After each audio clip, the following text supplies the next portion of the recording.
Lin Ruolan never anticipated that her excessive criticism of novels while reading at Yangshitsi would result in her being thrust into a survival narrative, transformed into an elderly widow. With a visage brimming with astonishment, Lin Ruolan mused to herself, an elderly widow, how splendid. What a delightful predicament. Freed from the burdens of childbirth and the responsibilities of nurturing men and children, she now found herself at the pinnacle of the food chain.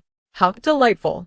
As for her unsympathetic daughter-in-law, the female protagonist, upon her arrival in this new world, Lin Ruolan promptly evicted the protagonist's entire family from their home. Accompany the protagonist in fleeing for survival? She was no fool, unwilling to endure unnecessary hardship. Not only that, she seized the original protagonist's facial abilities, hunting in the mountains and stockpiling supplies, all while forging a path to elude the protagonist's family, who were mired in their own struggles.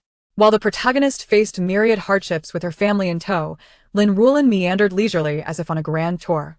Upon reaching the capital, she discovered that her youngest daughter had been mistakenly swapped at birth for a true heiress.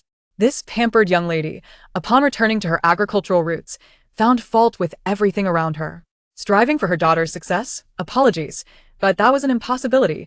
She would never allow anyone to disrupt her leisurely plans. Her aspirations were simple: to acquire a few acres of land, cultivate crops, tend to flowers, and perhaps, like Tao Yuanming, enjoy the view of the southern mountains while leisurely picking chrysanthemums by the eastern fence. Chapter 001. Critiques lead to an unexpected journey. Recently, Lin Ruolan found herself in dire straits, suffering from a literary drought. She had perused nearly all the recommendations from the book Drought Plaza, with 90% of them abandoned after just a few chapters. Only a scant 10% had captivated her enough to reach their latest installments or conclusions. In her quest for captivating literature, Lin Ruolan turned to the recommendation lists. However, she barely managed to endure a single chapter. What on earth? Is anyone now able to become a female protagonist? In this tale, the protagonist travels back in time simply because the heirloom her mother gifted her wasn't the coveted golden finger she desired, and in a fit of rage, she hurls the heirloom around. With such temperament, she aspires to cultivate her spiritual prowess? Perhaps she should cultivate her intellect instead. She exited, opting for another book. Yet, not 5 minutes had passed before Lin Ruolan found herself critiquing yet again. Goodness gracious, the protagonist hails from a modern aristocratic family, wealthy and influential, and yet her uncle insists she recite the lessons for women. Pray, has the world gone mad? Is her family a remnant of the Qing dynasty? Truly, the people of the Qing are remarkably obstinate. I've seen bound feet, but never bound minds. What a revelation! After posting her comment in the likes and critique section, she promptly exited. Yet, the next book was even more outrageous. Lo and behold, the protagonist is selling herself. I initially presumed she had compelling reasons, perhaps a gravely ill mother, a gambling father, or a starving younger sibling, or a shattered family. But no, she merely steps out to sell herself over a couple of idle remarks. And the male lead, a physician, is no saint either, engaging in debauchery. Lin Ruolan could hardly fathom having clicked on this book at all. Cursing under her breath, she hastily made her exit. Indeed, sometimes, one feels rather helpless while engrossed in novels at Yangshitsi. Ding! Detecting the reader Lin Shenjianlu's profound resentment, we present a chance for an experiential journey through time and space. The AI internally grumbled, "Here, take the pen and write it yourself. If you can't, then stop complaining." Just a reader of free novels, yet with so many demands. How absurd. Did you not enjoy reading tales of ancient time travel and survival in the countryside? Off you go. Then, in a state of utter bewilderment, Lin Ruolan had yet to comprehend the situation when darkness enveloped her, and she immediately lost consciousness. When Lin Ruolan regained her senses, she found herself reclined upon a rustic bed. Before her lay aged wooden beams, their surfaces adorned with patches of thatch. How peculiar!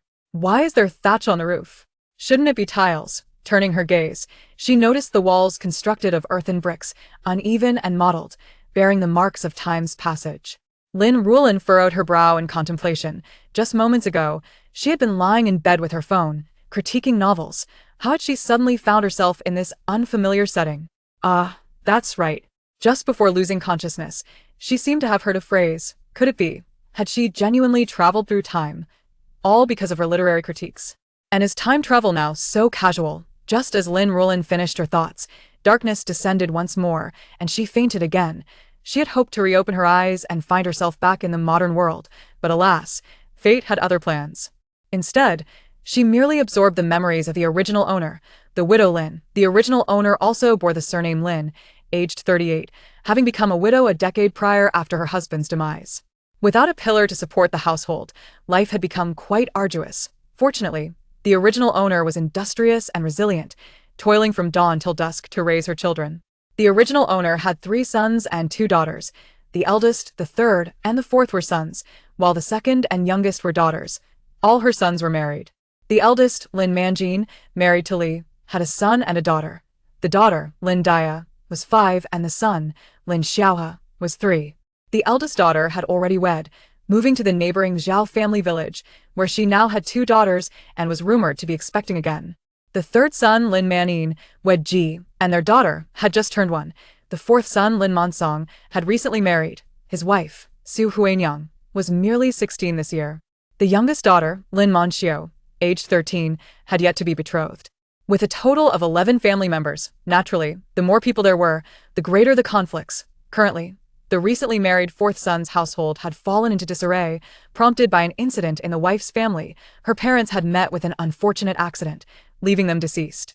Consequently, the fourth son's wife wished to bring her younger siblings to live with them, after enduring countless hardships to raise her children and see them married and starting families of their own. The original owner had finally begun to stabilize her household, meticulously budgeting every grain of food, fearful of even the slightest waste. How could she possibly take in 2 children with no blood relation? That would be sheer folly. Children are not so easily cared for. Every necessity, food, clothing, and supplies, requires expenditure. The more work one does, the more one is burdened. If one does not work, they merely consume without contributing. Their family was already stretched thin. There was no surplus grain to support idle mouths. Thus, the original owner resolutely refused, employing harsh words to dissuade her daughter-in-law's unrealistic plans. However, the fourth son's wife was no meek character. She engaged in a fierce quarrel with her mother-in-law, hurling insults with abandon, berating the original owner until she was breathless and faint. When Lin Ruolan regained consciousness, she was now in the body of Lin Ruolan. How unfortunate. The original owner had seemingly been driven to her demise by her daughter-in-law's ire. The daughter-in-law was quite cunning, choosing a moment of solitude to confront her about their issues. While the original owner lay unconscious, the daughter-in-law conveniently absolved herself of any responsibility. After confirming that her mother-in-law was merely unconscious and in no mortal danger, she cleaned up the evidence, dragged the original owner to bed, and pretended she was merely asleep. Lin Ruolan stared vacantly at the thatched roof, when suddenly, a spark of recognition illuminated her eyes. Su Huanyang, Lin Mansong, Lin Manjin, Lin Manin. These familiar, rustic names were none other than those she had previously critiqued in her survival and farming novels. Lin Ruolan immediately strained her mind to recall the contents of the book. Regrettably, she could hardly remember much, except for the fact that she had criticized the protagonist for revealing her hidden talents to her husband, whom she had only recently married. In contemporary times, it is entirely possible for partners in a relationship to remain unaware of each other's true nature. Yet, the heroine boldly laid bare her trump card from the very outset. Moreover, the exorbitant prices depicted in the narrative were staggering. Renting a modest dwelling in the village demanded 2 taels of silver per month, amounting to 24 taels annually, which left her utterly astounded and eager to flee. As for the heroine's hidden talent, she recalled that the protagonist possessed a silver bracelet that served as a spatial storage device, one that allowed for cultivation. Thanks to this extraordinary ability, the heroine swiftly amassed wealth while escaping from calamity. Upon reaching the capital, she engaged in trade and agriculture, mingling with nobles, raising a family, while her brother ascended to a high-ranking position and her sister married into affluence. Beyond this, Lin Ruolan could not recall further details, having only perused the synopsis and the initial chapters before retreating. That she could still remember these particulars seemed a stroke of fortune, reflecting on the theme of fleeing from disaster. Lin Ruolan noted that the narrative described an exodus in July, while the current month was April, indicating that there remained 3 months before the entire village would embark on their escape. Could she truly flee with her entire family? That seemed impossible. Lin Ruolan resolved that as soon as the path was paved, she would seize her bucket and make a swift exit. Chapter 002, Dr. Zhao's revelation. Mother has slept the entire day. Why has she not yet awakened? The speaker was Lin Mani, the second son. Eldest brother. Should we summon a doctor for our mother? Lin Manjin gazed into the bowl of glistening thin porridge, silence enveloping him momentarily before he expressed his concern. It appears we ought to call for a physician. Second brother, your legs are agile. Please make haste to Zhao village and fetch Dr. Zhao. Their mother had secured the family's provisions within a cupboard, and should she continue her slumber, they would find themselves bereft of even rice soup by the morrow, left to subsist solely on vegetable broth. While the adults could endure hunger for a spell, Lin Manjin's heart ached at the thought of his precious son suffering from such deprivation. Very well, eldest brother, I shall depart at once. Lin Mani hastily consumed the porridge and rose to leave. Perhaps due to the sibling dynamics, being sandwiched between an elder brother and a younger one, Lin Mani often felt overlooked, a sentiment that fostered a yearning for affection, rendering him the most dutiful son. Conversely, the eldest, as the firstborn, bore an air of authority, bolstered by the original owner's favoritism. The youngest, being the most cherished, often sweet-talked the original owner into granting him special favors. Third brother, do quicken your pace. Mother awaits. Lin Monsong called out to the receding figure. I understand, Lin Mani replied without turning back, hastening his steps. Su Huanyang slurped the remnants of the porridge, her heart increasingly yearning for separation from the family. The mother-in-law embodied the archetype of a difficult and malevolent matriarch, one who favored sons over daughters. She had no desire to coexist with her mother-in-law and the larger family unit. The presence of so many individuals, coupled with the old woman's iron grip on household affairs, left Su Huanyang perpetually famished, with her stomach growling incessantly. The sensation of hunger was unbearably tormenting, compounding her distress.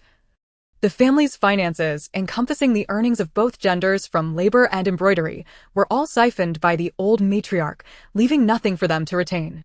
Should she dare to demand her share, she would be met with uproar. Su Huanyang found herself utterly exasperated with her antiquated mother-in-law, secretly wishing that the old woman would never awaken. She bore no moral qualms about such thoughts, for she had not laid a finger on her. She merely countered with a few words. In truth, it was the old woman's frail constitution that rendered her so easily riled by mere words, perhaps indicating an underlying ailment. Su Huanyang had even shown kindness by assisting the old woman onto the bed. With this reflection, Su Huanyang's anxiety gradually dissipated. Regardless, she needed to devise a plan for separation. Only through such means could she secure a better life. As a time-traveling heroine, she was destined for greatness and possessed several recipes, including one for soap making. Once separated, she could set her plans in motion. As for her in-laws, she had no intention of allowing them to drain her resources. Until separation occurred, she would withhold her recipes for fear that they might claim ownership and thus require her to seek their approval for any financial gain. Holding on to her means of prosperity, Su Huanyang had no objections to caring for her younger siblings. At merely 10 years old, they stood to be devoured by uncles and aunts, leaving nothing but bones behind. Moreover, her determination was further fueled by the knowledge of her younger brother's academic talent. He had already spent several years in private schooling, garnering praise from his teacher. Su Huanyang understood that one must possess both wealth and influence to safeguard their fortunes in this feudal society. Her younger brother represented a long-term investment. However, she had not anticipated that merely mentioning her desire to her mother-in-law would provoke fierce opposition. It seemed that in order to bring her siblings under her care, separation was imperative. To achieve this, she first needed the consent of Lin Monsong. As Su Huanyang busied herself with plans in her mind, she lost track of time. Eventually, Lin Mani returned with a middle-aged man in tow, undoubtedly Dr. Zhao, who carried a small chest in his hand. Dr. Zhao, what afflicts my mother? She has been asleep since yesterday afternoon and has yet to awaken. We have called to her, but she remains unresponsive, and we are beside ourselves with worry. Lin Manjin exclaimed as he rushed to greet the doctor and usher him toward Lin Ruolan's room. Lin Ruolan, of course, was awake. She had no intention of feigning unconsciousness. Rather, she had remained silent, adhering to the principle of observing without engaging, a strategy befitting an outsider. Additionally, she sought to discreetly observe the Lin family, all of whom were the original owner's kin, memories tinted with bias. She intended to regard these recollections merely as references, trusting in her own judgment. However, with the doctor now present, Lin Ruolan felt compelled to awaken. "Mother, you're awake," Lin Manjin exclaimed as he entered the room, immediately noticing her open eyes. "When did you awaken?" Why did you not call out? Mother, how do you feel? What ails you that you have slept the entire day? Lin Mani inquired with concern as he leaned closer. Mother, I have summoned a doctor for you, he added, and the room buzzed with chatter. Enough. Do not crowd around. I am utterly drained and famished. Eldest daughter-in-law, please prepare me a bowl of noodles and fry an egg. After dismissing several individuals, Dr. Zhao finally approached to take her pulse. There is nothing grave, merely a case of anger affecting the heart, leading to some bodily weakness. I shall prescribe 2 sets of medicine for you to restore your vigor, and you must also nourish yourself with some wholesome food. Dr. Zhao, accustomed to the frailty of farmers, noted that it was not unusual for patients to succumb to such ailments due to their emotional turmoil. While he held a modicum of curiosity regarding the underlying circumstances, he refrained from prying. Having already inquired about the patient's condition prior to his arrival and brought along the necessary medicinal packages, he now retrieved 3 packets of medicine from his box, handing them to the responsible Lin Manjin while instructing him on the preparation method. At this moment, Lin Ruolan removed the key from around her neck. Eldest brother, please unlock the chest and retrieve the small box within. Having perused the original owner's memories, she was aware that the family's finances were under her control. Thus, the consultation fee must be addressed by her own means. Upon hearing this, Dr. Zhao promptly excused himself from the room, while Lin Manjin eagerly took the key and opened the camphorwood chest. He carefully retrieved the small box and presented it to Lin Ruolan. Lin Ruolan selected the smallest key and unlocked the box, revealing 2 pieces of silver and a couple of 100 copper coins inside. She counted the amount mentioned by Dr. Zhao, handing it to Lin Manjin. Take this to Dr. Zhao and see him off as well.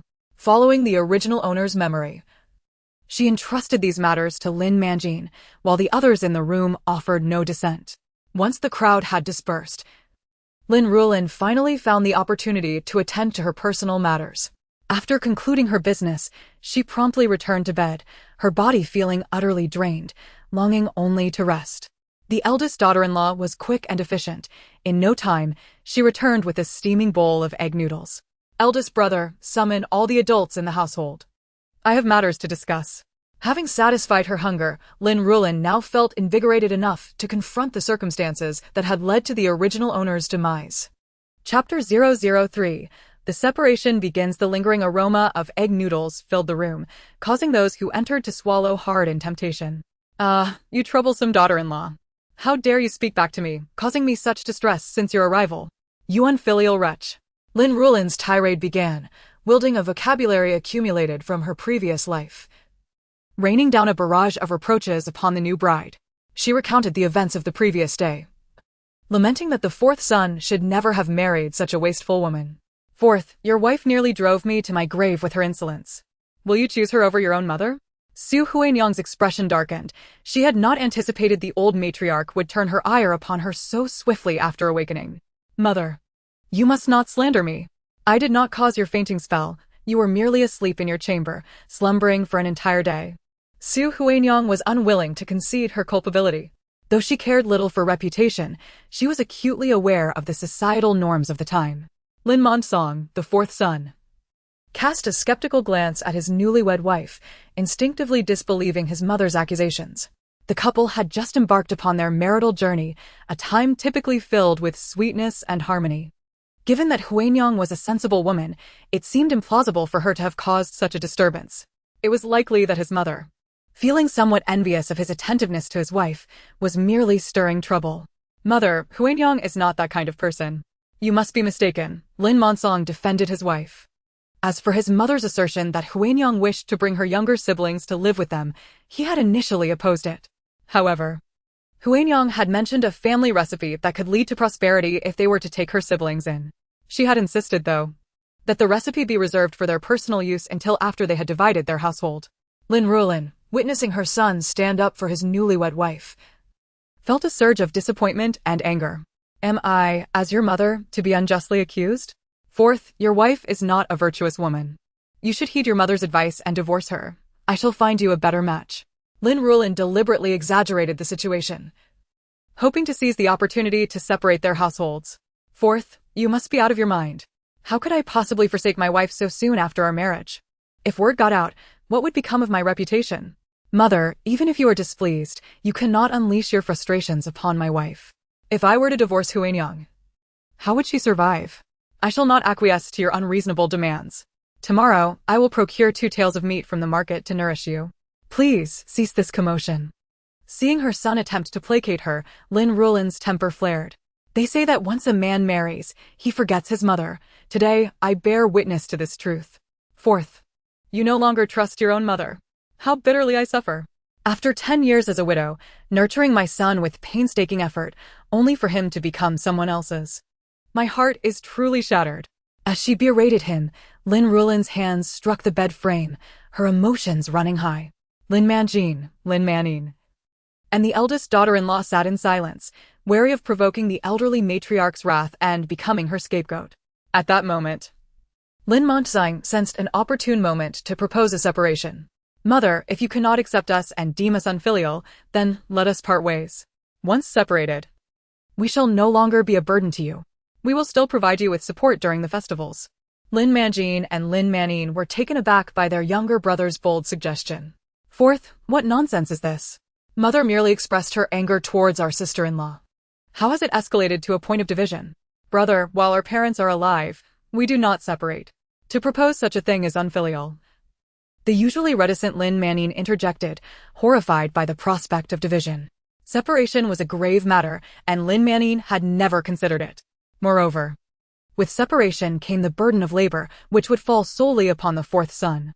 Their mother had always been reluctant to let him partake in such duties, having only done so once, after which he had cried and vowed never to return. Why then did he now dare to suggest division? Lin Manin found himself at a loss. Meanwhile, Lin Ruolan found herself almost amused by the news. How fortuitous.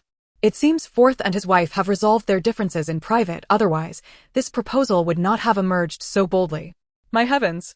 Unfilial children, you wretches! Lin Ruolan cursed, while Lin Manjin and Lin Manin attempted to placate her, only to find their efforts exacerbating her ire.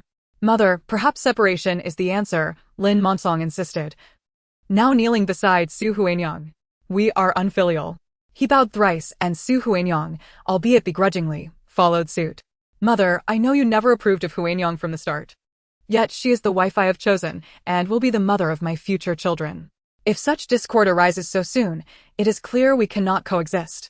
Thus, a separation may be for the best. Upon concluding, Lin Montxang bowed deeply. Very well. Lin Ruolan scoffed, so you have truly forgotten your mother in favor of your wife. Since you wish to turn away from me, let us indeed separate.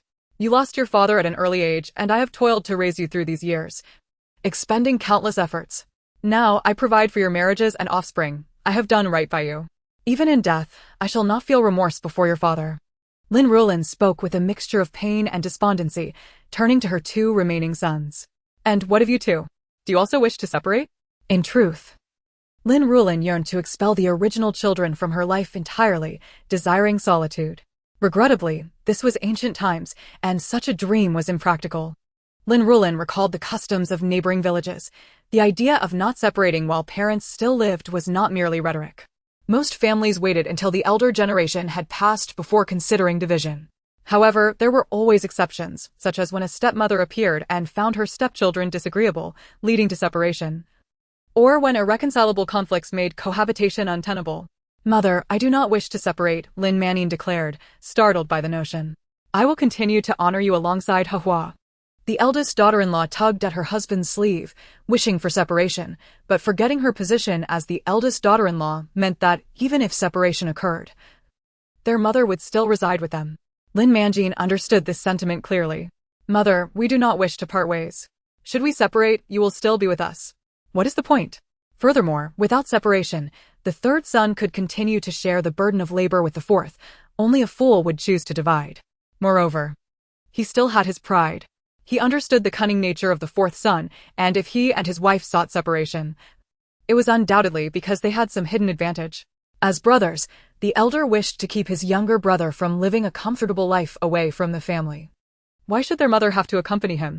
If she did not wish to remain with the elder branch, he would gladly separate and take charge of his own household. 4th, it seems you have lost your senses, led astray by your wife to propose such a division. You ungrateful wretch, Lin Manjin scolded. Chapter 4, casting the original protagonist out. Lin Ruolan observed her two sons chastising the couple, feeling a sense of satisfaction. Once the spectacle had run its course, she finally spoke. Enough, you two. Since Fourth has endured such insults without recanting, it is evident he is resolute in his desire to separate. I never imagined I had raised a wolf in sheep's clothing.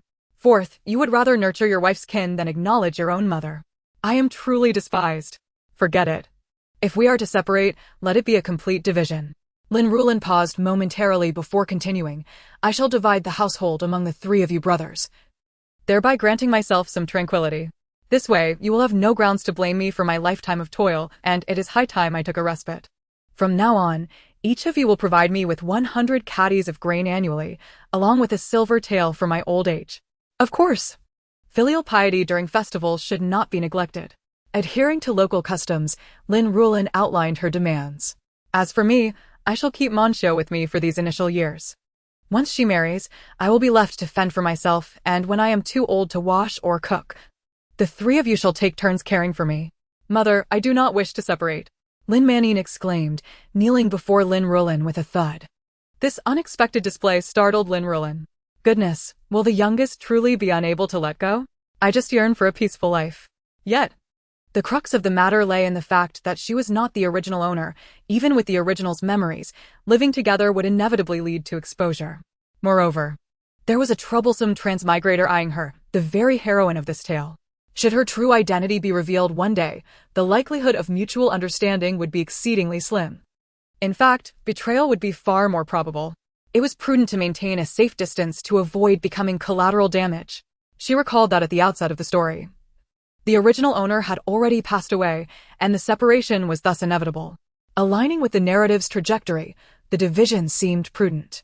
As trees grow, branches spread, as sons mature. They must establish their own households. A timely separation would allow the brothers to maintain a closer bond and be of assistance to one another. The fourth brother's wife was resolutely intent on bringing her siblings to live with them. Would they truly relish the notion of supporting two additional dependents, especially when her brother was still attending school? If we do not separate, will you be expected to support outsiders? Thus, the fourth brother suggested, let us separate the fourth brother's family, and we will reside with mother. Speak, youngest brother, urged the others. Indeed, mother has always favored you. How could you possibly wound her heart like this? Those two children are not of the Lin clan, they can simply be supported by their uncles, chimed in Lin Manjin. However, Lin Monsong merely moved his lips, ultimately remaining silent. Although he would bear the brunt of criticism for forcing the division, he yearned for a prosperous life, envisioning a future where his own son could receive an education. At present, mother was merely acting out of anger. Once he had wealth, he would shower her with filial respect, and surely she would soon calm down. The villagers would only envy his good fortune, forgetting the past. Mother, let us separate after all. Huanyang and her brothers are not good people. I cannot allow Huanyang's siblings to be left in the lurch. That would be unfilial of me. Lin Ruolan, sensing the opportune moment, declared, you are my son. How could I be unaware of your intentions? We shall proceed with the separation as I proposed. The eldest son of the original was not particularly virtuous either. He had previously resisted the idea of separation, yet upon hearing that she intended to live independently, he voiced no opposition. His attempts to persuade the fourth brother were insipid at best. However, matters took a turn with Lin Manin. Her premonition had proven accurate. The third brother, a mama's boy, was adamantly opposed to the separation. The sight of a grown man weeping at her bedside, his face streaked with tears and snot, was an utterly disheartening spectacle. Lin Ruolan felt an overwhelming sense of disdain. Third brother, while you may wish to remain, what of your wife? She countered, bringing his spouse into the discussion. Mother, my wife is virtuous. She has long been without a mother and yearns for your presence, he implored. This is what she has expressed to me. Please allow us to remain with you. I shall take on all the laborious tasks to ensure you suffer no hardship. Your wife is not present. Can you truly make such decisions? Lin Ruolan pressed, already sensing that she was unable to rid herself of Lin Manin's stubborn attachment. Fortunately, he lacked the cunning of his two brothers, making it easier to dismiss him. Regarding the third brother's wife, her family had a hunter as a father. Being his only daughter, she had hurried home upon hearing of his injury. She had been absent for several days now. Realizing she could not shake off Lin Manin, Lin Ruolan had no choice but to relent. Very well, why must you, a man, cry so? I shall acquiesce. You may discuss the matter of living separately at your convenience. Lin Ruolan sighed in relief, while the eldest brother discreetly wiped the sweat from his brow. The eldest brother's wife struggled to suppress her delight. Meanwhile, Su Huanyang's face radiated with joy, relishing the prospect of finally escaping the clutches of the matriarch. Lin Ruolan surveyed the room, noting the expressions of all present. She inwardly mused, who would not desire to take charge of their own household? Were their positions reversed? She too would advocate for separation. After all, they were not her biological children, and she felt no sorrow. She merely maintained the facade of distress. As for the household, the current arrangements would dictate the division. Pots, pans, and dishes would be split into 3 portions, and the remaining silver was scant, having been largely depleted over the years spent marrying off the younger brothers. There were less than 5 taels left. Each brother would receive 1 tael. She would keep 1 for herself, and the remainder would serve as a dowry for the younger sister. Upon hearing that only a meager sum remained, Lin Ruolan felt somewhat disappointed, suspecting that their mother had been surreptitiously supporting the youngest brother. However, he assumed it would not be substantial.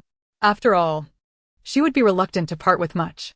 Given the expenses incurred over the past few years for marriages and other matters, Lin Ruolan concluded that the division was relatively equitable and chose to remain silent.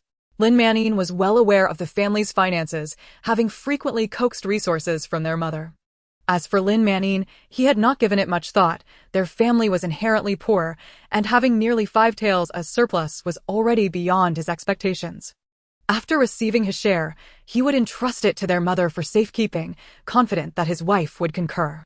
Lin Ruolan, oblivious to Lin Ruolan's thoughts, would have certainly rolled her eyes.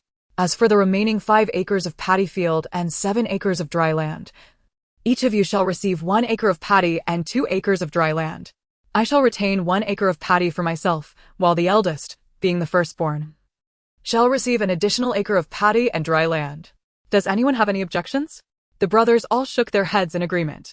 The eldest brother's wife felt that their family had received a lesser share, as typically, the eldest would garner 70%. She had intended to voice her concerns, but was immediately hushed by Lin Ruolan, though he too felt a twinge of discomfort.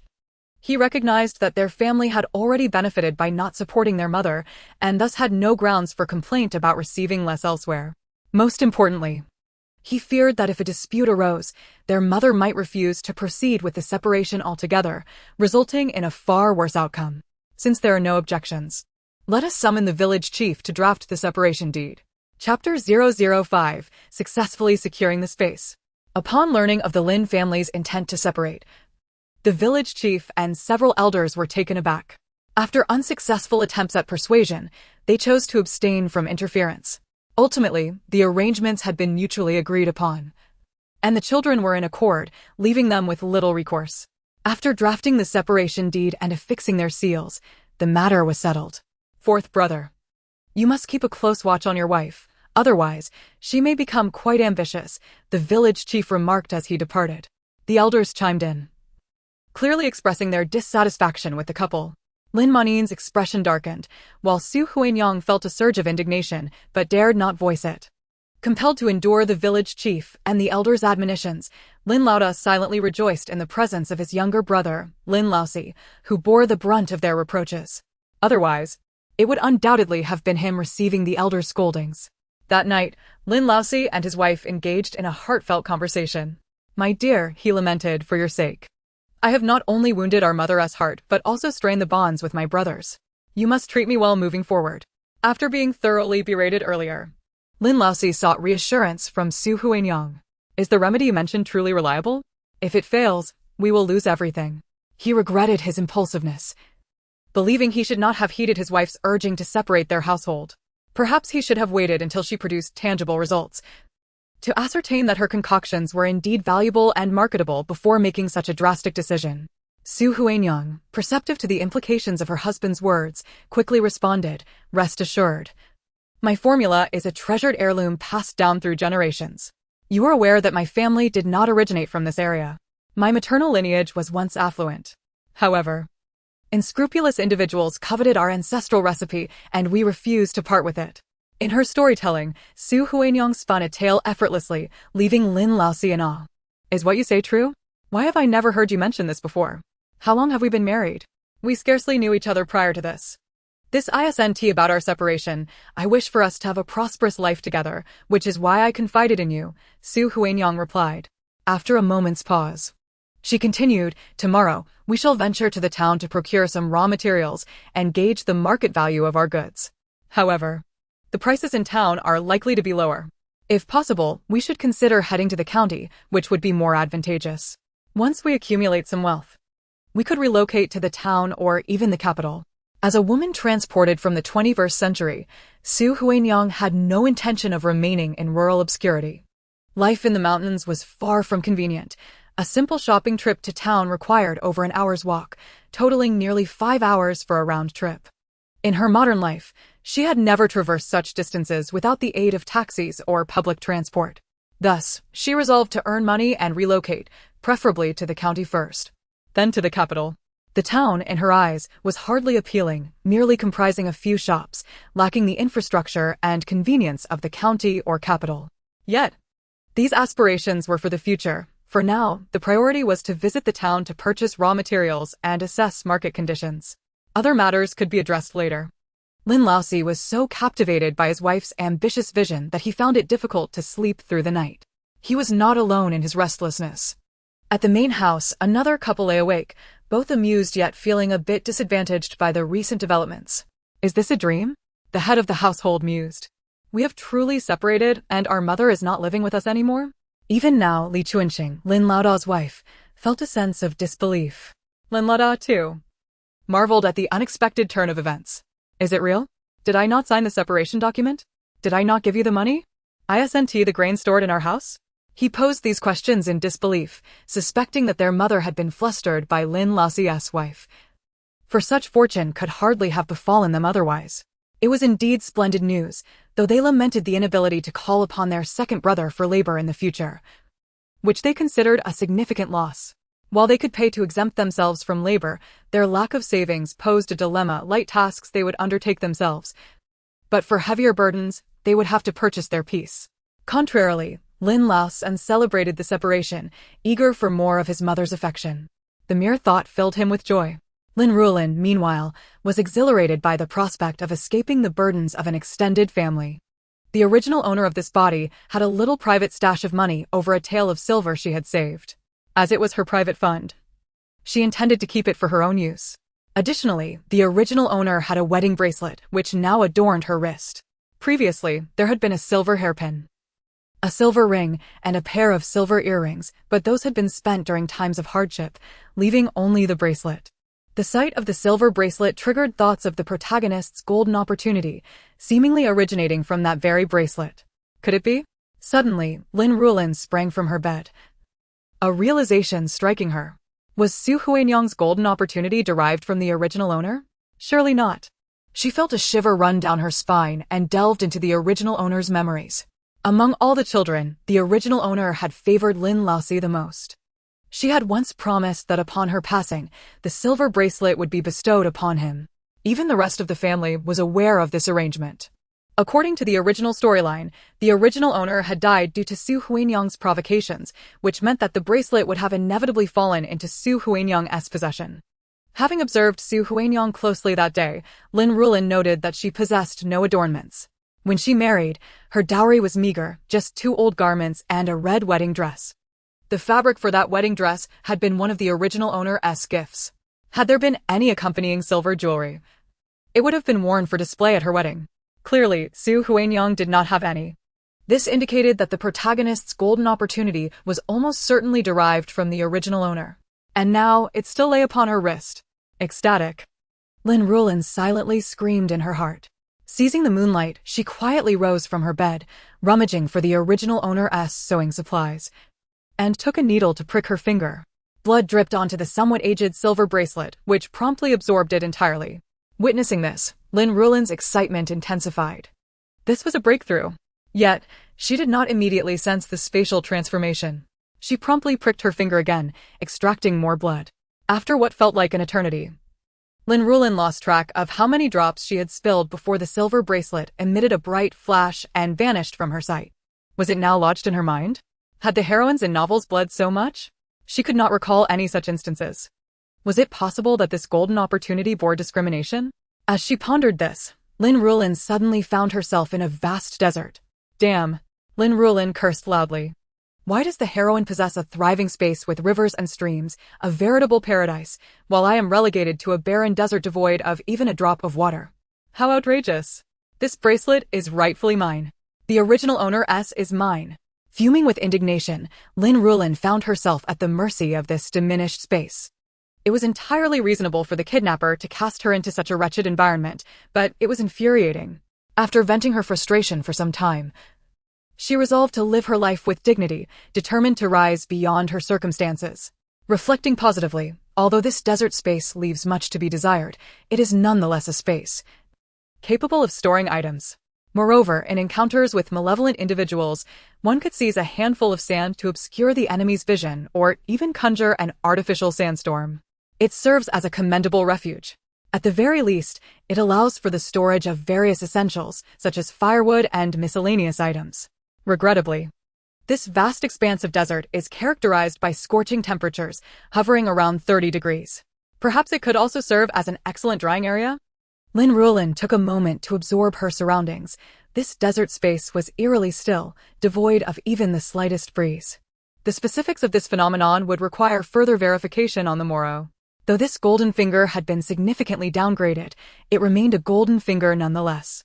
She had seized it from the heroine, although, in truth, it was her rightful possession all along. Such a turn of events was indeed a cause for great delight.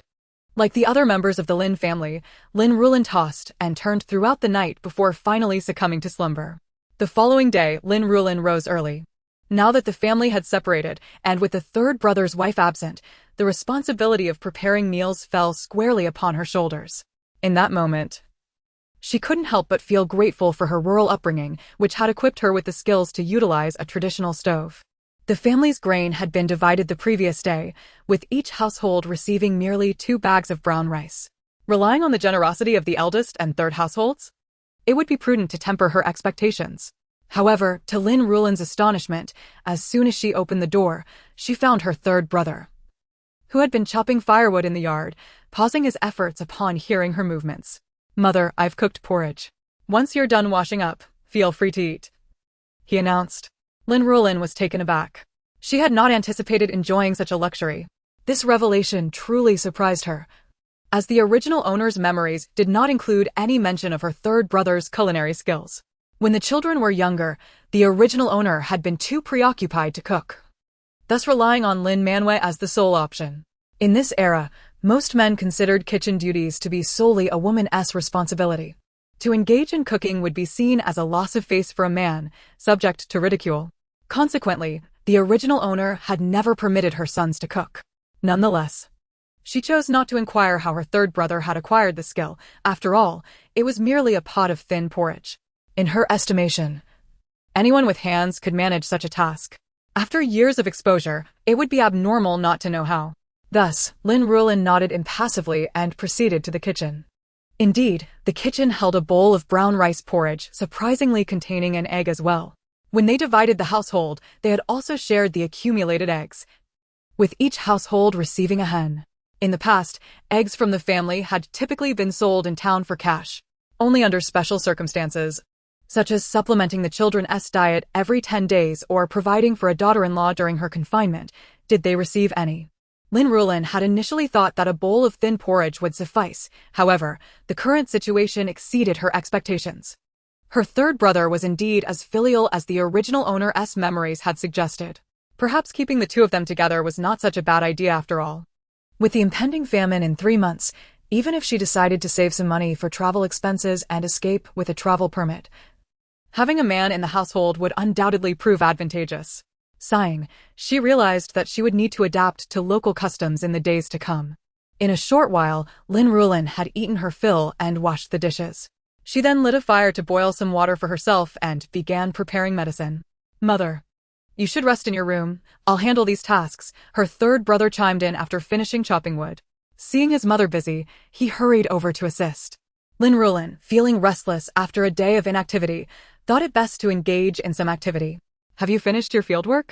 Is there enough grain to eat? With this year's lack of rain, shouldn't you be watering the crops? She queried, rendering her third brother momentarily speechless. I'll go right now, he replied, quickly donning his straw hat and grabbing a hoe before hastily departing. He now had his own land, and he needed to tend to his share as well as manage his mother's fields. There was much to be done. Once her third brother had vanished from sight, Lin Ruolan exhaled in relief, having successfully sent him on his way. After all, he was not her biological child. To her, he was merely a somewhat familiar stranger. That familiarity stemmed solely from her possession of the original owner's memories, which did little to evoke genuine affection. She resolved to treat him as a distant relative. Lin Ruolan poured a bowl of hot water into the space and began to prepare her medicine. Personally, she was reluctant to consume traditional Chinese medicine. In her modern life, her experiences with it had been rather unfavorable. Either the cold properties of the herbs caused her stomach pain, or her condition worsened instead of improving. On one occasion, a renowned physician had advised her against traditional remedies, stating they were unsuitable for her. Since then, she had refrained from consulting traditional Chinese medicine practitioners. Lin Ruolan rummaged through the original owner's memories and found no indication of such a condition, which was why she had followed medical advice to regulate her health with the prescribed medicine. For a time, the only sounds in the yard were those of her brewing medicine. All else was silent. The eldest couple must have gone out to work, while the two children were either in the fields or off playing. The third household was also quiet, having just received silver. They likely left at dawn to shop in town for better living conditions. She too wished to go. However, her current state of health was far from optimal, and she had yet to fully comprehend the intricacies of the desert space, thus postponing her plans for the time being. As the sun rose higher, bathing the land in light and warmth, Lin Ruolan was acutely aware that this area would face drought and locust plagues, leading to the ultimate failure of their crops and a total loss of yield. She contemplated warning her fellow villagers, yet she feared the repercussions of being burned at the stake. Reluctantly, she chose to respect the fates of others. At most, when she visited the county town to purchase grain, she would mention the rising prices, urging the village chief and elders to exercise caution. As evening approached, the couple from the third household returned, their faces beaming with joy and their baskets laden with goods. However, Lin Ruolan had little interest in their affairs. Each person has their own way of living. As long as the heroine did not provoke her, she had no desire to confront her directly. After all, the heroine possessed an aura that made her formidable. It was prudent to tread lightly. That night, Lin Ruolan reclined on her bed, contemplating the desert space. Throughout the day, she had conducted numerous experiments and explorations. The space was vast, though its exact dimensions eluded her comprehension, leaving her with the only description of it being boundless. Within it, there were no structures, no other forms of life, nor the original storage and insurance functionalities. This was entirely as she had anticipated, and the disappointment had only lingered for a brief moment. She discovered that the sand in this desert space did not shift chaotically. Moreover, items placed within it could dry remarkably well due to the elevated temperatures, without the worry of rain disrupting the process. Furthermore, she realized that not only could she store items she touched, but objects contacted by a stick she wielded could also be drawn into the space. If she encountered animals, would it not be possible to poke them with a stick and subsequently store them within? However, she found that this space could not accommodate living beings. Any creature placed within would perish instantly. More importantly, when entering the space, her entire body could cross the threshold without any time constraints. This was indeed a remarkable advantage, allowing her to retreat into safety at the first sign of danger. Lin Ruolan almost instantly conceived a plan to earn her first fortune, hunting in the mountains, an enterprise with boundless potential for profit. Chapter 007. The flower tied to the bull cart. There exists but one unfavorable aspect, which is the heightened danger. One might encounter various threats while traversing the mountains. She needed to venture into the town or county to procure certain essentials, such as sachets of powders to repel snakes, insects, rodents, and ants, sturdy ropes, emergency medicines, and so forth, ensuring ample safety precautions. Undoubtedly, the most pressing matter at present was to restore her health, for only then could she muster the energy for other endeavors. In truth, she had scoured the memories of the original owner for alternative means of earning a livelihood, and indeed, she had discovered some. The original owner's maternal family had once made a living through herbal foraging, although they could not compete with the professionals. They still managed to accumulate a fair amount of silver over the course of a year, thanks to some family wealth. The original owner was able to possess several pieces of silver jewelry as her dowry, enjoying a period of prosperity. However, those who frequent the riverbanks cannot escape the dampness. On one occasion, the original owner's father ventured into the mountains to gather herbs and met a ferocious beast, perishing within the wilderness. Since that incident, her maternal family ceased their excursions into the deep mountains. Fortunately, they had accumulated sufficient savings to purchase land, occasionally gathering some less valuable herbs nearby, thus managing to sustain themselves adequately. Influenced by her upbringing, the original owner had naturally acquired knowledge of herbal medicine and even mastered the art of concocting various remedies. After losing her husband at a young age and with numerous children to care for, what did she rely on? It was precisely this skill. However, she had not practiced this trade for more than 2 years before nearly losing her life in the mountains. Given that her family had regained stability, the original owner refrained from further mountainous pursuits. With her children still young, she feared that if she perished in the mountains, they would not survive. A little hardship was preferable to the loss of life. After the original owner lost her husband, life became exceedingly difficult, prompting her to seek assistance from her maternal family. From her elder brother, she acquired information regarding the distribution of medicinal herbs. This was also the reason the original owner was able to earn silver so swiftly. Her maternal family's men, being far-sighted herbalists, would not exhaust the resources upon discovering valuable herbs. Instead, they would harvest judiciously, ensuring a sustainable supply. Over the years, it is likely that the herbs had flourished significantly. Even the smallest mosquito is a morsel, and she could rightfully inherit the original owner's former profession to gather the harvest. This presented a rare opportunity for a profitable venture. Lin Ruolan resolved to recuperate diligently at home, indulging in nourishing food and rest for several days until her health was restored. During this time, the aroma of meat wafted from the courtyard of the third household daily, yet Lin Ruolan paid no heed. If they offered her something, she would graciously accept. And if not, she remained silent. One day, at the break of dawn, Lin Ruolan rose early to prepare a few visible items, such as a basket of eggs. Her reason for going to the town was to sell these eggs. In truth, she had preferred to visit the county, but the distance was considerable, even by bull cart. It would take over 2 hours, nearly 5.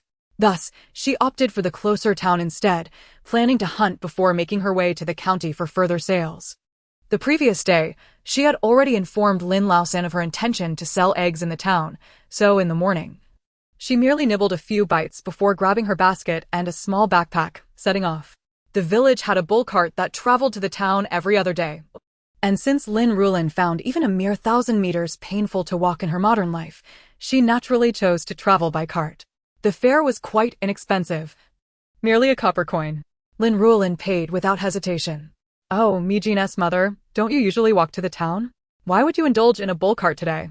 "How peculiar," someone remarked.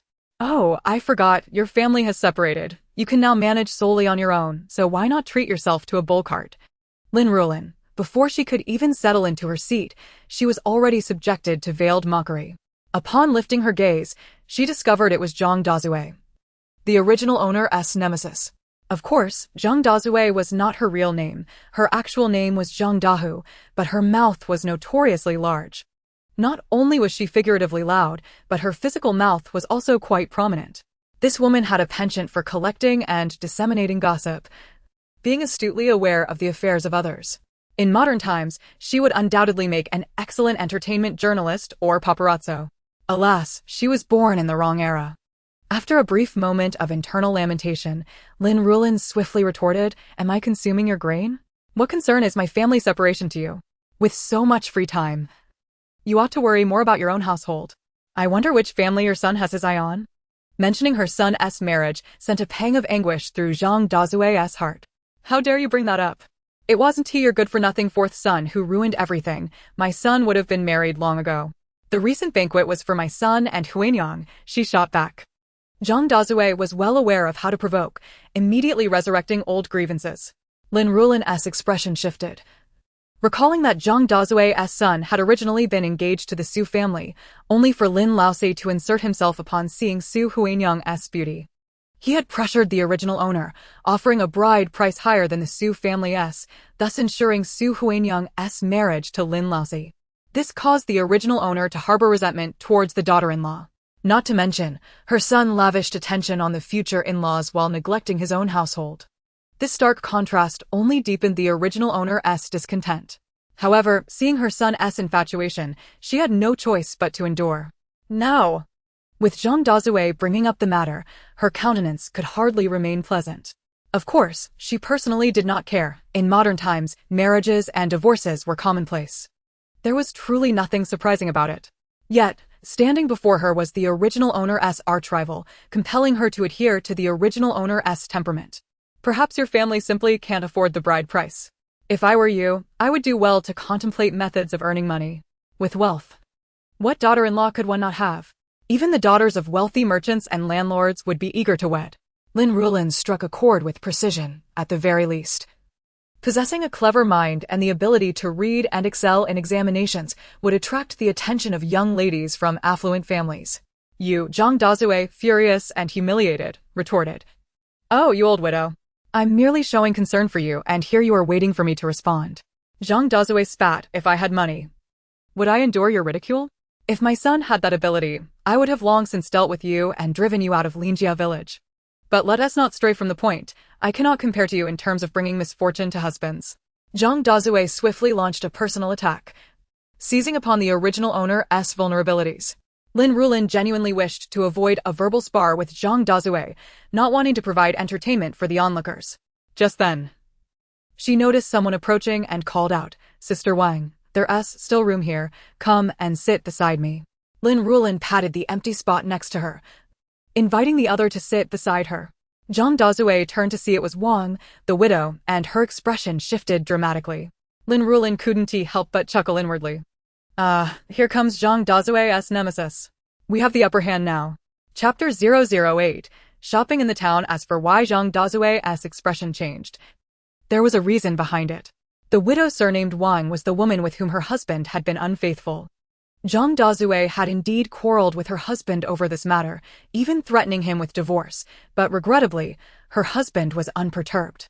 Instead, he had severely reprimanded Zhang Dazue and warned her that if she caused any more trouble, he would send her back to her family and promptly marry Wang. This led to her children calling Wang mother and Wang spending her money while mistreating Zhang Dazue's children. One cannot deny that Zhang Dazue was suddenly caught in a precarious situation. She had never expected her husband to act so ruthlessly, disregarding their years of marital ties entirely. She yearned to act recklessly, yet her cowardice held her back. She feared that the man might indeed resort to such actions, leaving her utterly homeless. In a fit of frustration, she once confronted Widow Wang, only to return home after receiving a beating from her husband. Over time, the fear of further repercussions deterred her from seeking out Widow Wang again. Consequently, whenever she encountered Widow Wang, her mouth would fall agape. Yet she would remain as silent as a chicken, as if she had not seen the woman at all.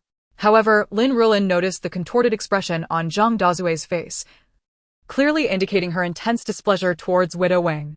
Yet, constrained by her own husband's influence, she could only swallow her indignation. Well, at last, it seems peaceful now, Lin Ruolan remarked. Once Widow Wang boarded her carriage, several others arrived in succession.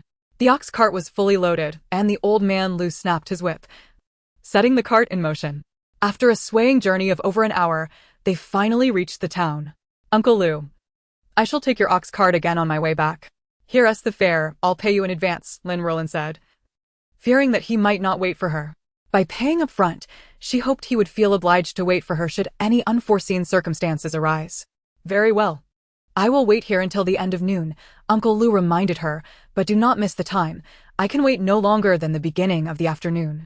Lin Ruolan calculated in her mind. Noon was between 11 and 1, and it was barely past 9 now, giving her 3 to 4 hours to attend to her matters. The villagers were flocking towards the vegetable market, while Lin Ruolan, claiming she had a buyer and needed to make a delivery, declined their invitation. After watching the villagers leave in groups, she made her way to the medical clinic first. She needed to purchase the most essential items, a deworming powder and detoxification pills. The original owner of this body had never bought such items, leaving Lin Ruolan uncertain about their prices. She could only hope they would not be too expensive, lest she empty her purse at the first stop. "Auntie, consultations are over there, and this is where you collect the medicines," the young apothecary called out as he noticed her gazing around the counter. "I am neither here for a consultation nor to collect medicine. I wish to buy some powder for repelling snakes, insects, mice, and ants." "How many types do you have, and what are their prices?" Lin Ruolan inquired. "Is it for home use or for outside?" The young apothecary, who appeared to be just over 10 years old with a round, adorable face, asked. Lin Ruolan raised an eyebrow. "Is there a difference?" "Indeed, the powder for home use is milder to prevent accidental poisoning of poultry and livestock, while the external powder is stronger," he explained, detailing the distinctions along with their prices. "I will be going to the mountains. Give me the stronger one." "I'll take 5 packets." The price surprised Lin Ruolan. It was quite reasonable. "I also need a bottle of wound medicine. Is that expensive?" "The cheapest is 2 coins a bottle, the better ones are 5 coins, and the high-quality ones can go up to 1 or 2 taels. Which do you prefer?" the apothecary mentioned, omitting the more costly options upon seeing Lin Ruolan's attire. "I'll take one worth 5 coins. This remedy can be a lifesaver in critical moments. I dare not purchase something of inferior quality." With her limited funds, she opted for a middle-range selection. "Do you have any pills?" "I need 2 for reducing fever. 1 for colds and 1 for diarrhea." Lin Ruolan stocked up on common medicinal supplies, adhering to her modern habits. "Yes, we have those," the apothecary replied, gathering the requested items swiftly. "The total comes to 1 tael and 2 coins," he announced. Lin Ruolan accepted the package and handed over the silver, feeling her purse shrink by half immediately. Without time to lament, she hurried to the general store. With her household salt nearly depleted, she needed to purchase some. Additionally, she required oil, vinegar, and various condiments. Her meals had been severely lacking flavor. Having grown accustomed to the conveniences of modern technology, Lin Ruolan felt her palate growing weary after just a few days. She longed for a delicious, hearty meal to reward herself. Besides, she bought oilcloth, sturdy ropes, and other supplies for her trip to the mountains. She also acquired a large water tank, as the drought would only worsen, requiring her to prepare in advance. However, due to financial constraints, she could only afford 2 tanks for now. As she exited the general store, her purse had significantly diminished again. "Oh dear. Money truly vanishes too quickly," Lin Ruolan sighed, clutching her now empty purse, feeling as if her heart had hollowed out as well. "I must earn money, earn money." With the remaining coins, she ventured to the blacksmith shop, only to discover that aside from a sickle and needles, she could afford nothing else. Reluctantly, she purchased those 2 items.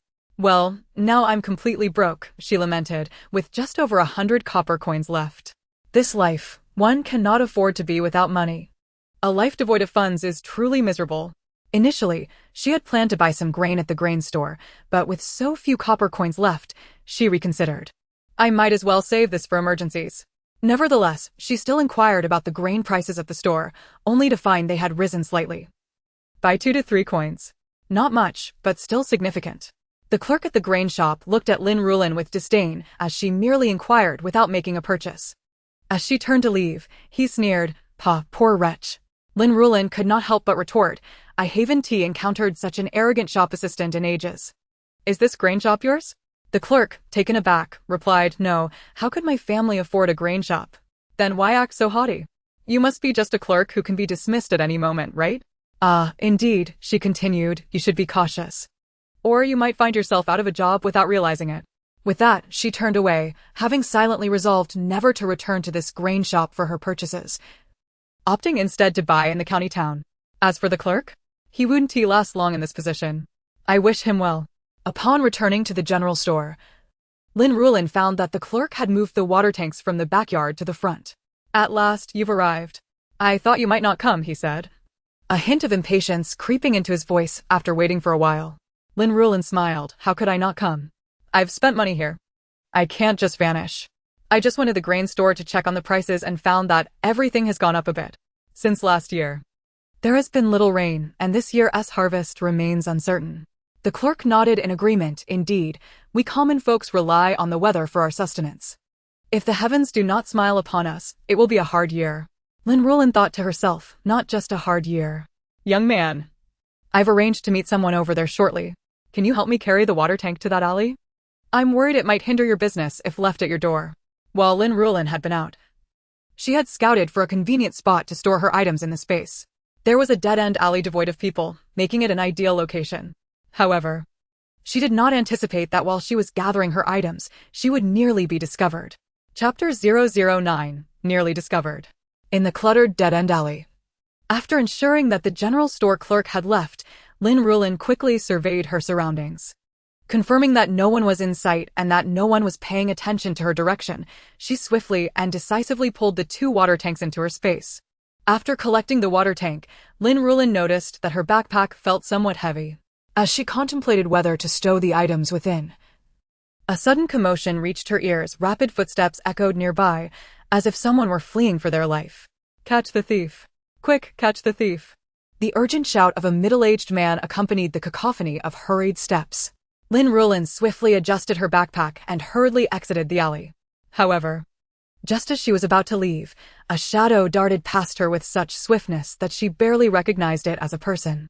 It was a small child, ragged and diminutive, appearing frail and vulnerable. Lin Ruolan observed as the child rummaged through some debris in the corner, then bent down and vanished from sight. Yet, the child soon extended a hand to replace the items that had covered the hiding spot. Realization struck Lin Ruolan. There must be a hole there, serving as the child's escape route. Hey, have you seen a filthy beggar run through here? The middle-aged man, plump and panting heavily from exertion, clearly lacked stamina. Lin Ruolan feigned ignorance, replying, I haven't seen any beggar. You truly haven't seen him? I saw him run towards this alley. How could you possibly not have seen him? The man's voice dripped with suspicion, his face etched with doubt. You wouldn't be an accomplice of that filthy beggar, would you? The more he spoke, the more convinced he became of his theory. Lin Ruolan was not inclined to let this rotund man slander her. I believe there's something wrong with your hearing. I've already told you I haven't seen any beggar. She felt no guilt in her response, for indeed, she had merely glimpsed a shadow, not a beggar. What are you doing lurking in this alley? You must have some nefarious dealings. The man was convinced that Lin Ruolan was either complicit or deliberately shielding the child. With a glare, she retorted, I have a heavy load in my backpack and was merely resting in this quiet spot. That's why I didn't see the beggar you mentioned. Do you dare swear to that? Why would I hesitate? Lin Ruolan solemnly declared a vow, her expression grave while inwardly she chuckled. If swearing held any weight, there would be no need for laws. Any divine being would surely be against her. Such a trivial oath bore no consequence. Besides, she had not lied. She had not seen a beggar, merely an impoverished child. The middle-aged man, seeing Lin Ruolan so readily swear, began to believe her, albeit with lingering doubt. How strange. Could it be that I truly misjudged? His confidence waned. Then that is something for you to ponder, Lin Ruolan thought, curious about why he was pursuing the child. However, she refrained from asking, not wishing to draw attention to herself. Perhaps you should search elsewhere. I've rested enough and intend to leave. She gestured for him to step aside. The man, now somewhat convinced, allowed her passage. How peculiar, he clearly came this way. Yet now he has vanished, he mused, perplexed. In a fit of rage, he kicked at the debris while cursing, that wretched little beast. If I see you again, you'll regret it. As he vented his frustration, the scattered debris revealed a dark opening. A dog hole? The man realized with sudden clarity that he had not been mistaken. The little rascal had indeed slipped into this alley and escaped through the hole. Curse that old woman for deceiving me, Su Dajin. The middle-aged man fumed, his anger reaching a boiling point. He had underestimated the audacity of others, never thinking someone would dare to swear falsely. That old hag will surely meet her end at the hands of heaven. Su Dajin stormed out of the alley, blind to Lin Ruolan's absence. This truly infuriates me. Meanwhile, Lin Ruolan, having evaded the man's gaze, quickened her pace as if propelled by the winds themselves. In mere moments, she had vanished from sight. Once Su Dajin realized something was amiss, Lin Ruolan had long since disappeared. She clutched her chest, relieved to have evaded him. Given the man's sturdy build, it was evident he lived a life of comfort, and Lin Ruolan worried he might wield considerable influence. Should he wrongfully implicate her, deeming her an accomplice, she would find herself in dire straits, an unfortunate situation indeed.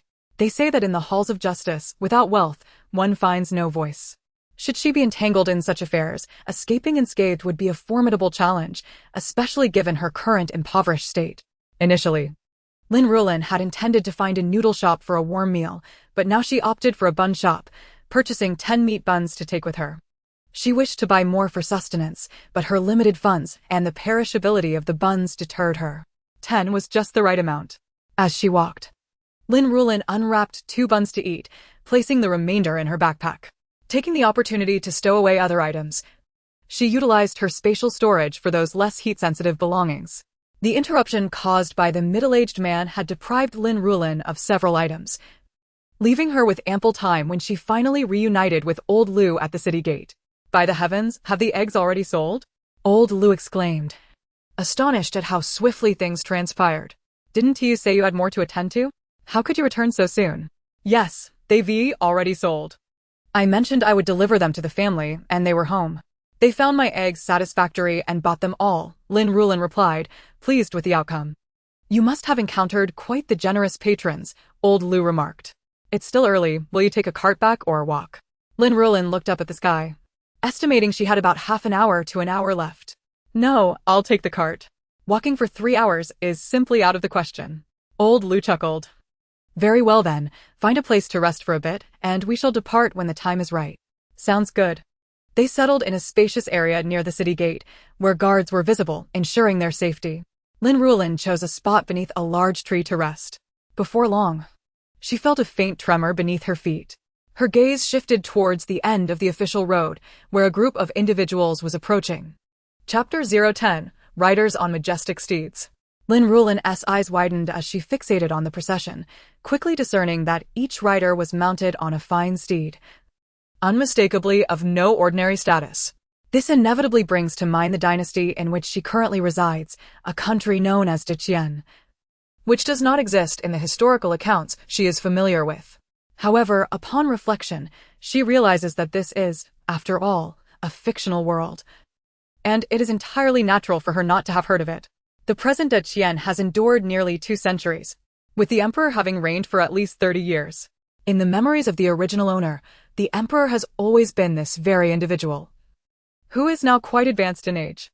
Coupled with this, Lin Ruolan harbors an ominous premonition. Furthermore, given the natural disasters and human calamities, the likelihood of a change in dynasty looms large. Regardless of who ascends to power, it is invariably the common folk at the bottom who bear the brunt of suffering. Lin Ruolan sincerely wishes that the Deqian dynasty may persevere a while longer, at least until her own years come to an end.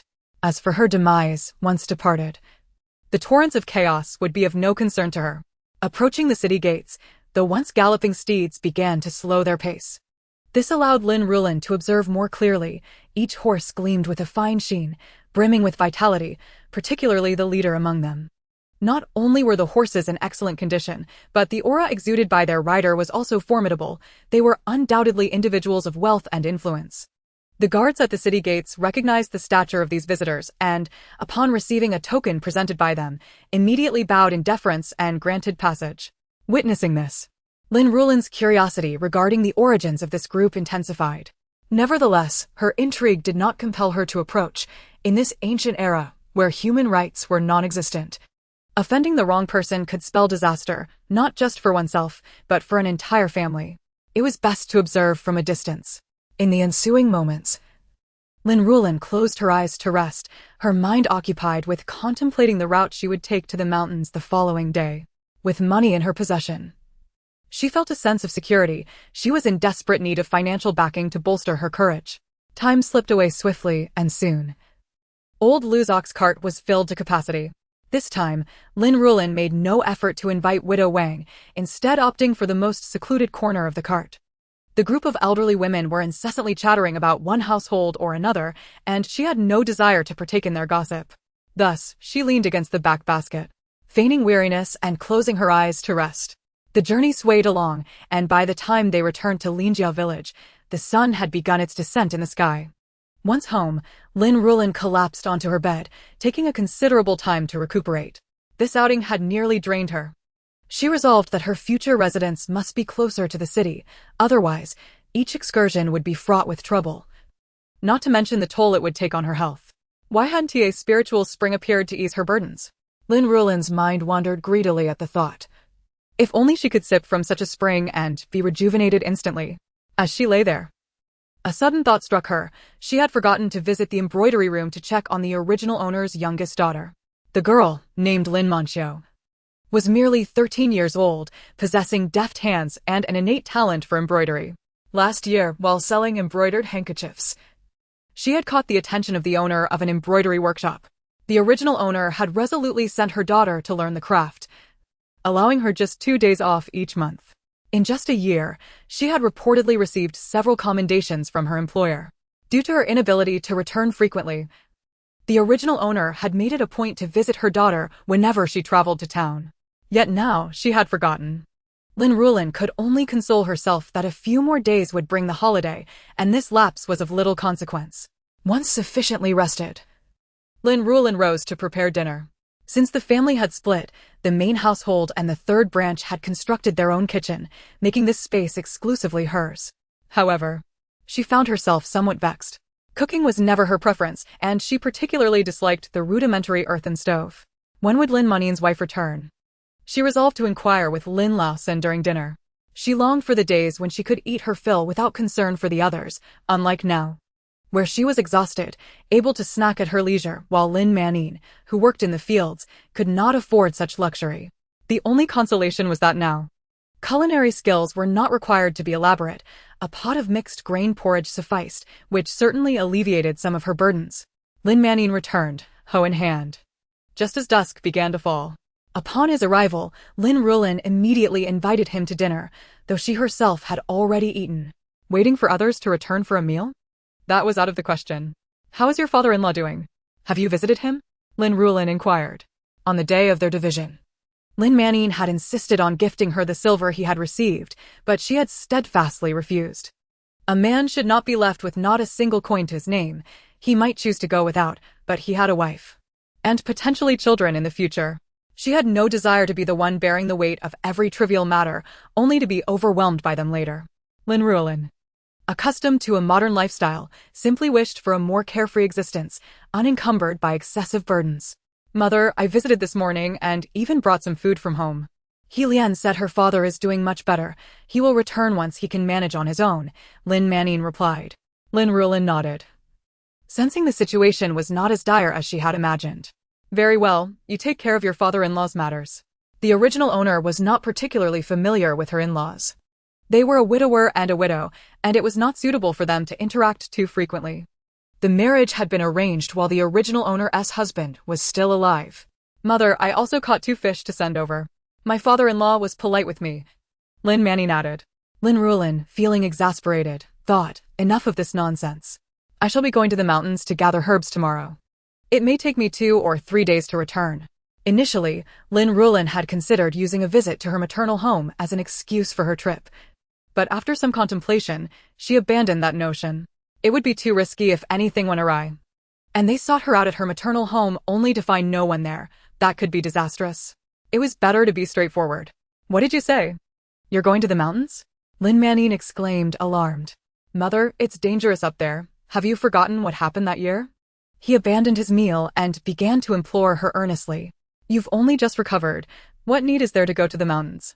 Though she had frequently ventured to the mountains in the past, it had been many years since her last excursion. He vaguely recalled the time his mother had been bitten by a venomous snake while foraging for herbs, and she had been fortunate to encounter other herbalists who happened to possess antidotes. Otherwise, she could have easily lost her life. Therefore, upon hearing that his mother intended to ascend the mountains, Lin Ruolan was the first to object. Why ask so many questions? My purpose for going is clear. The family's finances are too meager. I must gather herbs from the mountains. It has been many years since my last visit. Those herbs will have matured, and collecting them will yield silver, Lin Ruolan explained, albeit briefly. If the family were affluent, why would she risk such endeavors? It was all a consequence of their poverty. Mother, we still have some silver, why risk it? Lin Manin insisted, clearly distressed. His disapproval only served to infuriate Lin Ruolan. I knew I shouldn't have lived with you. You were once so filial, yet now you presume to dictate my actions. In a fit of frustration, she threatened to go to the village chief and demand her own separation. This was precisely why Lin Ruolan had been reluctant to share living quarters with others. She yearned for a modicum of freedom. The thought of being cast into this wretched place by human traffickers only intensified her agitation. Upon hearing his mother's threat of separation, Lin Ruolan immediately cowered. "Mother, please don't separate me. I still wish to care for you in your old age." Lin Ruolan, a modern individual, could hardly bear the phrase "to care for you in your old age." Leaning on mountains was precarious, and depending on people was futile. Relying on oneself was always the best course of action. She had never contemplated relying on the original owner's son for her future livelihood. Such an aspiration was rather audacious. "Silence. If you continue to prattle on, I shall cast you out today." Lin Ruolan immediately sealed her lips, resembling a tightly shut clam. At last, Lin Ruolan's ears were granted a moment of tranquility. However, at that juncture, Su Huinyang, who had been eavesdropping in the courtyard, could not resist her sarcastic remarks. Chapter 011, Su Huinyang, Cast Away. Oh dear, what mischief has third brother committed to provoke such ire from mother? To think she would even consider casting him away.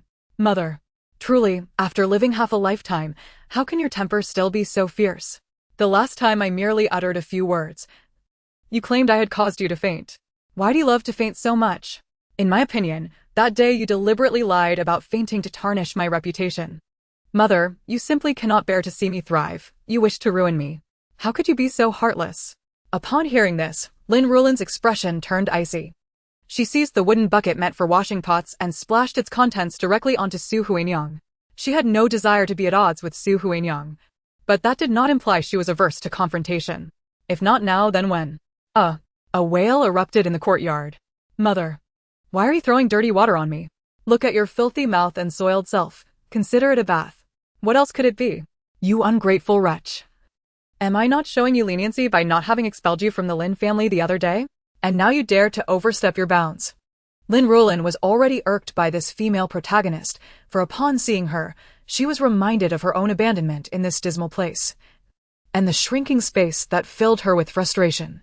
Now, this woman was prancing about before her, and who else should she deal with if not her? With resentment boiling over, the female protagonist had inadvertently stepped into her line of fire, providing the perfect outlet for her pent-up emotions. Fourth brother was also a useless waste, incapable of managing his own wife. Having married, he had forgotten his mother. Keeping him was less advantageous than a dog, which at least knew to wag its tail at her. This ungrateful creature indulged his wife in bullying his mother. Such a travesty. If there were to be a commotion, let it be a grand one. Lin Ruolan, determined to confront the situation, recalled the combat skills from the original owner's memories and unleashed a torrent of invectives upon the female protagonist. Naturally, Su Huinyang would not stand idly by to be berated. She immediately retaliated. You old witch. I merely voiced a few words you found displeasing, and you claim I fainted. There's no way one could faint so easily. I suspect you are merely feigning it to disrupt our marital harmony. If you cherish your son so dearly, why not share a room with him? Why bother marrying a daughter-in-law? You could handle it yourselves. I have no desire to marry, just as you have no desire for me to wed your son. A family of paupers with no decent home, why not just indulge yourselves? One must admit, Su Huinyang possessed a formidable fighting spirit. Yet, she failed to recognize that she was no longer in the modern world, where sharp tongues might earn applause. Before Lin Ruolan, she was inherently at a disadvantage. Her audacious verbal assault on her mother-in-law, even if justified, would swiftly turn unjust in the eyes of the onlookers, especially since her rationale was flimsy at best. With this, Su Huinyang had embroiled herself in a predicament.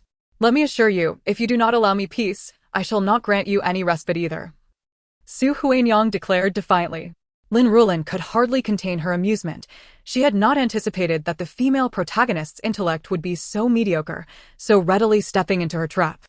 Unyieldingly, Lin Ruolan seized the opportunity to embellish the situation. Come, everyone, witness the new bride berating her mother-in-law.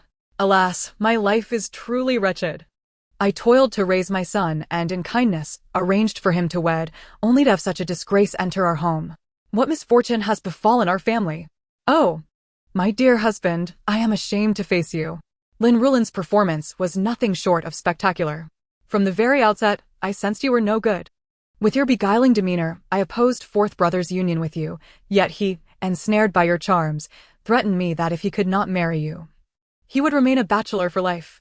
How foolish was I to have not foreseen this? Even before you arrived, you had already turned fourth brother against me. How could you be anything but trouble? My family has fallen into ruin by marrying such a disruptive spirit. Lin Ruolan's words flowed like venom, unleashing her full fury. You calamity, to enter this household and insult me, your mother-in-law, nearly causing my death from rage. You have shattered our family harmony. And yet you dare to hurl insults at me. Who do you think you are? You wretched creature. You must have whispered countless slanders about me into my son's ear, for neither you nor fourth brother are worth a dime. You both are worthless. You dare glare at me. Your gaze is as if you wish to devour me whole. Do you think I want to report you both for your filial transgressions? In this realm, filial piety governs all. A disobedient child can be directly reported to the authorities, where they will be met with suitable punishment, life or death, it matters not. A complaint will guarantee a beating. At that moment, the entrance of the Lin family was teeming with onlookers, all eager for entertainment. Having missed the prior family division spectacle, they were determined not to let this ruckus escape their notice. Indeed, fourth brother's wife, you lack decorum. You were initially promised to Zhang Dazue. Yet you so swiftly abandoned him for another family. I recall that Zhang Dazue had even made formal proposals back then. Once the first spectator spoke up, others chimed in, condemning Su Huanyang. It was evident she was no virtuous woman.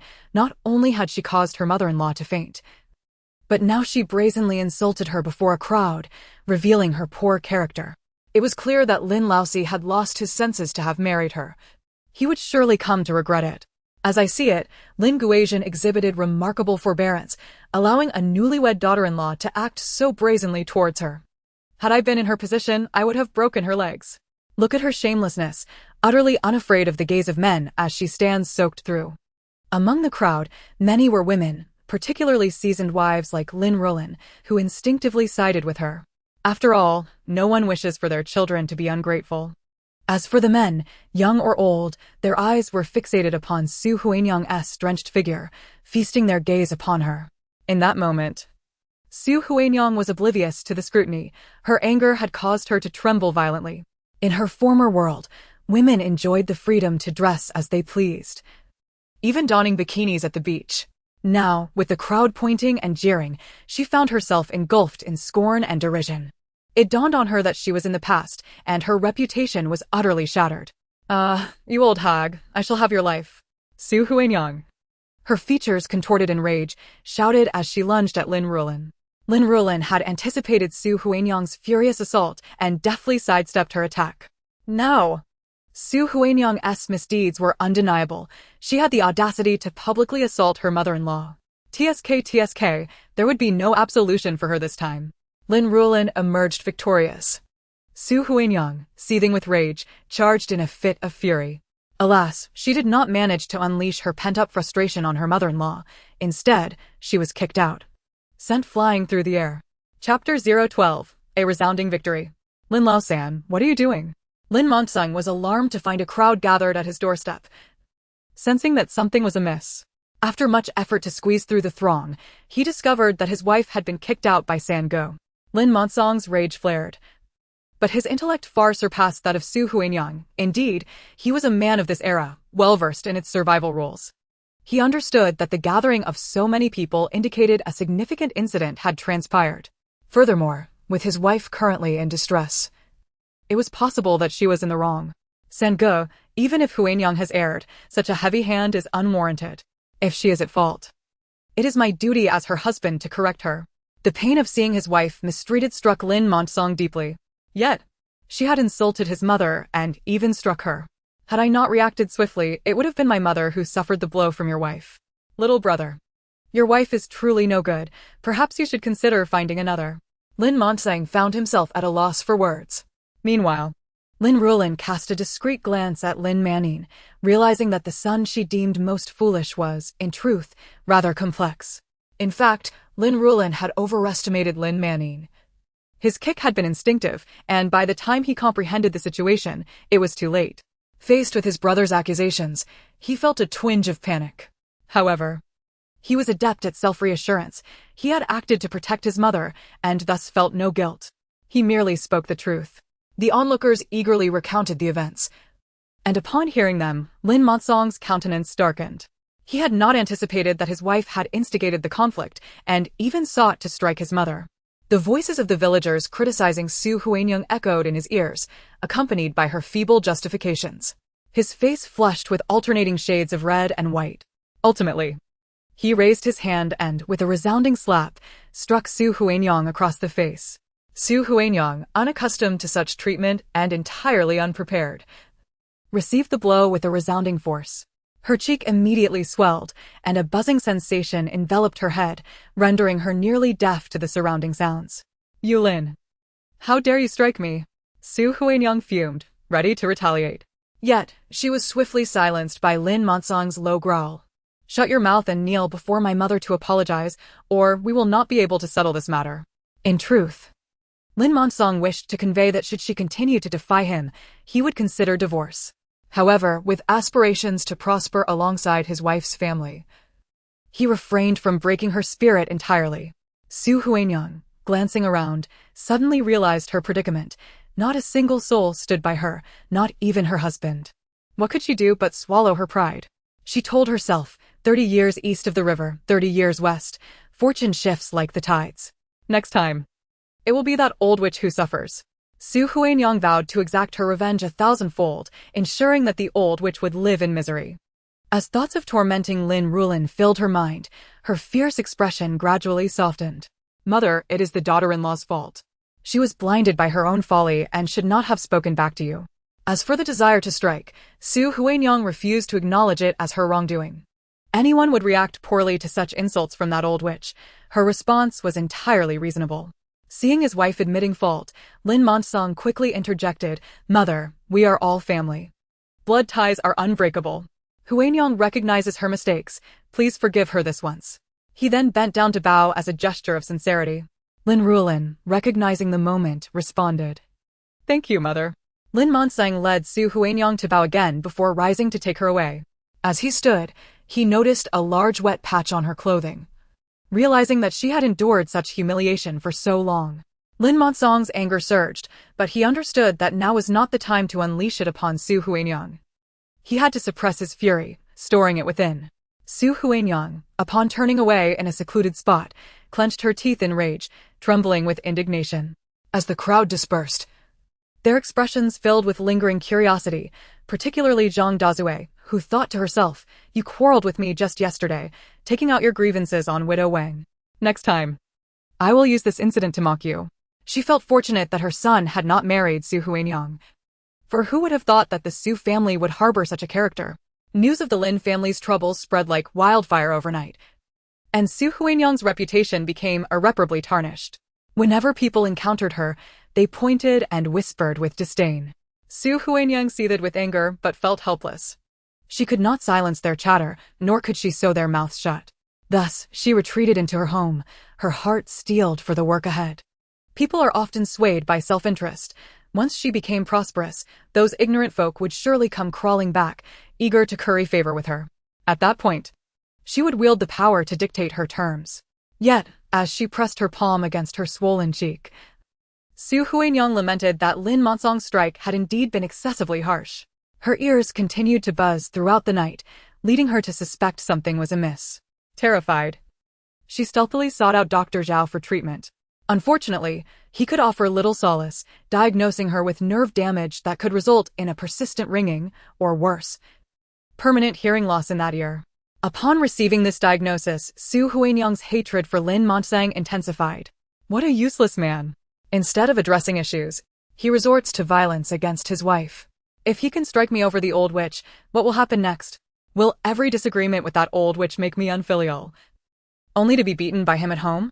The crux of the matter was that domestic violence either occurred not at all or repeatedly. Since Lin Ruolan had struck her once, it foreshadowed countless future occurrences. Su Huanyang's fleeting affection for Lin Ruolan evaporated completely after such mistreatment. After all, they had barely known each other for a short while, and their marriage had only lasted a month or two. How deep could their bonds truly be? Realizing he was not a good man, she resolved to seize any opportunity to rid herself of him. Thankfully, she had not fully divulged the soap recipe to Lin Ruolan. She had to guard it closely, ensuring he would never gain access to it. Unbeknownst to Lin Ruolan, Her actions had inadvertently created a rift between the protagonist and Lin Ruolan, distancing them from one another. The events of the previous day hardly weighed on Lin Ruolan. The victor, she rose early the next morning, quietly opening the courtyard door while the other houses remained silent. Suddenly, she was startled by a shadow at the entrance. Chapter 13, Shaking Off the Sticky Rice Candy. Lin Ruolan retreated several steps in fright. Upon closer inspection, she realized the shadow was not a monster but a person.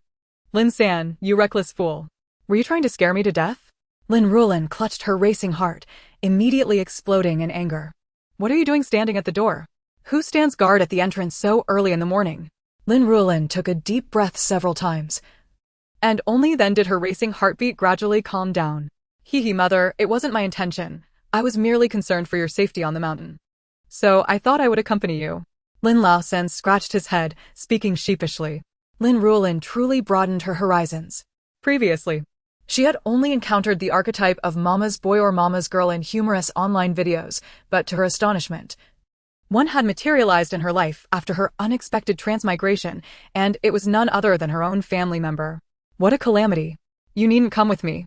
I can manage on my own, Lin Ruolan replied with visible disdain. Do you even know how to identify medicinal herbs or concoct them? If you accompany me, I will have to look after you the entire way. I am going to gather herbs to earn silver, not to take you on an excursion. I simply lack the energy for that. Her purpose on the mountain extended beyond mere herb gathering. She also intended to hunt and collect resources to validate her desert space. This burdensome tale, Lin Ruolan was resolute in her refusal to bring along. Mother, I can assist you by carrying the basket and collecting herbs. Besides, if we encounter wild beasts, I can protect you. Lin Ruolan was genuinely worried. Yet, it was futile. Lin Ruolan truly could not accommodate anyone. It's not that I refuse to take you. The crux of the matter is that you are utterly inexperienced.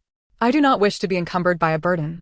You should abandon this notion. I will be back from the mountain in 2 or 3 days at most. Moreover, if you accompany me, who will tend to the work in the fields?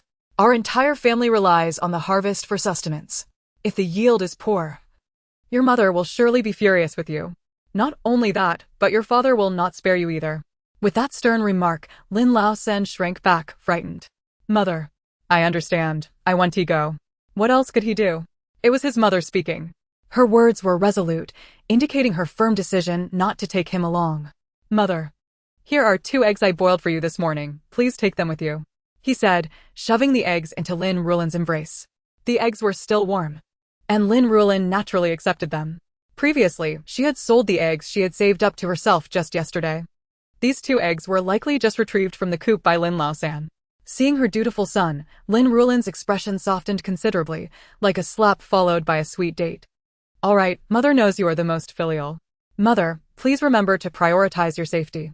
After a heartfelt exchange of maternal affection, Lin Ruolan finally managed to shake off Lin Ruolan, who clung to her like a stubborn gum, and hurried towards the foot of the mountain. By the time she arrived at the base, daylight had fully broken. Facing the majestic mountain forest, Lin Ruolan inhaled deeply, ensuring that her neck and head were adequately covered. She tightened her trouser cuffs. She sprinkled the medicinal powder she had purchased onto herself and slung a medicine pouch around her waist. Armed with a sharpened stick over a meter long that she had taken from home, she ventured along the narrow path trodden by villagers into the mountain. The outskirts of the forest were sparse, the vegetation evidently stripped by the villagers long ago, and she had yet to spot any valuable herbs. Even small creatures were nearly absent. It appeared that only deeper within the woods would her efforts yield rewards. However, the dangers lurking in the mountains were abundant. Lin Ruolan had to exercise even greater caution. This thought reminded her of an elderly woman she had encountered during hyperbaric oxygen therapy in the hospital. The woman had once fervently advocated for organic, pesticide-free vegetables, yet most produce available in the market was laden with chemicals. Consequently, she would join her old friends annually to forage for wild vegetables in the greater Shingon Mountains. For many years, nothing untoward had happened, but one year, she was bitten by a particularly venomous tick. She was rushed to a specialized hospital, where several others had also suffered tick bites. The old woman was fortunate. She was not allergic to penicillin and spent a lengthy period in the ICU. Her family had to sell their house and deplete their savings to save her. Even then, recovery required extensive rehabilitation. The costs were staggering, But luckily, her family was relatively well off, her income substantial, and her children supportive. Year after year, the old woman progressed from being unable to walk or speak to gradually regaining her abilities, finally speaking fluently and walking briskly. How many years and how much suffering that journey entailed, she could not count. As for her fellow patients, it was said that one did not survive due to a penicillin allergy. Even now, Lin Ruolan shuddered at the memory, finding it terrifying. In the technologically advanced 21st century, mortality rates were daunting. In ancient times, death was almost guaranteed. Were it not for her dire financial straits and urgent need for a substantial sum to procure supplies to escape this place, coupled with the protective measures she had taken to enhance her safety, she would never have dared to venture into the mountains. The ancient wilderness teemed with snakes, insects, and ferocious beasts. One stroke of misfortune could lead her to a dire fate. Let alone anything else, even the sight of a snake sent chills down her spine. Unfortunately, she found herself lacking in many areas, with only a faint knowledge of medicinal plants. Her family had previously purchased several books, such as 500 Types of Wild Vegetables, Compendium of Chinese Medicinal Herbs, and Encyclopedia of Mushrooms. In truth, she had also acquired various folk remedies and a guide to 1,000 common plants. However, she had only managed to read the first two thoroughly and remembered a great deal. Perhaps this knowledge could be considered her hidden talent, a serendipitous advantage connecting her to the original owner's expertise. The sole disadvantage was that her understanding was theoretical, lacking practical experience. Yet, the original owner's memories could serve as a perfect complement. As the sun climbed higher in the sky, Lin Ruolan found herself further from the village. The paths were well trodden by the villagers, making them relatively safe to traverse until she approached the deeper regions of the mountain, where her anxiety intensified. She admitted to feeling somewhat cowardly. In the past, she had merely climbed artificially developed trails, never had she ventured into the depths of ancient forests. Even if given the opportunity, she would not willingly endure hardships. However, after nearly 3 to 4 hours of climbing, turning back now would mean abandoning her efforts. Worse yet was the absence of funds. The lack of money was the most terrifying aspect. How could she escape without money? Would she follow the heroine on her path of hardship? That was out of the question, impossible in this lifetime. Just yesterday, she had treated the heroine so poorly that the latter must surely loathe her now. Joining her in fleeing would likely lead to being cast aside as collateral damage. It was best to rely on herself. Additionally, she simply could not endure such a long journey or such hardships.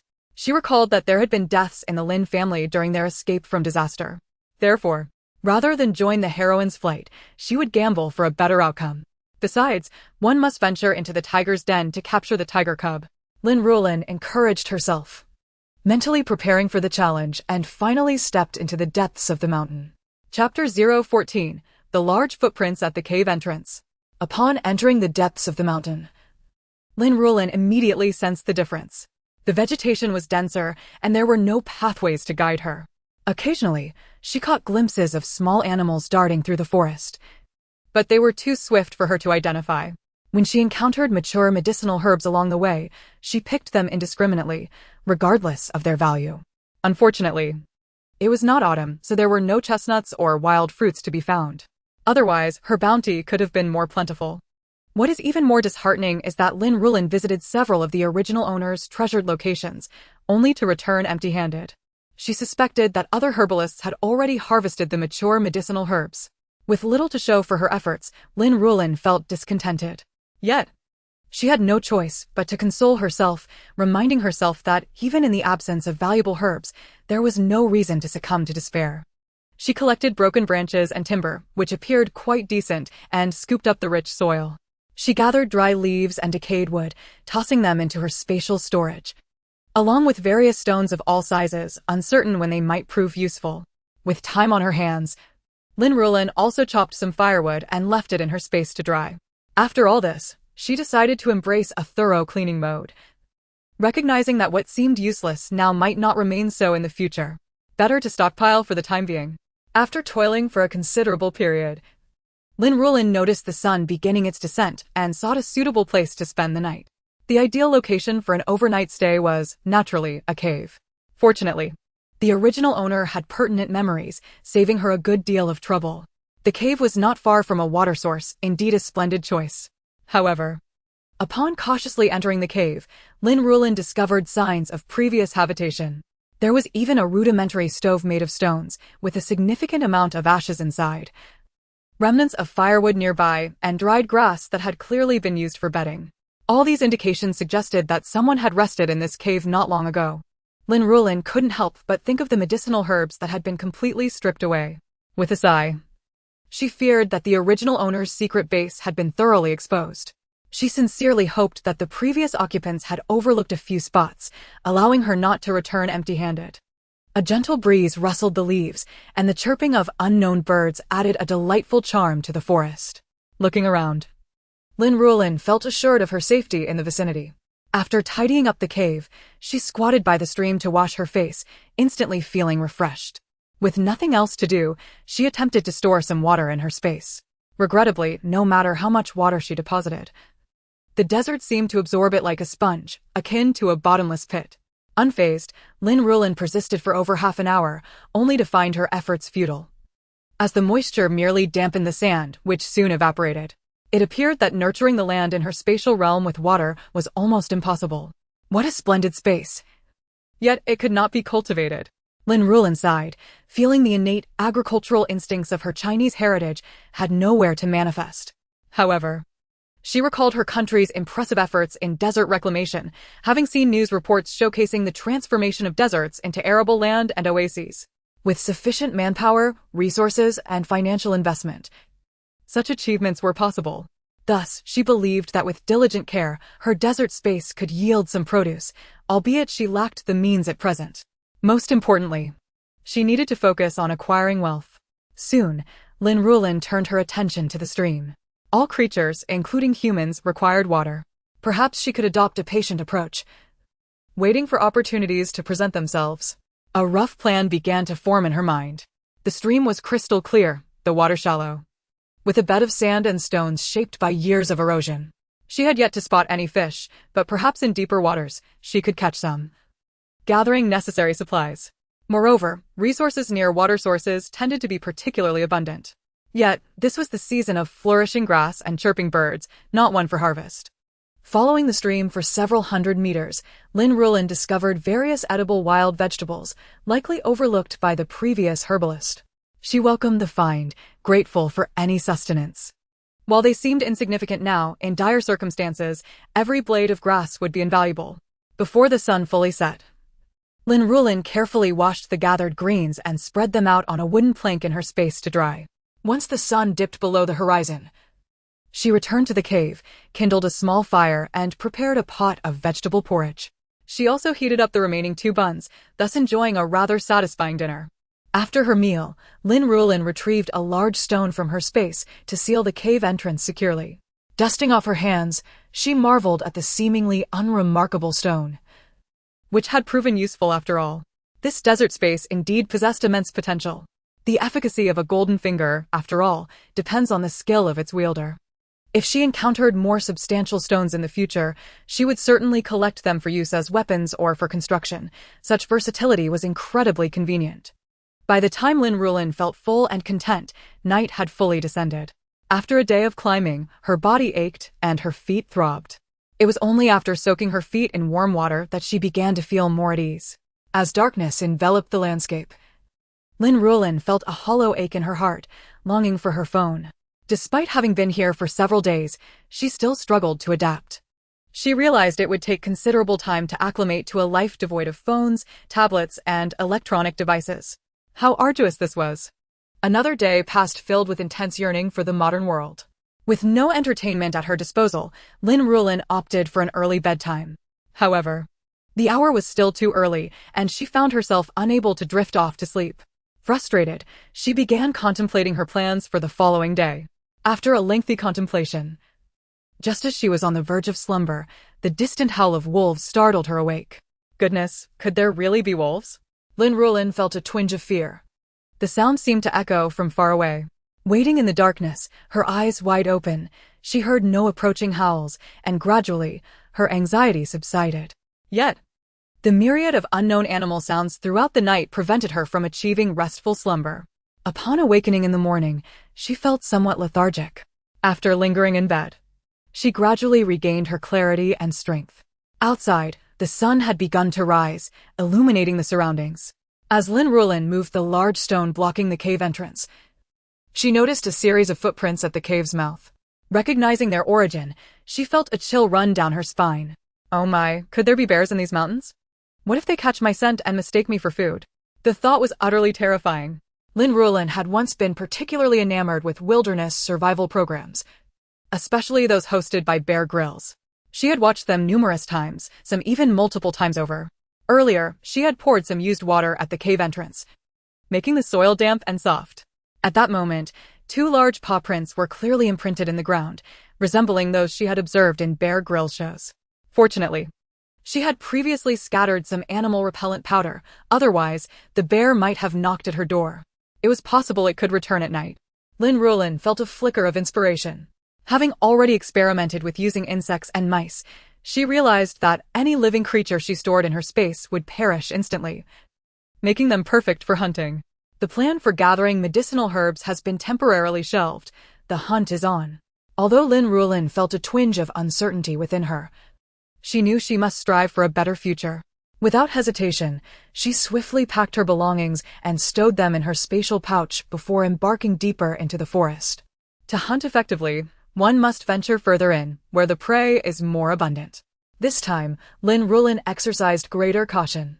Indeed, as she delved deeper into the mountains, she intermittently spotted wild chickens, rabbits, and squirrels. Initially, she failed to capture anything on several occasions, but gradually, she honed her skills. Upon spotting a wild chicken, she swiftly struck with a stick.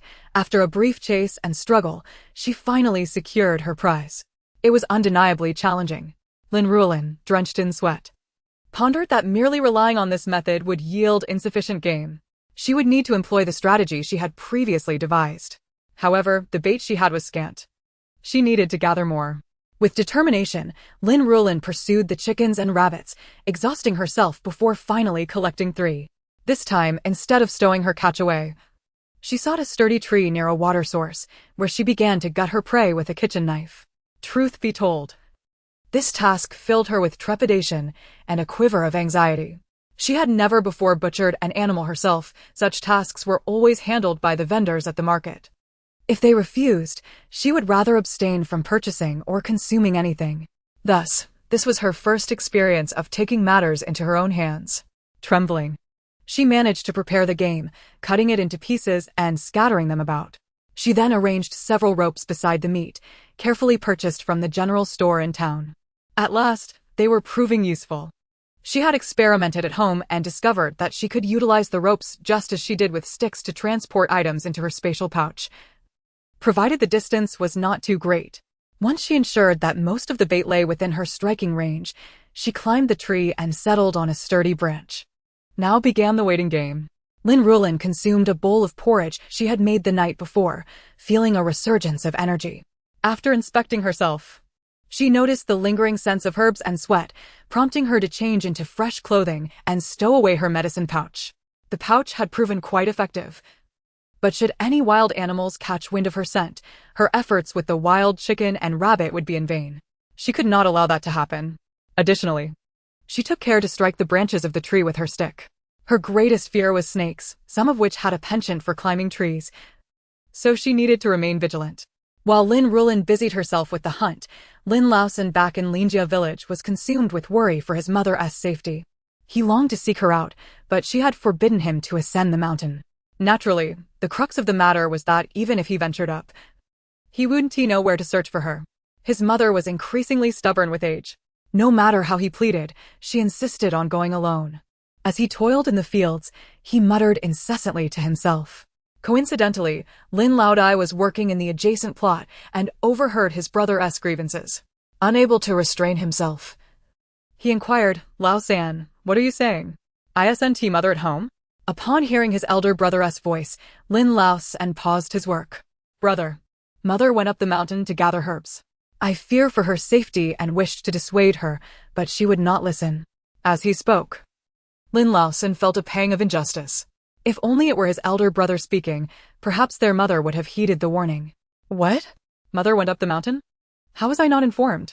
Yes, she left early yesterday morning. You were still asleep when she departed. Did she mention when she would return? Lin Laodai abandoned his work, stepping into the field's edge for a closer inquiry. Lin Laosan replied without reservation. She indicated she would be gone for 2 or 3 days. Today marks the 2nd day. I have no idea if she will return today. He believed she was heading to a place where she had previously gathered herbs, a relatively safe location. Lin Laodai pondered for a moment before asking. She must have brought the animal repellent powder, correct?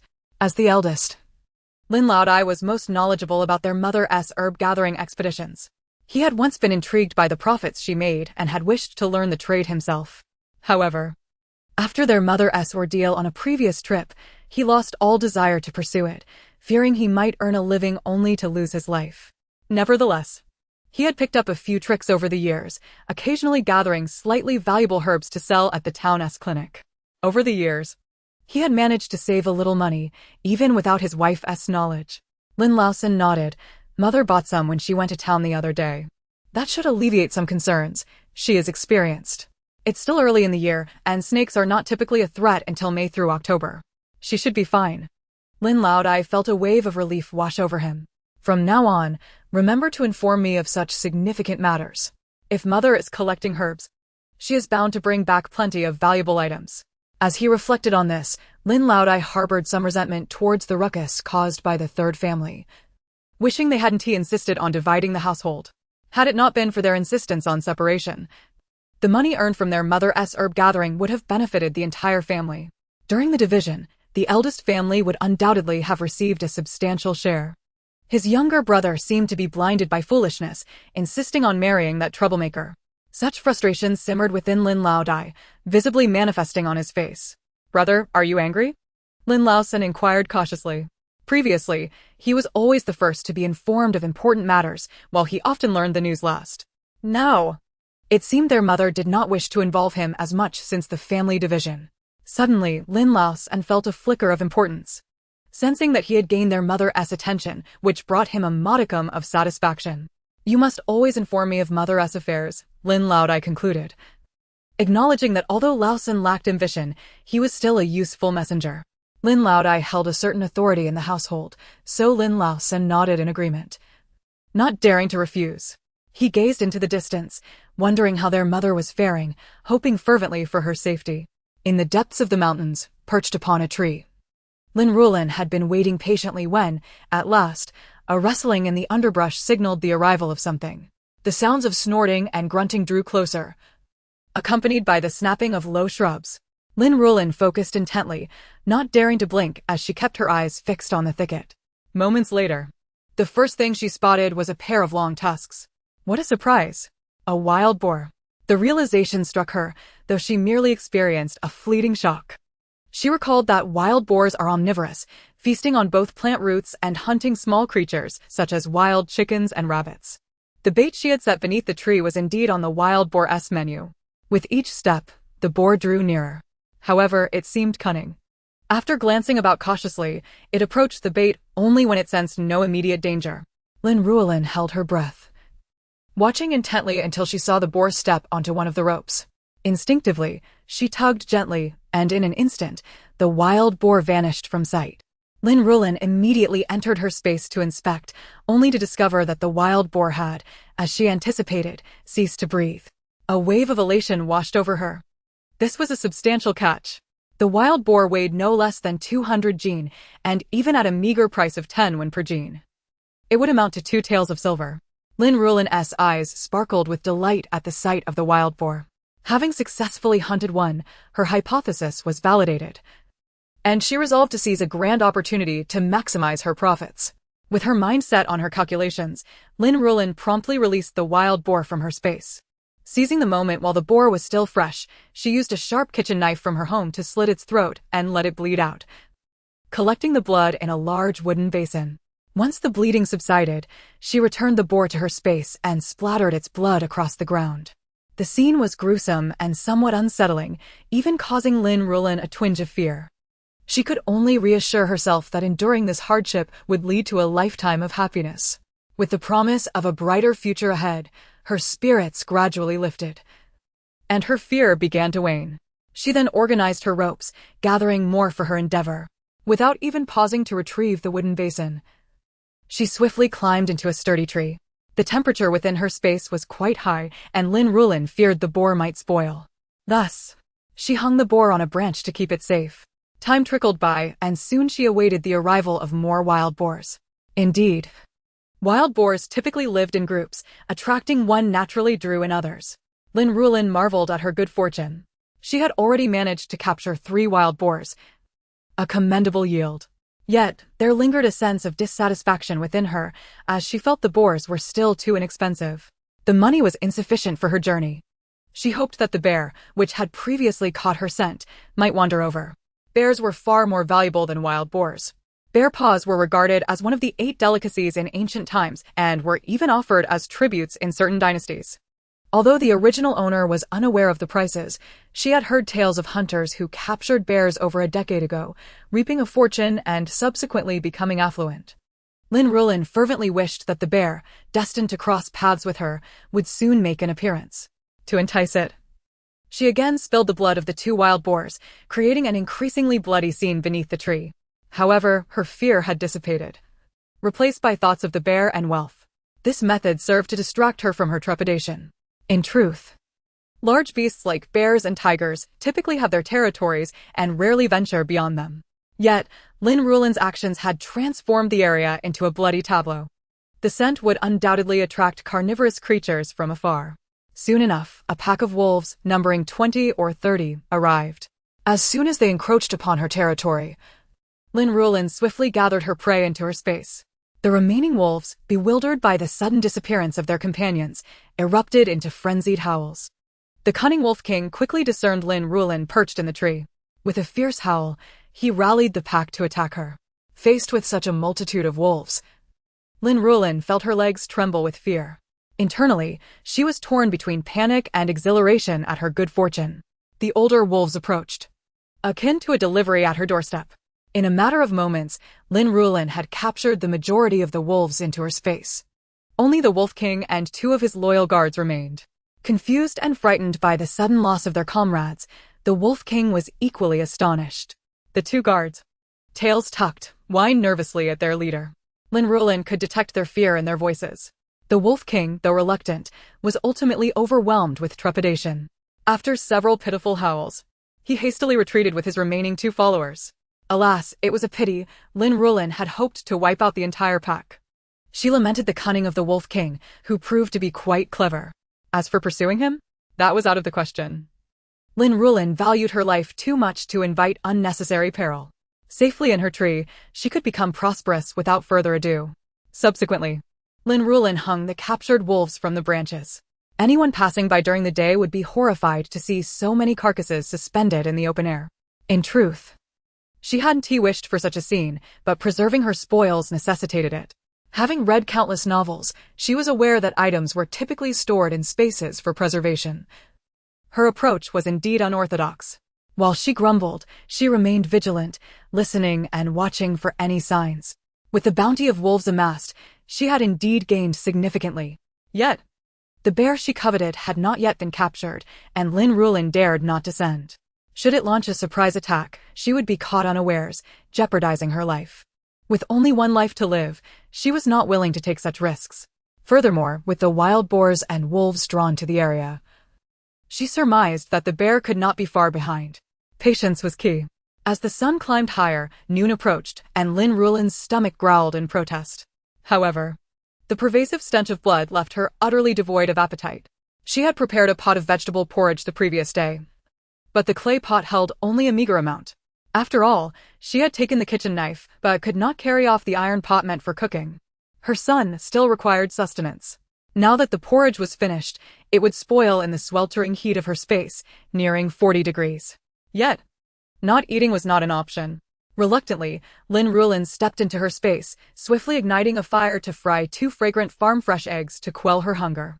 After wiping her mouth clean, she promptly exited the space. The moment Lin Ruolan stepped out, she was taken aback. Chapter 017, Luring the Bear into the Trap. In the brief time she had spent eating in her space, the bear had made its appearance. Lin Ruolan thought to herself how timely the creature was. She observed that the wild chickens and rabbits on the ground had been devoured by the bear, and without a moment's hesitation, she swiftly captured it within her space, just as the wolves had met their end. Now, with the bear she had long desired, Lin Ruolan felt an urgent need to move quickly.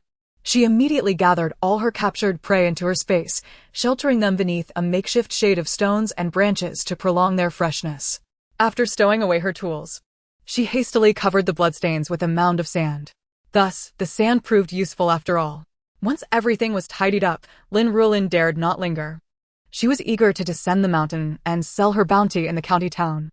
Though ascending the mountain is a relatively effortless endeavor, descending proves to be a swift affair indeed. At this moment, Lin Ruolan is dashing through the woods. She has once again liberally applied the beast-repellent powder upon herself. While her ascent took more than a day, marked by pauses and hesitations, her descent has her feet nearly sparking with friction. Along the way, she faintly hears the roar of a tiger. Lin Ruolan is beset by a duality of fear and regret, fear of being pursued by the tiger, and regret for not having lingered longer, for had she done so, the tiger might have been within her grasp, yielding a substantial profit. However, this thought flitted through her mind only momentarily before being cast aside. After 2 arduous hours of frantic fleeing, Lin Ruolan finally catches sight of her village. Upon seeing the familiar landscape, her disoriented mind begins to settle. She releases her small basket and medicinal hoe, adopting the guise of one returning from herb gathering.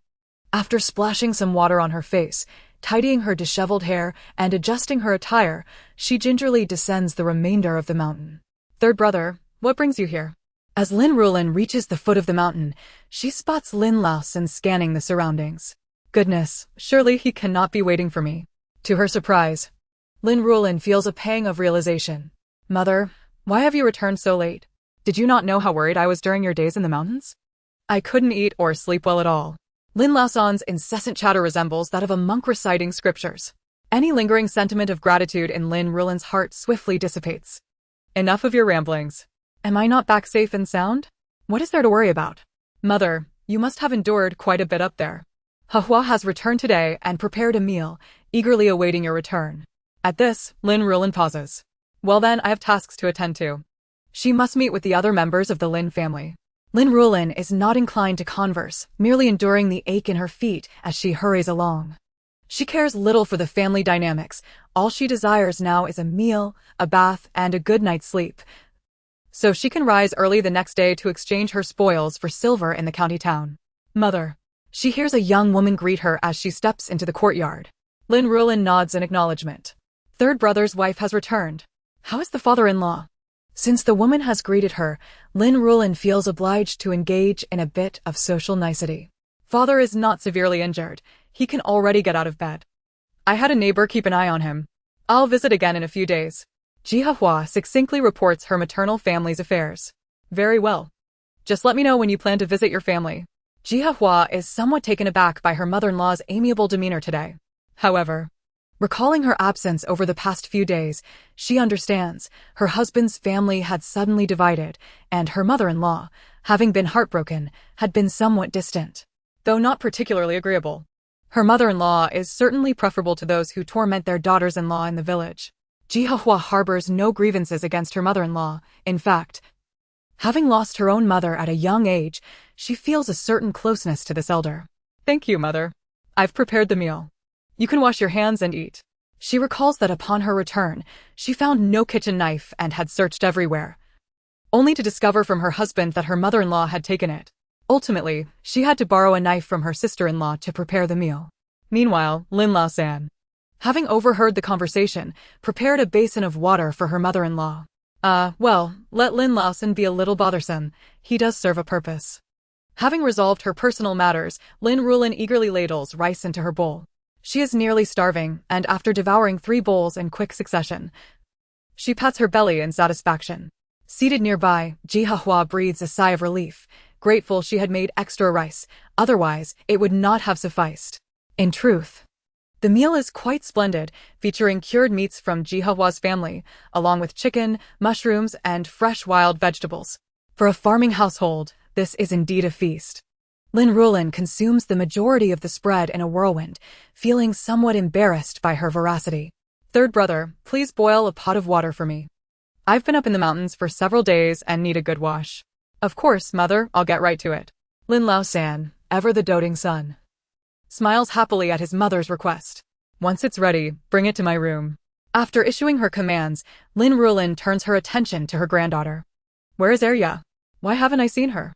Arya is the daughter of Lin Ruolan and Donghua, only a year old. Mother. That little girl is fast asleep, Donghua replies with a smile. Make sure to wake her shortly, if she sleeps too much during the day. She will be restless at night. I understand, mother. She was thinking of you before she fell asleep, but she soon dozed off. I saw how tired she was and let her rest. After exchanging a few more words, Lin Ruolan feigns fatigue and retreats to her room. Meanwhile, in the third household, Su Huanyang listens to the sounds of her mother-in-law's return, her heart sinking in disappointment. Was it not said that the deep mountains were home to bears and man-eating tigers? At the very least, there should be venomous snakes. How could that old witch return unscathed, without a scratch to show for her venture? How could the heavens be so blind? Initially, Su Huanyang had been unaware of her mother-in-law's mountain excursion, only learning of it when her husband mentioned it. From that moment on, she inwardly prayed her mother-in-law would not return. Alas, her wishes went unfulfilled. Disappointment gnaws at her, yet she feels powerless. She longs for immediate retribution. Yet the circumstances do not permit it. Lin Ruolan has been keeping a close watch on her, seemingly intent on extracting her secrets for his own gain. With this thought, Su Huanyang's resentment and trepidation towards Lin Ruolan deepen further. She finds herself torn, contemplating whether to bring her siblings over. Doing so would grant her some support, however. Her maternal uncles are not to be trifled with, and they would not relinquish their hold without taking a piece of her. Yet, leaving her siblings to fend for themselves fills Su Huanyang with dread, fearing they might be bullied and ultimately resent her for it. All of this turmoil is thanks to that wretched old woman and Lin Ruolan, the abusive man, had it not been for them. She would have brought her siblings back days ago. Her face took 3 days to return to normal, while her ears bear permanent damage. As the buzzing in her mind intensifies, she grits her teeth in frustration. I cannot endure this humiliation any longer. Listening to the laughter and merry chatter from the other side, Su Huanyang's expression darkens further. She must devise a plan for her revenge. Before long, an idea sparks in Su Huanyang's mind. Chapter 018, Arranging a Cart to the County Town. Having finished her bath, Lin Ruolan is utterly exhausted, not only physically but mentally as well. Yet, as she lies in bed, sleep eludes her. After much contemplation, she concludes that releasing her captured prey for storage is the most prudent course of action. The warmth in her space makes her anxious about the meat spoiling, fearing she would regret it too late. Thus, she dismisses thoughts of the scent and focuses on the prospect of selling her goods for a better price. The old man's ox cart is far too slow. By the time it rumbles into the county town, the flowers will have wilted. Setting aside the ox cart, she recalls that another family in the village possesses a mule cart. Mules, being hybrids of donkeys and horses, combine the endurance of the former with the strength of the latter, making mule carts generally faster than ox or donkey carts. It indeed met her requirements. Having made up her mind, Lin Ruolan feared that she would be unable to secure a mule cart in time if she waited until tomorrow. Thus, she rose once more to visit Lin Ruolan, requesting him to arrange for a mule cart from that household. Mother, why must we book a mule cart? Lin Ruolan inquired. Somewhat puzzled. Isn't Uncle Lu's ox cart quite sufficient?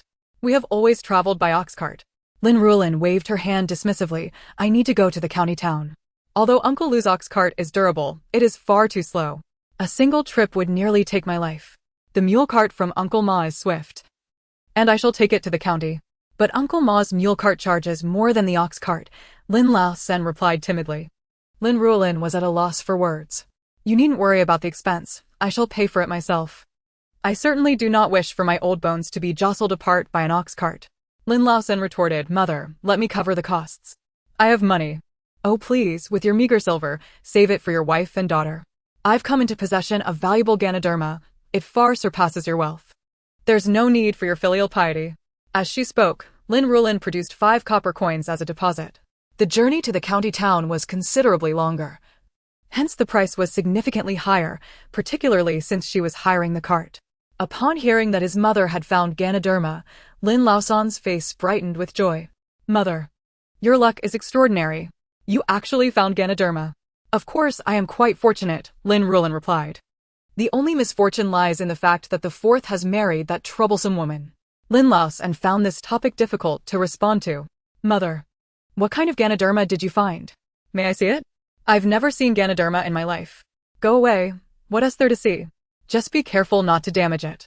Hurry and book the mule cart, do not dawdle. She had a great deal of prey stored in her room, which she could not allow anyone to discover. Speaking of which, she had stumbled upon the Ganoderma while resting and drinking water on her way down the mountain, having collected 2 pieces. Both were red Ganoderma, a particularly valuable variety. The worth of these 2 pieces alone could equate to an entire year's income for a peasant family. Lin Ruolan decided to openly display the income from the 2 pieces of Ganoderma, while the earnings from hunting would serve as her private savings. Lin Laosen had no choice but to comply, leaving while it was still light out, armed with the money his mother had given him, to visit Uncle Ma's home. Mother, I have spoken with Uncle Ma. He said he would wait for you at the village entrance during the early hours. The early hours referred to around 5 o'clock, at which point dawn would be breaking. All right, I understand. Mother, I will accompany you tomorrow. I am uneasy about you going alone. Lin Ruolan exclaimed, here we go again. Lin Laosen truly is as clingy as a piece of chewing gum. No need, I'll manage on my own. It's not a significant matter. But mother, you have only ever been to the town's medical clinic, not to the county town. I am somewhat worried. How do you know I have never been? I have been there before. The original owner had never been, nor had she. When venturing outside, one's identity is self-assigned. Though she had never physically been there, her heart had traveled there. In her dreams, she had visited, so how could that not count? Mother, why have I never heard you mention it? Lin Laosen asked, puzzled. If his mother had been there before, she would surely have spoken of it. He realized he had never once heard her mention it. Lin Ruolan chuckled lightly. There are many things you are unaware of. I have consumed more salt than you have rice. Lin Ruolan boasted slightly. Well then, what? Enough. Do not inquire further. You are truly tiresome, I am exhausted. Now, begone. When Lin Laosen returned, he felt a twinge of discontent. What's the matter? Did mother reprimand you? Jihahua casually asked. Mother finds me bothersome and told me to leave. Jihahua replied, then by all means leave. Do whatever mother asks. In the end, obeying mother is never wrong. Jihahua regarded her mother-in-law favorably. Although she had initially been displeased at the birth of a daughter, she still received her due share of attention. At most, her mother-in-law would only make a few passing comments, which did not hurt or offend. Jihahua was never one to be bothered by such matters. She valued tangible gains instead. For instance, her mother-in-law had surprisingly chosen to divide the household early. On the surface, it appeared quite fair. As for her mother-in-law not residing with the eldest branch, but rather with the second, that was unexpected. However, having lost her own mother at a young age, she considered it a blessing to have a mother-in-law lend a helping hand. After all, having an elder in the household is akin to possessing a treasure. The role of a mother is indeed significant. It was merely the third branch that was short-sighted, foolishly insisting on a division of the household. Now that the household registration had been separated, they would all have to face conscription in the future. The third branch was truly ungrateful, especially Su Huinyang, who had dared to lay hands on their mother. Her audacity was remarkable. Jiahua could well imagine the foul reputation the third branch now possessed. She truly could not fathom their actions. Having received his wife's comforting words, Lin Laosen felt considerably relieved. Mother has been rather irritable lately. You should be careful not to provoke her. Jiahua shot Lin Laosen a glance. Am I that sort of person? I would prefer if mother lived with us. This made Lin Laosen smile. As long as you do not object with mother around. If I am conscripted, she can care for both of you. Lin Ruolan, who had eaten too much and was unable to sleep, wandered around the courtyard, thinking, well, that was a heartfelt confession. The next day, Lin Ruolan, an early riser, had packed her belongings and set off for the county town. Guangxi, did you previously run to the county town? She asked. Which is the largest inn in the county town? Zhuangzi, the son of Uncle Ma, was in his early 20s. Strong and vigorous. The cart moved steadily. With nothing much to do, Lin Ruolan engaged Zhuangzi in conversation while gathering information. After all, she had genuinely never been to the county town. Her earlier claims had merely been a pretext to dismiss Lin Laosen. Therefore, she needed to glean knowledge from Zhuangzi. Indeed. Aunt. It used to be my father who drove, but now that he is older, He has passed the responsibility to me. The largest in his Hongyun Inn. Zhuangzi was quite talkative, sharing everything he knew without reservation. Lin Ruolan inquired not only about the inn but also about medical clinics, pharmacies, and prominent families in the county. From Zhuangzi's information, she compiled a list of several potential targets. The most valuable was Xiangxiazi, which is why Lin Ruolan planned to head directly to the largest inn in the county town. The speed of the mule cart was indeed much quicker than that of the ox cart. They arrived at the city gate in less than half the expected time. "Aunt, do you need me to accompany you into the city?"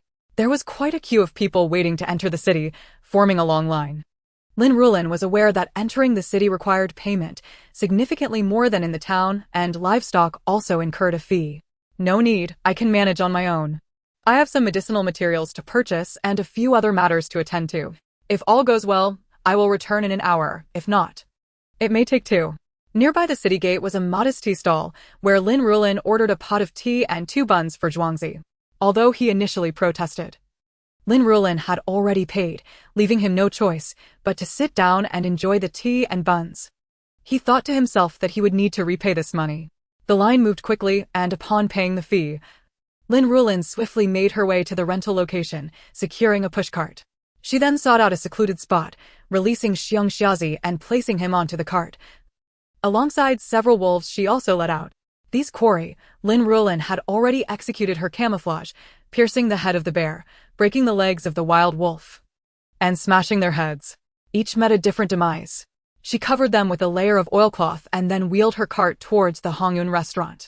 However, Lin Ruolan did not anticipate that she would encounter someone she had a fleeting acquaintance within the county town. Chapter 019: Exorbitant Prices. In the Hongyun restaurant, the manager was in a state of distress. "What shall we do at this moment?" the manager lamented. The head chef was overwhelmed with worry. Today, the son of the county magistrate sent his attendants to reserve a table, claiming he was tired of the previous dishes and requested something different. The restaurant occasionally introduced new dishes, but they couldn't keep up with the demands of these young lords who frequented the establishment. The chef's repertoire was already exhausted. He had nothing left to offer. "Don't you have any other new dishes?" the manager inquired, somewhat dissatisfied. "After all these years, do you think I don't know what you can cook?" "Of course I know what you can make. But don't you have a stash of secret recipes?" The manager, Hao, was aware of this. "What time is it now? Quickly bring out those secret recipes." If it were ordinary customers, it might be excusable. But today is different. You must do well. Otherwise, we will all face dire consequences. As the largest restaurant in the county, they were not without influence. Their proprietor was related to the county magistrate, which allowed them to establish a foothold in a short period, and no one dared to provoke them. It was all based on this solid connection. Among the guests arriving for the banquet were not only the son of the clerk, but also the county magistrate's son. And it was rumored that important figures from the capital were coming. The first 2 were familiar faces, and they could usually be lenient. But now, they were hosting prominent visitors from the capital. If they failed to impress, the repercussions would be unimaginable. Cold sweat began to bead on the manager's forehead. When the mention of secret recipes arose, the chef's face turned bitter. "Do you have leopard fetus, monkey lips, or bear paws? I have already made everything else." It was not a matter of incompetence, it was simply that a skilled cook cannot perform miracles without ingredients. The 3 items the chef mentioned left manager Hao speechless. "Where am I supposed to find these things?" He rolled his eyes dramatically. If he had that ability, would he still be here fretting? It was quite evident. The chef shrugged his shoulders. "Then I am powerless." The 2 middle-aged men exchanged glances, both feeling that their good days were coming to an end. Meanwhile, Lin Ruolan pushed her cart towards the Hongyun restaurant, having heard good things. Instead of entering through the front door, she approached the back, where the kitchen was located. "Hey, I have some fine goods here. Would your restaurant be interested?" Lin Ruolan called out to a young worker busy inside. Hunters frequently came to sell wild game, so the worker, a seasoned hand, quickly approached. "Madam, what do you have on your cart?" "I must warn you, if it's mountain chickens or wild rabbits, they won't be considered fine goods." Lin Ruolan raised an eyebrow. "Oh, it's certainly not something so commonplace. Why don't you come take a look for yourself?" She lifted a corner of the oilcloth, revealing the large paw of the bear. At first glance, the worker did not recognize it. But upon a closer inspection, he realized what lay upon the cart and was taken aback. Yes, this is indeed a bear. Such a large creature, you cannot decide on your own. You should fetch someone who can. Before he could finish, the young worker had already dashed away. Manager! Manager! The worker ran, calling out. Manager Hao and the chef were deep in thought when they suddenly heard the worker's urgent voice, fearing something had gone awry. What's the hurry? I've told you countless times that as a worker, you must remain calm in the face of change. Manager, someone is here to sell a bear. The worker gasped, finally articulating his words. What? A bear? Are you serious? Surely you jest. Manager Hao struggled to believe it. It's true. Just as I said. The person is in the kitchen. The chef had already hurried downstairs. Manager Hao quickly followed. At first glance, Manager Hao saw a woman and momentarily thought the worker was playing a prank on him. The chef had already pulled aside the oilcloth, confirming it was indeed a bear. Old Hao, we must acquire this bear today. Once we have it, I can prepare the secret dishes you've been longing for, and you might gain some valuable experience. Manager Hao collected himself and leaned in for a closer look. This bear looks decent. What price do you intend to sell it for? As a businessman, Manager Hao naturally hoped to procure the item at the lowest possible price. With the problem now resolved, his thoughts began to flow again. But Lin Ruolan had no intention of yielding to his wishes. That depends on the price you offer, Manager. If it's suitable, I shall sell. 100 taels. I will take it, Manager Hao stated. Lin Ruolan chuckled. Are you trying to fool me? Or perhaps you meant the price for just a bear paw. Manager Hao wanted to clarify that he was indeed referring to the price for an entire bear. However, the woman before him had already spoken. Clearly not one to be easily deceived. I'll add another 100 taels, 200 taels to buy your bear. Seeing the manager's untrustworthiness, Lin Ruolan replied coldly. It appears the manager does not intend to conduct fair business with me. Since you at Hongyun Restaurant are unwilling to purchase, I could easily take my wares to the second best restaurant. What was it called again? Manager Hao. The chef hastily kicked Manager Hao's leg, signaling him to refrain from making a rash decision. Without this bear, when the distinguished guests arrived at noon, if they failed to impress, they might very well end up dining at home. Manager Hao glared back at the chef, scolding him silently for his lack of ambition. Madam, please name your price. He thought to himself, the price you set is not my concern if you suffer a loss. 800 taels, Lin Ruolan stated, opening with a sky-high price. Regarding the price of bear paws, she recalled reading about it in Dream of the Red Chamber. 20 pairs of bear paws were worth no less than 3,000 taels. Doing the math, 300 taels for a bear paw seemed reasonable. As for the additional 500 taels, that accounted for the bear meat and skin. However, she knew that in a remote, small county, prices would need to be adjusted. But when it came to offering a price, who doesn't start high? Upon hearing Lin Ruolan's exorbitant demand, Manager Hao was taken aback. That's far too expensive. I cannot afford it. Perhaps you should look elsewhere? He still hoped to strike a bargain. Lin Ruolan nodded. Very well, I shall go to that second-best restaurant.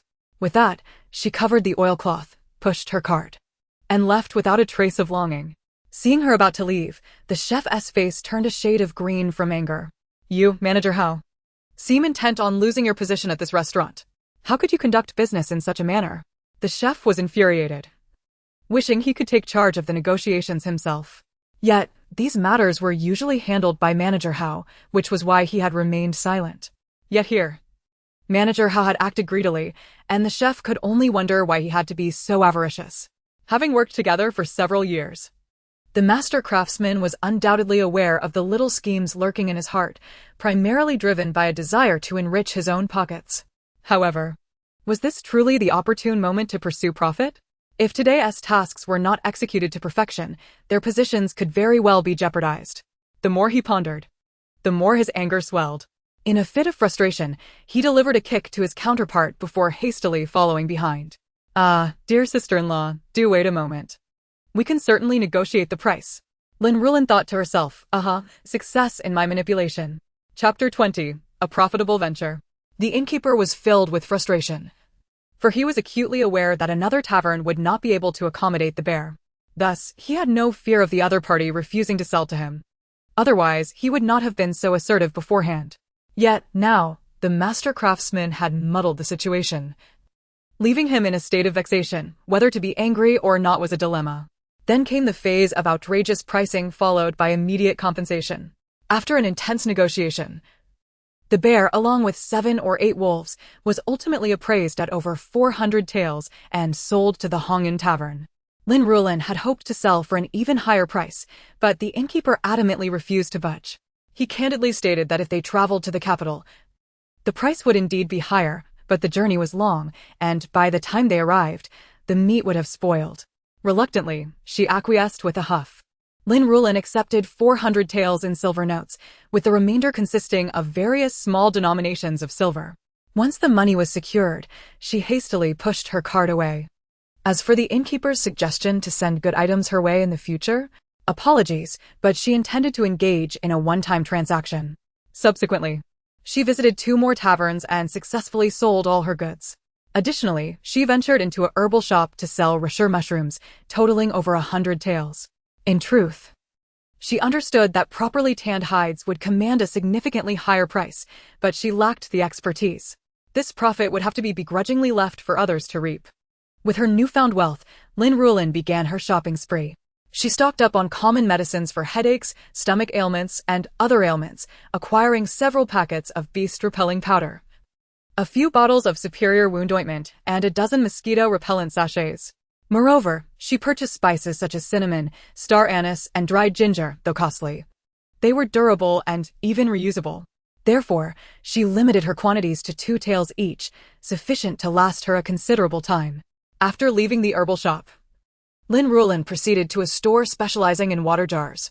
She bought dozens of nesting jars, resembling Russian dolls, as her space was akin to a desert, necessitating containers lest her items be left strewn across the ground. Next, she visited the grain shop. The prices of grains in the county town were a bit steeper than in the village, possibly due to a recent increase in grain prices. In the past, Lin Ruolan would have felt a pang of regret. However, today she had made a substantial profit, and with no one recognizing her in the county town, it felt considerably safer to purchase grain here than in the village. Furthermore, having previously declared she would not patronize that grain shop, she was determined to assert her stance. Therefore, she waved her hand grandly, purchasing nearly 2,000 jin of various grains, including white rice, flour, brown rice, millet, and yellow beans. The shopkeeper was overjoyed, while Lin Ruolan was drenched in sweat from the exertion, though it was a sweat born of happiness. She then visited the grocery store and the blacksmith's shop. At the grocery store, she acquired daily necessities such as oil, salt, soy sauce, vinegar, and tea. At the blacksmith's, she purchased a chopping knife, 2 pairs of scissors, and a rake. As for weapons, apologies, the government forbids their sale. She had learned this the last time, and without expectations, there could be no disappointment. Finally, Lin Ruolan returned the cart and headed to the tailor shop, where she bought 2 sets of men's and women's clothing, 1 set of finer quality and 1 more ordinary. Additionally, she purchased some fabric, planning to take it home for sewing. Although she possessed the original owner's memories, sewing was not within her skill set, even if she could do so. She lacked the patience for such meticulous work. Fortunately, she had a daughter-in-law whom she intended to enlist for the task. Donning her newly acquired outerwear, Lin Ruolan quietly exited through the back door of the shop. The front door remained filled with idlers who left empty-handed. Having evaded her pursuers, Lin Ruolan felt a sense of lightness. She was aware that her extravagant purchases might attract the attention of those with ulterior motives, but time was of the essence, and venturing to the county town was far too troublesome. She had no choice but to steel herself and proceed. Fortunately, when they began to trail her, it was not during her grain purchases, or the situation could have been perilous. Lin Ruolan reminded herself that this should be a one-off. She could not afford to use her space in such a manner again. As for those who found her actions peculiar, having shed her tail, she felt secure once she left the county town. Where would they pursue her? It wasn't as though the modern world was rife with surveillance cameras, so Lin Ruolan felt little concern. Despite having evaded her followers, she remained vigilant, hastening her steps towards the city gate. As for lunch, she tossed a few meat pies into her backpack. Suddenly, a cacophony of startled voices erupted ahead. Recognizing trouble instantaneously, she distanced herself as swiftly as possible. The pedestrians along the road scattered like a tide. Hidden in a corner, Lin Ruolan peered out to discover a group of young riders, all mounted on splendid steeds, galloping down the street. Lin Ruolan mused, good heavens, one must possess not only wealth but also influence to ride horses in the county town. This group appeared to be the scions of affluent families. However, one amongst them seemed oddly familiar. Upon further inspection of the horse, her recognition deepened. "Isn't that the person I encountered in the village a few days ago? What a coincidence to meet again in the county town." Though she hadn't scrutinized the person's features closely back then, she could identify them now solely by their exquisite horse. Indeed, the horse was breathtaking, a vision of her dreams. Merely observing would suffice. She was content to appreciate other steeds. After all, it was more economical and less troublesome. As for the rider, he was quite handsome, but her gaze quickly returned to the horse. However, by this point, the horse had galloped far ahead, leaving only its rear and swishing tail in her view. What manner of people are they? Lin Ruolan overheard inquiries from onlookers and immediately perked up her ears. They were nothing more than a band of second-generation heirs. Hey, be careful. If they catch wind of you, it won't end well. They were, after all, the finest young gentlemen from their county, though one among them was unfamiliar to her. Lin Ruolan thought that the unknown individual might indeed be the owner of her dream horse. The conversation continued, but Lin Ruolan lost interest in listening further. She adjusted her backpack and promptly made her way toward the city gate.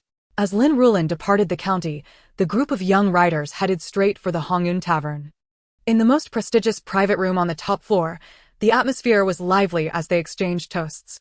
Innkeeper Hao personally delivered the day's exquisite dishes, wiping the sweat from his brow as he emerged, relieved to have served the group of young masters well. Thanks to the daily preparation of broth, creating such a feast was made possible. Inside the private room, it turned out that the bear had been captured by a woman, and upon seeing it, it didn't seem nearly as fearsome. Shall we venture together to the Yunling Mountains? Perhaps fortune will favor us with a successful hunt. Aside from the bear, there are also formidable beasts lurking there. Our skills in horseback archery are commendable. Why should we fear creatures merely adorned with fur? Let us go indeed. Once I have slain a great beast, I shall relish the glory it brings. Agreed, we shall all go, and none shall flee. It would be unacceptable for an old woman to undermine the pride of us men. Experiencing the wilderness firsthand could prove enlightening. Under the influence of wine, a group of fearless young scions resolved to embark on a hunting expedition to the Yunling Mountains in a few days. Yet, the bear and the great beast are ravenous predators, far from easy prey. Not to mention, there are those with ulterior motives involved. Chapter 021, Mischief Under the Night Sky. Lin Ruolan navigated through the bustling crowd, successfully exiting the city gates without encountering any followers. And you're back so soon. I thought we would have to wait a while longer. As she settled leisurely in the tea pavilion, enjoying the warm tea and listening to the gossip, she was surprised to see Lin Ruolan's figure and promptly stood up. Lin Ruolan nodded. I returned as soon as I completed my business. She had already found an opportunity to remove her outer robe. Since the hour is still early, we should head back. Lin Ruolan observed the sky. It had barely been an hour since her departure. After exerting herself, she longed to rest without uttering a single word. All right, let us depart now. Xiaozi was eager to leave, naturally acquiescing to whatever his aunt decided. Lin Ruolan boarded the donkey cart, remaining mostly silent. Xiaozi assumed her quietness stemmed from an unsuccessful foray into procuring medicinal herbs and refrained from prying. The journey passed in silence, with Lin Ruolan contemplating the matter of obtaining a travel pass. This pass was akin to a letter of introduction from the past centuries. In ancient times, without such a document, one could not even enter the city gates, compelled instead to traverse the narrow mountain paths. If caught without it, the consequences were dire: exile or forced labor, resulting in a wretched fate. Thus, she needed to procure the travel pass in advance, which could only be obtained through official channels. She should have taken more time to inquire about it today, but an unexpected tale had disrupted her plans. For now, she must return and consult the village head or the local magistrate regarding the matter. The cart rattled merrily along, and Lin Ruolan, swaying, began to drift off to sleep. It was only upon hearing Xiaozi's voice that she awoke, realizing she had unknowingly dozed off. And we have arrived. Lin Ruolan rubbed her eyes, feeling more alert. Oh, I shall disembark now. She alighted from the cart and handed Xiaozi 20 coins as the final payment. Xiaozi shook his head repeatedly, feeling it improper to accept the full amount after already enjoying tea and buns. He returned 5 coins, accepting 15 instead, clutching the buns meant for his children as he hurriedly cracked the whip and urged the donkey to trot away. Lin Ruolan could not chase after him. Reflecting on the young man's commendable character, she resolved to look out for him in future dealings. Upon entering the courtyard, Lin Ruolan was met by the sight of a family of 3, all turning their heads in unison to regard her, which left her feeling somewhat uneasy. Mother, you have finally returned. Was the journey smooth? Did Xiaozi drive steadily? How did the sales go? Lin Ruolan was bombarded with questions. All went quite well. Xiaozi drove skillfully. And I sold at a favorable price, she replied succinctly. Mother, you must be thirsty. Here, have a bowl of water to soothe your throat. As she spoke, Jihahua promptly brought forth a bowl of water, her movements swift. Fortunately, the original family's ties to a physician had imbued them with the understanding that drinking untreated water was unwise. Thus, they always consumed boiled water. The original occupant had adopted this habit, otherwise, she would have needed to concoct an excuse to avoid drinking it. Lin Ruolan took the bowl and gulped it down in one go. Mother, have you eaten lunch yet? Jihahua pondered, although mealtime had passed. She was concerned her mother-in-law might still be hungry. They had saved some food at home, and Jihahua intended to heat it in the kitchen. Being frugal was a trait of the original occupant. However, the current Lin Ruolan refused to skimp on her own needs. Although she had left the county in haste, she had managed to snack on a meat pie along the way, which had sated her hunger. I have already eaten. There's no need to fuss over me. In the Lin family, they did not adhere to the common practice of distinguishing between male and female offspring. Instead, they were all treated equally in terms of lineage. Out of curiosity, Lin Ruolan delved into the original occupant's memories and discovered that this arrangement had been decided by her husband, who claimed that apart from him, there were no others in their lineage. Thus, they decided to unify their lineage, giving the impression of a flourishing household. However, with the division of families, Lin Laoda belonged to the first household, Lin Laosan to the second, and Lin Laosi to the third. As Lin Ruolan spoke, she gathered her belongings and returned to her room, instructing her daughter-in-law to visit her later. Having been away for most of the day, the lingering sense of beasts and blood in her room had dissipated entirely. Lin Ruolan collapsed onto her bed, reveling in the comfort, taking a moment to unwind. Mother, I've come in. Come in, she heard her daughter-in-law's voice reply. Lin Ruolan rose and rummaged through her basket. These pieces of fabric are for making clothes. You two will have this color, and I shall have this one. This softer piece is for Arya. Lin Ruolan extracted 3 pieces of fabric and explained accordingly. Mother, is this truly for me? Jihahua was taken aback. It was an unusual time to be making clothes, particularly with such fine cotton fabric. Could it be that her mother-in-law had struck it rich? Indeed, her husband had mentioned that his mother had found Ganoderma, likely fetching a handsome price, which explained her liberality in spending. Whatever is given to you is indeed yours. Take it. Can clothes be made within 2 or 3 days? Lin Ruolan intended to flee as soon as she procured her travel pass, so she hoped her daughter-in-law would be swift in her work. Although they were escaping famine, they had done so in advance and could not afford to appear destitute. They needed a couple of decent outfits to maintain appearances. Not just for you. The children will have as well. However, the adults from the first and third households will have to make do without. Lin Ruolan had not prepared anything for them. The third household had not even considered it. Jihahua thought to herself that living with her mother-in-law was truly a blessing. In the past, she would never have had the opportunity to enjoy such privileges. Receiving her mother-in-law's affirmation brought her immense joy. Mother, 2 or 3 days will suffice. I shall begin with yours, ensuring you can wear your new clothes tomorrow. Very well, I shall await my new attire eagerly. Lin Ruolan sent her daughter-in-law away and continued organizing her basket. For meat pies, 1 for the 2 children from the first household, 1 for the second household, and 1 for herself. As for the third household, they received nothing. By evening, the Lin family courtyard buzzed with activity. Seizing the moment, Lin Ruolan delivered the fabric and meat pies to the first household. The eldest couple beamed with delight, expressing their gratitude profusely. The second couple remained quietly pleased, sharing smiles without uttering a word. In truth, Lin Laosen was keen to boast. However, he was warned by his wife to be discreet and not to attract the attention of the elder couple. Otherwise, if a commotion arose, it would be their mother who bore the brunt of it. If they provoked her ire, they might find themselves deprived of her favors in the future, leading to a loss that was simply not worth the risk. As for the third couple, Jihahua did not give them a second thought. Their family had quarreled over the division of property, and the discord had been quite scandalous. In the aftermath, the fourth daughter-in-law had even attempted to strike their mother, with the fourth son defending her. To seek benefits from their mother was nothing short of a pipe dream. She was not so easily deceived.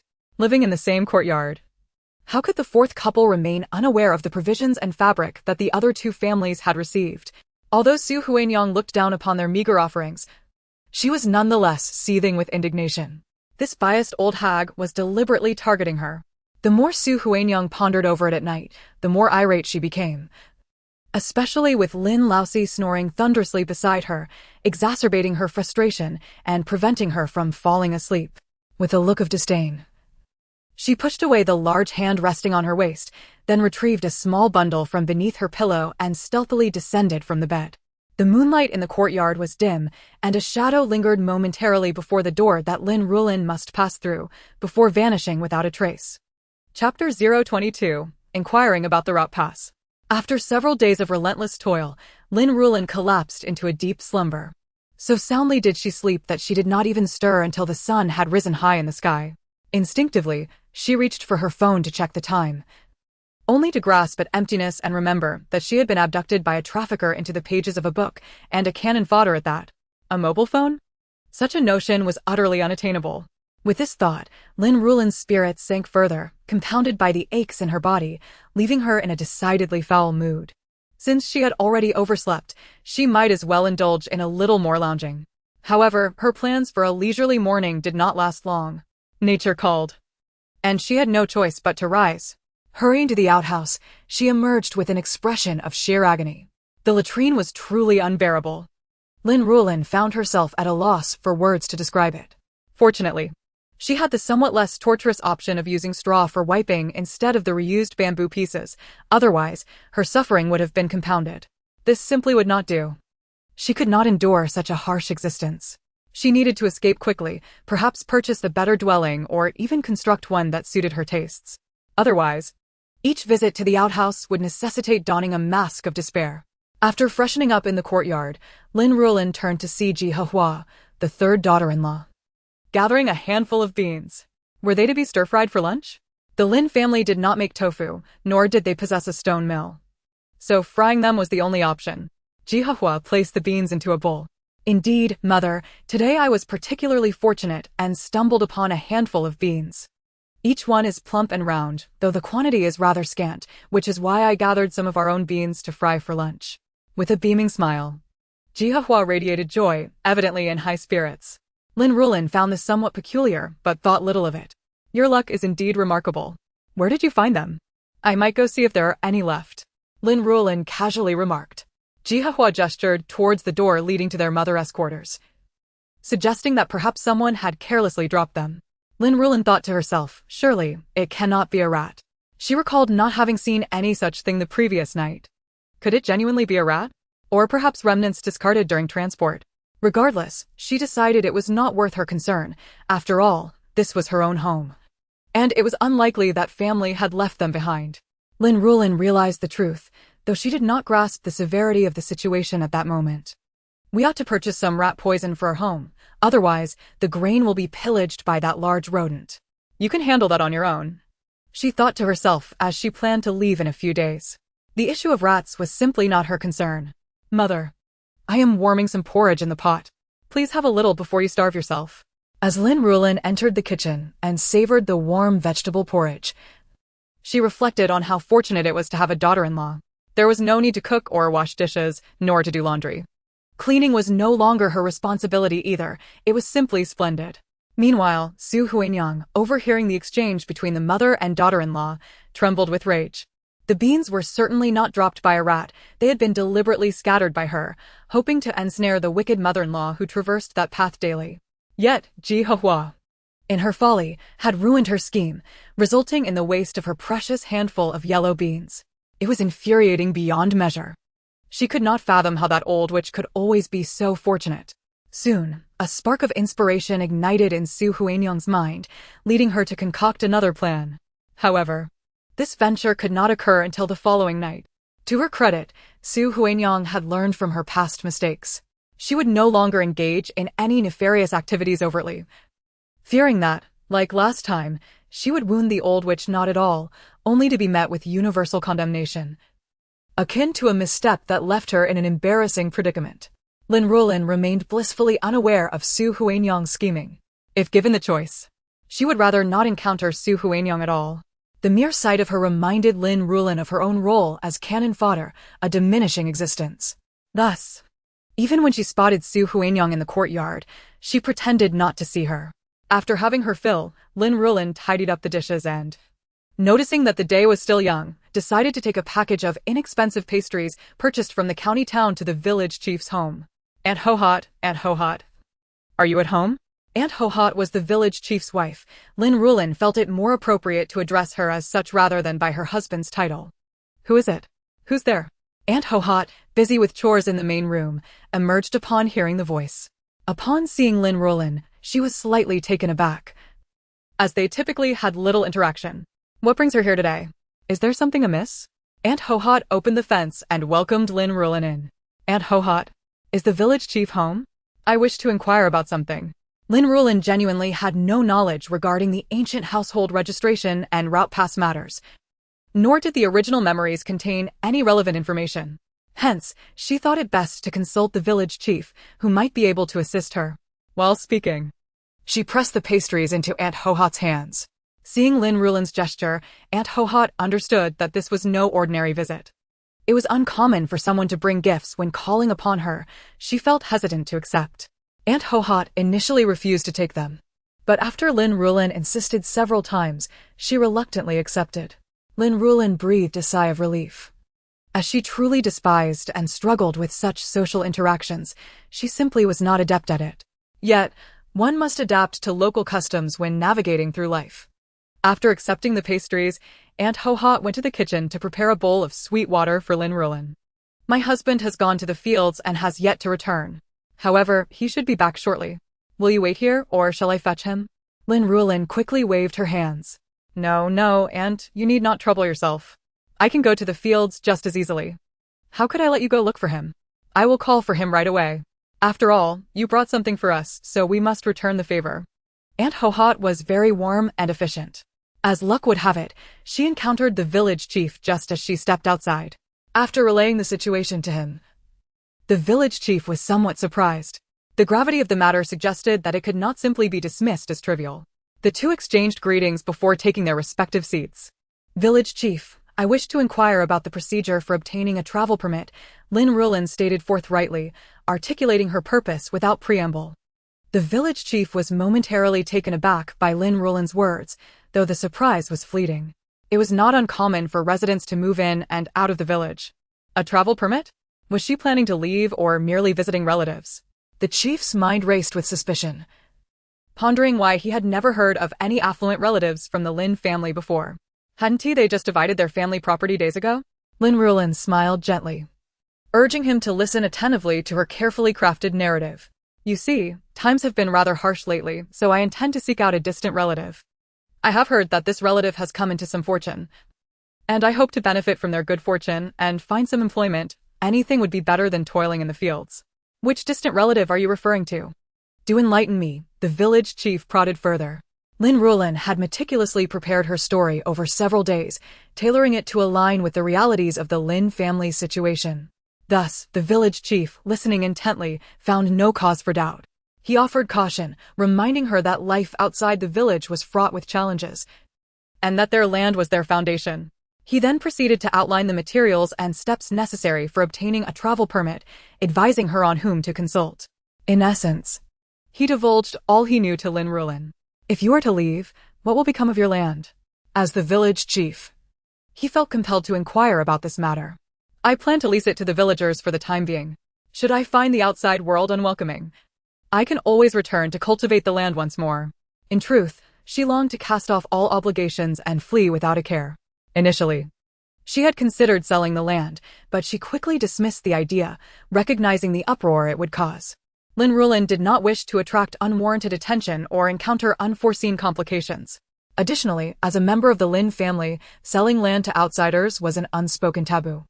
Such transactions would undoubtedly incite a scandal within the village. The villagers, being subsistence farmers, could scarcely afford to purchase her entire plot. Selling it off in parcels would only impoverish them further. Lin Ruolan could not bear to commit such an act if she were to face hardship in the future. Those who had bought her land would surely resent her. She imagined they would curse her day and night. After all, she now had the means to thrive. And with this experience, earning more in the future would pose little challenge. It would be far more prudent to lease the land. A reasonable compromise that would spare her from causing harm. Indeed, having a fallback plan was wise. The village chief nodded thoughtfully, stroking his beard. Having gleaned the information he sought, Lin Ruolan departed with a sense of satisfaction. However, as she took her leave, she cautioned him that the harvest had not been promising in recent years, and with scarce rainfall this season, yields were likely to diminish further. She paused, then continued. During my visit to the town, I noticed that grain prices have risen sharply, and the county is experiencing even steeper increases. Lin Ruolan advised the village chief to remain vigilant regarding grain prices and to prepare in advance if necessary. Finally, Lin Ruolan requested that the village chief keep her plans to relocate confidential. The village chief, known for his discretion, agreed readily. As he watched her depart, a realization dawned upon him. The Lin family was not merely moving to seek out relatives, but likely fleeing from impending hardship. A heavy pall settled in the village chief's heart as he sighed deeply, thoughts swirling in his mind. Upon returning home, Lin Ruolan immediately retrieved the household registration document. She had only recently utilized it during the division of the family estate and had not stored it in her spatial pocket, but rather in a chest where the original owner kept valuables. Holding the document, Lin Ruolan felt a twinge of anxiety. She was likely to take Lin Ruolan's family with her. Without them, she surmised her escape would be impossible. Lin Ruolan had a daughter to care for, leaving her unconcerned. The crux of the matter lay with Lin Ruolan's family. This family was neither particularly agreeable nor entirely disagreeable. However, Lin Ruolan was not fond of them. In truth, she was unwilling to burden herself with them, as managing Lin Ruolan's family alone was already her limit. Nevertheless, Lin Ruolan and Lin Ruolan had always maintained a good rapport, and she hoped they could support one another. Perhaps it was best to keep them in the dark and simply procure the travel permit and leave? Lin Ruolan felt a surge of temptation. Never mind, I shall hold a meeting later to consult them and see what choice they wish to make. At dusk, during dinner, Lin Ruolan broached the subject of seeking out relatives with Lin Ruolan and his wife. What? Mother, surely you jest. Where would we find relatives in the capital? Lin Ruolan's immediate reaction was disbelief. If such capable relatives existed, how could he have been oblivious to them all these years? His father had never mentioned anything of the sort. There are many things you do not know. We do indeed have such relatives, though they have not been mentioned before. It just so happens that I recently made contact with them. I was considering that if we continue to toil in the fields, we shall spend our lives in servitude. Year after year. It would be far better to seek employment with our relatives in the capital. Where I could earn silver every month, anything would be preferable to relying on the whims of nature for sustenance. Lin Ruolan began to suspect that his mother had lost her senses. Otherwise, why would she utter such nonsense? Mother, shall I take you to the doctor? What nonsense, child. I ask you, will you come with me or not? I intend to go regardless. As for the two of you, staying behind is also an option. The land I have can be left for you to tend. Lin Ruolan thought to herself that if they chose to remain behind, it would grant her a greater sense of freedom, alleviating any fears of being discovered. Lin Ruolan grew increasingly convinced that his mother's condition was dire. What say you, Jihua? Will you join me in going to the capital, or shall you remain here? Lin Ruolan turned to pose the question to Jihua. Lin Ruolan's expression had clearly conveyed his reluctance to leave. Jihua replied, Mother, how can I have a say in such matters? I have never left the county in my life. I find these distant relatives rather dubious. It would be best for us to continue living our simple lives without imposing on others. Traveling to such a faraway place is something I have never even contemplated. Her father was still here, having recently injured his leg, and with their youngest child just over a year old. She dared not leave her family behind to venture so far away. I will not go. Absolutely not. Very well, I understand your sentiments. I shall allow you to cultivate my share of the land, and you need not worry about supporting me in the future. Just live your lives well. Lin Ruolan had made her intentions clear, resolute in her decision. Lin Ruolan, hearing his mother's arrangements, finally grasped the gravity of the situation. Mother, you cannot be serious. You truly mean to go through with this? Lin Ruolan replied with exasperation, Of course I am serious. If you do not wish to go, then I shall set off on my own. And what of the eldest brother, eldest sister, and younger siblings? Will you abandon them as well? Lin Ruolan suspected that his mother had been possessed, attempting to invoke familial ties. Yet Lin Ruolan was not the original owner. She was not easily swayed. These were not her biological children. In her modern life, she had not even married or born children. Where could such maternal instincts arise from? None, not a trace. She found it incomprehensible how those who traversed worlds could become so immersed in their new lives. She felt no inclination to lose herself in such a way. Although she possessed memories of these individuals, she was not the original owner and could not truly immerse herself in their lives. She feared losing sight of her origins. Aside from Monchio, you all have established families and can take care of yourselves, so I have no worries. Lin Ruolan will not be held back by them. If disaster strikes, they will suffer the consequences. A single misstep could lead to total ruin. Choosing between a simple challenge and one akin to hell, only a fool would opt for the latter. She believes that it is better for a person to be a bit selfish. There is no need to burden oneself with excessive responsibilities.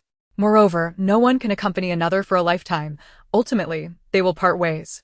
The only difference now is that it has come a bit sooner. At this moment, Lin Ruolan actually regrets revealing her plans to move. Perhaps she should have been a little more selfish and simply abandoned them to pursue her own path. Third brother, give me a clear answer. I need to arrange for travel permits tomorrow. Chapter 024, The Tug of War. Lin Ruolan's expression shifted repeatedly until he seemingly arrived at a conclusion and declared with a booming voice, "Wherever mother goes, I shall follow." Thus, mother would truly be solely his. As for the younger sister, once married, she would belong to another household. It was of no concern. Lin Ruolan did not expect that in the end, Lin Ruolan's motherly attachment would prevail, and he resolutely decided to accompany her to the capital. Frankly, she was not surprised. She had known from the outset that Lin Ruolan was a dutiful son. And what about your wife and children? Of course, they will come with us. We will all go as a family. You should consult your wife. Such a significant matter cannot be decided by you alone. I don't want to go. Isn't it better for us to stay here? Mother said she would give us her share of the land, and we can support ourselves. Though she thought her mother-in-law was decent, she could not abandon her father. After all, he was her father. No, we all must go together. But my father. We will bring your father along. Lin Ruolan's words not only bewildered his wife, but also left Lin Ruolan momentarily stunned. Goodness. This lad had some ambition, moving and bringing along his father-in-law. But my father. Jihua's words were abruptly interrupted. There are no buts, anyway. Your maternal family only has your father left, so it is best to go together, saving you from worrying. Jihua. Her husband was indeed quite considerate. However, such a monumental decision could not be made on a whim. Her father might not even agree to go. If her father did decide to join, Jihua would have no choice but to follow. Then tomorrow, go to your family and ask your father. If he agrees, bring the household registration and arrange for the travel permits, Lin Ruolan suggested. If that's not feasible, then you can figure it out among yourselves. Lin Ruolan did not wish to interfere with their present decisions. Mother, I understand. Jihua was troubled, wondering why they suddenly had to move to such a vast place as the capital. To be honest, she felt a bit intimidated. Yet, it wasn't only Jihua who felt uneasy. Lin Ruolan was also anxious. Mother, are we really leaving? Lin Ruolan repeatedly sought confirmation. I have made my decision firmly. Lin Ruolan replied, her patience wearing thin. Lin Ruolan hesitated to voice his concerns. What other questions do you have? When shall we inform eldest brother and the others? Mother, will they also be moving with us? Lin Ruolan shook her head, uncertain, suggesting they decide for themselves. After pondering, she concluded that the sooner this matter was resolved, the better. You should call your elder brother over. Tell him I have something to discuss. All right, I will go summon them now. As for the situation with his father-in-law, Lin Ruolan was not overly worried. His wife was her father's only daughter, and their family was essentially an outsider with no land or roots. It was better to follow the daughter, at least someone would look after them. However, he was more concerned about whether his elder brother and younger brother would choose to follow. Even though they had separated, one could never be too sure. He needed to devise a plan. He could not simply sit idly by. When Lin Ruolan and his wife learned that their mother had something to say, they were filled with confusion. Upon discovering that the second household planned to move, they thought they were hearing things. Lin Ruolan had no choice but to repeat the prepared explanation. Mother, you truly intend to leave? Mother, won't you abandon us? How can you be so heartless? Lin Ruolan cried. What kind of man are you, crying like a child? We have already separated. My informing you is merely a courtesy. If I could, I would have preferred not to tell you. We are moving, and as the eldest son, I bequeath to you the fields and house under my name. You will be responsible for this place from now on. Mother, how can you be so cruel? How can you leave us behind? Although Lin Ruolan's wife felt a twinge of emotion, she knew she had to stand in solidarity with her husband. Mother, why not reconsider? Aren't we doing well here? Why must we leave our roots? Lin Ruolan could not comprehend why their mother would choose to depart. Mother, could it be that you've been deceived? Where would we find wealthy relatives? Even if we did, we would be at their mercy, left without land or home, and what kind of life would that be? Lin Ruolan was adamantly opposed to his mother moving away, especially alongside the second household. On one hand, he believed that staying together as a family would provide mutual support. And on the other, the uncertainty of life in an unfamiliar place was daunting. The journey was long, and if illness struck in the wilderness, it would be a dire situation. He had 2 young children to consider. He did not want to die far from home. Lin Ruolan was reluctant to leave, let alone venture far. Yet, he did not wish to see his mother and the second household leave. What if they found better lives? He feared for his brother's fortunes. Whether rich or poor, his mother could forage for herbs and could return to the mountains to gather them. Mother's earnings should rightfully belong to him, the eldest son. Thus, it was better to keep them close. It must be said that Lin Ruolan was the most calculating of the Lin family. His plans were intricate, yet all too apparent. Eldest brother, are you planning to stay? Lin Ruolan suddenly interjected. Lin Ruolan was resolute. Mother, we will not be leaving. You must not go. If you leave, what shall we do? You cannot abandon us. If father were still alive, he would never agree to this. Mother, you cannot betray father. You cannot leave him here. Lin Ruolan continued to plead, causing Lin Ruolan to feel exasperated. She was growing increasingly frustrated with their obstinacy. If you choose not to go, then so be it. I have toiled to raise you and provided for your marriages and children. I have done my duty to you. Whether you agree or not is irrelevant. Going back and forth in explanation, it seems these people cannot grasp simple words, yet they wish to bind me to their choices. Dream on. Among the original owner's 3 sons, Lin Ruolan detested this seemingly decent eldest son the most. Lin Ruolan was a biting dog that did not bark, while Lin Ruolan was a cunning, lazy scoundrel. Only Lin Ruolan seemed somewhat decent, a dutiful son still attached to his mother. At this moment, she was resolute. No matter what, she would not take Lin Ruolan and his family along. She did not wish to burden herself with ancestors who were not only difficult to manage, but also sought to undermine her. Especially now. Bringing up the dead to suppress her was utterly intolerable. From the very first day Lin Ruolan arrived, she realized that Lin Ruolan was not a man of good character. In ancient times, when families split, it was only under dire circumstances, such as the demise of the eldest son or if you were truly unworthy. Plagued by vices such as gambling, elders typically followed the eldest son.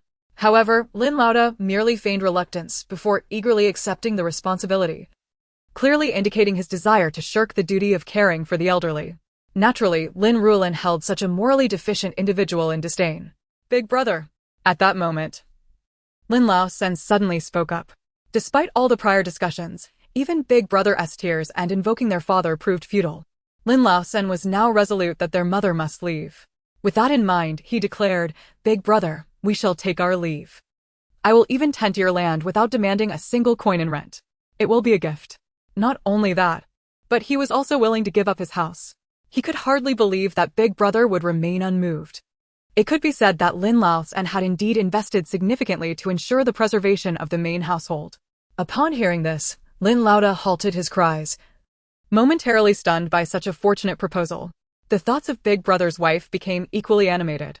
The combined land of their mother and the second household amounted to several acres, not to mention the house itself. If they did not return, it would all effectively belong to them. It felt akin to acquiring wealth without effort. Big Brother's wife was instantly captivated by this notion. Rather than venture to the capital in pursuit of uncertain fortunes, it was far more prudent to seize the tangible resources at hand. That was land, several acres indeed.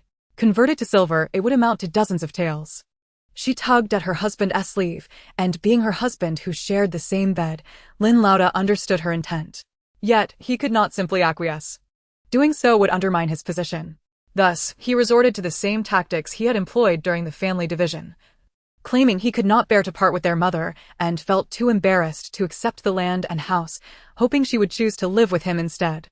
Lin Ruolan insisted on providing, but after multiple rejections from Lin Ruolan, he ultimately had to reluctantly agree.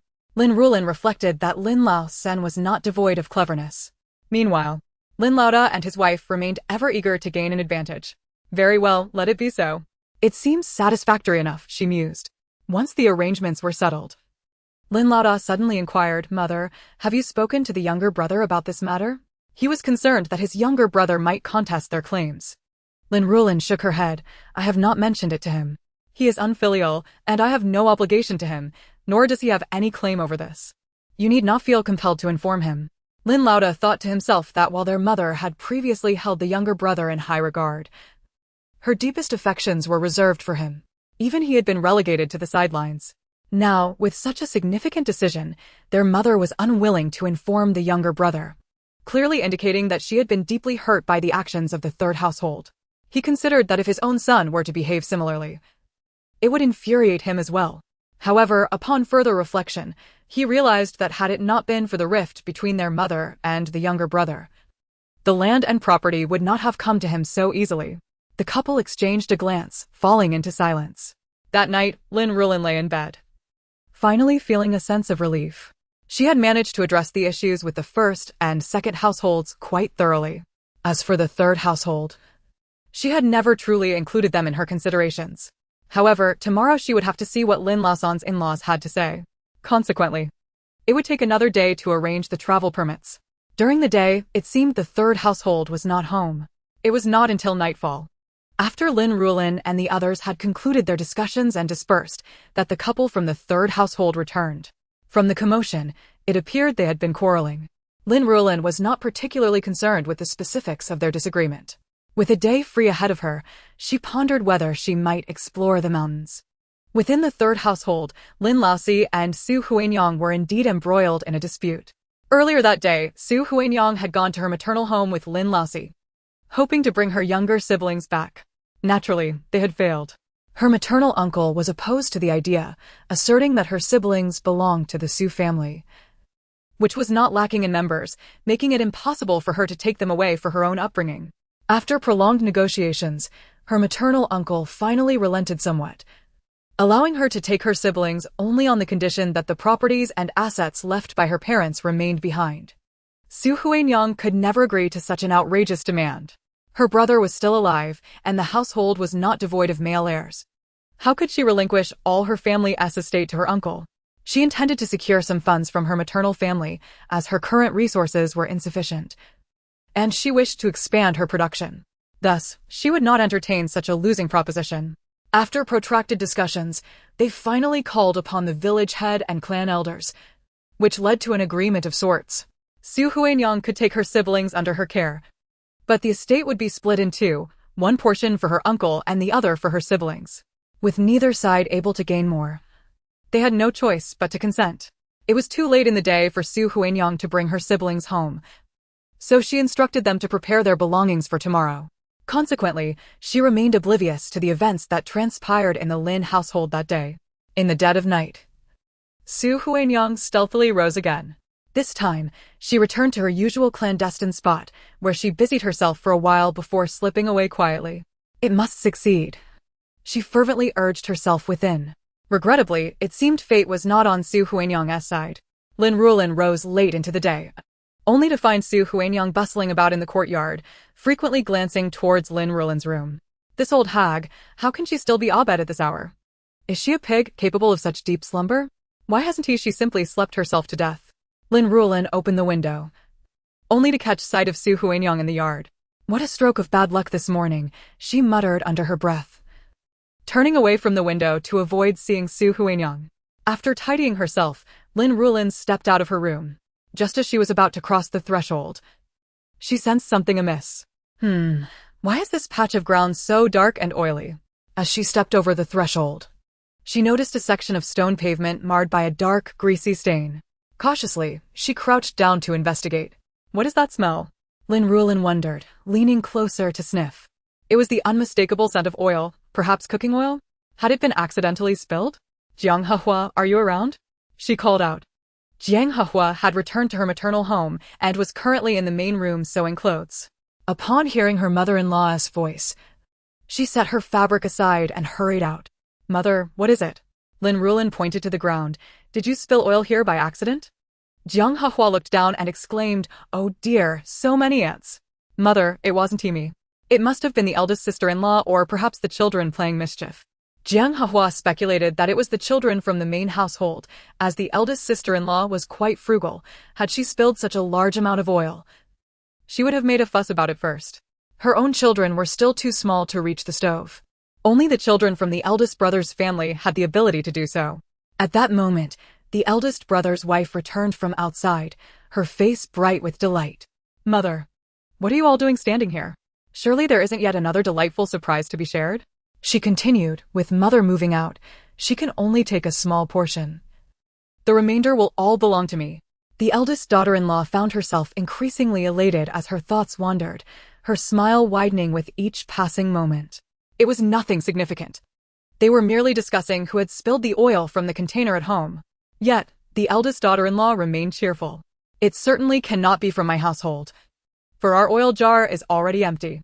We do not indulge in such waste," she declared. "It must be from the third family's home. They've been rendering lard every day recently. No one can rival their affluence." At the mention of this, the eldest daughter-in-law felt a twinge of annoyance, recalling how the third family dined lavishly, yet had only extended an invitation to them once. Furthermore, the mother of the third daughter-in-law had passed away only recently. Yet they feasted daily. Such behavior was truly unbecoming. As Lin Ruolan suddenly recalled the beans from the previous morning, she wondered if they had been placed in the same spot. Was Su Huanyang being intentional? Previously, she had paid little attention to the female protagonist due to her reluctance to interact with her. Coupled with the memory of having dealt a significant blow to her, it was only natural that the protagonist harbored resentment. Lin Ruolan couldn't help but let her imagination run wild.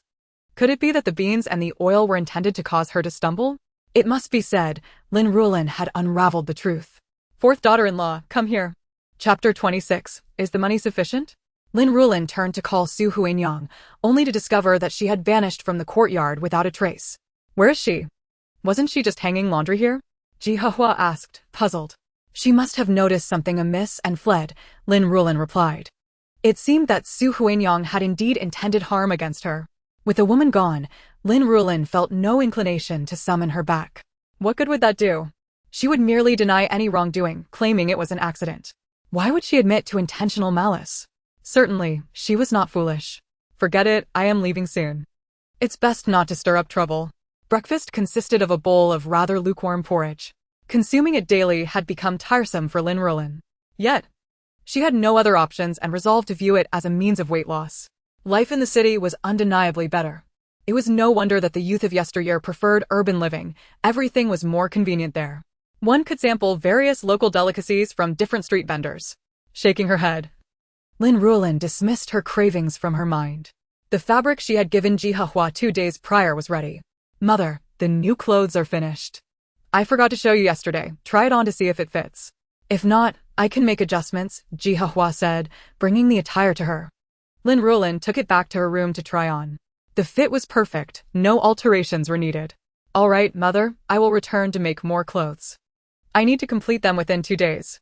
Now she understood why her mother-in-law had insisted on providing them with new garments. She had evidently planned to take them away from here. The fact that the families of the first and third households lacked fabric indicated that her mother-in-law had no intentions of including them. It seemed her mother-in-law had seen through the first and third households, which explained her particular fondness for their second family. Previously, she would never have dared to contemplate such matters. Since her return, she had noticed a significant change in her mother. Perhaps the division of property had deeply wounded her? "By the way, when will you return to inquire about your father?" Lin Ruolan asked, noticing Ji Hehua was calm and unperturbed. Ji Hehua suddenly slapped her forehead. "Oh dear. How could I forget? I returned early this morning. My father said he would come along as well." She was surprised her father had agreed so readily, thinking he might have been reluctant to leave. "Is that so?" "Of course, it is true. Am I to manage Mother's affairs alone? I lack such courage." Ji Hehua laughed. "However, my father did ask if we could wait until his legs were better before leaving." Lin Ruolan had indeed considered this. What is your father's current condition? My father can get around, but he cannot walk for long, Donghua replied honestly. That should not pose a problem. By the way, I recall your father knows how to drive a cart, Lin Ruolan said, recalling a fragment from the original owner's memories, though she was not entirely certain. Yes, my father can drive a cart. Not only my father, but I can also drive one. Since it is just the two of us, he taught me. But I have not practiced in years, so I may be a bit rusty. That is splendid. We won't be traveling on foot.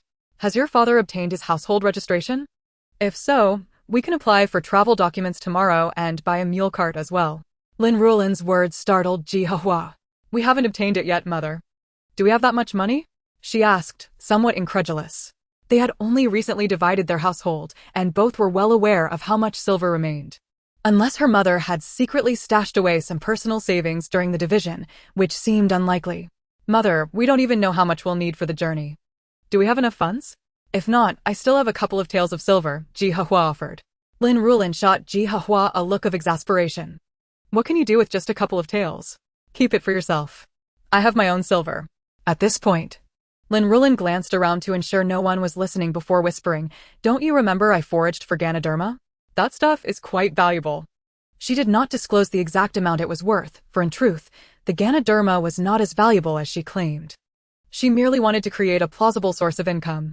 Donghua eyes lit up, realizing why her mother seemed so affluent now. Mother, how much did the Ganoderma sell for? In truth, Donghua should not have inquired about this. It was merely her curiosity. Lin Ruolan rolled her eyes. Do you think I would share that with you? Let me make it clear. That silver belongs to me. I shall spend it as I please. None of you should covet it. Donghua, mother, I am not coveting your money. I am merely curious. What if I find Ganoderma in the future? Knowing its value would prevent me from being deceived. Lin Ruolan chuckled. If you wish to know its worth, simply visit the most reputable apothecary. It is rather straightforward. She understood that Donghua did not truly covet her silver. However, adhering to the original owner's character, Lin Ruolan felt compelled to maintain a certain demeanor. Donghua appeared somewhat embarrassed. Mother, please do not be upset. I want to ask again. If she were in the position of a mother-in-law, it would be akin to prying into her private savings. Donghua recognized she should not have broached the topic. All right, I know you did not mean any harm. Focus on your tasks. I shall take a stroll. Navigating the relationship with her mother-in-law was indeed challenging. Mother, do remember to return for lunch. In general, rural families typically had 2 meals a day. However, the original owner's household was relatively well off, and during the time of Lin Ruolan, they had grown accustomed to 3 meals a day, a habit that had persisted.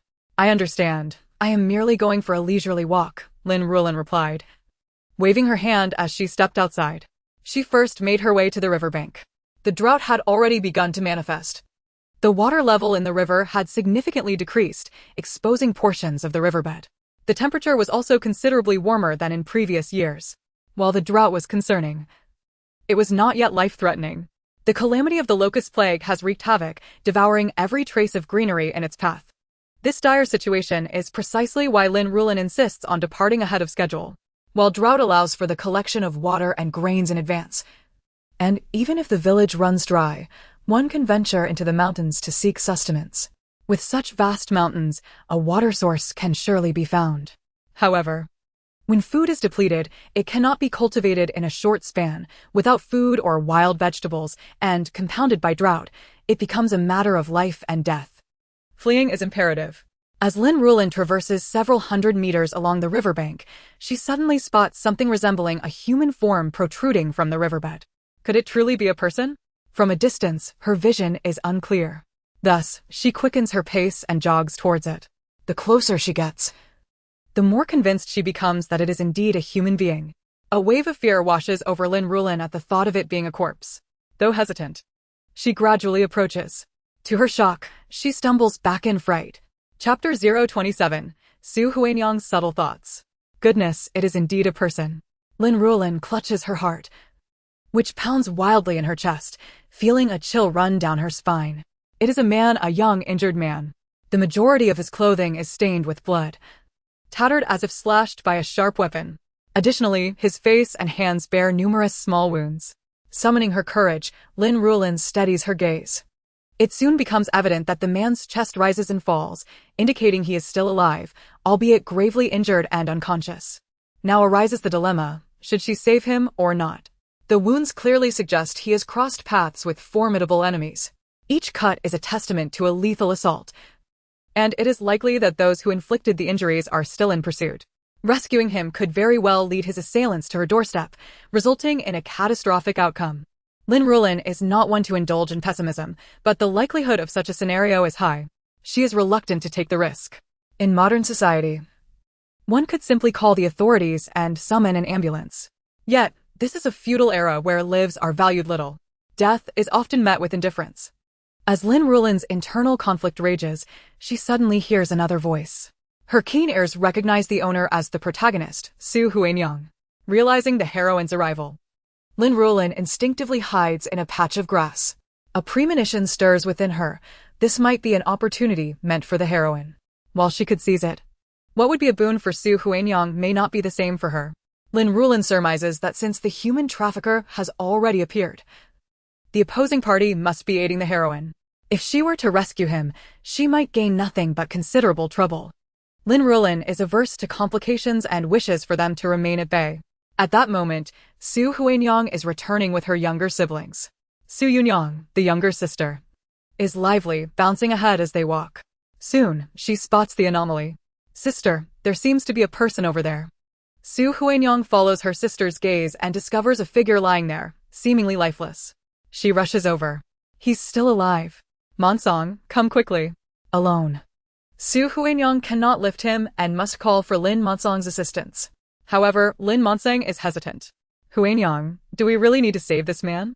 What if we bring him back and he dies despite our efforts? Not only would we gain nothing, but we might also attract trouble. Yet, Su Huanyang is resolute. She feels an instinctive need to save him, sensing that this man could bring monumental change to her life. Saving a life is more meritorious than building a pagoda of 7 stories. Come on, lend a hand. Frustration simmers within Su Huanyang as she perceives Lin Monsong's reluctance to help. However, she keeps her displeasure hidden. But we have no place to stay or money. Lin Monsong remains pragmatic, fearing that they might end up with nothing to show for their efforts and possibly incur additional burdens. Perhaps we should call the village chief to assist? Su Huanyang's disdain for Lin Monsong grows. She silently curses him for being useless. How could he consider dismissing such an opportunity for wealth? It frustrates her to no end, lamenting her misfortune in having such a man by her side. Open your eyes and take a good look at what he is wearing. If he survives, we will owe him our lives, and we will gain much. Su Huanyang notices a jade pendant at the man's waist and swiftly snatches it away. With this pendant, they are bound to profit. Seeing the pendant's beauty, Lin Monsong finally relents, shedding his burdens to carry the injured man instead. Su Huanyang takes the large pack and hurries along behind him. Watching them depart, Lin Ruolan muses that whether or not to save him is no longer her concern. This unexpected turn of events allows her to pass the time before heading home. In the third room, Dr. Zhao has begun his examination. Unfortunately, he is merely a country doctor with limited skills. His injuries are quite severe, and the medicine I have is rather ordinary. If possible, I suggest you take him to the medical clinic in town or summon a physician. Lin Monsong's expression darkens at the prospect of incurring significant expenses. It sounds like we've brought back a living ancestor. Su Huanyang's hands are tied. She must implore Dr. Zhao to do his utmost. Once Dr. Zhao tends to the man's wounds, Su Huanyang sends Lin Monsong to rent a mule cart from the Zhuang family to fetch a doctor from town. Reluctantly, Lin Monsong is initially resistant. However, upon seeing Su Huanyang produce money, he changes his mind. It turns out Su Huanyang has taken funds from her family inheritance. Having sold her family's land and house for cash, she now intends to utilize those funds, confident that her brother would understand. Lin Ruolan enters her own room, uninterested and unconcerned about the commotion. In the afternoon, Lin Monsong returns from town with the doctor, who proceeds to take the man's pulse and change his dressings, causing quite a stir. After the doctor departs, Lin Monsong's demeanor is far from cheerful. Did you change his clothes? Su Huanyang quickly shakes her head. What are you thinking? It wasn't me, it was my brother. His clothes were simply too tattered, so I used yours to replace them. During the change, Su Huanyang stood at the door, catching glimpses of the man's physique and appearance, infinitely superior to Lin Ruolan's. People are often judged in comparison. One's worth diminishes when measured against another. Now, Su Huanyang finds herself increasingly disenchanted with Lin Ruolan. As a modern woman from the 21st century, she is determined not to confine herself. If a romantic relationship proves unsuitable, they can part ways. Should marriage falter, divorce is an option. In ancient times, separation is also permitted. Ever since Lin Ruolan had caused her ear injury, she resolved never to invest her heart fully into their relationship or envision a lifetime together. She regarded the injured man with a certain admiration. Even clad in Lin Ruolan's coarse hemp garment, his elegance was undeniable. He possessed both a commendable physique and striking features, particularly accentuated by his wealth. Why hadn't fate introduced her to him sooner? Alas, the heavens are oftentimes unkind. Nevertheless, there remains potential for future developments. Lin Ruolan remained oblivious to Su Huanyang's secret musings.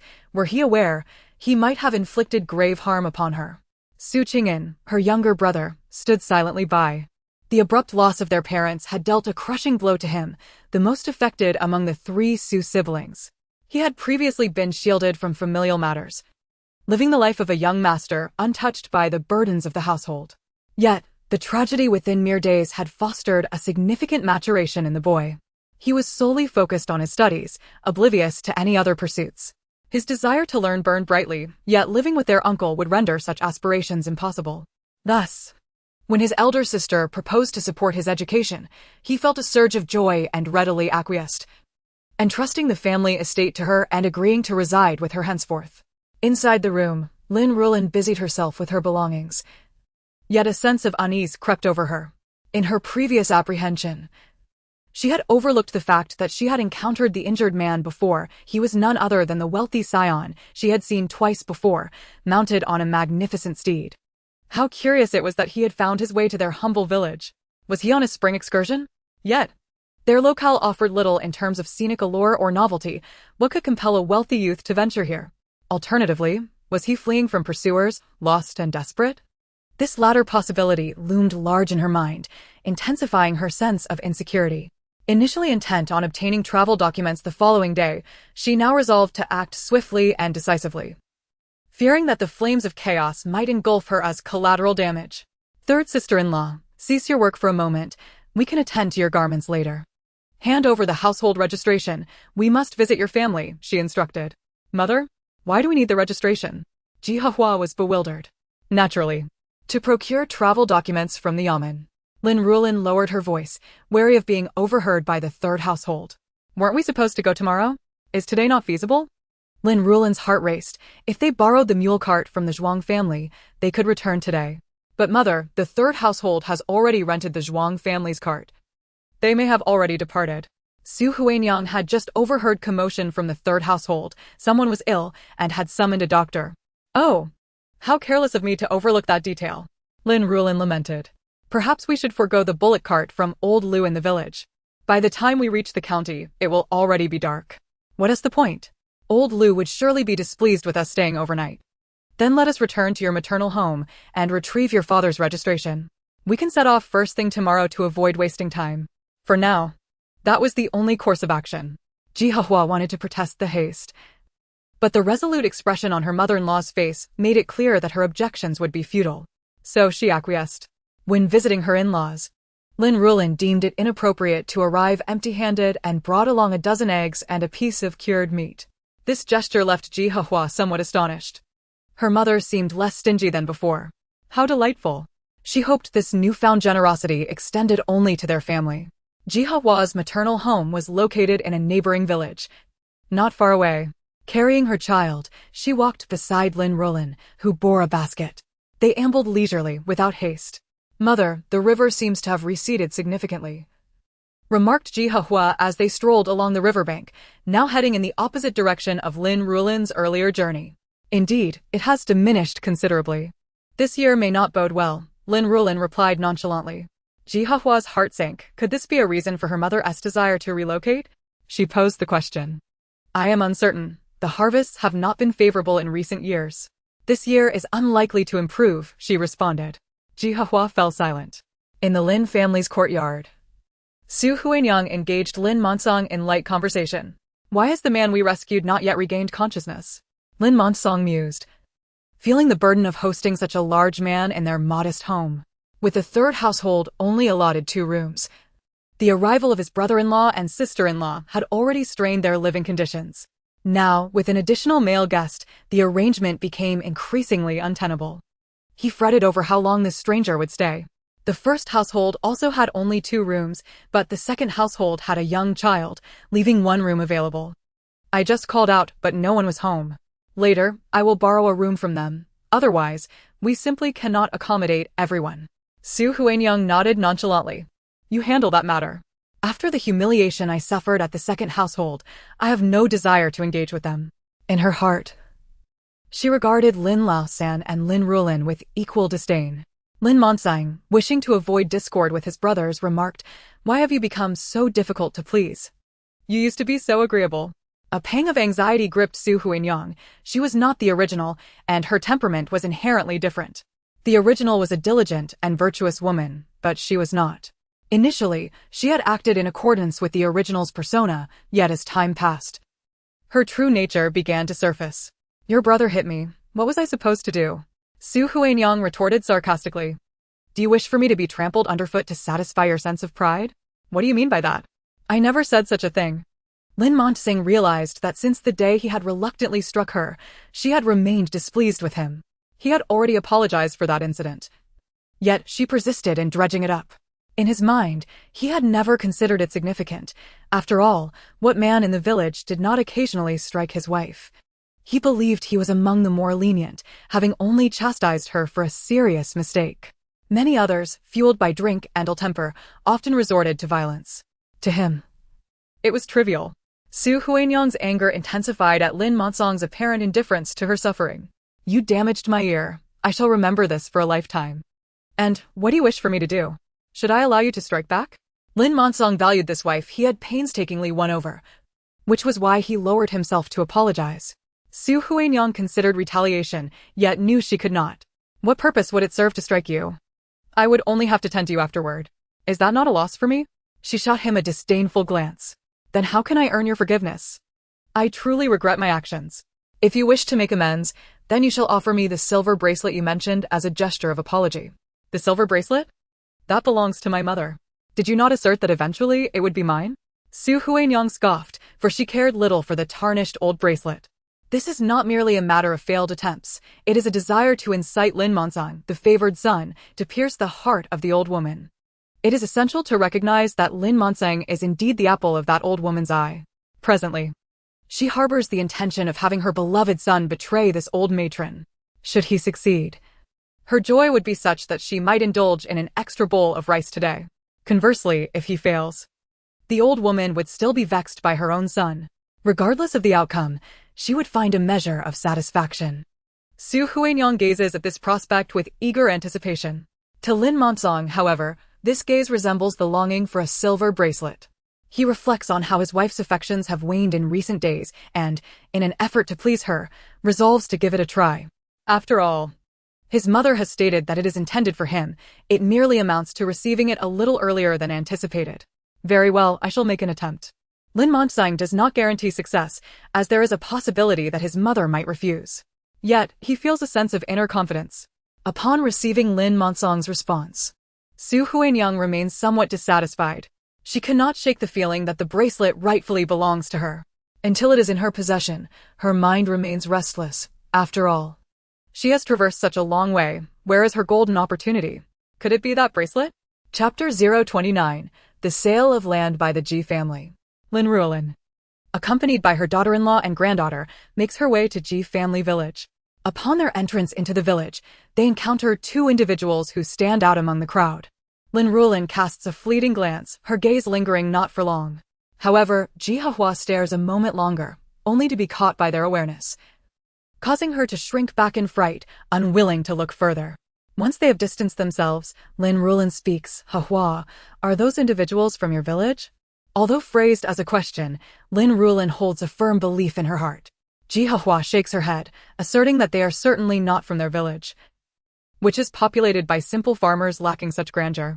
I merely glanced out of curiosity, and I didn't expect to be noticed, she adds. Lin Ruolan responds, goodness, Hua. You were actually spotted? That indeed feels quite embarrassing for Ji Hua, who still feels awkward in the aftermath. If they are not from the village, where could they possibly hail from? Lin Ruolan continues her inquiries. Could they be relatives visiting from afar? Ji Hua adamantly shakes her head. Our village is filled with impoverished families. Everyone knows each other's relatives. I have never heard of anyone like that. Yet, with every word Ji Hua utters, Lin Ruolan's expression darkens. A sense of foreboding creeps upon her. Could it be that this group seeks to locate the one whom Su Huanyang has attempted to rescue? She cannot discern whether their intentions are benevolent or malevolent. The mere thought sends shivers down her spine. Never mind, let us hasten to your home. That is of utmost importance. She cannot dwell on uncertainties now. Mother-in-law, what brings you here? Ji Hua's father, Ji Lianshan, hears the commotion and rises from his bed. Though he walks with a limp, he appears relatively well. It is not a severe injury.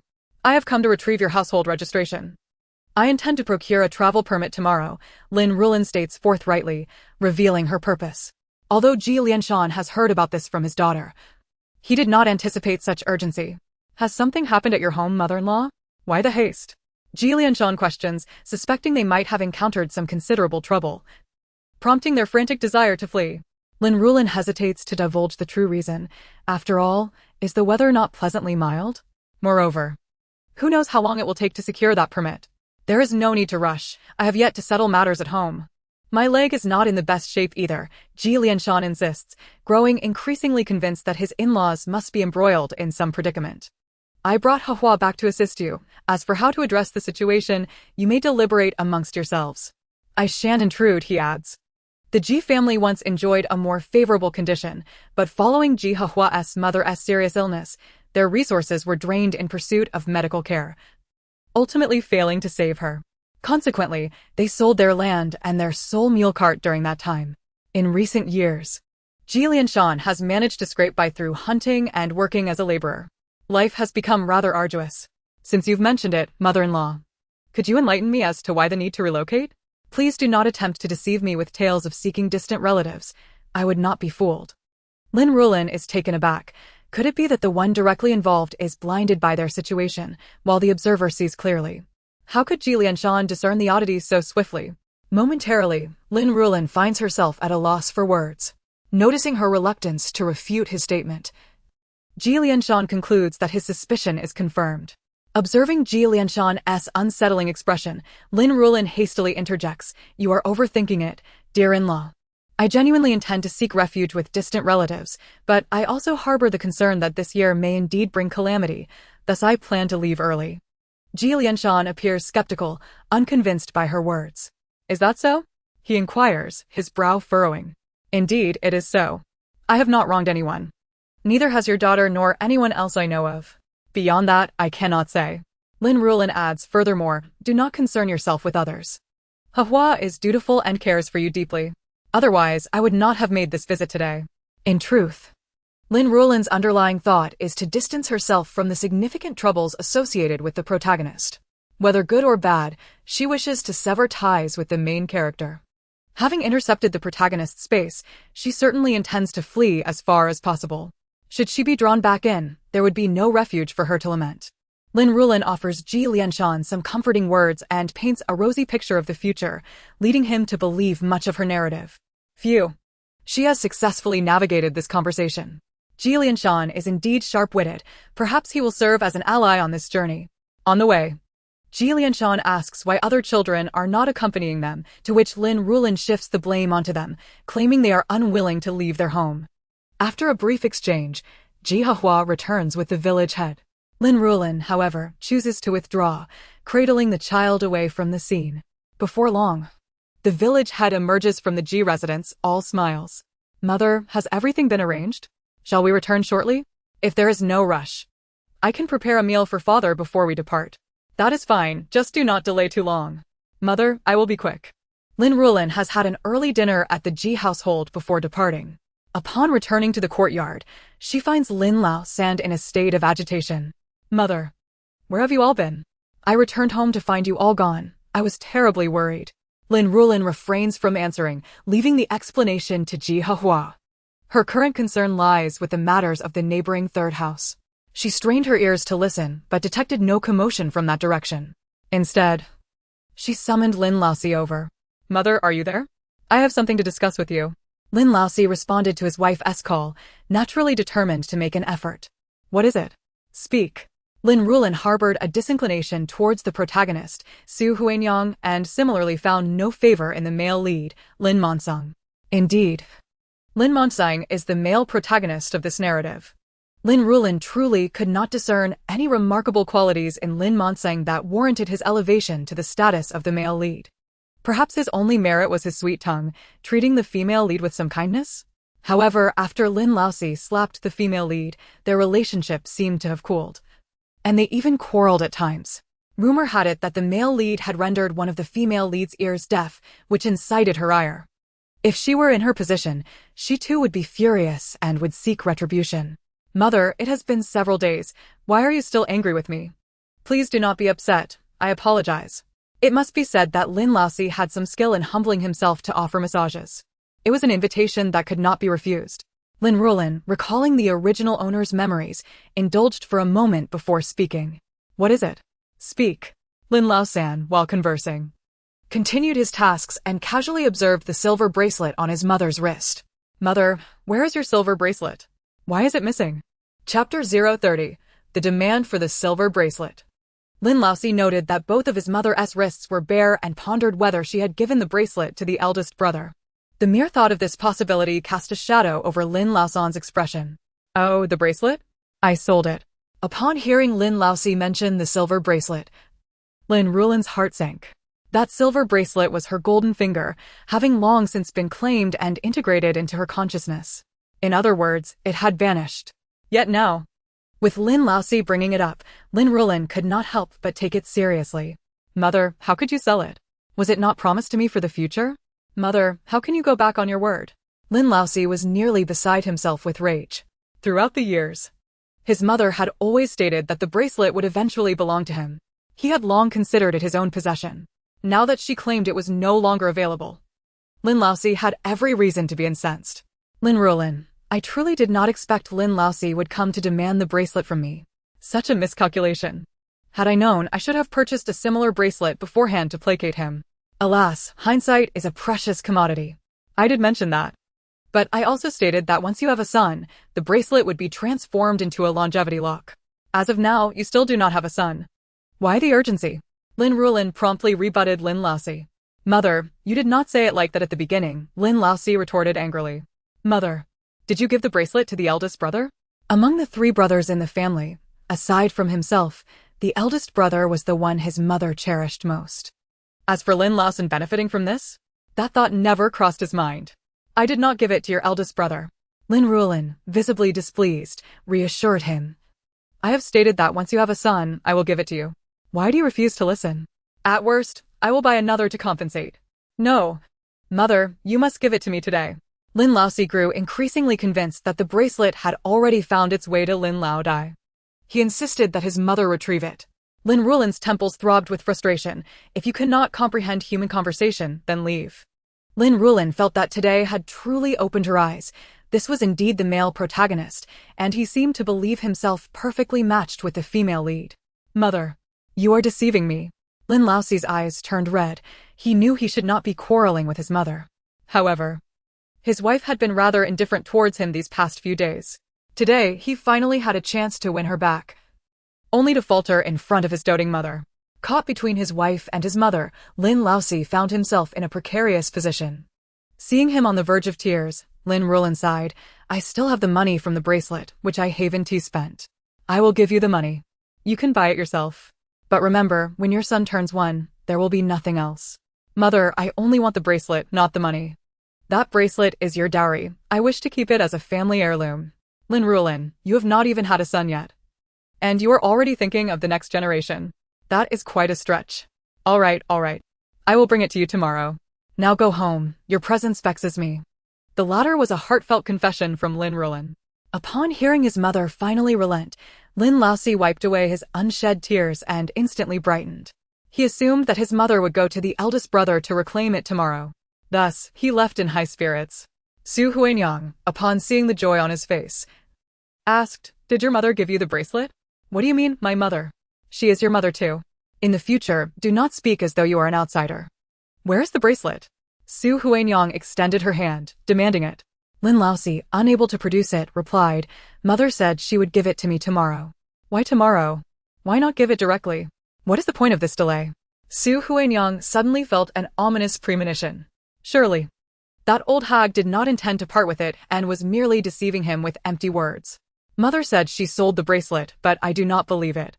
I suspect it is with the eldest brother.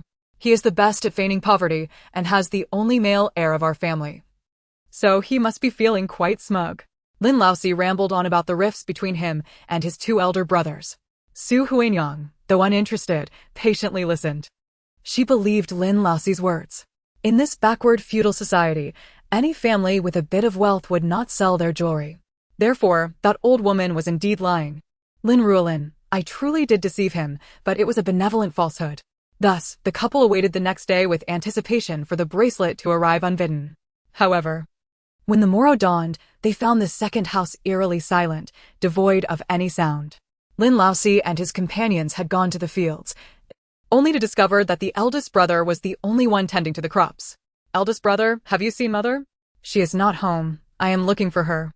Lin Laodai was busy working in the field that originally belonged to Lin Laosan. Upon seeing his younger brother, he felt a twinge of concern. Yet, he quickly realized that his worry was unfounded. His lazy younger brother had seldom gone to the fields in the past, so he naturally did not notice anything amiss.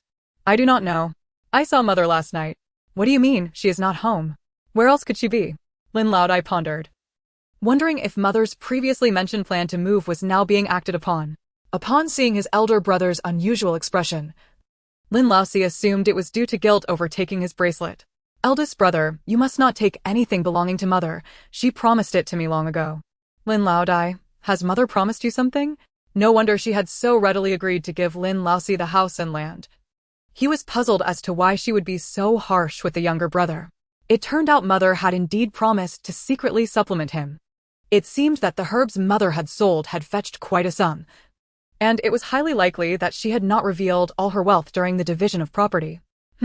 Mother is cunning, hiding her silver. This infuriated him. Yet, he consoled himself, believing that mother still favored him above all else. The land and property were his foundation, and her bequeathing them to him was the best proof of that. Lin Laodai quickly reconciled himself to this notion. Casting a glance at Lin Laosi, the disdain in his eyes was palpable. "Damn it, she gives to whoever she pleases," he muttered under his breath. Turning his attention back, he addressed his younger brother. "Little brother, you ought to toil in the fields. It appears your crops are wilting and the weeds have grown rampant. As farmers, we cannot afford to be lofty in our ambitions while neglecting our duties." Lin Laosi could hardly tolerate Lin Laoda's admonitions. Without hesitation, he dashed away, leaving Lin Laoda to shake his head with a cold smirk, pondering how spoiled his younger brother had become under their mother's indulgence. He was curious to see what kind of future Lin Laosi would carve out for himself. Lin Laosi was acutely aware of the significance of grain. Yet he dreaded hardship and fatigue, resolutely refusing to labor. Coupled with the allure of the freshly made pancakes that Su Huanyang waved before him, he was even less inclined to endure toil. As he made his way home, he contemplated whether to lease out the land. However, upon his return, he was utterly astounded by the events unfolding in his household. Chapter 031: The Capture of Lin Laosi's Family. The courtyard of the Lin family was now occupied by several unfamiliar figures, exuding an imposing presence that suggested they were far from ordinary. "Who are you? Why are you in my house?" Lin Laosi boldly questioned, noticing the strangers grappling with Su Huanyang, disregarding his fear. "I don't know who they are," Su Huanyang cried. Tears brimming in her eyes, they barged in demanding to search our yard, and when I resisted, they injured Qingun and the others. The leader of the group forcefully pushed Su Huanyang aside, declaring, "You saved a young master yesterday. We have come to find him. However, this woman is obstructing us, and I suspect you have hidden him away." These individuals were none other than the loyal attendants and guards of the wounded Han Zayun. Following the young master's mysterious disappearance, They had received a lead at the town's clinic, which indicated that a distinguished young man had been treated at a farmer's residence. Upon comparing a portrait, they were certain of their findings.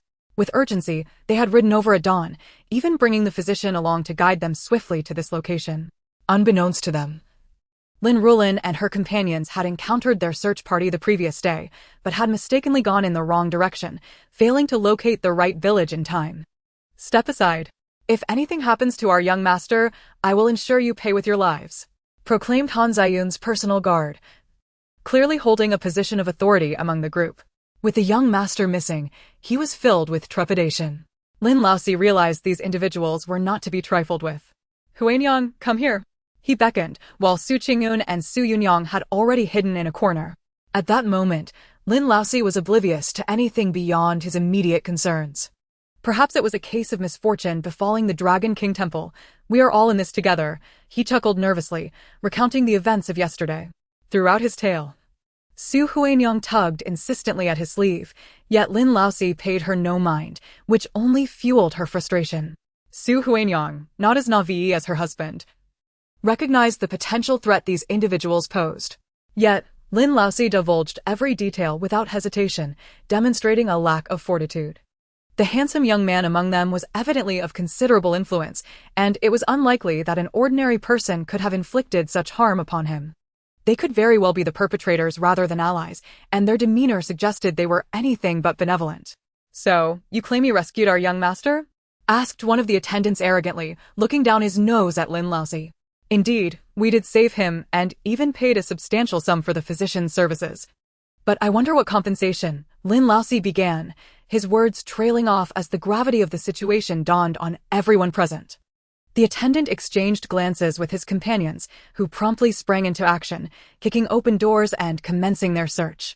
It was clear they had little faith in Lin Laosi's earnest declarations. They examined the room Su Huanyang had been guarding, finding evidence that someone had indeed slept there. Yet no one was present. Search every nook and cranny, commanded the leader.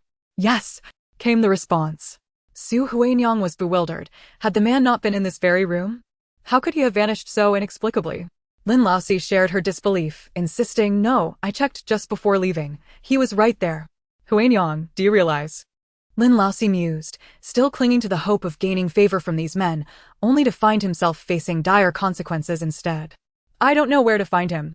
I was busy cooking this morning and hadn't yet checked on the young master. Su Huanyang exclaimed in frustration. Why had she made such an effort to prevent entry if the young man had already disappeared? Was it merely a futile endeavor? The group moved with remarkable speed, thoroughly scouring the Lin household within mere moments, yet they found nothing of significance. Take them all away, ordered the leader, as several guards swiftly bound Lin Laosi and his family, escorting them out. Su Huanyang cursed inwardly, having believed the man to be her benefactor, only to discover that fate had played a cruel trick. This man was no benefactor, but rather a harbinger of misfortune. They had unwittingly entangled themselves in a web of trouble by saving a man who turned out to be a wolf in sheep's clothing. Lin Laosi, too, found himself blaming his wife, for it was she who had insisted on rescuing the stranger, resulting in their current plight. Su Huanyang had been convinced they would be rewarded with a handsome sum, a notion that now seemed ludicrous.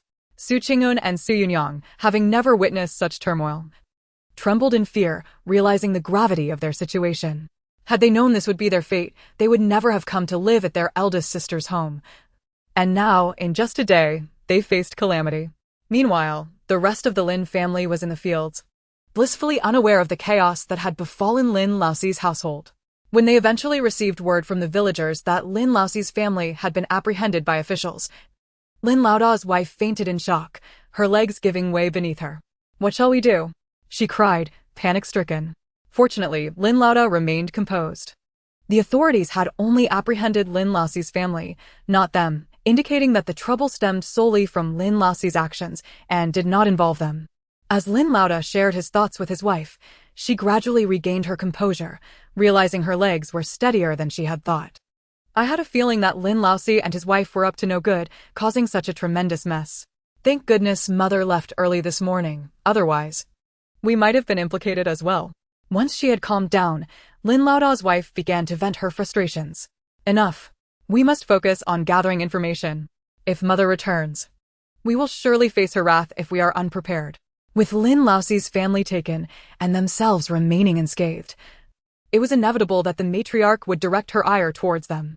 In Lin Laoda's heart, despite being the favored son, he knew that Lin Laoxi was still the one who held their mother's deepest affection. Recently, I have been harboring resentment towards my younger brother. Yet how could there be lingering animosity between a mother and her child? Now that the fourth family's misfortune has struck, I can only imagine their feelings of regret and heartache alongside misplaced anger directed towards them. The situation bears no relation to them. And yet they find themselves ensnared in this predicament, left without recourse to voice their grievances.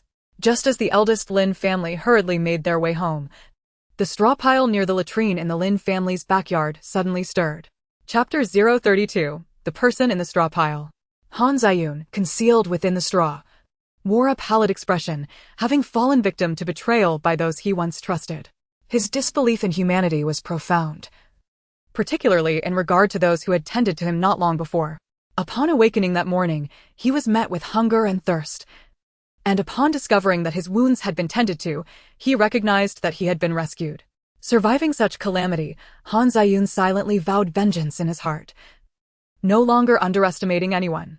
Thus, upon regaining consciousness, he refrained from calling out, instead surveying the room's arrangement to ascertain his current predicament. Struggling to rise, he managed to pour himself a glass of water and followed his sense of smell to the latrine to attend to his personal needs. However, upon emerging, he was startled to find a group of people in the yard. Instinctively, he concealed himself. The voices he heard were unmistakably those of his servants and guards, including the very individual who had betrayed him. Consequently, he opted to remain hidden to avoid falling into their clutches. In this moment, he recalled his savior and resolved to rescue them soon, despite the current predicament. Once certain that the vicinity was clear, Han Ziyun emerged from the straw pile. Brushing off the remnants that clung to him, the scent of the latrine overwhelming his senses, leaving him feeling more disheveled than he had ever experienced. Yet, he could not afford to linger on such thoughts. He immediately sought his belongings within the house. His clothes had been changed, and his personal effects were nowhere to be found, presumably collected by his rescuers. He could only wonder if the traitors had also rummaged through his things. Should he fail to locate them, he would be in considerable trouble. Fortunately, although he could not find his pouch or jade pendant, the most crucial item remained intact, a distress signal. Han Ziyun, of noble birth, was not only accompanied by guards, but also by shadowy protectors who had always operated from the shadows. His survival was owed to the valiant efforts of these covert guardians. Regrettably, 3 of his 4 shadow protectors had perished in their attempt to ensure his escape, and it remained uncertain if the last one still lived. His search for the signal was essential to contact this last shadow protector. His original guards, all intact and vociferous, were now undoubtedly traitors. Once certain that the area was safe, Han Ziyun departed from the Lin family backyard, retreating into the mountains. Time passed, and suddenly a sharp chirp echoed through the mountainous terrain. The farmers toiling in the fields paused momentarily, glancing up in confusion before resuming their labor. After a prolonged silence in the serene mountains, a figure knelt before Han Ziyun, apologizing for their tardiness. "Your Excellency, please punish me." "Rise," Han Ziyun commanded. "Where are the others? How are your injuries?" "My lord, Mo and the others are no more. I am the only one left," the shadow protector replied, recounting the events of that fateful day in detail. Han Ziyun nodded gravely. "This place is no longer safe. We must head to the county town. Those traitors deserve their fate." After some movement, Han Ziyun's expression darkened further. He required medical attention in the county town.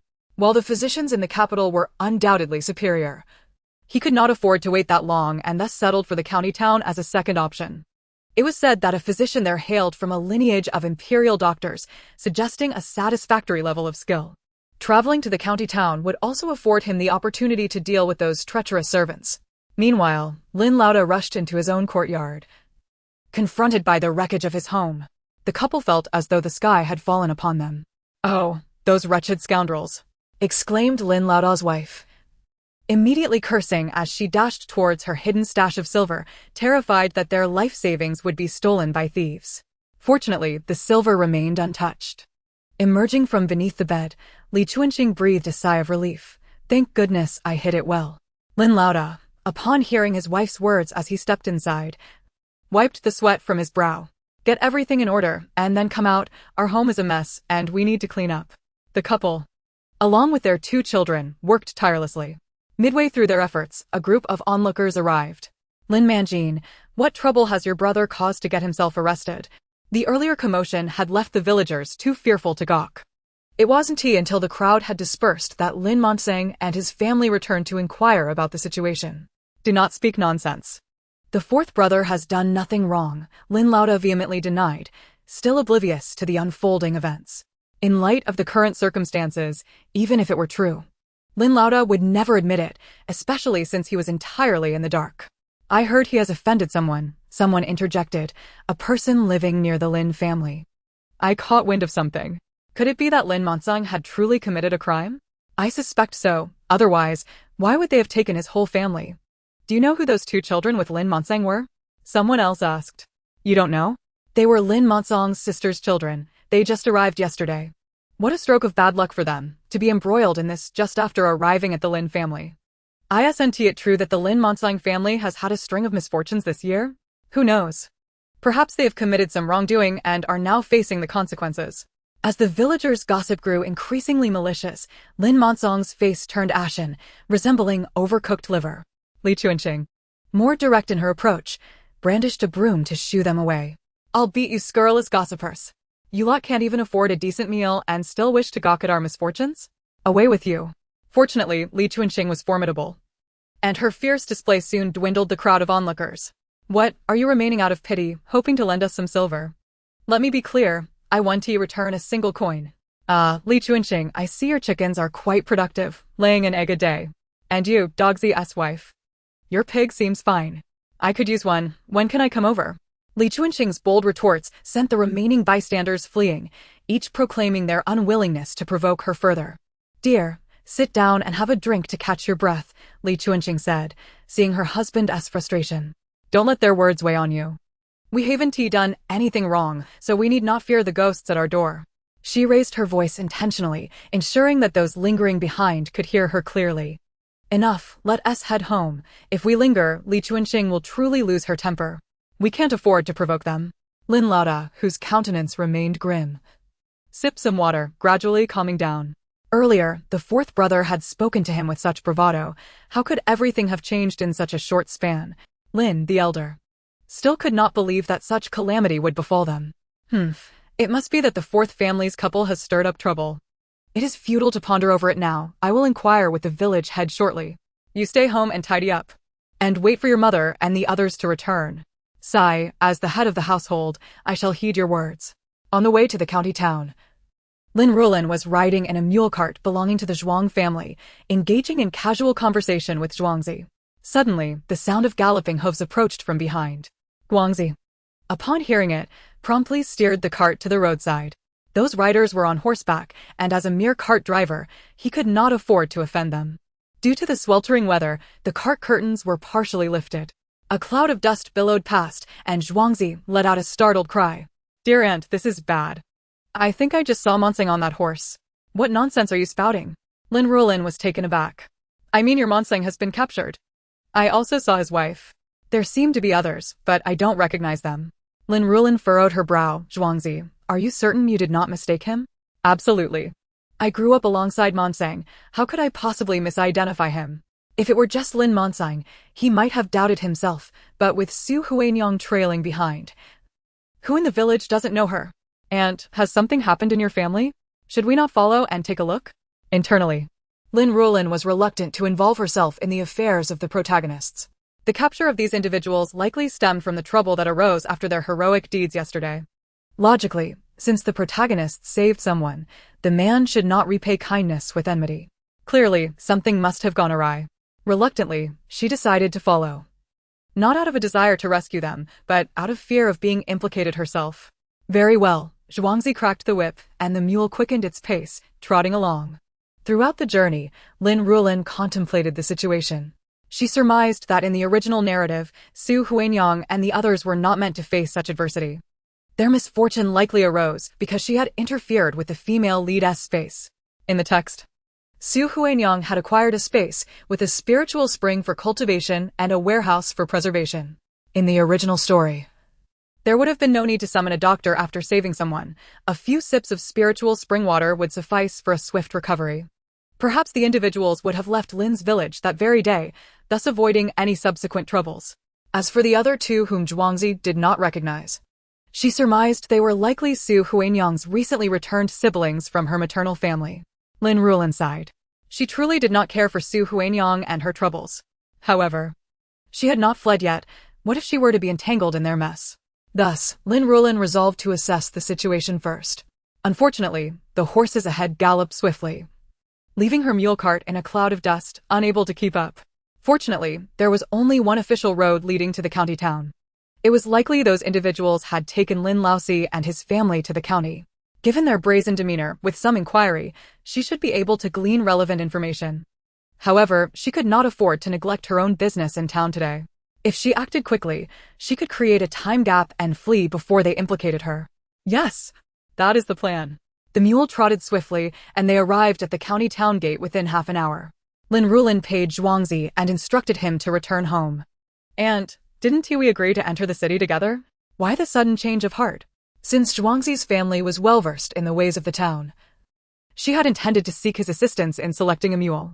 Zhuangzi, it seems the fourth family has stirred up significant trouble. You should return home. If you get implicated, I would feel guilty. Zhuangzi, recalling his family at home, felt deflated. Those riders were on tall steeds and were certainly not individuals that their farming families could confront. And then you. There's not much more I can do. Let me first gather some information. Zhuangzi, I may not return today. Please inform Monsang and the others not to worry about me. With no other recourse, Zhuangzi complied with Lin Ruolan's wishes. Take care, aunt. If anything arises, send word. Zhuangzi watched as Lin Ruolan entered the county town, then turned to head back home. Upon entering the county town, Lin Ruolan sought a middleman and rented a somewhat secluded courtyard. She intended to use this opportunity to stockpile supplies. The meager provisions she had in her space were hardly sufficient. She feared that prices would soar when disaster struck. Moreover, accumulating more supplies would benefit her, as even if she could not consume them all, selling them at inflated prices later would prove to be a lucrative venture. After paying the fee and signing the contract, Lin Ruolan inquired about acquiring a travel permit. Fortunately, the middleman had connections and provided her with information regarding the costs. There were two options. One was the standard procedure, which could take an indeterminate amount of time, ranging from several days to a month or two. The other was an expedited service for a significantly higher fee. Lin Ruolan decisively opted for the latter. If money could resolve a matter, it was hardly a problem. She promptly handed over the silver for the middleman to handle the matter. The middleman, evidently connected to the officials, departed after their discussion. After changing her appearance in her room, Lin Ruolan began to explore the market for supplies. As usual, she carried a backpack on her back, using it to discreetly store small items in her space. This time, she also visited a grocery store to purchase some durable dry goods and various essential items like salt, water bags, and soap pods. She then turned into another grain store and procured over 1,000 pounds of rice, flour, and brown rice. Although it seemed excessive, there were many wealthy families in the county town, so it would not be too conspicuous. Lin Ruolan visited several grain stores, buying a little from each and arranging for delivery to her residence. Additionally, she stocked up on cotton fabric, even purchasing off-season items, which proved to be considerably cheaper, saving her quite a bit of copper. As for dry rations, Lin Ruolan did not buy much. It was not that she did not want to, but rather that she had no place to store them. Reluctantly, she refrained from indulging her impulses and only bought a small amount of durable food to keep visible. Once she had tidied up the room, Lin Ruolan sought out a bustling area to gather information. After finishing a pot of tea, she finally overheard someone mention Lin Laosi and his family. Did you see that group of riders today, the ones with people tied on horseback? Of course. How could anyone miss them? So many on horseback, it was quite a spectacle. I wonder what those bound individuals did to provoke such a response. It seems like a one-way trip. Their homes will be in ruins. Do you know those people? Someone inquired curiously. I not only know them, but I have also spoken with them, boasted one individual, unable to contain his pride. In reality, he had merely exchanged a couple of words while delivering goods. Do you know who they are? They seem quite arrogant. They don't appear to be locals. You're right, they are not from our county. They are nobility from the capital.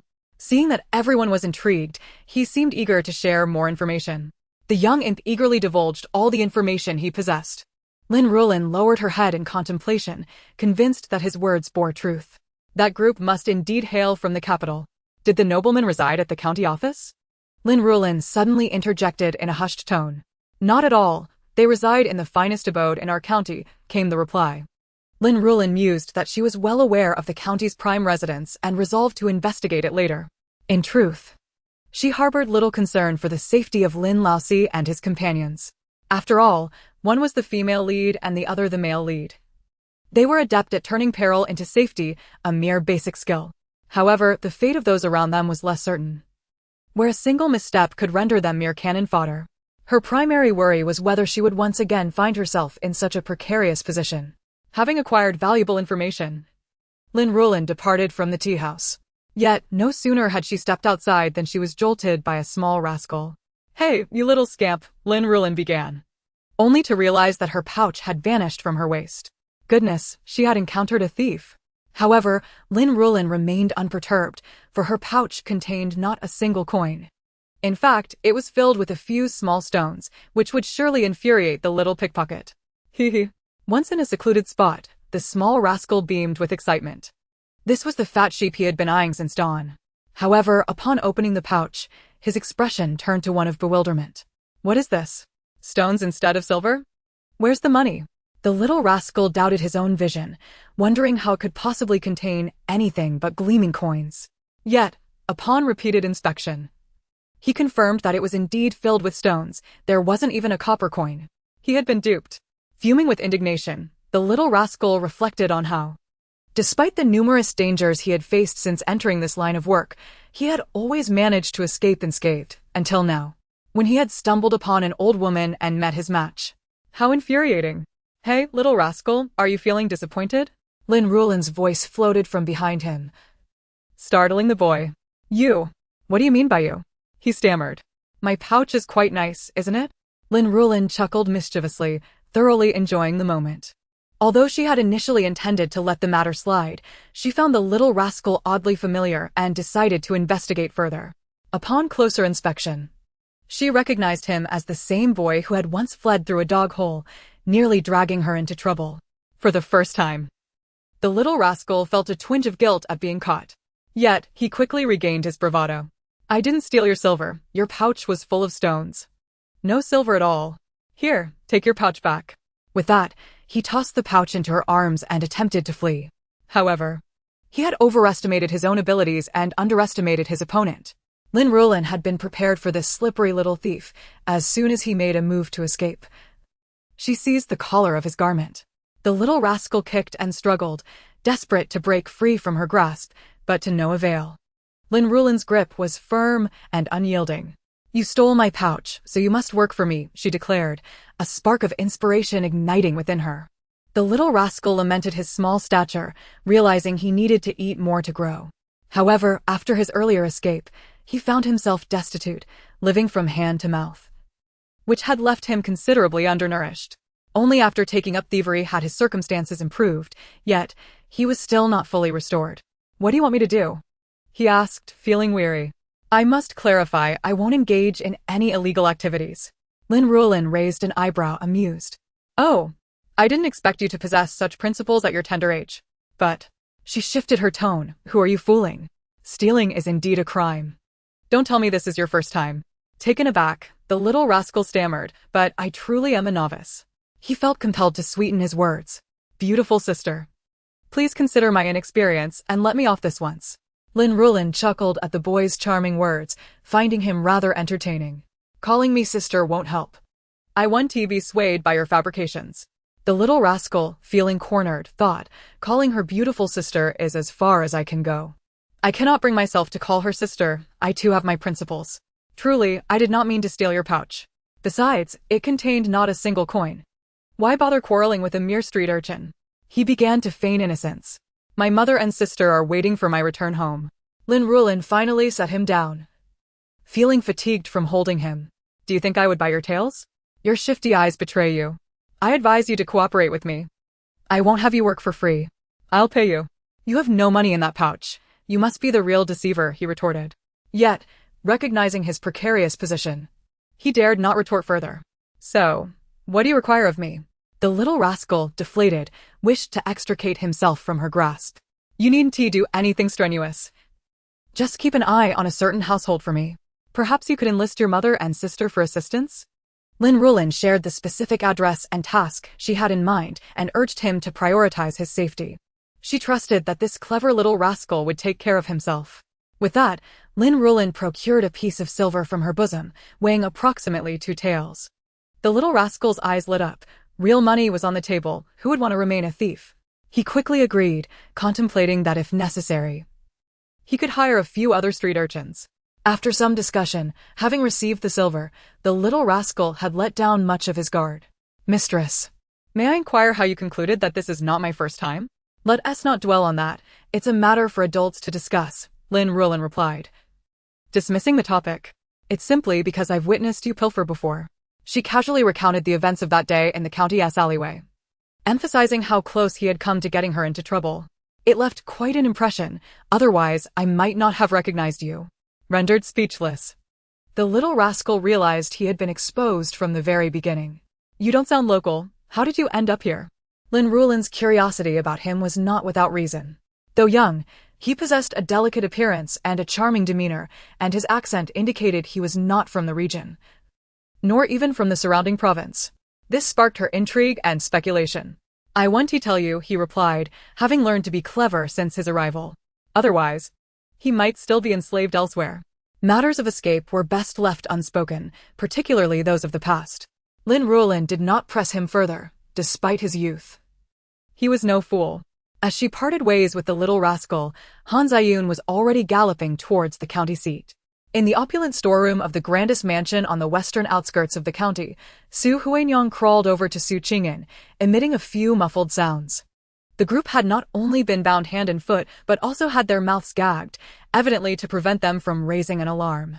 Su Qingyan's emotions had been tumultuous throughout the journey, and at this moment, he was contemplating a strategy. He could not fathom why fate had dealt him such a cruel hand. Muffled whimpers from Su Huanyang finally caught Su Qingyan's attention. She gestured with her arms, indicating that he should remove the rag from her mouth. Su Qingyan immediately grasped his sister's intent and nodded vigorously. After a series of struggles, he managed to free Su Huanyang's mouth, which was like a fish gasping for air after being cast back into the water. Ugh. Lin Ruolan, who lay nearby in a state of existential despair, called out as soon as Su Huanyang regained her freedom. He too was keen to rid himself of the foul rag. Once liberated, Su Huanyang hurried over to Lin Ruolan and bit the cloth from his mouth. Ugh. The rag had been a footcloth, and the stench of feet revolted him to his core. How did Lin Ruolan know? It was a household item he had used for many years. He could hardly forget its odor. Not only was he disgusted, but Su Huanyang felt the same way. Is there any difference between this and eating rotten feet? She thought, nearly retching. Fortunately, they had been captured on an empty stomach that morning, so she had nothing to expel. At this moment, Su Huanyang was filled with regret. She should have prioritized rescuing her brother. Time was of the essence. Seeing her younger siblings still gagged, she immediately moved to free her sister, leaving her brother to Lin Ruolan. Understanding his wife's intent, Lin Ruolan mimicked Su Huanyang's actions and crawled over to Su Qingyan. Although the stench of feet was repugnant to him, Su Qingyan knew that this was a critical juncture, and he must not act out of selfishness. Soon, all 4 of them had their mouths liberated. Sister, what shall we do now? Su Qingyan inquired, unwilling to await a grim fate. However, he could not devise a plan and thus turned to his sister for guidance. As for his brother-in-law, he was not well acquainted with him. Shoo, everyone keep your voices down. We mustn't attract the attention of our captors, Su Huanyang admonished, her face pale. When we were brought here, you all saw that this is a grand estate, heavily guarded. Escaping on our own will likely prove difficult. To be honest, Su Huanyang was beginning to doubt her circumstances. She was not the protagonist of a story. So why was she without the protective halo typically afforded to such characters? This was illogical. Throughout the journey, she had mentally berated fate countless times. Huanyang, it's all your fault. If you hadn't insisted on saving that person, we wouldn't be in this predicament, Lin Ruolan lamented, pinpointing the source of their troubles. Su Huanyang internally scoffed. Had it not been for that slap, she might have thought Lin Ruolan a decent man. But now? Adversity reveals true character. This adage was not merely a saying. Especially now, without any filters, she found Lin Ruolan utterly unappealing. Yes, it was my suggestion to save him. A life is at stake. I couldn't just stand by and watch someone die. I stand by my words. But what about you? Were you not enticed by the substantial rewards he might offer? Su Huanyang swiftly exposed Lin Ruolan's true nature. We both made this decision. Yet you choose to blame me alone. How pathetic, you are not a real man. She refrained from saying more, knowing it was not yet time to sever ties with Lin Ruolan, though she understood that it would be inevitable. Lin Ruolan was taken aback. He had merely spoken a single sentence and was met with such a retort, his expression darkening considerably. At that moment, Su Qing'an interjected, "Brother-in-law. I believe sister's intent to save was noble. The real villains are these treacherous captors. Indeed, my elder brother speaks wisely." Sister acted out of goodwill, Su Yuliang, who had been silent in fright, could no longer restrain herself from defending her sister. She thought Lin Ruolan rather unimpressive. They were performing an act of kindness and could hardly be blamed for it. If blame were to be assigned, then should it not be directed at the one who first raised the alarm? I believe once they find that young master, they will release us. Su Huanyang nodded thoughtfully. They merely confined us to this storeroom. They likely never intended to take our lives. Perhaps as Yuliang suggested, they will set us free once they locate him. Otherwise, this so-called protagonist would have an exceedingly tragic fate. Yet, she could not understand how that young master had gone missing. Had he fled? The captors were fierce and did not seem like benevolent individuals. Were they to simply wait? I share your sentiments, Su Qing'an concurred. Lin Laosi sneered, a bunch of fools. If these people intended to release us, why would they have captured us in the first place? In my view, they harbor ill intentions. Keeping us around is merely because we are still of use to them. Such naivety was likely due to their youth and lack of worldly experience. Well, if they do not believe us, let them see for themselves, he thought, closing his eyes to pray. Now that their family had been captured, the villagers would undoubtedly inform their mother and elder brother. He hoped that his mother, who favored him most, would not abandon him. In truth, Lin Laosi's earlier speculation was not entirely unfounded. This group intended to use Lin Laosi and his family as scapegoats. The individuals who had gone to search for the young master were all in league with the captors. Either they were planted by the mistress from the outset, or they had gradually been bribed and turned. Those loyal to the master had already been dealt with. Scapegoats were indeed a necessity for them. Where could that young master be hiding? Why can't we locate him? A servant lamented, rubbing his head in frustration. The head of the guards remained impassive. Who knows? The most likely place is that village. Then what are we waiting for? Hurry and capture him. If he escapes, we will all be doomed. Rest assured. I left someone watching. He won't slip through our fingers. The cautious head of the guards had not only stationed men in the village, but had also dispatched others to intercept on the road back to the county. If the young master showed his face, he would undoubtedly meet his end. However, fate often defies man's plans. Han Ziyun was no fool. Upon sensing betrayal among his ranks, he would not recklessly head towards the county. With considerable skill, he set off for the neighboring county to summon reinforcements, accompanied only by his sole shadow guard. His mission here was to fulfill an errand assigned by his father. In the neighboring county, a military force was passing through to eradicate bandits and had paused for a brief respite. The commanding general was a former subordinate of his father, whom he had encountered on several occasions. When the contingent resumed its journey, it was accompanied by 300 elite soldiers, galloping swiftly towards the county town. Along the way, Han Ziyun, demonstrating strategic foresight, led 100 men ahead of the main force. Should they encounter an ambush, the reinforcements would be poised to follow closely behind. As fate would have it, they did indeed come upon an ambush. However, the assailants numbered only 50 or 60, and while they possessed commendable skills, they were vastly outnumbered by the elite troops. In a swift encirclement, the assailants were soon vanquished. My lord, there are 2 survivors. Shall we keep them? Han Ziyun's expression remained stern. No, leave none alive. He was acutely aware of who might seek to bribe those around him or covet his life. Besides his wicked stepmother, who else could it be? After dealing with the brigands, the group continued their journey. In Lin family village early that morning, Lin Ruolan's family was dispatched by his mother to the Yu family, ostensibly to assist in tidying up and to look after the father-in-law. Initially, Lin Ruolan was reluctant to let his mother venture alone to the county town. Nevertheless, she insisted he remain behind, leaving him, as a dutiful son, with no choice but to repeatedly caution her to be cautious. After a day filled with worry, he returned home only to discover that it was not his mother who faced peril, but rather his younger brother's family. However, Lin Ruolan secretly felt a sense of relief, grateful that it was not his mother in trouble. After all, his younger brother and their family were young and robust, likely able to withstand the trials they faced. It must be said, Lin Ruolan was rather carefree, living up to the stereotype of a mama's boy. His mother sent word through Qianzi that she would not be returning today, as she intended to rest in the county town and gather more information. Let us all head to the county town tomorrow.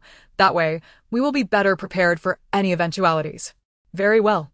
I will go to the county town with Ruolan tomorrow. You all stay at home. The two brothers had settled their plans, each preoccupied with their own concerns. As for the village chief, Lin Ruolan had not managed to gather any news. Now, their only hope lay with their mother in the county town. Meanwhile, Lin Ruolan strolled leisurely into the silver shop. She did not seek jewelry for herself, but had promised Lin Ruolan that she would procure a silver bracelet for him. Although she could not see him at the moment, it was essential to prepare nonetheless, for she was confident he would certainly return. Upon entering the silver shop, Lin Ruolan was momentarily dazzled by the myriad of ornaments on display. This silver is exquisite, that gold is truly beautiful, those gems exude elegance. However, Lin Ruolan was acutely aware of her limited finances. After a few glances, she paused at the counter selling silver jewelry. "Madam, what can I assist you with?" The shop assistant greeted her warmly. "Fortunately, I am dressed adequately today, otherwise I would not have earned the title of madam. I am merely browsing, you need not attend to me," Lin Ruolan replied, accustomed to perusing freely without the scrutiny of others. "Very well, take your time. Should you find anything of interest, do let me know." The shop assistant noticed that although this elderly lady was well-dressed, she wore no adornments. He doubted she would make a purchase. Yet recalling an incident where a fellow assistant had been dismissed for underestimating a customer, he was careful not to dismiss anyone lightly. Lin Ruolan perused the silver jewelry display. "Young man, could you bring that bracelet for me to inspect?" Since she intended to make a purchase, it should be of good quality. Spotting one that resembled her requirement, the assistant swiftly retrieved the bracelet she indicated. "Madam, please see if this meets your approval." Lin Ruolan examined the bracelet, noting that while the style was comparable, the details differed. "Do you have any other designs like this one? If not, I suppose I can make do with this." She was not overly particular. The shop assistant's eyes lit up. "There may be a batch in the storeroom. Allow me a moment to check." He called for a colleague to assist while he engaged Lin Ruolan in conversation. "The style you have chosen is somewhat outdated. Why not consider a few of the current popular designs?" Although young, the assistant was observant and aware that the style Lin Ruolan favored had been in vogue over a decade ago. His curiosity was piqued by her intent to purchase an old style, especially as the proprietor had recently expressed a desire to melt down similar pieces for new designs. Lin Ruolan smiled slightly. "I possess an old bracelet and wish to find a matching piece, thus, I am in search of vintage styles." This rationale was entirely reasonable, prompting the assistant to enthusiastically recommend other alluring bracelets. "That does sound enticing." Shortly thereafter, another staff member approached, carrying a tray covered with a red cloth. Lin Ruolan understood that this meant additional options were available. As the cloth was lifted, she beheld several bracelets that were similar yet distinct in subtle details. She carefully examined each one, ultimately selecting the most closely resembling piece. "I'll take this one. It will suffice. Would you like to see anything else?" The shop assistant eagerly inquired. Lin Ruolan pondered her circumstances, recognizing the hardships she endured in this ancient era. Shouldn't I treat myself a little? Moreover, prior to her arrival, the price of gold had surged almost to 1,000. Back then, she had hesitated to make a purchase, unwilling to be a fool. But now? It was time to indulge. The allure of gold brought her joy merely by gazing upon it. "I shall buy it, indeed." Adhering to her modern habits, Lin Ruolan treated herself to 2 gold bracelets, a pair of earrings, a gold ring, a necklace, and, at the assistant's enthusiastic suggestion, a pair of gold hairpins. Reflecting on her purchases, she thought, having already acquired gold, why not add a complete set of silver as well? Thus, she procured an entire set of silver jewelry. 1 tael of gold equated to 10 taels of silver. The total cost for both sets of jewelry amounted to just over 100 taels. Having spent a few dozen taels on food and other necessities, she still had around 400 taels remaining, more than sufficient for her purchases. Furthermore, gold served as hard currency, more enticing than silver in critical moments. It could function both as currency and adornment, truly a win-win situation. Having settled the bill, Lin Ruolan happily tucked the jewelry box into her bosom before storing it safely away. Young man, where is your back door? Following her previous experience of being tailed, Lin Ruolan had become more cautious. After acquiring many goods, it was prudent to avoid drawing attention, so she sought the shop's rear exit for a discreet exit. The shop assistant, with a beaming smile, promptly directed her. Little did he anticipate that this seemingly ordinary elderly lady was quite affluent, spending without a second thought. He resolved to maintain this mindset going forward, never to underestimate anyone. With her arms laden with treasures, Lin Ruolan, aware that time was slipping away, sought out a bustling noodle shop and ordered a bowl of noodles. Just as she was savoring her meal, a commotion erupted outside. Make way, make way. Lin Ruolan was seated right at the entrance, affording her a clear view of the outside. She observed as the crowd dispersed like a receding tide, creating an exceptionally wide thoroughfare. This scene inevitably reminded her of the events that transpired during her last visit to the county town. Could it be that the second-generation elites were once again making an appearance? Curiosity piqued, Lin Ruolan craned her neck to take in her surroundings. Soon, she caught sight of the newcomers, another group on towering steeds. However, this time there seemed to be a stark difference from the last. Previously, the onlookers would murmur amongst themselves, but now a profound silence enveloped the crowd. Lin Ruolan stretched her neck, straining to see clearly. As the situation came into focus, her eyes widened in astonishment. Goodness! These are military personnel. Although they were not clad in uniforms, Lin Ruolan recognized them at once. They exuded an aura of lethal intent that made even the faint-hearted shrink back at the mere sight of them. Furrowing her brow, Lin Ruolan remained unfazed, continuing to observe the group. Her eyes grew even wider when she spotted her dream horse. Lo and behold, it was that man, the one she had encountered a few times. The one who had been injured and rescued by Su Huinyang, only to bring misfortune upon her family. Although he remained concealed from view, the presence of that horse was unmistakable. Where the horse was, the man must surely be. Indeed, a horse-drawn carriage trailed behind them. Lin Ruolan was certain that the man was inside that very carriage. At that moment, Han Ziyun had just taken his medicine and was recuperating, his complexion considerably improved. He hadn't brought all of his men into the city. Instead, he had brought only a fraction. 300 elite soldiers would have been too conspicuous. Han Ziyun preferred to keep a low profile, so he had brought only 100 men, while the remainder were stationed on the hillside outside. The assassins had been utterly eradicated, and even if a few had escaped, they were nothing more than rotten fish. As for his original attendants and guards, he had never given them a second thought. While they might appear formidable to ordinary folk, against opponents forged in the crucible of battle, they would be reduced to mere soft-shell shrimp. This was not a denigration of his subordinates.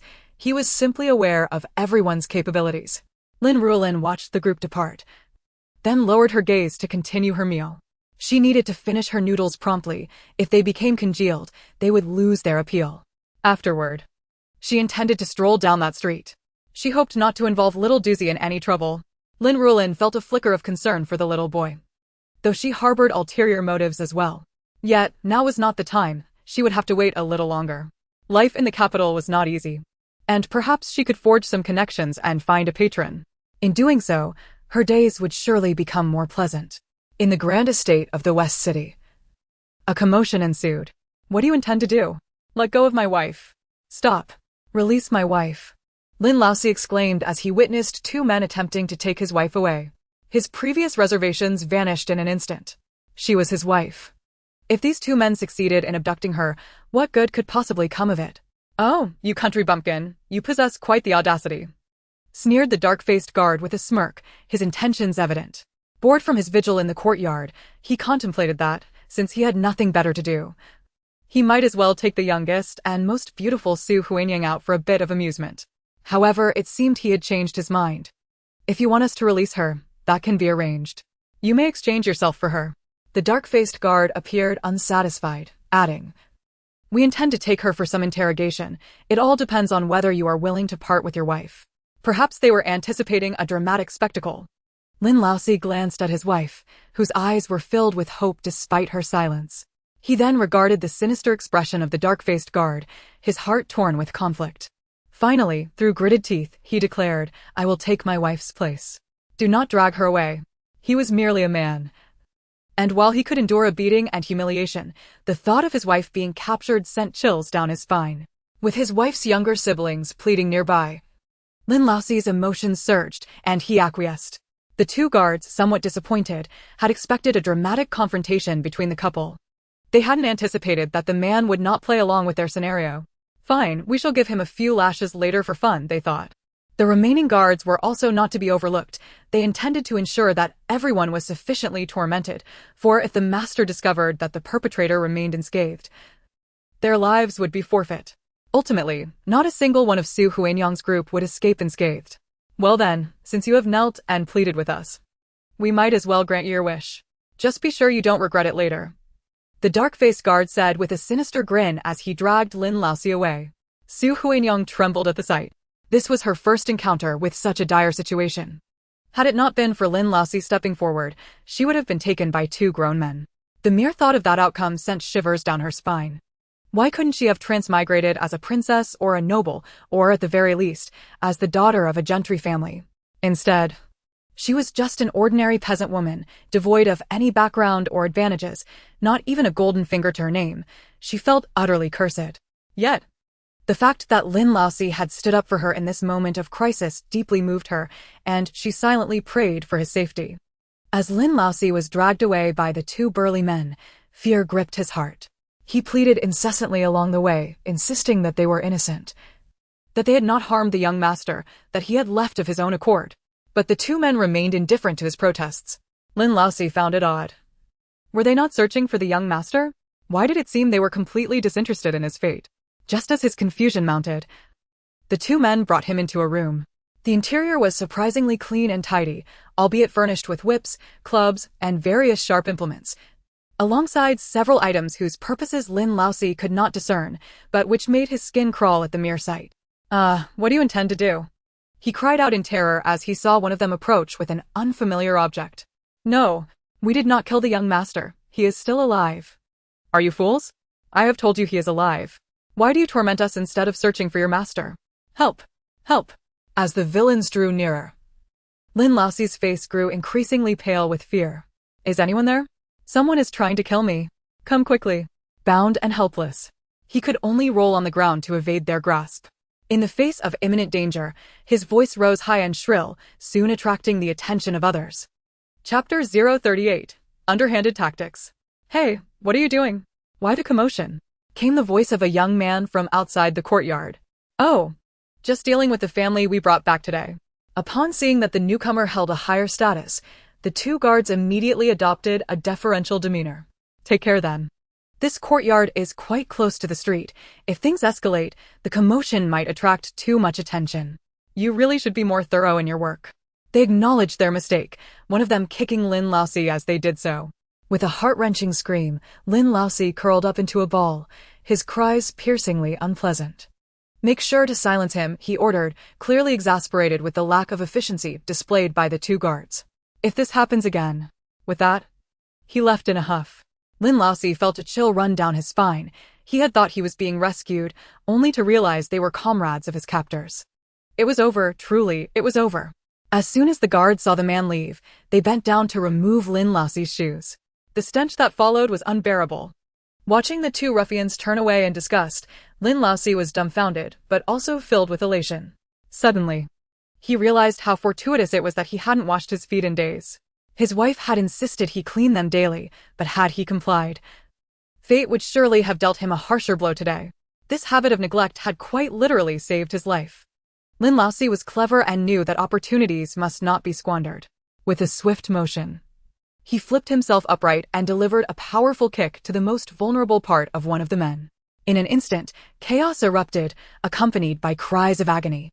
Desperate to save his own life, Lin Laosi resorted to any means necessary, regardless of their fairness. Seizing the moment, he charged at the second guard, using his head as a battering ram to send him crashing against the wall. Before his opponent could hit the ground, Lin Ruolan leaped on him, bouncing mercilessly.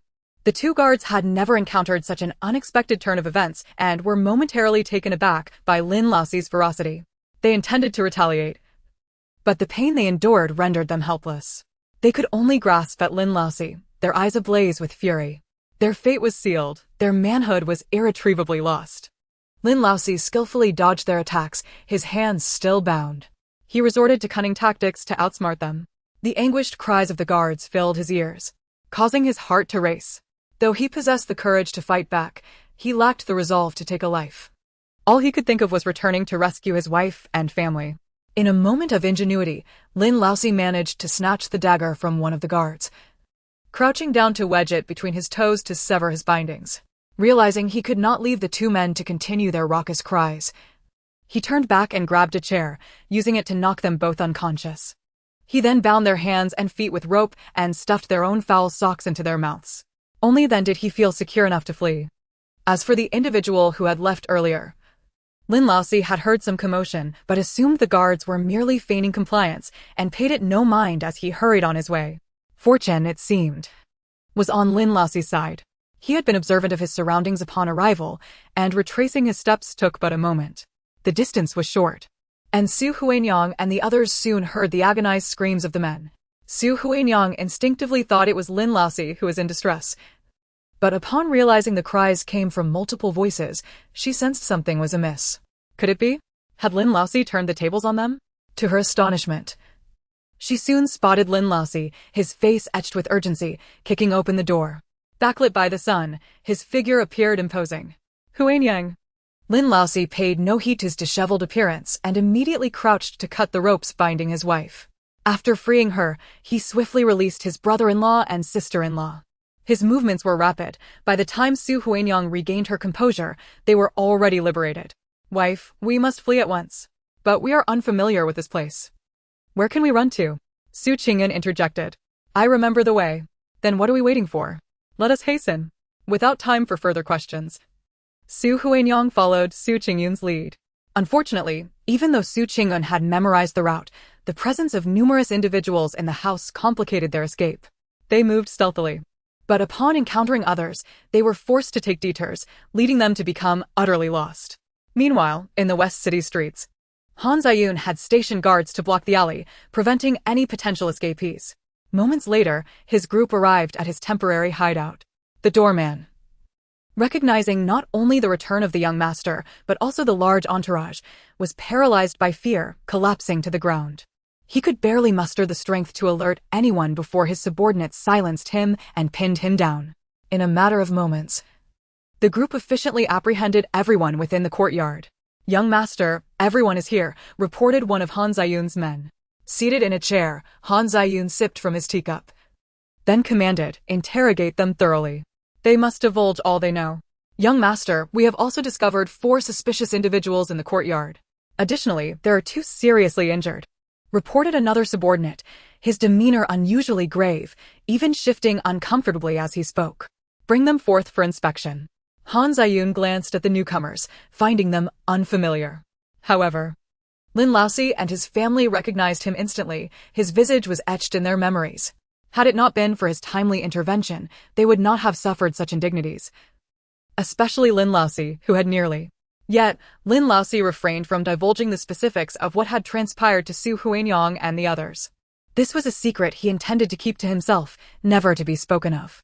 As Lin Ruolan's family expressed their emotions, they were once again silenced, reduced to muffled sounds. Observing their rustic attire, Han Ziyun was reminded of the very individuals who had saved his life. Without regard for his own safety, he had rushed back, fearing for their well-being. Release them, they are my benefactors. With Han Ziyun's declaration, the treatment of Lin Ruolan's family underwent a dramatic reversal, from prisoners to honored guests. In the West City alley, Lin Ruolan located Xiao Dizzy. Xiao Dizzy, what transpired over there? Xiao Dizzy, still shaken, cast a wary glance in that direction. And, you were not forthright. You never warned me that the people I was to watch were so dangerous. You nearly got me killed. In truth, Xiao Dizzy had just found a suitable spot when he was promptly chased away. The intimidating figures had frightened him, and he dared not linger, retreating immediately. Just as he had intended to return home, he was intercepted by Lin Ruolan. Faced with Xiao Dizi's accusations, Lin Ruolan could only respond with exasperation. How was I to know they were so formidable? I merely asked you to gather some information on the streets. I never intended for you to infiltrate their premises. Surely, you are not trying to exaggerate this in order to pocket my silver? Xiao Dizi retorted, his eyes narrowing. Lin Ruolan realized the boy was not easily deceived. I did say that if the task was unsuccessful, I would not refund your payment. If you come to me now seeking a refund, you will find none. Fine, Lin Ruolan conceded. It is for the sake of the silver. Why are you so agitated? I never said I wanted it back. That silver is yours. By the way, did you manage to gather any news? Although Lin Ruolan held little hope for a positive response, she still inquired, recognizing that he was affiliated with the beggar clan. What if others possess information more astute than one's own?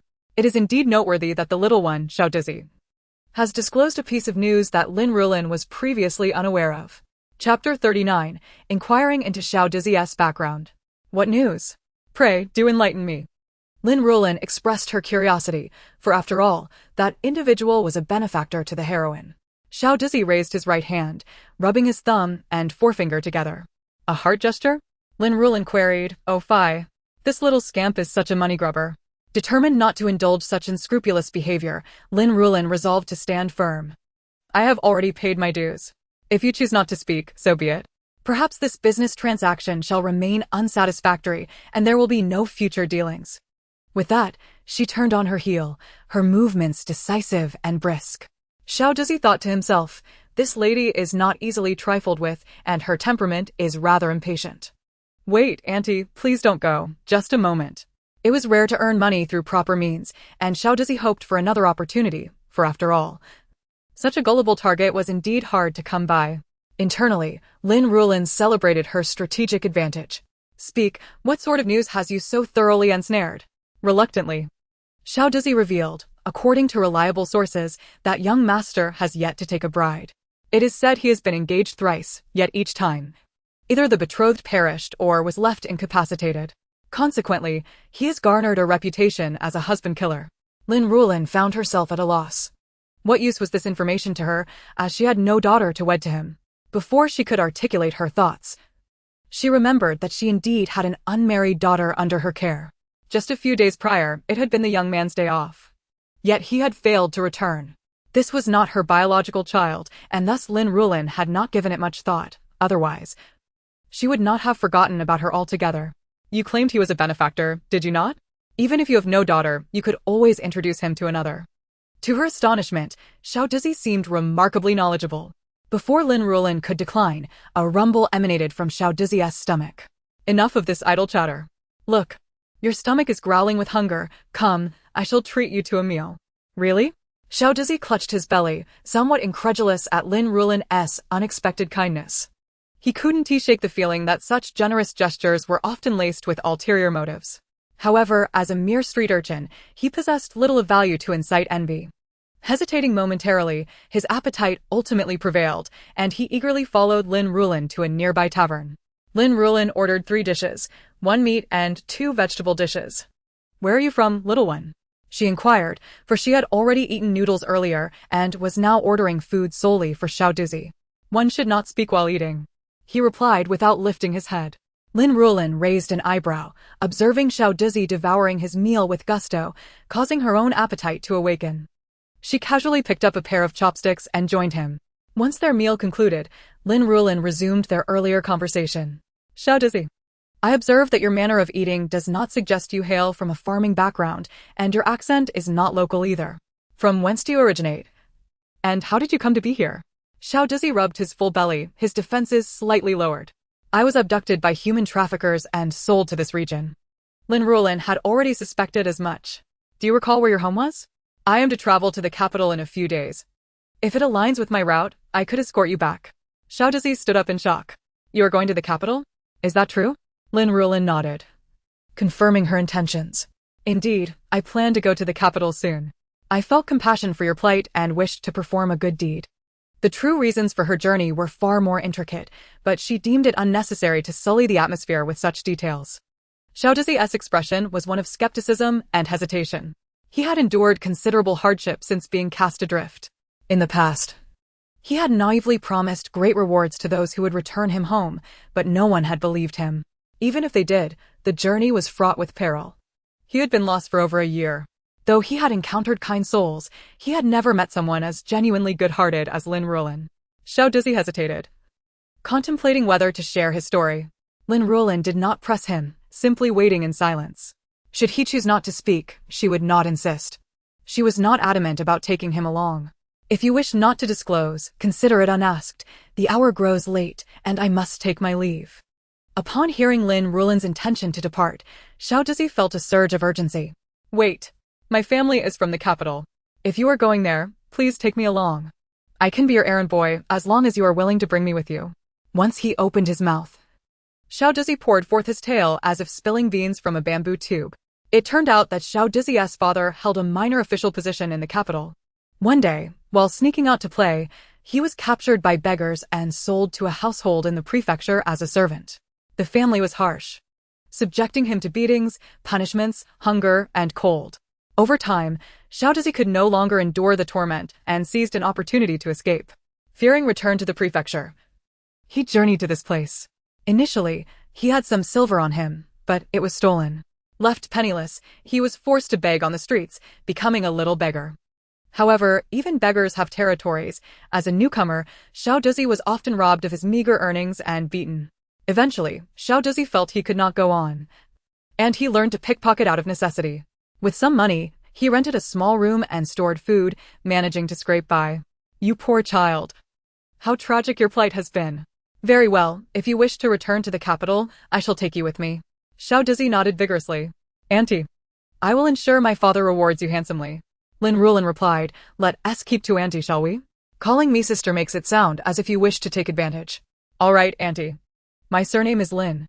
Understood, Aunt Lin. After parting ways with Xiao Dizzy, Lin Ruolan returned to her rented abode, awaiting the arrival of her packages. She busied herself for over an hour, finally finishing her tasks. That evening, she settled into her temporary lodgings. The following morning, she gathered her belongings and headed to the county market specializing in livestock trade. After comparing several options, Lin Ruolan selected a fine adult mule and subsequently arranged for a cart. With these preparations, she had become a member of the ancient elite, possessing both a vehicle and a residence. In stark contrast to her modern life, where she owned nothing, Lin Ruolan couldn't help but feel a pang of sorrow. She sighed, reflecting on life and its twists, wishing for a more fortuitous existence. After arranging the cart, she purchased fodder to ensure the mule was well fed, nurturing a good relationship with it. Once she became more familiar with the animal, she sought an open space to practice her driving skills. Thankfully, her experience with bicycles, electric scooters, and tricycles in the modern world had granted her a degree of confidence. From a shaky start, she quickly became adept, mastering the technique in just over an hour. I truly am a genius. Yet, fearing an accident, she practiced for another half hour before finally taking the cart onto the road. The time agreed upon with the intermediary was drawing near, and she wondered if he had prepared the necessary documents correctly. Chapter 40. The Travel Pass Finally Acquired. After a day of wandering in the county, Lin Ruolan had familiarized herself with the layout. Without needing to ask for directions, she confidently drove the cart to the location agreed upon with the intermediary. How is it? Have my travel pass arrangements been completed? When Lin Ruolan arrived, the intermediary was already present. She wasted no time on pleasantries and got straight to the point. The intermediary chuckled, assuring her that her matters were in capable hands and everything had been arranged.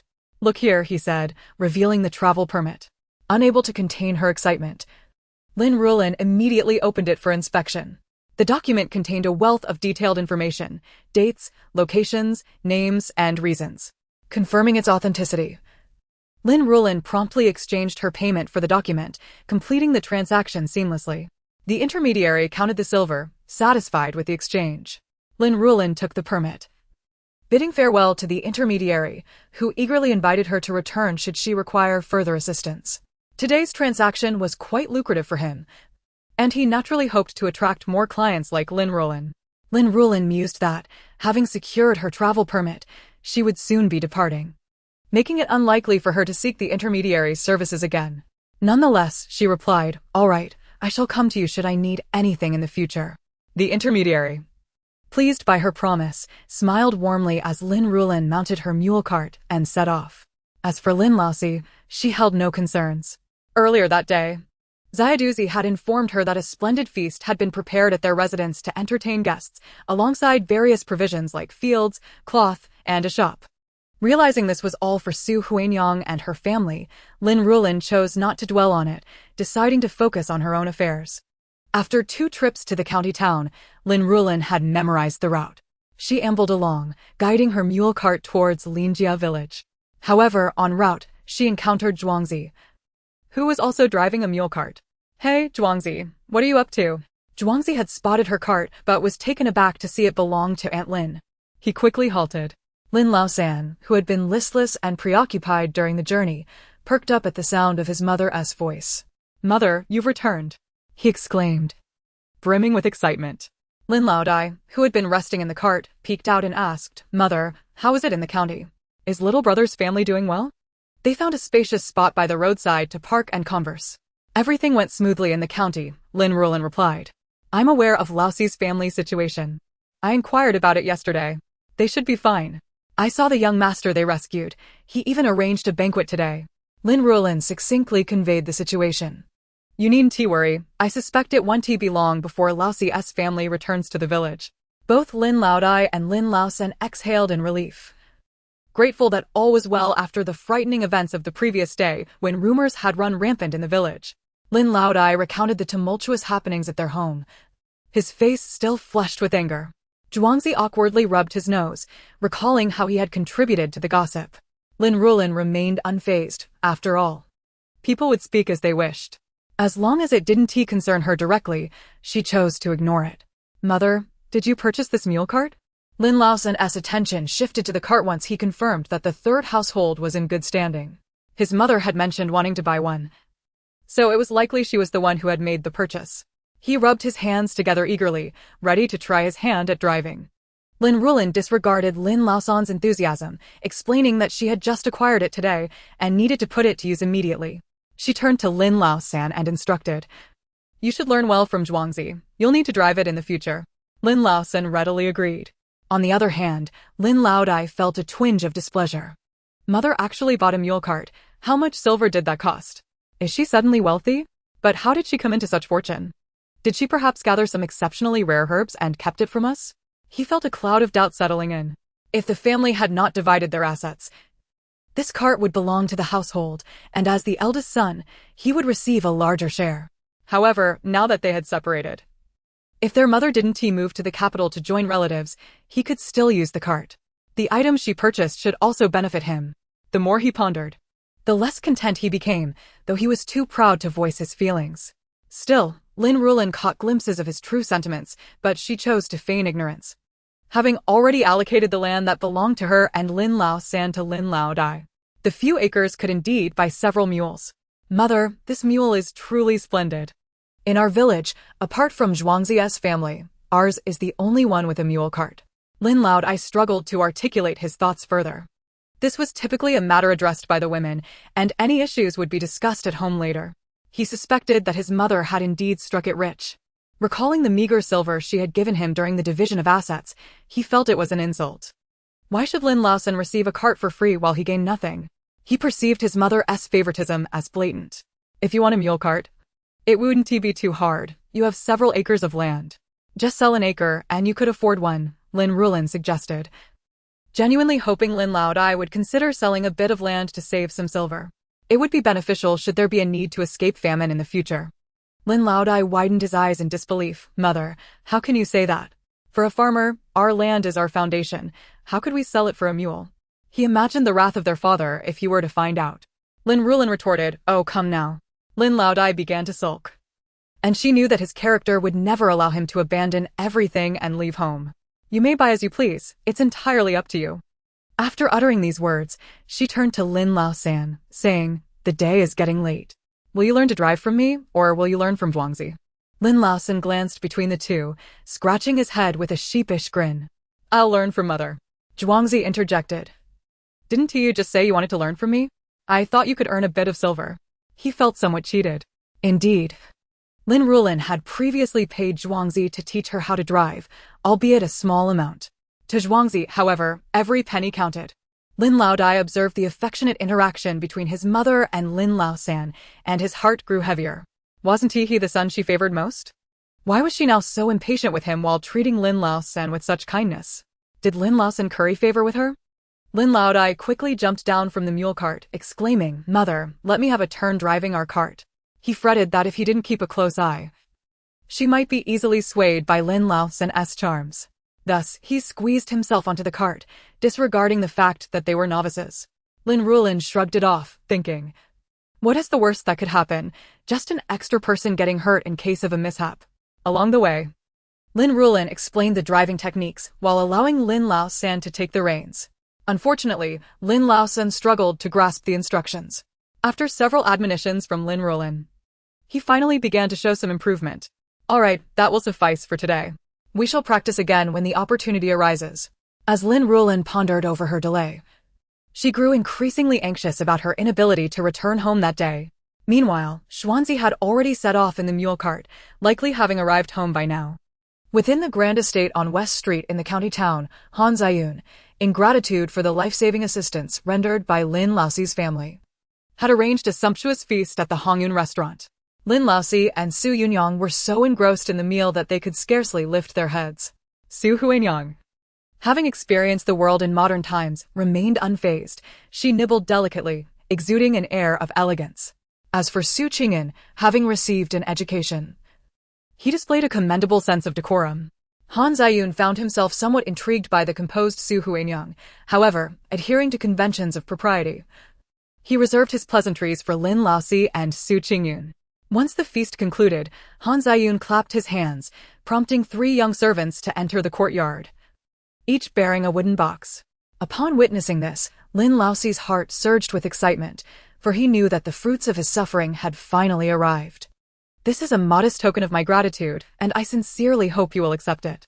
Had the original narrative unfolded as intended, such a gesture would not have occurred. After Han Ziyun discovered that the jade pendant had been taken by the Lin family, he had assumed it was a form of payment and departed alone. However, the deviation from the expected plot had inadvertently bestowed upon Su Huanyang and her kin a much greater fortune. Han Ziyun clapped his hands once more, and the 3 young servants opened their respective boxes. The first contained 200 taels of silver ingots, the second, 20 acres of prime farmland along with a shop, and the third, 2 complete sets of exquisite jewelry.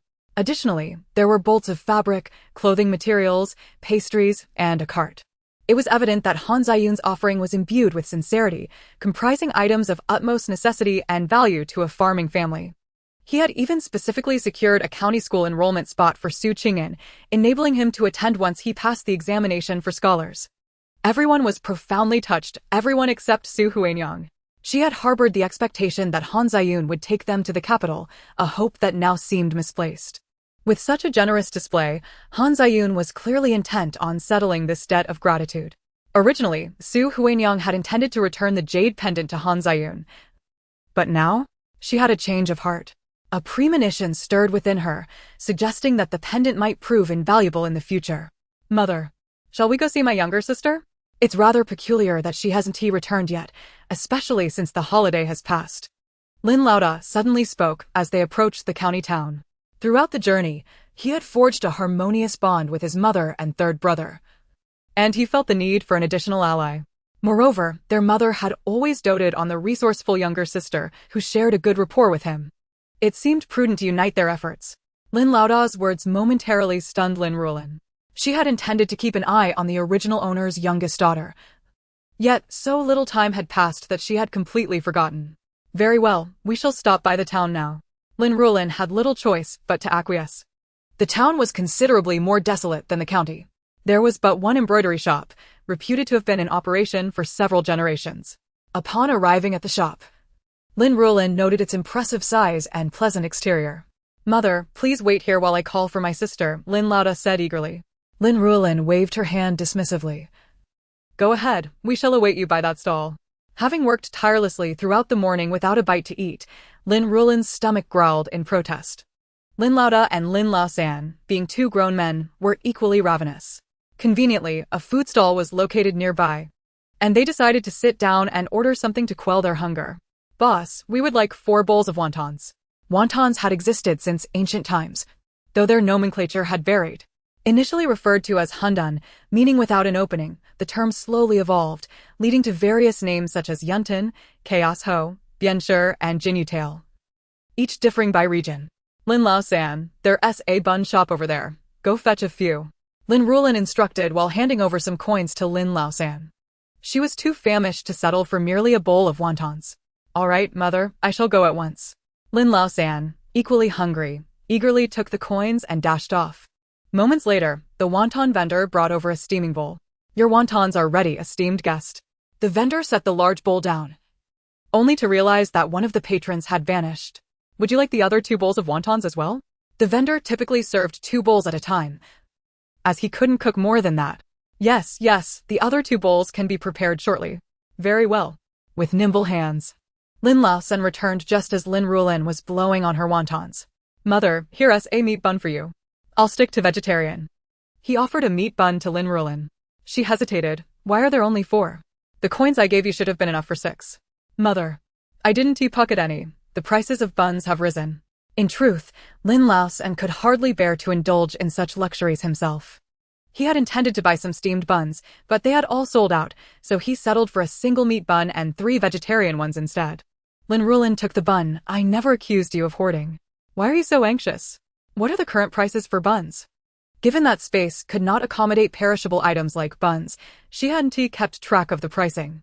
They've increased quite a bit. Originally, meat buns were 2 coins each, but now they are 5 for 2. Steamed buns have also gone up. The wonton vendor interjected, unable to resist the conversation. "With grain prices rising, we small vendors can't afford to operate at a loss. We must raise our prices accordingly." Lin Ruolan nodded in agreement, acknowledging the rise in grain prices. "This year has seen so little rain, it's likely to affect the harvest." "Indeed, let us hope for more rain from the heavens. Otherwise, life will become unbearable." His small stall, due to its reasonable prices, was faring relatively well. However, if grain prices continued to climb, he feared his business would not survive. For now, he could only hope the heavens would grant them sustenance.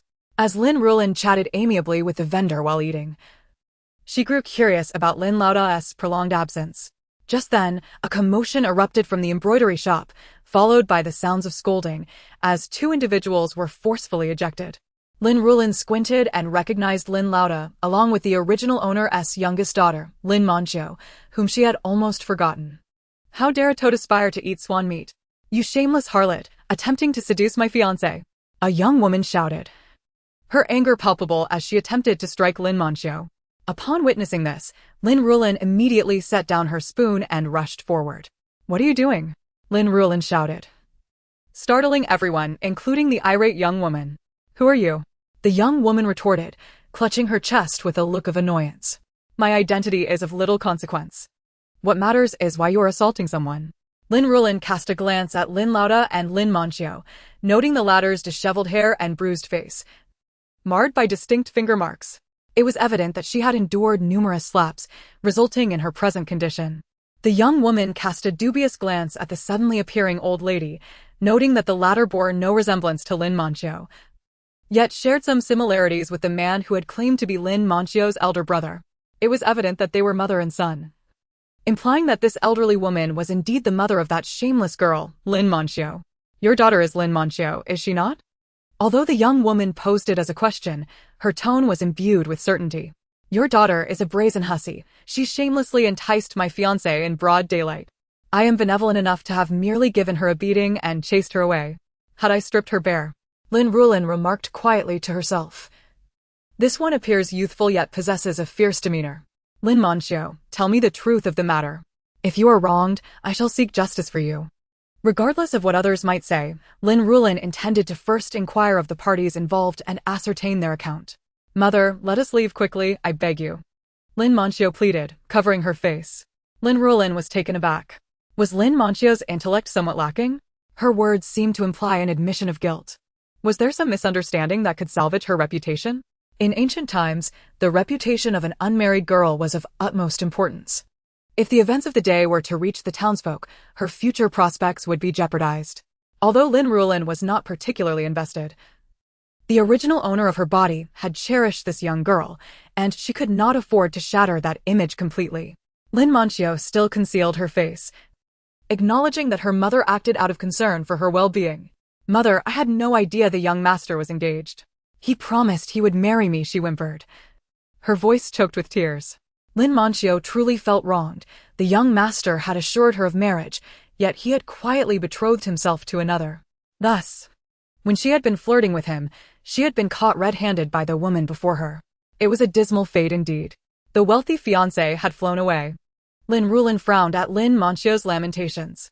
"May I inquire, my dear young lady, when did you become engaged to the young master?" Lin Ruolan believed this to be the crux of the matter. If the young master had been engaged to Lin Manchio for some time, it would reveal him to be a cad, deliberately deceiving her. If the engagement were recent yet he continued to dally with Lin Manchio, then he was still a scoundrel. It was not long ago, the young woman confessed without hesitation. "Lin Manchio, when did he promise to marry you?" Lin Ruolan intended to redirect the blame onto the scoundrel. 3 months ago, the young master said I was still too young and that he would come to our home to propose once I came of age. As she spoke, Lin Manchio produced a jade pendant. This was given to me as a token of his promise. Upon seeing the pendant, the young woman's brows furrowed tightly. Although the jade was of mediocre quality, it would still cost around 20 to 30 taels of silver. This indicated that Lin Manchio's claim was indeed true. Yet just moments ago, the man had fervently sworn that Lin Manchio had seduced him. Was it possible? Surely, the young master was entangled in this mess. Why not summon him to confront the issue directly? Such a trivial matter should be easy enough for a man to address. After voicing her thoughts, Lin Ruolan felt unsatisfied, adding, "If he refuses to show himself, then he is undoubtedly a coward, unworthy of being called a man. In that case, my dear girl, I suggest you seek another fiancé. A man who cannot take responsibility and indulges in infidelity is not worth having." Lin Ruolan's words were quite pointed, and the young master, who had been hiding, gritted his teeth in anger upon hearing them. This damned old hag. He regretted ever involving himself with Lin Manchio. She was merely attractive, nothing more. If she was difficult, it was one thing, but her mother was equally troublesome. If he remained hidden, rumors would spread throughout the town, questioning his masculinity. Yet, he had no desire to emerge because he understood that even if he did, it would not end well. It seemed the young master of the embroidery shop truly was no man. Perhaps the master should consider producing another heir, otherwise, the shop's legacy might not endure. Once Lin Ruolan's words were spoken, the young master could no longer remain seated. With his fiancée's urging, he had no choice but to steel himself and step forward. "This lady, it was indeed Lin Manchio who seduced me. Your daughter clearly lacks proper upbringing. You should take her home and discipline her. As for that jade pendant, it was stolen from me by Lin Manchio." The young master, true to his scoundrel nature, immediately turned the tables, attempting to cast all blame upon Lin Manchio, portraying himself as blameless and untouched by any stain. Lin Manchio was taken aback, never having anticipated that her former beloved could be so cold and selfish, indifferent to her plight. Accusations of seduction and theft? If she could not clear her name today, what hope would she have for her future? "You lie. That pendant was a gift from you. I have worn it publicly many times. The seamstresses in the shop saw it. And even you have seen it on me numerous times. If I had stolen it, would you not be a fool to leave it behind? You are a liar. You are nothing but a fraud." Lin Ruolan cast an encouraging glance at Lin Manchio. "Daughter, reveal more of his misdeeds. Let us bring this scoundrel down." Clearly, Lin Manchio recognized the encouragement in her mother's eyes. She understood that today, only one of them could emerge victorious. If the young master lost, he would remain a young master, while if she lost, her reputation would be irreparably tarnished, dragging her entire family down with her. At that moment, Lin Manchio cared little for past affections. She wished nothing more than for the young master to meet his demise. Naturally, she would no longer show him any mercy. "You accuse me of seduction?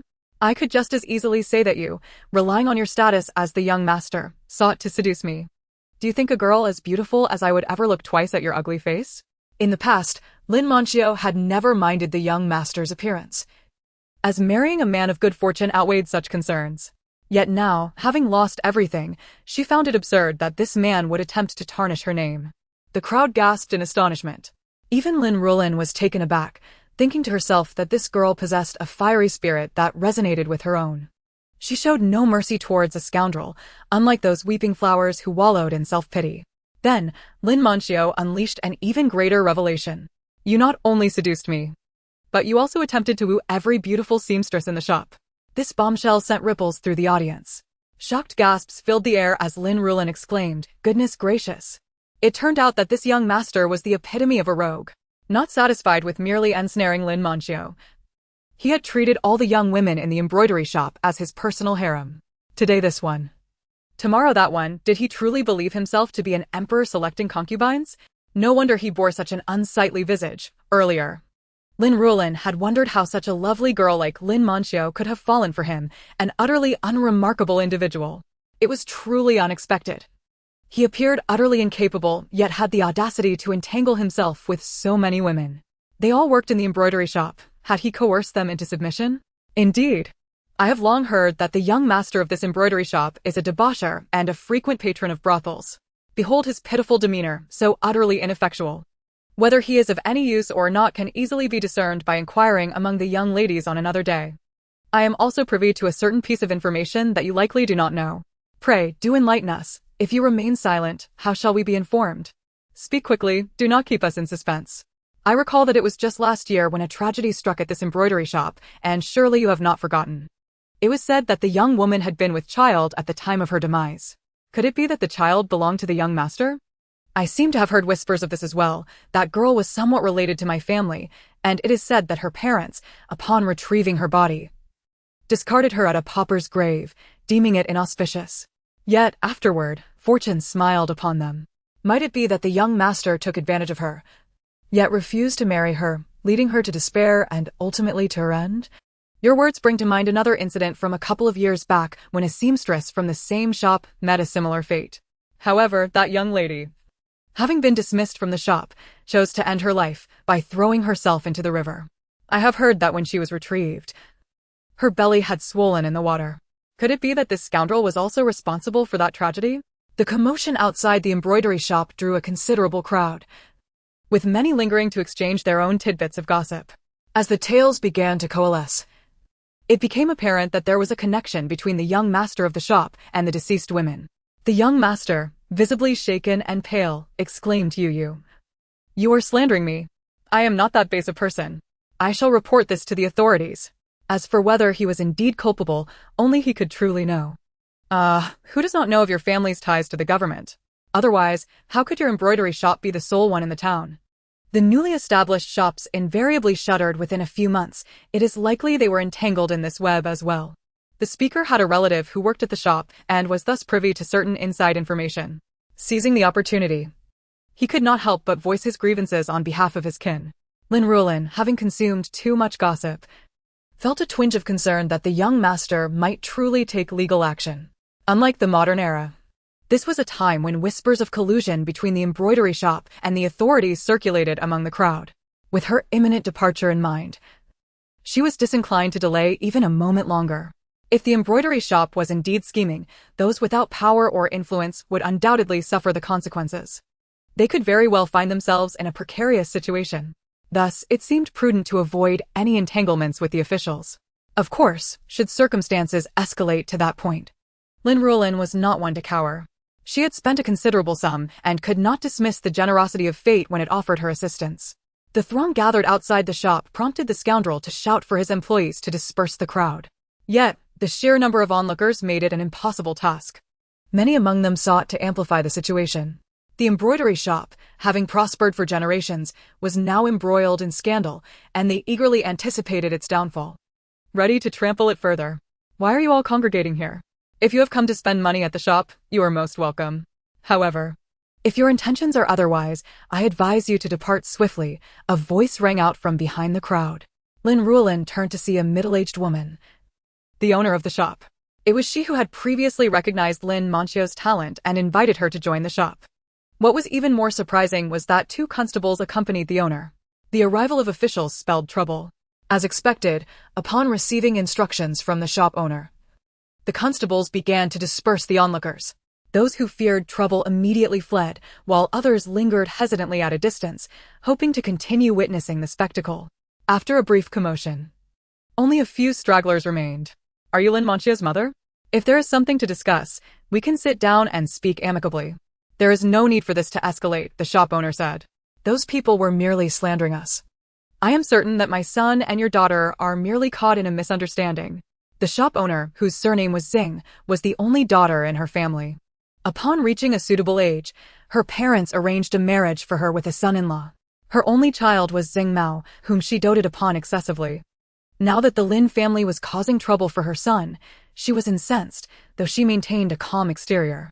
When addressing Lin Ruolan, she wore a congenial smile. Lin Ruolan recognized that she was dealing with a shrewd adversary. However, armed with her own advantages, she felt no fear.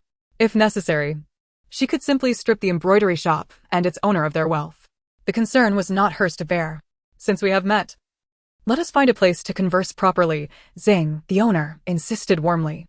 Lin Ruolan intended to discuss matters, but had no intention of stepping onto the owner's territory. This mother and son duo clearly harbored ulterior motives. What if she fell into their trap? Safety was paramount. "I shall not enter your shop, with the constables present. I cannot risk it. Whatever we have to say can be addressed right here at the entrance," she replied. Xing's narrowed eyes betrayed her dissatisfaction. It had been long since she had encountered someone so unyielding.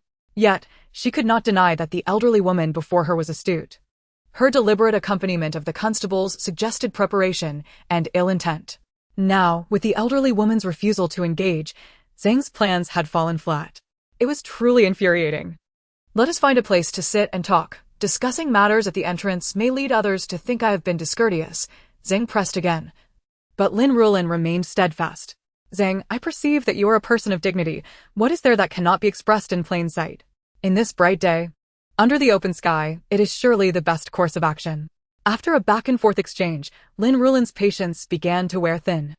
Xing's theatrics were nothing more than a ploy to ensnare her in their carefully laid trap, leaving her vulnerable for exploitation. What a foolish dream. "You are undoubtedly aware of your son's misdeeds. I assure you, my Manchio has not engaged in any disgraceful conduct. Rather, it is your son who lacks integrity. I wonder how many generations your embroidery shop can endure?" Xing thought to herself, this woman's tongue is sharp. Perhaps she should consider acquiring some rat poison. She cast a glance at her son's fiancée. "I apologize on behalf of Yunyan for this misunderstanding.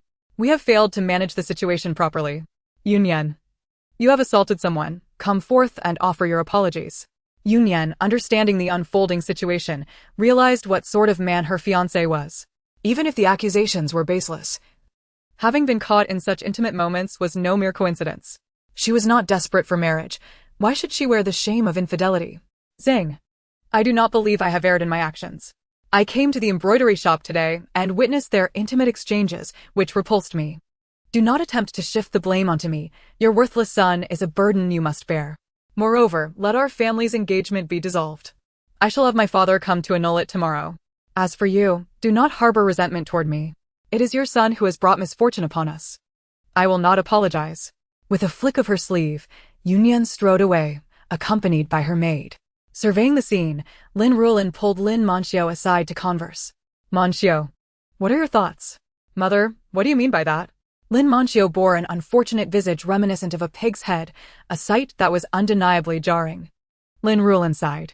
"What I mean is, that girl is now seeking to annul her engagement. Do you wish to marry that young master? Or would you prefer to sever ties completely and remain indifferent? After all, since this matter does not directly concern her, Lin Ruolan respects the choices and fates of others.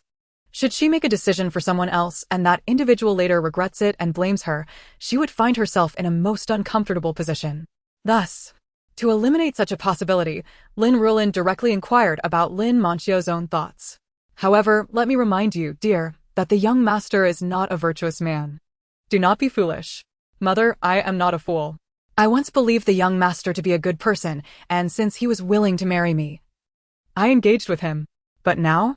Unable to clearly discern his features, Lin Manchio couldn't help but roll her eyes in disdain. "The master is not one to be trifled with. Given the commotion we caused today, can I expect to benefit from it? Indeed, your mind remains sharp. You have not been deceived. Mother, Do you think we could extract some financial compensation from them? Lin Manxiu spoke with a hint of trepidation. She was unwilling to accept being deceived and beaten. Oh dear, could my beautiful face be disfigured? The thought only fueled her indignation further. Lin Ruolan raised an eyebrow. How could this be considered extortion? You have been so grievously harmed, and they have slandered you, tarnishing your reputation. We are entitled to seek some form of recompense. Today, let her play the role of a wish-granting turtle in the wishing pool, solely to fulfill Lin Manxiu's desires. Upon hearing this, Lin Manxiu's eyes sparkled with anticipation. As if to say, Mother, I rely on you. Lin Ruolan. This is quite unexpected. While the mother and daughter discussed how to resolve the matter, the two individuals at the embroidery shop were also engaged in their own discussion. Mother, I have suffered such a great loss today. I want them to experience a fate worse than death. Zhang Mao had been coddled throughout his life. He had never faced such humiliation. He could already envision himself becoming the subject of gossip and ridicule in town thereafter. Whenever he stepped outside, people would regard him with pitying gazes, whispering behind his back. The mere thought of this scenario made him feel faint. He could not endure this indignity. Seeing her son in such distress, Zhang's mother felt a pang of heartache and directed her anger towards Lin Ruolan and her daughter. Rest assured, my dear. Your mother will ensure that you have what you desire. Once their discussion concluded, both parties reconvened. Since Manxiu and my son share mutual affection, when shall we select an auspicious date to celebrate their union? Upon hearing these words from Zhang's father, Lin Manxiu was taken aback. Mother, you cannot marry my younger sister to him. Lin Laosen was the first to voice his opposition.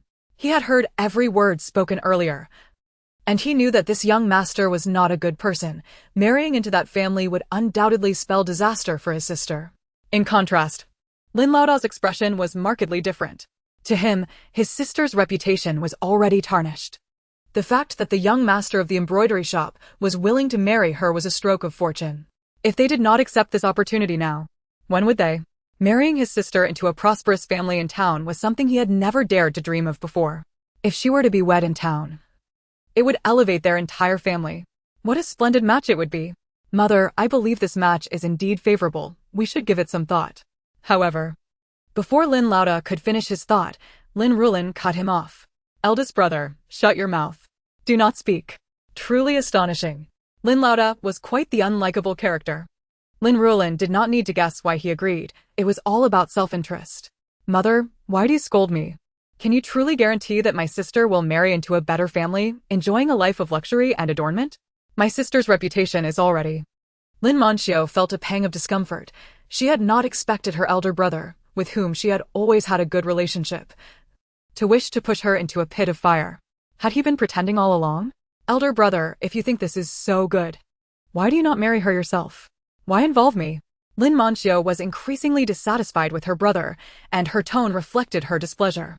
At that moment, Lin Ruolan interjected. Eldest brother, the matter of Manxiu's marriage is not for you to decide. In any case, she intends to elope with Lin Manxiu. As for reputation, who would recognize her in a different place? Moreover, this is not Lin Manxiu's fault, and she need not concern herself with the opinions of others. Lin Laoda wished to assert his authority as the elder brother, but with their mother present, he dared not speak further. Yet, he still believed that this marriage was a good match. If Lin Manxiu were his daughter, he would certainly agree. Alas, his daughter was still too young to enter into such matters. Lin Laoda felt a deep sense of regret. Mother-in-law, since Manxiu has already shared a physical bond with my son, do you intend to drive her to her demise by refusing to marry her to him? Zhang's father, sensing the tide turning against him, seized the opportunity to stoke the flames.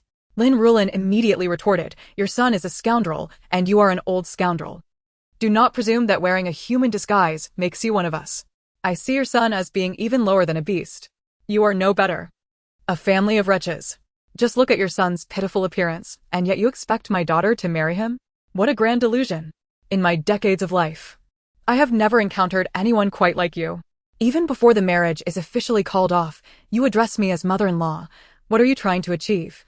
Are you dismissing your son's fiancée and disregarding her well-being? Or do you look down on them, believing they are beneath you?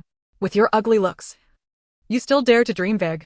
Lin Ruolan's tirade left both mother and son visibly pale, their eyes glaring daggers at the Lin family. I shall make it clear today. My daughter will not marry your disfigured son.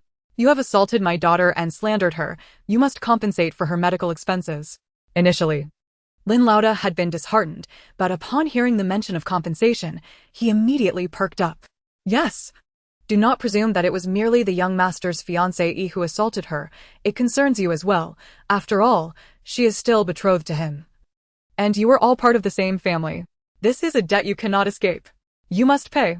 Zhang's mother and son could hardly accept this loss. It was not I who struck her. If you wish for money, seek it from someone else. Zhang Mao had not anticipated that Lin Manchio's family would be so difficult to deal with, both greedy and malevolent. In the past, he might have felt some reluctance, but now? With Lin Manchio's once beautiful face now swollen like a pig's head, he could hardly bear to look at her. He wished he had never courted her at all. In that moment, the two sides found themselves locked in a stalemate. Lin Ruolan, of course, had her methods, but unfortunately, the presence of the constables restrained her ability to act. Soon, Lin Ruolan devised a strategy to break the deadlock. She pulled Lin Ruolan aside and whispered her instructions. Upon receiving her command, Lin Ruolan's eyes lit up, and he dashed away with urgency. Zhang's mother observed the scene but paid it little mind. A group of country bumpkins. Even if they sought help, could they possibly contend with the authorities? Yet, she could never have anticipated that the reinforcements they summoned were extraordinary and exceedingly formidable. Chapter 045. The Constable's Arrest. Gentlemen, this group is attempting to extort us, Zhang's mother declared, believing that she could not outshine the country folk in a verbal spat, and thus turned her attention to the constables. These two officers had been summoned specifically after Zhang's mother learned of the commotion at the embroidery shop. Despite having spent money, her demeanor remained humble.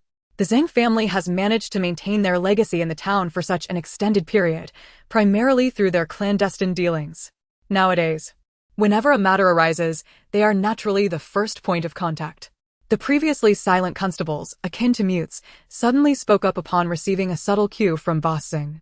I did indeed overhear them engaging in extortion, one constable declared, exhibiting a practiced proficiency that led me to suspect they were habitual offenders. They must be brought back to the station for thorough interrogation. Take them away, commanded the two constables, immediately moving to apprehend Lin Ruolan and her companions. Yet, Lin Ruolan and her associates were no fools. In that fleeting moment when the men lunged at them, they swiftly evaded capture, intentionally weaving into the throng of onlookers. Although the crowd had significantly diminished due to the earlier dispersal by the constables, the innate human penchant for spectacle soon saw a cluster of spectators reassemble not far off, which suited her purpose perfectly. Lin Ruolan cried out, "Help! The constables are assaulting an elderly lady! Help!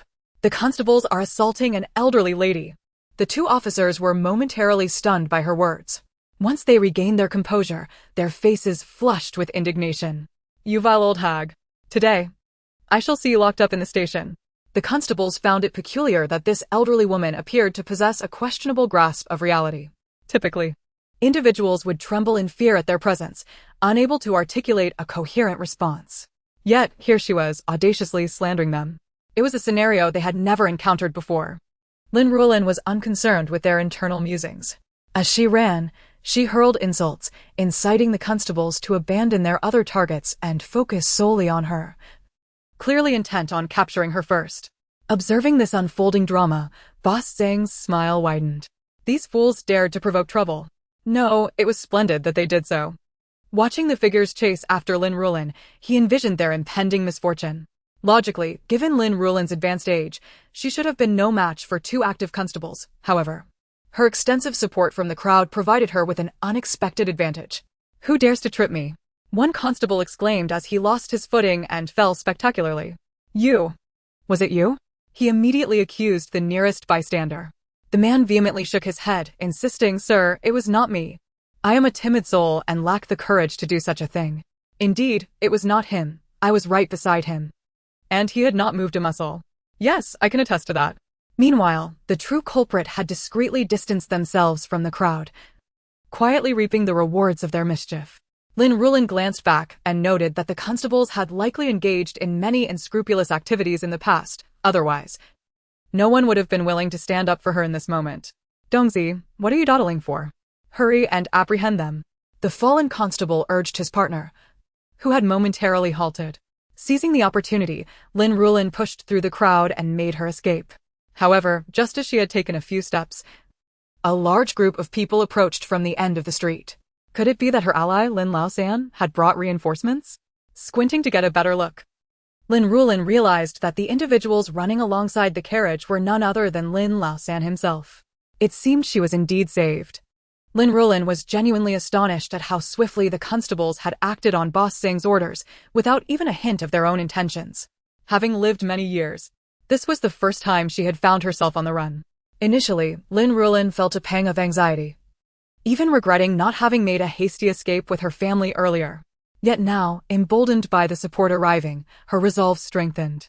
As the group drew nearer, Lin Ruolan sensed something amiss. Previously, she had merely instructed Lin Ruolan to seek out the young master of the Yu family. Yet, it had been but a short while, and he had returned with reinforcements. Had they encountered each other on the way? How fortuitous. However, the group did not appear to fit that description. Before Lin Ruolan could decipher the situation, a figure leaped down from the carriage. Upon closer inspection, she was astonished to find that it was none other than Lin Ruolan, who had been captured earlier.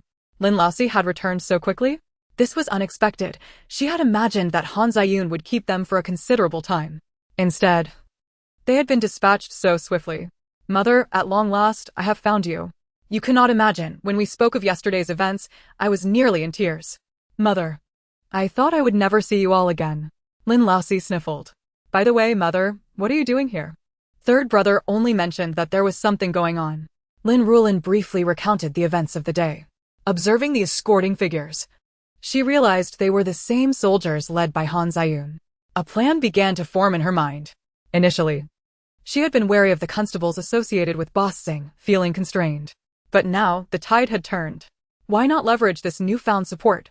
While Boss Sing remained puzzled by the commotion, her son, Zheng Mao, wore an expression of arrogance.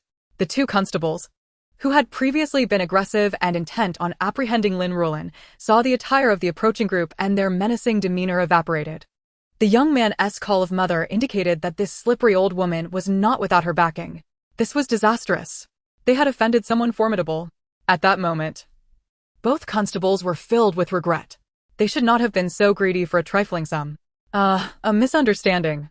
It was all a misunderstanding. We merely heard of a disturbance and came to investigate, one constable stammered. Oh dear, it seems we are all family here. It's all a misunderstanding. The constable named Dongzi quickly devised a new narrative, claiming they were merely seeking compensation for the elderly lady. The other constable nodded fervently in agreement. They both bowed and retreated to seek out Boss Sing. Upon encountering him again, their expressions were cold and indifferent, as if they had no connection to him.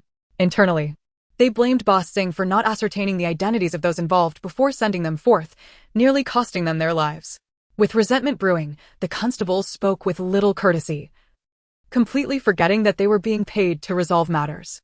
Boss Sing, would you prefer to join your son in the prison to experience its accommodations? Or would you rather settle this matter with a swift payment? Boss Sing was left utterly dumbfounded. But she has paid you. Before she could utter another word, the constables, having worked together for years and fearing a betrayal from Boss Sing, lowered their voices to warn her. Boss Sing, those are not individuals we can afford to offend.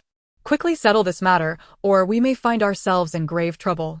Especially after glimpsing the insignia being presented, the constables dared not entertain any further thoughts. Hearing this, Boss Sing's expression darkened. She had believed this matter to be foolproof, only to discover that plans could change in an instant. Mother, Zheng Mao began, his words trailing off under his mother's piercing gaze, prompting him to silence himself. Boss Sing, relieved that her son would no longer complicate matters, felt her mood improve slightly. It is impossible to remain defiant, so Boss Sing could only summon the steward to retrieve 10 taels of silver from the shop. The two constables exchanged glances, clearly unimpressed, and demanded more. Reluctantly, Boss Sing acquiesced and added another 10 taels.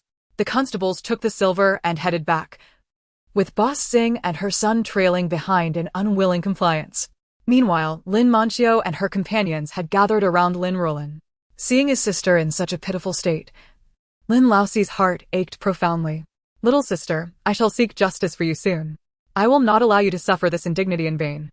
Lin Manxiu felt deeply moved. With her elder brother's newfound fortune, she finally had a protector. How wonderful! Miss Lin, It is my son's lack of merit that has brought you this misfortune. This is for your medicinal expenses. I hope you will accept it. Boss Sing's smile was impeccable. Initially resistant, she changed her mind upon seeing the guards. A wise person knows when to yield. After years in business, she certainly possessed discernment. For now, it was prudent not to provoke these individuals. The future would reveal the family's true background before any decisions could be made. If they had connections, then allowing Mauer to marry her would not be an issue. However, if they were powerless, well, that would be a different story. As Boss Sing's thoughts churned, her expression remained inscrutable.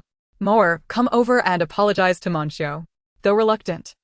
Zhang Mauer had never bowed his head in apology before, making him uncomfortable. Yet under his mother's watchful gaze, he complied with a formal gesture. Monsieur, I was blinded by foolishness, and I am truly sorry. I am also on the verge of breaking off our engagement, but I still have feelings for you. Will you marry me? Zhang Maoer's proposal was far from sincere. He merely wished to marry Lin Ruolan to torment her. I will treat you like a precious jewel, ensuring you live a life of luxury. Lin Ruolan silently rolled her eyes, knowing all too well that a man's words can often be deceitful.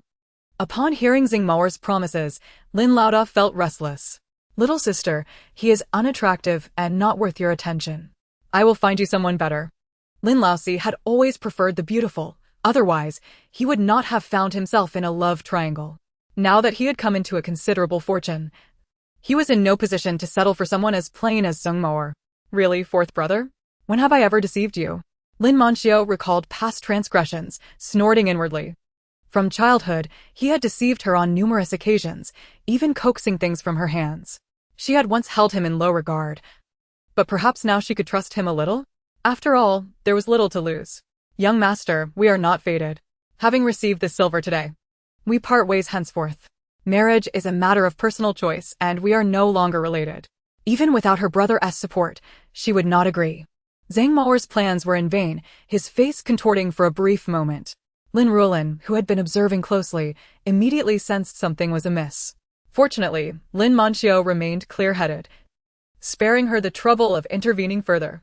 Zhang Maoer repeatedly apologized, but Lin Ruolan remained resolute. Finally, Lin Ruolan, exasperated, interrupted. Enough. Ruolan has made herself clear. What more is there to discuss? It is getting late, and we must return. Farewell, everyone. After concluding the matter, Lin Ruolan turned to leave, but suddenly remembered something crucial. They had not finished their wontons, nor had they paid. She called everyone over to enjoy the food. Having listened attentively and piecing together the events, Su Huanyang scoffed. Who would still crave such meager wontons? I have dined on delicacies far superior, thank you very much. Especially that bear paw. In the past, I would have been imprisoned for such a dish. However, Su Huanyang had learned her lesson. Quarreling with the old woman in public would yield no benefit. So, she cleverly declined the invitation, citing a lack of hunger. Naturally, her siblings and Lin Mankan did not join either. Lin Ruolan was unfazed. Having just enjoyed a lavish banquet, they would hardly be tempted by street food. Besides, her offer was merely a courtesy. As for the soldiers, they all declined, claiming they were eager to report back and could not afford delays. Lin Ruolan promptly led her companions to consume the long-abandoned wontons. Truth be told, they had been left out too long and were no longer appetizing. Yet, none of them wasted a morsel. Every last bite was consumed. Afterward, they took Lin Ruolan to the physician to examine her face. The doctor reassured her that there was nothing to worry about. With some ointment and proper care, she would be fine. Thus, Lin Ruolan finally breathed a sigh of relief. Although she had not felt any cuts on her face, she feared disfigurement. Meanwhile, Boss Sing and her son watched the Lin family depart, their expressions grave. Mother, that village girl Lin Ruolan is utterly ungrateful. I humiliated myself, yet she remained unmoved. It is a profound disgrace. Zhang Maoer was furious. He had stooped so low, and she had shown no response. Maoer, do not act rashly. I know my son's temperament best. The rumors from the onlookers were not baseless. Indeed, some embroiderers in the workshop have suffered because of Zhang Maoer, even forced into dire straits. We shall wait a few days until I can ascertain their true background before proceeding. Zhang Maoer nodded repeatedly. I will heed your advice, mother. Yet inwardly, he was impatient. If his mother was unwilling to take action, he would take matters into his own hands. With enough silver, anything could be accomplished. In Lin family village, The Lin household was a bustling hub of activity, drawing a crowd of onlookers. Wow, what a spectacle at Widow Lin's home. They must have come into a fortune. If you want to know, it's simple. Just ask the old widow. Do you really think she would share her secrets? If you don't ask, how would you know? I'm going to inquire myself. Some were clever enough to realize the truth. Didn't Lin Laoxi's family get taken away yesterday? They were actually invited. It seemed Lin Laoxi's claims were true. They had indeed rescued someone. Nonsense. Who gets tied up for an invitation? There's something fishy about this. Watching their rival bask in glory stirred discomfort within them, prompting snide remarks. Who would make a fuss over their misdeeds? They aren't fools. Stop arguing. I'll just go ask directly. Widow Lin, what good fortune has your family encountered? Share some of your luck with us. Please, Widow Lin, tell us your secret. We're all from the same village. We are all related. You can't keep it to yourself. Indeed, Widow Lin, do share. Some even resorted to threats. If you refuse to tell us, you're no longer one of us. Lin Ruolan thought, as if I cared about being part of Lin family village. She had been dreaming of escape. I have no fortune to share, you are mistaken. The ones who have prospered are Lin Laoxi's family. If you wish to know, just ask them. I truly have no idea. Lin Ruolan cleverly diverted the blame, hoping to guide them toward the correct answer. Casting aside these words, Lin Ruolan hastily urged the mule cart onward, making her escape with great urgency. It was a fortuitous moment to divert attention from the matter of the cart. More importantly, she must ensure that no one laid eyes upon Lin Manchio's face. Otherwise, there would be no need to wait until tomorrow. Today's gossip would inevitably include Lin Manchio. The young girl, possessing a delicate disposition, could hardly withstand the relentless prying of the village matrons. It must be said that Lin Ruolan exhibited considerable patience due to Lin Manchio's status as a minor. While she sought to evade the villagers' scrutiny, the situation was indeed a boon for Lin Laoxi and Su Huanyang. Having previously suffered from a tarnished reputation, this was an opportune moment for them to redeem themselves and cultivate a favorable image. The villagers fell silent as the one who had escorted Lin Laoxi and his wife back began to speak. Han Ziyun, well aware of the unfolding events, had given explicit instructions regarding the matter. Naturally, Lin Laoxi and his spouse also communicated their hopes of clarification during their journey.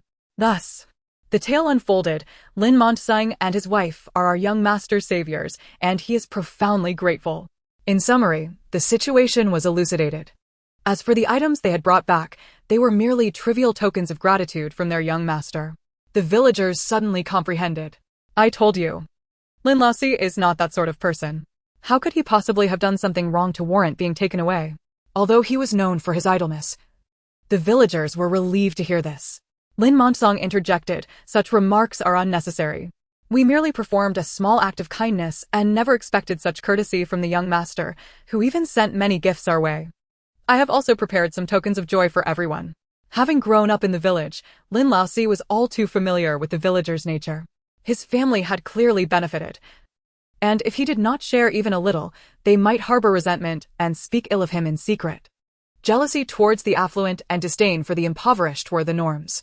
Moreover, the young master's gifts included not only gold and silver trinkets, land, and writing materials, but also provisions for pastries, which included an entire pig. The pig had already been slaughtered, and with the rising temperatures, they could not consume it all. So they decided to offer it as a gesture of goodwill. After all, one cannot bite the hand that feeds them, and it was likely that past grievances would remain unspoken. As Lin Laoxi spoke sweetly, praising words flowed like water from the villagers, who extolled him from the moment of his birth, through his childhood, right up to his marriage, leaving no detail unmentioned. Lin Laoxi quickly interjected. There is no need to recount my childhood.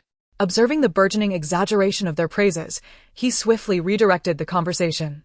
It is getting late, Uncle Qin. Please bring your tools to my home. I shall distribute a pound of pork to each family to spread some joy. Upon hearing pork, the villagers beamed with delight. Their flattery of Lin Laoxi only intensified. Uncle Qin, the village's butcher, was well regarded for his skills, though aging and perhaps not as spry as in his youth. The task of merely cutting up the pork posed no challenge for him. He cheerfully called for his son to fetch the necessary tools. The distance from the village entrance to his own yard normally took but a moment, yet now it seemed to stretch infinitely. With every step Lin Laoxi took, villagers engaged him in conversation, a truly sweet burden to bear. While Lin Laoxi basked in the glory, Lin Laodai felt a twinge of resentment. All praises were heaped upon his younger brother, leaving little recognition for the eldest son. Frustration simmered beneath the surface, but he dared not reveal it, lest others suspect he begrudged his brother's success. His younger siblings' ostentation was bewildering. Flaunting their newfound wealth was akin to broadcasting, "I possess silver, and much of it." What if envy led to treachery? Lin Ruolan believed his brother to be lacking in prudence. Were it him, he would have concealed their treasures, savoring them privately. The principle of quietly amassing wealth was far more sagacious. While Lin Ruolan pondered these matters, Lin Laosi and Su Huanyang were blissfully unaware. They had recently endured a scandalous reputation, suffering the stares and whispers of others whenever they stepped outside. The terror of that experience was palpable, leading both to agree that restoring their honor was paramount. Otherwise, they would be too ashamed to venture out. Moreover, they had secured the favor of a noble young master, who would serve as a deterrent to those with ill intentions. Yet, they overlooked a crucial truth: men die for wealth and birds perish for food. When faced with substantial temptation, even the most steadfast hearts may waver, particularly those of the unworldly villagers. Su Huanyang, having grown up in a peaceful era with a robust legal system, could hardly fathom the thin line separating law-abiding citizens from bandits. Lin Ruolan wished to caution Lin Laosi, but he could not even reach his brother's side. After much effort, he finally squeezed through and whispered a few words, only to be met with Lin Laosi's displeasure. This left Lin Ruolan feeling quite exasperated, hoping only that his younger brother would not come to regret his choices or drag him into any subsequent troubles. In contrast, Lin Laosan's worries were far simpler. He envied Lin Laosi's fortune but did so only in passing. "Mother, the yard is bustling with activity. Should we not go and lend a hand?" Lin Ruolan waved her hand dismissively. "If you wish to go, then go on. After a day of toil, my weary bones feel as though they might crumble." In truth, Lin Ruolan dreaded facing the throngs of people. Although she possessed the original owner's memories, she could not guarantee her immediate reactions. With so many present, the risk of faltering was too great. Thus, she conjured an excuse to send Lin Ruolan away, opting to remain in solitude. However, she was genuinely fatigued after the long journey, her backside sore from the prolonged sitting. "Keep an eye on Manchio, and ensure she remains unseen. The girl is quite sensitive about her dignity." "Yes, mother, I understand." After sending Lin Laosi off, Lin Ruolan collapsed onto her bed, seeking respite. She pondered that the travel permits were in hand, yet the precise day of departure remained undecided. Later, when the yard quieted, she would summon Lin Manchio to inquire further. Additionally, the original owner had another daughter, Lin Manwe, who had married several years prior. Since her arrival in this world, Lin Ruolan had yet to meet her. If she intended to depart with Lin Laosan and Lin Manchio, she would also need to inform Lin Manwe. As for taking Lin Manue's family to the capital, that notion had never crossed Lin Ruolan's mind, and there were reasons for her lack of consideration. Chapter 048: The Mysterious Lin Manwe Amidst the Cacophony of the Yard. Lin Ruolan casually searched through her memories for details about Lin Manwe. Lin Manwe was the second daughter in the Lin family and had married several years ago. Her husband was a match made by Lin Laotu during her childhood, a resident of the neighboring Zhao family village.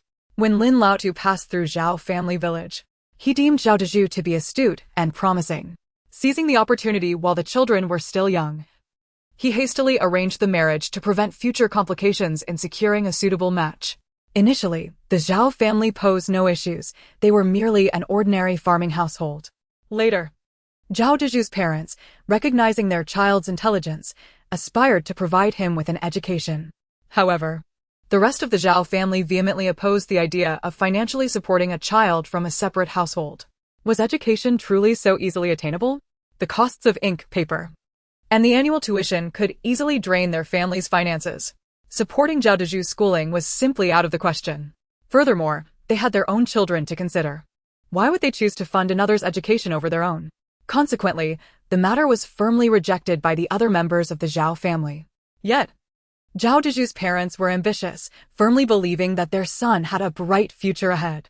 They were determined to send him to school, hoping to elevate their family's status. The couple persistently caused a stir, trying to coerce the family into acquiescence. However, the family was utterly unwilling to budge and eventually grew tired of their incessant demands, leading to the couple being forcibly separated from the family unit. This left the couple initially stunned. Nevertheless, They found themselves in a position to send their son to school without needing anyone else's approval, yet they were fully responsible for the tuition costs. Determined not to hinder their son's education, the couple promptly utilized their share of the inheritance to enroll him in a local private school. Zhao Dezhu indeed performed admirably, earning praise from his teacher. The couple was overjoyed, proudly proclaiming to anyone who would listen that their son was destined to excel in the imperial examinations and secure a high-ranking official position. In the village, opinions were mixed. While some offered compliments, others were skeptical. Nevertheless, the majority opted not to offend the couple, fearing potential repercussions. Thus, for several years, Zhao Dai and his wife toiled to finance their son's education. Although their lives were somewhat arduous, they managed. However, as Zhao Dezhu matured, the expenses associated with his schooling steadily increased, tightening their financial situation. In an effort to earn more money, Zhao Dai learned hunting skills. Gradually, their circumstances improved. Yet, this favorable situation was short-lived. Hunting in the mountains posed significant risks. Initially, he only hunted rabbits and caught the occasional wild chicken, which brought in some money but not much. As Zhao Dezhu needed to attend school in town, the costs escalated. In pursuit of greater earnings, Zhao Dai ventured deeper into the mountains. He indeed captured more game and earned a considerable sum. However, frequenting the dangerous terrains inevitably led to misfortune. On one occasion, Zhao Dai encountered a bear in the mountains. Although he managed to escape, he returned severely injured and succumbed to his wounds within a few days. Thus, the burden of supporting Zhao Dezhu fell solely upon his mother, Ge. The struggle to provide for their son was already considerable for two, let alone for one. At that time, some advised Ge to cease her son's education, suggesting he could easily find work as a clerk in town now that he could read. Yet, Ge was consumed by the vision of her son succeeding in the imperial examinations and proving his worth, dismissing their counsel. Instead, she felt that those voices were envious of her and her son's potential, fueling her determination to prove them wrong. Consequently, Ge, skilled in embroidery, worked tirelessly, often to the point of risking her eyesight. Realizing that her efforts alone were insufficient, she turned her attention to the Lin family, leveraging her son's connection as their son-in-law to demand they share in the expenses for Zhao Dezhu's education. However, the original family, burdened with their own children, was reluctant to assist. Surprisingly, old man Lin agreed, suggesting that if they did not support the family now, they would feel ashamed to benefit from any future successes. Eventually, old man Lin passed away, leaving the family in dire straits. Yet, Ge continued to solicit funds monthly, unable to endure the situation any longer. The original family erupted in a fierce argument with Ge, severing any pretense of civility. In their view, they could barely manage their own lives, let alone support another. If the Zhao family was unwilling to cooperate, they could simply end the engagement. The original family looked down upon Zhao Dezhu, finding him unworthy and unproductive, and believed breaking off the engagement would be for the best, allowing them to find a more suitable match for their daughter. However, Lin Manwei was unwilling to accept this outcome. She aspired to be a scholar's wife, an official's spouse, and was determined not to lose her only connection to education. Regardless of the obstacles, she refused to relinquish her aspirations. The original family pleaded and reasoned with her time and again, yet Lin Manwei remained unmoved, convinced that the world was against her, which only strengthened her resolve. Encouraged by Ge's manipulations, Lin Manwei boldly made her way to the Zhao household, nearly driving the original family to despair. Yet, considering the other children, they reluctantly acquiesced to the marriage. With no turning back, they hastily arranged the wedding, fearing that any delay could lead to scandal or unwanted complications. This sordid affair left Lin Manuel's relationship with her family strained, resulting in minimal contact. The last time the original family saw Lin Manwei was during the New Year celebrations, when she appeared gaunt and pale alongside her two daughters, resembling wilted branches. The original family felt a pang of sympathy, but understood that Zhao Dezhu was the center of Lin Manuel's world. They begrudgingly provided silver to support her, yet all of it was spent on Zhao Dezhu. With limited resources and other children to care for, the original family could only afford to prepare extra food for Lin Manwei and her daughters, ensuring they had enough to eat. Meanwhile, the village had arrived at the Lin family courtyard, prompting Lin Ruolan to realize that her social obligations were unavoidable. Reluctant to engage, she remained inside as the village head called for her. Lin Ruolan, your mother has been busy in the county town investigating matters concerning the fourth child. After 2 days of hard work, she must be exhausted and likely asleep by now. Fortunately, the 3 eldest Lin sons were dutiful, managing to deflect the village head's inquiries. Upon hearing this, the village head hesitated to press further, considering the recent family disputes. With Lin Widow's absence, it spared him from any unpleasantness. However, not everyone was so quiet. The original family had intended to call off Lin Manway's engagement, seeking a more suitable match. Unfortunately, Lin Manway refused, insisting that a good woman should not have multiple husbands, infuriating the original family. Lin Widow, come out. What a splendid day to be sleeping, Zhang Dazue shouted, banging on Lin Ruolan's door. It's broad daylight. Are you still in bed? Did you go thieving last night? After a brief silence, Zhang Dazue intensified her efforts, questioning whether Lin Widow might have indeed been up to no good, as she seemed to be sleeping far too soundly in the middle of the day. The other members of the Lin family began to scowl at Zhang Dazue's provocations. Su Huanyang was thoroughly infuriated, silently cursing Zhang Dazue, the troublemaker. She wished fervently that the old woman would refrain from basking in her glory. Yet, to her dismay, Zhang Dazue insisted on calling the old woman out, which was utterly detestable. Su Huanyang felt an overwhelming desire to expel Zhang Dazue from her presence immediately. Lin Widow, Lin Widow. Hurry up before Zhang Dazue could finish her sentence. The door swung open abruptly. Caught unawares, Zhang Dazue was struck squarely by the door. Ouch! My nose! She exclaimed, instinctively clutching her face. Lin Widow, did you purposely open the door like that? Zhang Dazue shouted indignantly.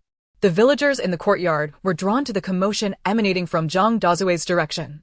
Lin Ruolan remarked nonchalantly, if you think so, then so be it. If you don't, then it isn't. She had no inclination to engage in a debate with Zhang Dazue. Instead, she wielded her ultimate weapon, Iron Head, and suggested, why don't you take your wife back home? I'll have Laosi deliver your share of meat. Lin Taihead, Zhang Dazue's husband, blushed profusely under the scrutiny of the onlookers. Zhang Dazue returned to the house this instant. He barked, feeling that his dignity was at stake. On a day of celebration, everyone else was offering flattery to the Lin family, while she was the only one stirring up discord. With such prowess, why don't you just ascend to the heavens? After his outburst, Lin Taihead felt it was insufficient. He marched over, yanked Zhang Dazue away, and apologized to Lin Ruolan. Having secured her forgiveness, he no longer lingered and dragged Zhang Dazue away. As for the meat, his son was still around, so there was no shortage for their family. Lin Ruolan observed Zhang Dazue being reluctantly pulled away, a smirk dancing on her lips. With so many people present, engaging in a public quarrel would be quite disgraceful. Indeed. Once Lin Taihead spoke up, Zhang Dazue became meek and stopped her antics. At times, Lin Ruolan found it hard to comprehend individuals like Zhang Dazue. Why couldn't they simply enjoy their own lives? Why were they so fixated on others? With the departure of the atmosphere-ruining Zhang Dazue, the courtyard buzzed with lively chatter once more. The crowd eagerly greeted Lin Ruolan, who could only engage in passive socializing. After the meat had been distributed, she felt her face stiffening from the forced smiles. Constantly aware of her surroundings, she now appeared fatigued and somewhat wilted. With a slow exhale of frustration, she lamented that if not for Zhang Dazue, she could have been resting comfortably indoors. Mother, you've worked tirelessly all day. You should return inside and rest. I'll bring your meal to you shortly, Lin Ruolan said, nearly moved to tears. All right, I'll go lie down for a bit, she replied, feeling utterly exhausted. Later, Lin Ruolan called Lin Manxiu into the room for a conversation. Mother, what is it that you need? Lin Manxiu asked, her day having been a whirlwind of events. To her surprise, her mother had matters to discuss that evening. Manxiu, I plan to head to the capital to stay with relatives. Would you like to accompany me? Lin Ruolan, wanting to be cautious, decided to inquire about Lin Manxiu's feelings. Not everyone possessed the courage to embark on a long journey. What if Lin Manxiu preferred the stability of their small town? However, Lin Ruolan had an inkling that Lin Manxiu would be inclined to join her. Lin Manxiu's subsequent words confirmed her suspicion. Mother, to the capital? Absolutely, I'll go. However, Mother, why are we suddenly going to the capital? I've never heard you mention any relatives there before. After ensuring she hadn't misheard and that her mother wasn't simply jesting, Lin Manxiu expressed her confusion. Do elder brother and the others know? Shouldn't we all go together? What about elder sister? Faced with Lin Ruolan's barrage of inquiries, Lin Ruolan patiently addressed each one. Our relatives haven't always been in the capital. They have only recently established themselves there and reached out to us. After much contemplation, I believe that rather than toil in this land, relying on the whims of fate, it would be better to venture out and strive for something greater. Who knows? We might even prosper. Mother, your optimism is quite charming, Lin Ruolan replied, unable to contain herself. Think about it. It's essential to maintain a positive outlook. Even if we simply find work through our relatives, it's still better than living off the land. Even in prosperous years. Lin Ruolan despised the idea of literally facing the dirt in hopes of a bountiful harvest. The thought of laboring all year only to go hungry was terrifying. She would never accept such a fate. As for your brothers, elder brother insists on preserving our family's legacy and won't leave. Your third brother and sister-in-law are coming with me, along with her father. Mother, did you forget about fourth brother and the others? Lin Ruolan hesitated.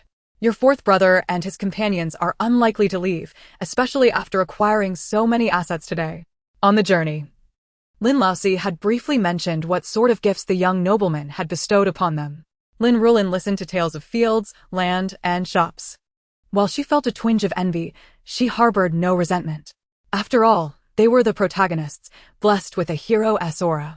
If she were in their shoes, she might not even survive long enough to receive help from that nobleman. Mother, is there something you haven't disclosed? Lin Ruolan inquired, her expression one of skepticism. Lin Ruolan cleared her throat. Indeed, I haven't mentioned that I'm at odds with your fourth sister-in-law. When you weren't home, she nearly drove me to my wit's end. Oh, by the way, our family has already split. Lin Ruolan gasped. Why was I the last to learn of such a significant event?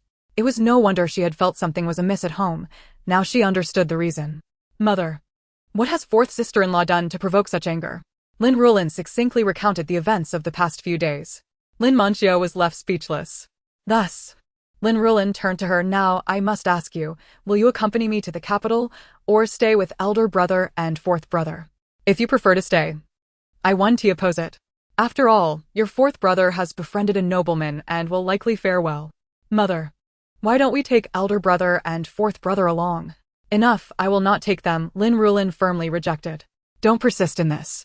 I've made my decision. Lin Ruolan found it perplexing. Wouldn't it be better for the family to stick together? Yet, seeing her mother's unwavering resolve, she felt powerless. If you're reluctant to part with elder brother, you may stay. Especially since your fourth brother is now connected to a nobleman. Their future will be bright. Lin Ruolan assumed that Lin Ruolan was still indecisive. To her surprise, Lin Ruolan shook her head repeatedly. Mother, I will accompany you to the capital. I won't stay behind. A child with a mother is a treasure, while a child without one is merely a weed. I cannot bear to part from you. Her brothers and sisters were now married, tending to their own families. Although they would care for her, it would only be a superficial care, unlike her mother's genuine concern for her future. Moreover, elder brother had plans to marry her off to Zhengmao. If she remained behind, elder brother would likely take advantage of his position to arrange a profitable marriage for her. It was unwise to gamble on others' intentions. Mother, when shall we depart? When it comes to the capital, it is indeed the seat of the emperor, and Lin Ruolan finds herself brimming with anticipation. Her prior association with Zhang Mao was predicated upon the notion that his circumstances would afford her the opportunity to access the finest prospects. Should she venture to the capital, would it not mean she could secure an even more advantageous marriage? Lin Ruolan yearns for a prosperous union, aspiring to a life of comfort and ease. She is averse to the fate of her village companions, who, upon reaching a certain age, are either bartered away for exorbitant bride prices or wed to rough-hewn farmers prone to violence. The prospect of birthing a brood of children, who would inevitably tread the same weary path as their forebears, fills her with dread. In stark contrast, the capital, beneath the emperor's watchful gaze, teems with nobility and affluence. What if fortune were to smile upon her? Lin Ruolan does not crave the companionship of a scion of the elite, rather, she simply wishes for a partner of respectable standing who can afford her a life free from worry. With such thoughts consuming her, her desire to journey to the capital intensifies. The exact day of departure remains unconfirmed, but it should be within the next few days. I shall send a message to my elder sister tomorrow, urging her to return. Although our interactions are infrequent, such a significant matter warrants notification. However, The mention of her sister, Lin Manwë, diminishes Lin Manchio's excitement considerably. She wonders how her sister is faring these days. Lin Ruolan remains silent.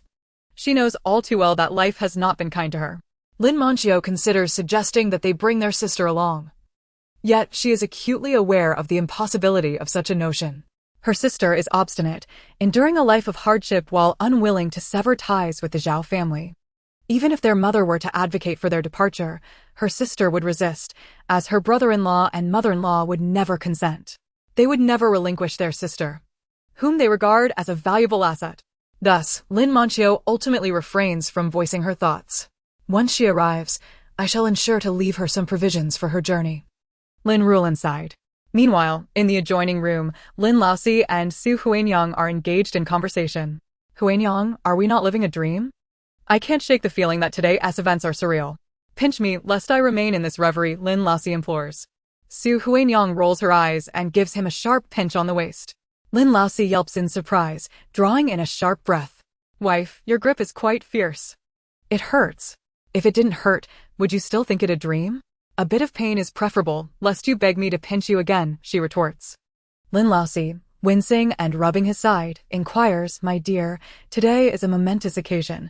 Weren't we just brimming with joy? What has dampened your spirits? I saw the silver bracelet our mother wears today. When are you coming to retrieve it? But dear, you already possess a plethora of jewelry. Why must we covet that old bracelet? In Lin Laosi's eyes, they have already struck it rich. A mere antique silver bracelet is hardly worth the fuss. Yet, Su Huanyang clearly holds a different perspective.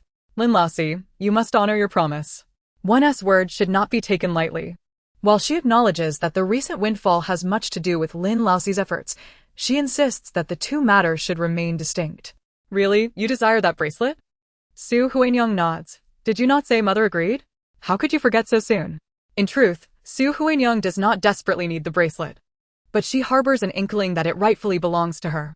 As her imagination wanders, she becomes determined to claim it. Lin Laosi, resigned, concedes, Very well. I shall procure it for you. Just don't scowl at me anymore.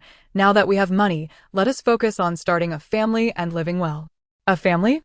What are you, a pig? She retorts. Let us not discuss children just yet. In this cramped space, where would we even put them? That's simple. Now that we have wealth, we can build a proper house, Lin Laosi asserts, his confidence buoyed by newfound prosperity. However, Su Huanyang harbors different ambitions. Why build a house when we have a shop that connects to the backyard? Several rooms await us. Why squander our money on construction? We should invest that money in business. Wealth begets wealth. Having already produced a considerable amount of soap, she recognizes the need to prepare more stock with their newfound capital. Shall we move to the town? Lin Laosi, unaccustomed to the idea, feels a twinge of anxiety at Su Huanyang's suggestion. Of course we shall. We have a residence there. Why not take advantage of it? Were it not for matters in the village, I would have moved there today. But what of our land? We can lease it out. Let me be clear, I will not toil in the fields. She is adamant about avoiding farm labor and seeks to persuade Lin Laosi to relocate to town. In town, our children can attend school and perhaps even take the imperial examinations, paving the way for a prosperous future. Just imagine the prestige. Lin Laosi nods vigorously, acknowledging. You're right, dear. If we wish for our children to thrive, we must indeed move to town. Thus, the couple finds common ground, their spirits lifted. As twilight approaches, Lin Ruolan finishes her evening ablutions and prepares to retire. Just as she is about to enter her room, she is called to a halt. Chapter 051, Targeted by Ruffians. Lin Ruolan turns to find Lin Laosi before her. Mother, Lin Laosi stammers, feeling a bit sheepish. Lin Ruolan furrows her brow, urging, Speak plainly. Do not mince words. Mother, about the bracelet we discussed the other day. Lin Laosi hesitates, reluctant to broach the subject. Lin Ruolan raises her wrist to reveal the bracelet she wears. Here it is. She comprehends Lin Laosi's intention. Having made a promise, she has no intention of reneging.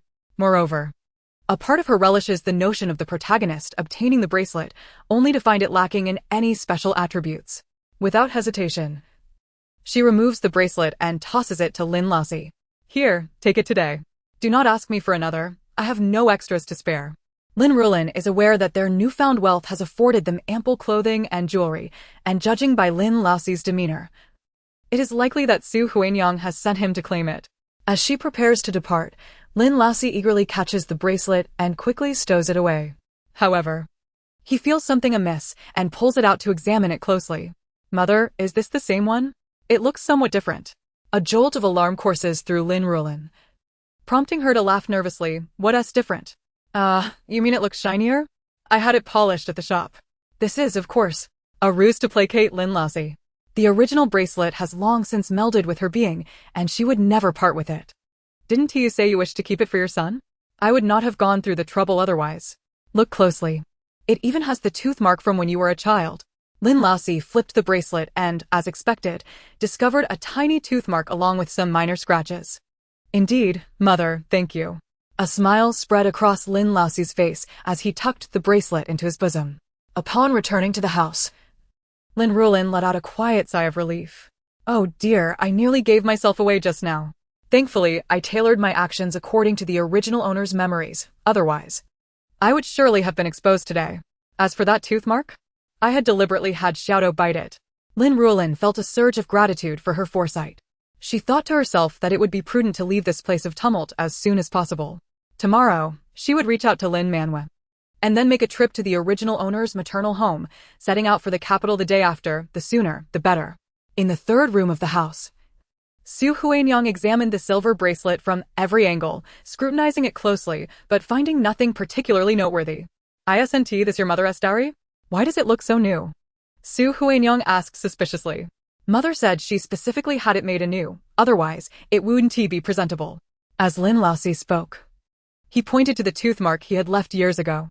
Su Huanyang remained silent, instead searching for an embroidery needle, using the pretense of tidying up to prick her own finger. Soon, blood oozed out. She dripped the blood onto the silver bracelet, but it yielded no reaction. Undeterred, she squeezed her finger again, yet there was still no response. Could it be that her intuition was mistaken? Was heaven truly so unkind? Not a single golden finger to grant her?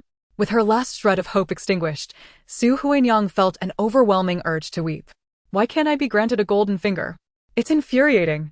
Su Huanyang recalled how, upon first traversing into this world, she had desperately sought a golden finger. She had tried everything: systems, the magical phrase open sesame, and blood recognition. Yet, all her efforts had been in vain. Now, even her sixth sense seemed to have betrayed her. Was it possible that she simply lacked the fortune to have one? No, she refused to believe it. If she was brought here, she must be favored by heaven. Suddenly, a spark of inspiration struck Su Huanyang. She had tested all her prior possessions, but there were still other items she had yet to try. In her swirling thoughts, Su Huanyang retrieved the gold and silver jewelry gifted to her by young Master Han that very day. This time, she was resolute. She sought out a pair of scissors and made a small cut on her skin. Regrettably, the bracelet still showed no sign of life. Finally, she produced the jade pendant worn by young Master Han. The stakes were high, and she trembled with anxiety. Success! Su Huanyang screamed inwardly with exhilaration. Huanyang, what are you doing up at this hour? Lin Laosi, exhausted from a long day, was on the verge of sleep. He had intended to embrace his wife, but instead found himself clutching at emptiness. Su Huanyang clasped her racing heart, exclaiming, I'm coming, I'm coming. That night, Su Huanyang was so filled with excitement that she tossed and turned in her bed, her mind swirling with visions of her prosperous future. On the other side, Lin Ruolan remained blissfully unaware that the trafficker, having seen her seize the space belonging to the female lead, fearing the difficulties the female lead might face during her escape, had turned around to bestow another gift upon her. Otherwise, she would have been utterly enraged and unable to sleep. Alas, she had no inkling of this. Naturally, she was also oblivious to the fact that due to her interference, although the female lead had acquired the space, she was met with a diminished version of it.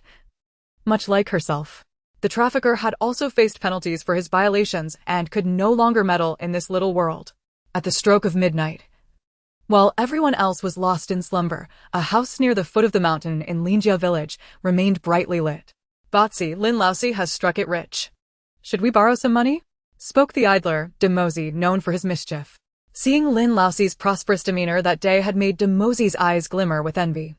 As soon as night fell, he summoned his two companions, Botsy and Laitu, for drinks and meat, as well as to concoct a plan. Naturally, those who mingled with Demosi were not of noble character. The three were notorious in their respective villages, regularly engaging in petty theft and harassing young wives and widows. Now, upon hearing Demosi mention the day's lively events, both of his companions were intrigued, with Botsy responding first. How much can we borrow? If we do, we'll have to repay it. Only you, Demosi, are from the same village as him, so perhaps you could manage to borrow something. But us two? He wouldn't recognize us. It would be better for us to sneak in. The implication in Botsy's words was clear to both. The taciturn Lightu finally spoke. The Lin family has quite a few members. It may not be easy. Demosi pounded his chest. This is simple. I know a way to procure some knockout drops. We just need to make a trip to the county town. It'll be a bit of a hassle. When it came to making money, how could they complain about a little inconvenience? Demosi, if you find it too tiring, just leave this matter to me. Botsy was in dire straits financially. And if he didn't devise a plan soon, he wouldn't even be able to afford a meal. Thus, he was the most eager among them. No. I'll go myself. They probably won't recognize you. All right, let us discuss this among ourselves. Chapter 052, Lin Ruolan grows suspicious. The next morning, Lin Ruolan awoke early. Upon opening the door, she found Su Huanyang chasing chickens all over the yard. Hey, you pesky bird, don't run away. Su Huanyang had gained a golden finger yesterday, which manifested as a space. Within this space lay an acre of black soil, clearly designed for cultivation. At the edge of the black soil, there was a spring. The entire space measured just an acre, and while she could enter it herself, she was uncertain if anyone else could. This morning, she was catching chickens to test the spring's effects, hoping it might be a miraculous spring. Otherwise, it would be somewhat disappointing. Huanyang, why are you chasing my chickens? Lin Ruolan furrowed her brow, baffled by Su Huanyang's peculiar behavior that morning. Su Huanyang froze at Lin Ruolan's words. Mother, I noticed you've been working hard these past few days. So I thought I'd catch a chicken to nourish you. Lin Ruolan? A cloud of confusion enveloped her. Shouldn't you be killing your own chickens to show filial piety? Why are you killing mine? You'd go so far as to kill my chickens for your own sake? Su Huanyang quickly clarified, it's like this, mother. The chickens we received were slaughtered a few days ago. I'm not taking your chickens for free, I'll pay you. Saying this, Su Huanyang reached for her money pouch. However, she found nothing. Having just risen, she hadn't brushed her teeth or washed her face, and naturally, she hadn't brought her money pouch. Oh dear, mother, I'll go get it from the house right now. Turning to return indoors, Su Huanyang stomped her foot in frustration, regretting her earlier decision. She should have simply gone to buy a chicken from someone else. Now, the old woman looked at her as if she were a thief, which was truly unfortunate. Lin Ruolan thought to herself that Su Huanyang seemed a bit odd today. Noticing her dark circles under her eyes, which appeared quite severe, she wondered if Su Huanyang hadn't slept well due to her excitement the previous night. As for Su Huanyang's claim of catching a chicken to nourish her, Lin Ruolan wasn't naive enough to believe it. It was evident that something was amiss. Suddenly, a thought crossed Lin Ruolan's mind. She had tested her silver bracelet, and it was just an ordinary piece. Surely, if it had no effect on her, it wouldn't work for the female lead either. Surely not. Could it truly be the case? If so, it would be exceedingly disconcerting. Lin Ruolan then recalled her own initial exhilaration upon acquiring her spatial abilities, much like Su Huanyang's. At that time, she had conducted experiments with the insects she had captured. Could it be that Su Huanyang's capture of chickens was for this very purpose? Lin Ruolan's thoughts were rife with curses. She was convinced that a human trafficker had clandestinely bestowed a golden finger upon the heroine. It was infuriating. The heroine had the protection of a trafficker, to be honest. She wouldn't dare slaughter fish or chickens in the modern world. The very thought of hunting and killing prey would haunt her with nightmares at night. The idea of killing someone, particularly the heroine, was utterly beyond her courage. Thus, she had resolved to forge a path for herself and flee, keeping her distance from the heroine, leading a modest life of her own.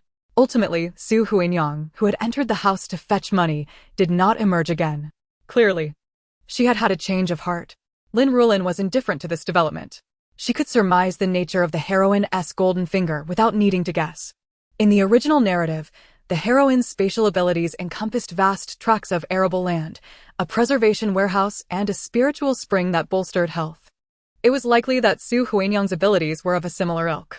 At this juncture, Lin Ruolan remained unaware that Su Huanyang's space was merely an acre in size. with only a single spiritual spring and no preservation warehouse. Had she known, she would have surely found it amusing. Once Lin Ruolan had attended to her own affairs, Donghua had prepared breakfast. As usual, it consisted of porridge and pickled vegetables, but Lin Ruolan's bowl contained a chicken egg as well. Arya had one in her bowl too, while the third couple had none. In the future, if there were eggs available, they would boil a couple more for themselves. Mother, we are still young, and you recently fell ill. You ought to replenish your strength, Lin Ruolan remarked, touched. Indeed, his mother still cared for him. Lin Ruolan thought. Lin Ruolan, you fool. We're leaving tomorrow, and these eggs are easily broken and inconvenient to transport. Rest assured, Mother, we can place them among the grain or hay. Besides, we are not departing until tomorrow. We can boil a few more for you on the way. Lin Ruolan, be quiet, she retorted. Though Lin Ruolan's words seemed to favor her, they did not sit well with her. If you don't eat, does that mean your wife won't eat? Your wife hasn't even spoken yet, so what are you boasting about? It was quite exasperating. Having lived together for 2 or 3 years, Donghua was well aware of Lin Ruolan's nature. She wasn't angry, for if she were to be upset over every little thing, she would find herself perpetually irate. Mother, are we truly leaving tomorrow? Is it happening so soon? Donghua inquired, concerned. Lin Ruolan nodded, affirming, yes, we shall depart tomorrow. I had already informed you of the approximate timeline. It's not too hasty. If it were possible, she would have preferred to flee on the very day she arrived. Unfortunately, she was hindered by household registration and travel permits, preventing her from doing so. Now that all necessary documents were in order, they were merely awaiting the right moment. Ready to leave at a moment's notice. Upon hearing the imminent departure, the couple fell silent, their minds elsewhere as they ate. Only Arya sat on her stool, engaged in a battle with her egg. After the meal, Lin Ruolan called Lin Ruolan to fetch the mule cart. Initially, she had intended for Lin Ruolan to summon Lin Ruolan and the children to join them. However, upon reflection, she realized that Lin Ruolan's mother-in-law, Mrs. Ge, was not an easy person to deal with. Lin Ruolan might not be able to bring them back. It would be more prudent for her to go herself, avoiding the back and forth that could delay their departure. She was eager to leave, wishing to delay no longer. Mother, I will tidy up at home and prepare lunch, Donghua stated.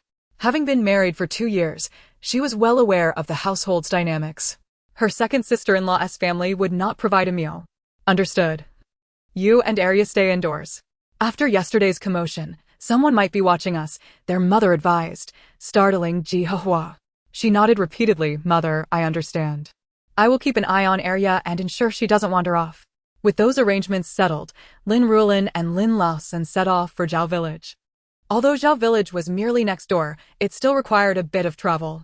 Walking would take less than half an hour, but riding in the mule cart was significantly quicker.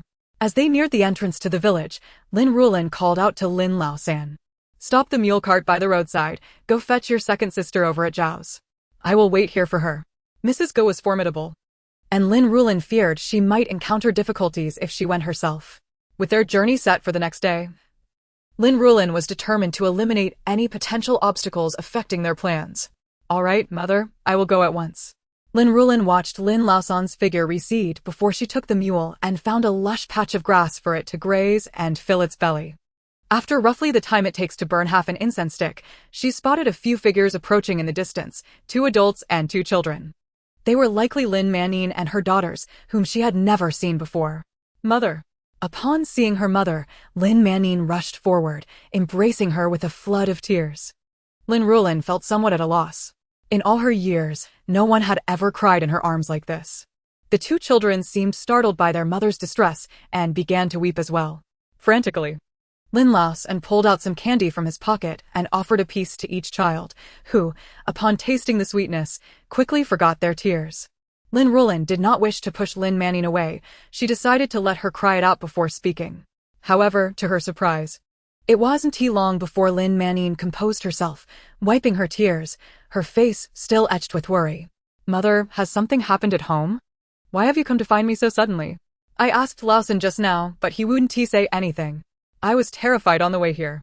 In the early years of her marriage, Lin Ruolan had harbored resentment towards her mother for not considering her situation, which made her life difficult in her in-laws' household. Her mother-in-law often used past grievances against her, forcing her to bow down in apology and endure humiliation. However, as the years passed, She began to understand her mother's desire to call off the engagement. The Zhao family was not a good match. Not only was her mother-in-law difficult, but even the husband she had once admired turned out to be less than virtuous.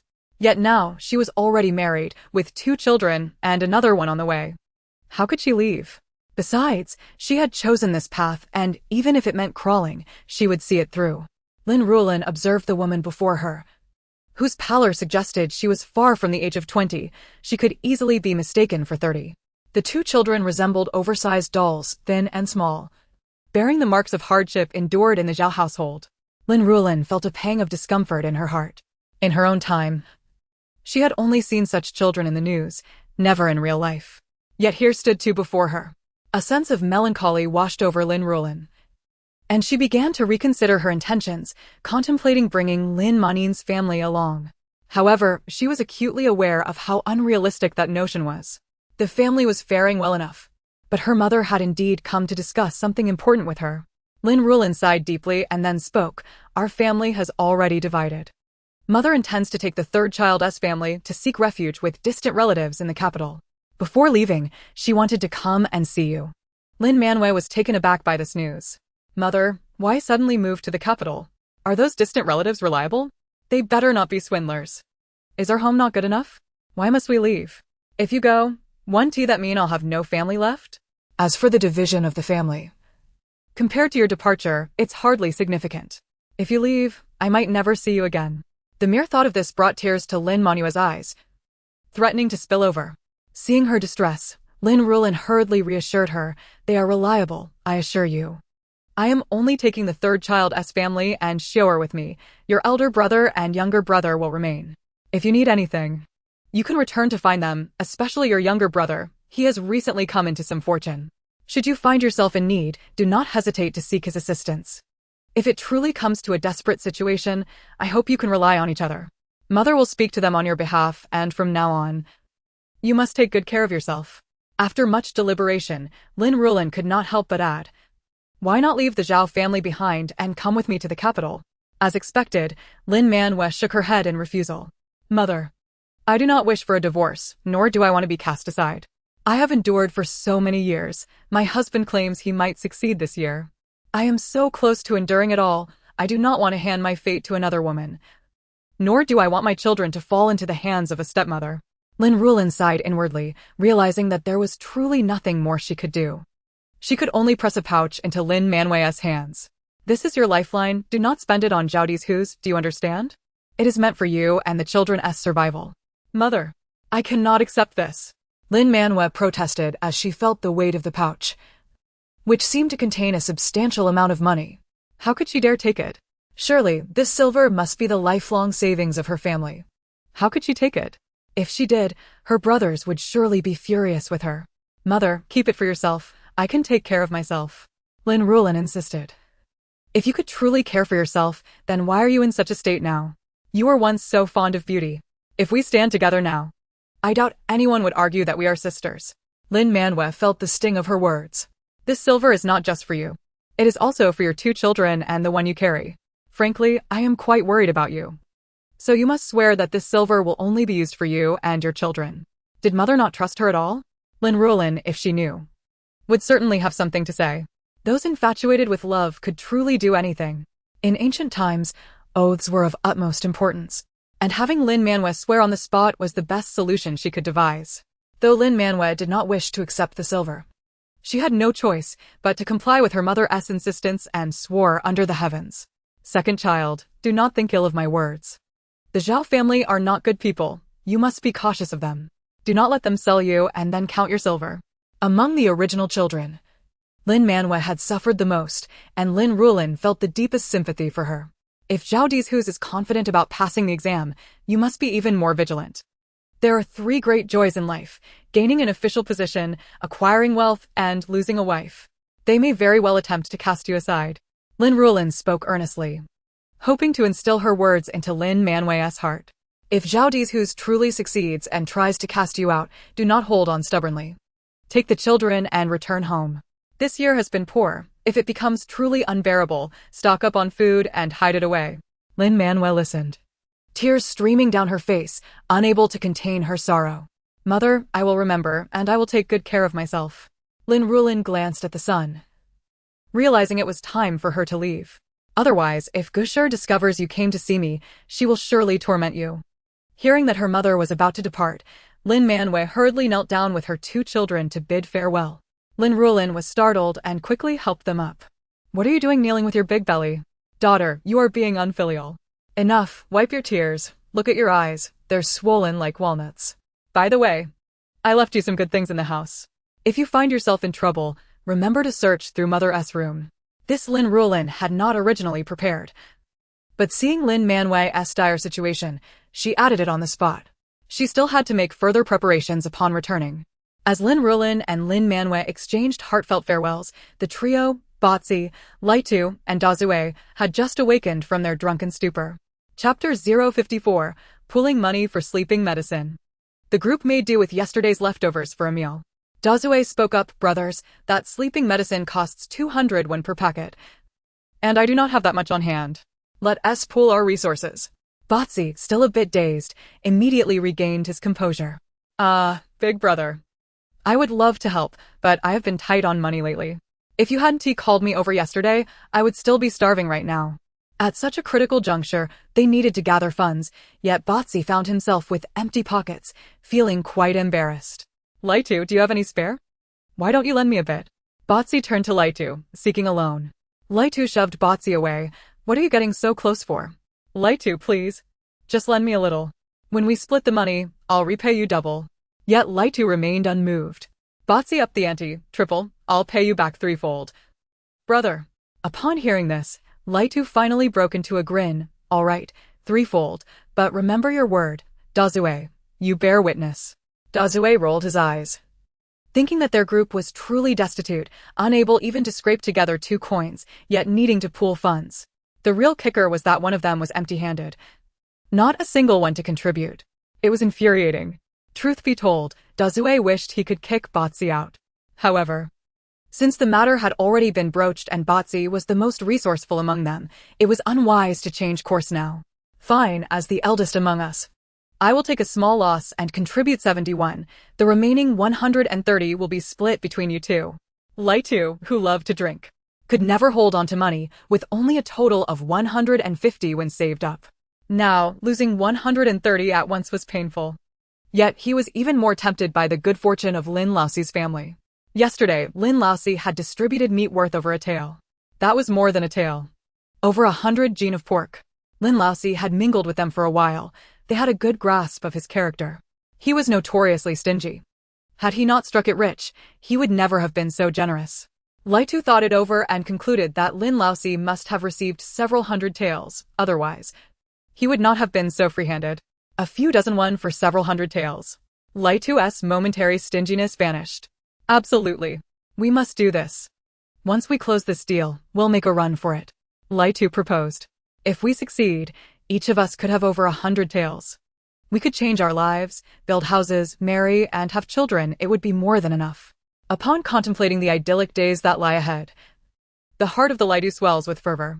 Yet, he is not alone in this fiery anticipation. Bozi and Dazue share the same sentiment. Laitu, swiftly return home and fetch the money. I shall venture to the county today to procure some soporific powder, Bozi urges. While I am away, do keep a watchful eye over that side, he adds. But I am not a resident of this village. Won't they easily discern my gaze? Bozi retorts, somewhat unconvinced. Dazue smacks Bozi on the back of the head. I did not instruct you to lurk at their doorstep, merely observe discreetly. Indeed, conceal yourself well. What if they catch wind of our plans? Rest assured, I will be well hidden. But, Dazue, shall we act today? Bozi asks, brimming with impatience. What is the hurry? Haste makes waste, you know? We must observe meticulously. However, we cannot delay excessively, Dazue replies, pondering the situation. When then? Bozi inquires again, eager to set forth. Dazue sighs. We must first ascertain whether the powder is in stock. We shall discuss it once I return. If it is not readily available, we may have to wait a day or two. Such is the possibility. Bozi's enthusiasm wanes slightly. Meanwhile, Laitu remains composed. Yet we cannot afford to procrastinate. What if others are watching them as well? What if they strike first? Dazue contemplates this predicament. That is precisely why I instructed you to keep vigil. If someone does get ahead of us, we shall execute a counter-strategy. Brother, you're indeed astute. You outshine us all, Bazzi exclaims, giving a thumbs up. Dazue, irked, retorts. Be off with you. Subsequently, Dazue accompanies Laitu to his home to retrieve silver, and after leaving Laitu's abode, he departs for the county to acquire the soporific powder. At the entrance of Zhao family village, Lin Ruolan and Lin Manhua parted ways and made a visit to the original family's ancestral home.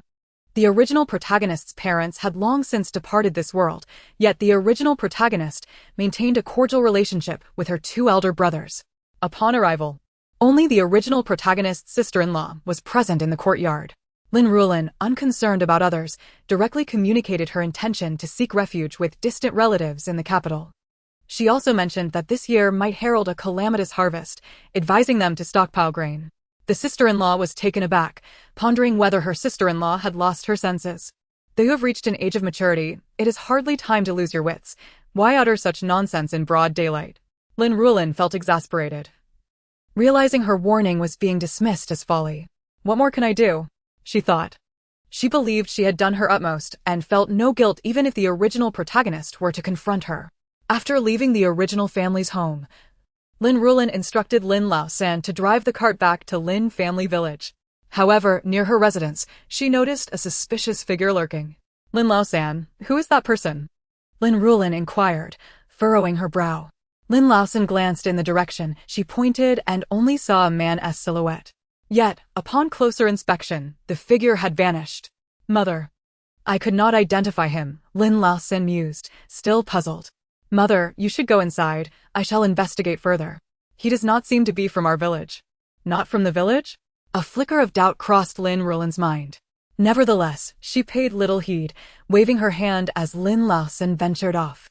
When Lin Ruolan had settled the mule, Lin Ruolan returned with a look of bewilderment. What did you find? Lin Ruolan asked, intrigued by his expression. It's strange. I distinctly saw that person head in that direction, yet in the blink of an eye, he disappeared. Lin Ruolan's expression grew serious. Did you search thoroughly? Lin Ruolan nodded, confirming he had looked closely, but found no one. Lin Ruolan frowned slightly. Perhaps the commotion from yesterday at the fourth brother's house attracted interest, she rationalized, trying to put a positive spin on it. In truth, she suspected someone was scouting the area. The third family had drawn undue attention, likely inviting envy and malice. However, with her imminent departure, she felt little concern for the matter. She recalled the soybeans and the oiled stone slab from days past. After all, she was the protagonist, surely. Fortune would favor her. There was no need for her, a mere pawn, to meddle. She resolved to tend to her own affairs. What Lin Ruolan failed to notice was that, aside from the shadowy figure, another group had arrived at Lin family village. This group was dispatched by Zheng Mao, the young master of the embroidery workshop, to glean information about the Lin family. As a young master, Zheng Mao possessed his own cunning. He had sought out relatives of the Lin family to inquire further. Coincidentally, the previous day's spectacle involving the fourth brother's family had catapulted them into the limelight of Lin family village. Thus, there was no surprise in the air. However, unlike the last occasion, this time the fourth brother's family enjoyed a stellar reputation. Of course, there were still whispers of envy and resentment. Consequently, the individuals Zheng Mao sent to investigate the Lin family's affairs returned with valuable intelligence and immediately departed for the town. Upon receiving the report from his servant, Zheng Mao's countenance darkened considerably. The previous day, his mother had taken him to visit his father-in-law to offer apologies. Despite his reluctance to attend, he had no choice but to acquiesce under the threat of his mother withholding his allowance. However, upon their arrival with lavish gifts, they nearly failed to gain entry. After finally meeting the man, no amount of swearing or pleading could convince his father-in-law to grant him another chance. The words exchanged were laden with scorn, leaving Zheng Mao humiliated and his reputation tarnished. Furious, he nearly exploded in anger, yet it was only his mother's restraint that kept him from losing his temper. Consequently, the very next morning, his father-in-law arrived with the marriage annulment papers. Zheng Mao was nearly beside himself with rage. Doesn't my father-in-law have 2 concubines of his own? Why is it unacceptable in my case? He fumed, feeling the injustice keenly. I haven't even formally brought her into my household. Anger and frustration swirled within Zheng Mao, and his thoughts turned to Lin Manhua, whom he deemed the architect of his woes. However, he could not act against Lin Manchio at this moment. No. That's out of the question. He could not swallow this humiliation. If he could not confront her openly, he would resort to more clandestine means. Isn't she capable?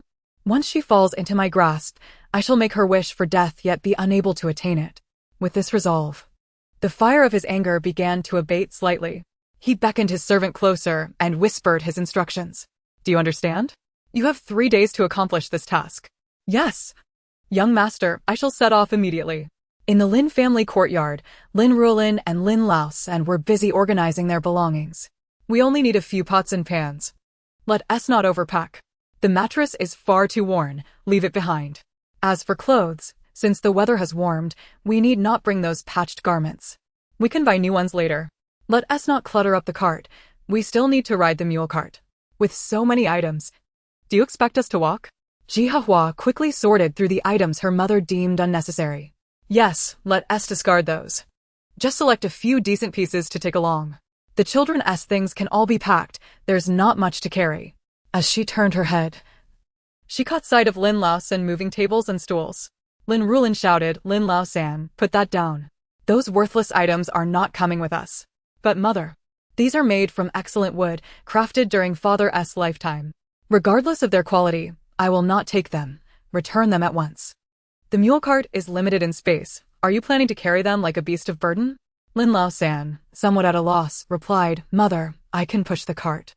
Lin Ruolan placed a hand on her forehead, exclaiming, Push? Our mule cart is racing ahead, and you think you can push from behind? You might as well go alone. We shall not wait for you. With a silent sigh, Lin Ruolan returned the table. Yet, he could not shake off the reluctance in his heart. These were indeed valuable items, a part of the inheritance he received after the division of the family, and his elder brother had once coveted them. The family, once affluent, had treasures he could hardly part with. Alas, mother forbade him to take them. All right, pack these items and store them in the house. We shall move them when we depart tomorrow. A few days prior, Lin Ruolan had instructed the couple to pack their belongings. Initially, she had not paid much attention.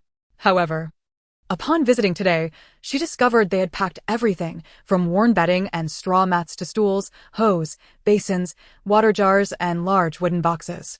Lin Ruolan felt dizzy, nearly fainting. They were reluctant to part with anything, leaving her no choice but to issue a firm order. Once packed, do not secretly stuff anything else in. We must travel light, do you understand? Lin Ruolan raised her voice. Jihahua touched her ear and asked, Mother, are we only bringing clothes and provisions? Lin Ruolan nodded initially, then shook her head. I have prepared some other items, such as medicinal herbs and oilcloth. They are stored in my room. She did not elaborate as everything was kept in her space. She had prepared dried meats, mushrooms, condiments, candied fruits, and sweets. Oh, and we must take scissors and thread. Mending may prove necessary. Lin Ruolan continued her instructions, and since Lin Ruolan and his wife had never traveled far, they had no choice but to heed the elder's words. That should suffice. Ruolan, tonight you will slaughter that chicken. Hahua, cook a few more dishes. Let us invite them for a hearty meal. The eldest family had all gone out to work, as the rain had been scarce, and the fields farther from the river required manual irrigation. Merely listening to the task was exhausting. Moreover, considering the several acres of land owned by the eldest family made Lin Ruolan's scalp tingle. Though she had a knack for farming, she was not inclined to toil so hard. The front and backyards of her house were sufficient for her to tend to. While she could grow rice and grains, the thought of it was truly unappealing, too exhausting. Thus, she held a degree of admiration for the eldest family. Mother, should we invite the younger brother's family as well? Lin Ruolan recalled their mother's earlier admonition not to inform the fourth family about their departure. Now he was uncertain of her intentions. Lin Ruolan's question rendered Lin Ruolan silent. They were not at home and had no idea where they had gone. Perhaps they would discuss it later. Sharing a meal seemed inappropriate since they were leaving, yet it felt wrong to depart without dining with Lin Ruolan. Ultimately, she decided to sneak away. Mother, isn't this improper? If others find out, they might think we are fleeing from some misdeed. Lin Ruolan scoffed, Lin Ruolan. Do not speak foolishly, no one thinks of you as mute. This Lin Ruolan, with words as unrefined as a dog's bark, spoke so poorly. Close your mouth and hurry to pack. Once done, go tend to the children. Lin Ruolan dared not utter another word. However, just as they were packing, Lin Ruolan's family unexpectedly returned. Chapter 056, Lin Ruolan's Display of Pride. Lin Ruolan entered and immediately noticed them packing. Mother, what are you doing? Are you cleaning the house? Lin Ruolan was somewhat puzzled. Normally, a brief tidying up sufficed. Why did it seem akin to a pre-New Year's cleanup? Startled by Lin Ruolan's sudden appearance, Lin Ruolan replied, "Yes, we are cleaning. Where have you all been during the day? Not one of you is home?" Not wishing to answer his question, Lin Ruolan deflected with another, redirecting the conversation. She mused on their apparent nonchalance, having brought home so many items yesterday. Everyone in the village knew about their newfound wealth. Yet they had left the house unattended. Did they not care for their belongings? Lin Ruolan lifted the basket he was carrying, stating, "I took Heroine and the others to pay respects to our ancestors." Lin Ruolan mused that this was a compelling excuse. She glanced at the others trailing behind. Su Huinyang's siblings had slightly red and swollen eyes, evidently having cried quite intensely, and Su Huinyang herself had a hint of redness around her eyes, though less pronounced than her siblings. "Very well, I understand," she said, choosing not to elaborate further. "Mother, you haven't explained why you're packing. Why does it look like we are moving?" Lin Ruolan's association with moving was solely due to his recent plans with Su Huinyang. Lin Ruolan, momentarily caught off guard, replied, "We are going to visit relatives." "Which relatives? Maternal grandparents?" Lin Ruolan questioned. The only relatives Mother could visit were her maternal grandparents, but both had passed away. Why would she go? Lin Ruolan was baffled. Lin Ruolan chuckled lightly, not at all. After that, she chose to ignore Lin Ruolan, retreating into her room. The more one says, the more one errs. It was better to keep her distance. Su Huinyang, overhearing that the matriarch was going to visit relatives, felt elated. Finally, she would be free from facing her mother-in-law's aged visage. Going out was splendid. Ideally, she would never return. Upon seeing their mother leave, Lin Ruolan began to question Lin Ruolan. "Is Mother taking you along? Where are you going? When will you return?" Lin Ruolan, always obedient, had refrained from revealing any details earlier as their mother had instructed him not to. Moreover, it was evident that she did not wish to disclose anything to Lin Ruolan. "Well, Mother said she is taking me to broaden my horizons, so I won't spend my life toiling in the fields without any knowledge. As for how long, we will likely stay for a while, but that depends on Mother. I am not certain." Lin Ruolan delicately sidestepped the most crucial topic, his tone carrying a hint of smugness, as if to imply, "Look, Mother is taking me and not you. I am her favored son." Lin Ruolan, oblivious to Lin Ruolan's intent, merely nodded. "So, when do you leave?" "We depart tomorrow." Lin Ruolan was candid about this. "So soon?" Lin Ruolan was somewhat astonished. He had heard nothing of this plan from their mother before. It seemed so sudden. Lin Ruolan, once more reveling in his small triumph, remarked, "This was decided long ago. You just weren't aware." At that moment, Lin Ruolan finally perceived Lin Ruolan's underlying boastfulness and felt a twinge of disdain towards him. It is merely a trivial matter. Must one flaunt it so ostentatiously? Let it be known that in the past, Mother cherished him the most. Even now, he still believes that he remains her favorite. If he were not her favored child, how could she have bestowed upon him her only bridal dowry bracelet? Where there is money, there too lies affection. While the eldest brother may contest with him, what of the third brother? Lin Ruolan has never held him in any regard. He is but a pitiable wretch. The one whom Mother cared for the least and overlooked the most was him. What is there to boast about? Lin Ruolan secretly rolled his eyes. "Well then, let us dine together later. It shall serve as a gathering of sorts." Mother stated that such gatherings are unnecessary, as she would prefer to eat alone. This was indeed Mother's intention, and he did not misconstrue it in the slightest. However, Lin Ruolan harbored many apprehensions. Initially, he thought it would be rather pleasant for everyone to gather and enjoy a reunion meal. Yet, he later worried that if the eldest brother inadvertently let something slip, what would happen if Ruolan were to join as well? Mother had always favored Ruolan. With him around, how could she possibly notice him? Moreover, Ruolan brought along two burdens, one of whom was well-educated and rather handsome. Observing his refined demeanor, he was indeed quite appealing. What if Mother changed her mind and took a liking to him? To be on the safe side, it was imperative that Ruolan not be permitted to join the meal. No one should be afforded the opportunity. Should Lin Ruolan be privy to Lin Ruolan's inner thoughts, she would likely exclaim that it was entirely unnecessary. Not to mention, the two burdens were the very ones the original owner despised most. Even Lin Ruolan herself found them unlikable. Furthermore, with Su Huinyang present, it would be utterly impossible to include them. Lin Ruolan was simply overthinking matters. Su Huanyang's two younger siblings, feeling despondent, greeted Lin Ruolan and then returned to their respective rooms. The eldest sister had stated that once everything was prepared in the next few days, they would move to the town together. They still had some belongings to tidy up. Once inside, Su Huanyang could no longer suppress the smile that crept upon her lips. Today was truly a splendid day. All her wishes seemed to be coming to fruition. Oh, how delightful! She had already tested the spring water from the space using a chicken from the main house, and it was non-toxic. Later, she resolved to drink some herself. Although it did not possess the miraculous effects described in novels, she felt revitalized after consuming it. The ear that had been injured by Lin Ruolan appeared to have improved slightly. While the change was not overtly significant, she could sense it. With continued use, her ear would surely return to its former state. The more Su Huanyang pondered, the more jubilant she felt. However, the moment Lin Ruolan entered the room, the joy on Su Huanyang's face vanished in an instant, as swift as the theatrical art of face-changing in Sichuan opera. Huanyang, do not be disheartened. In the future, we shall have the opportunity to return and pay our respects to the late in-laws. Su Huanyang. The large mole faced a financial shortfall and could not afford a carriage to the county town. So he had no choice but to take an ox cart to the town and then proceed on foot to the county town. By the time he arrived in the county town, seeking out his shady companions, it was already afternoon. Third brother, I seek to purchase some of that product from you. Do you still have any? What product? I have plenty of goods here. Unless you specify, how am I to know what you seek?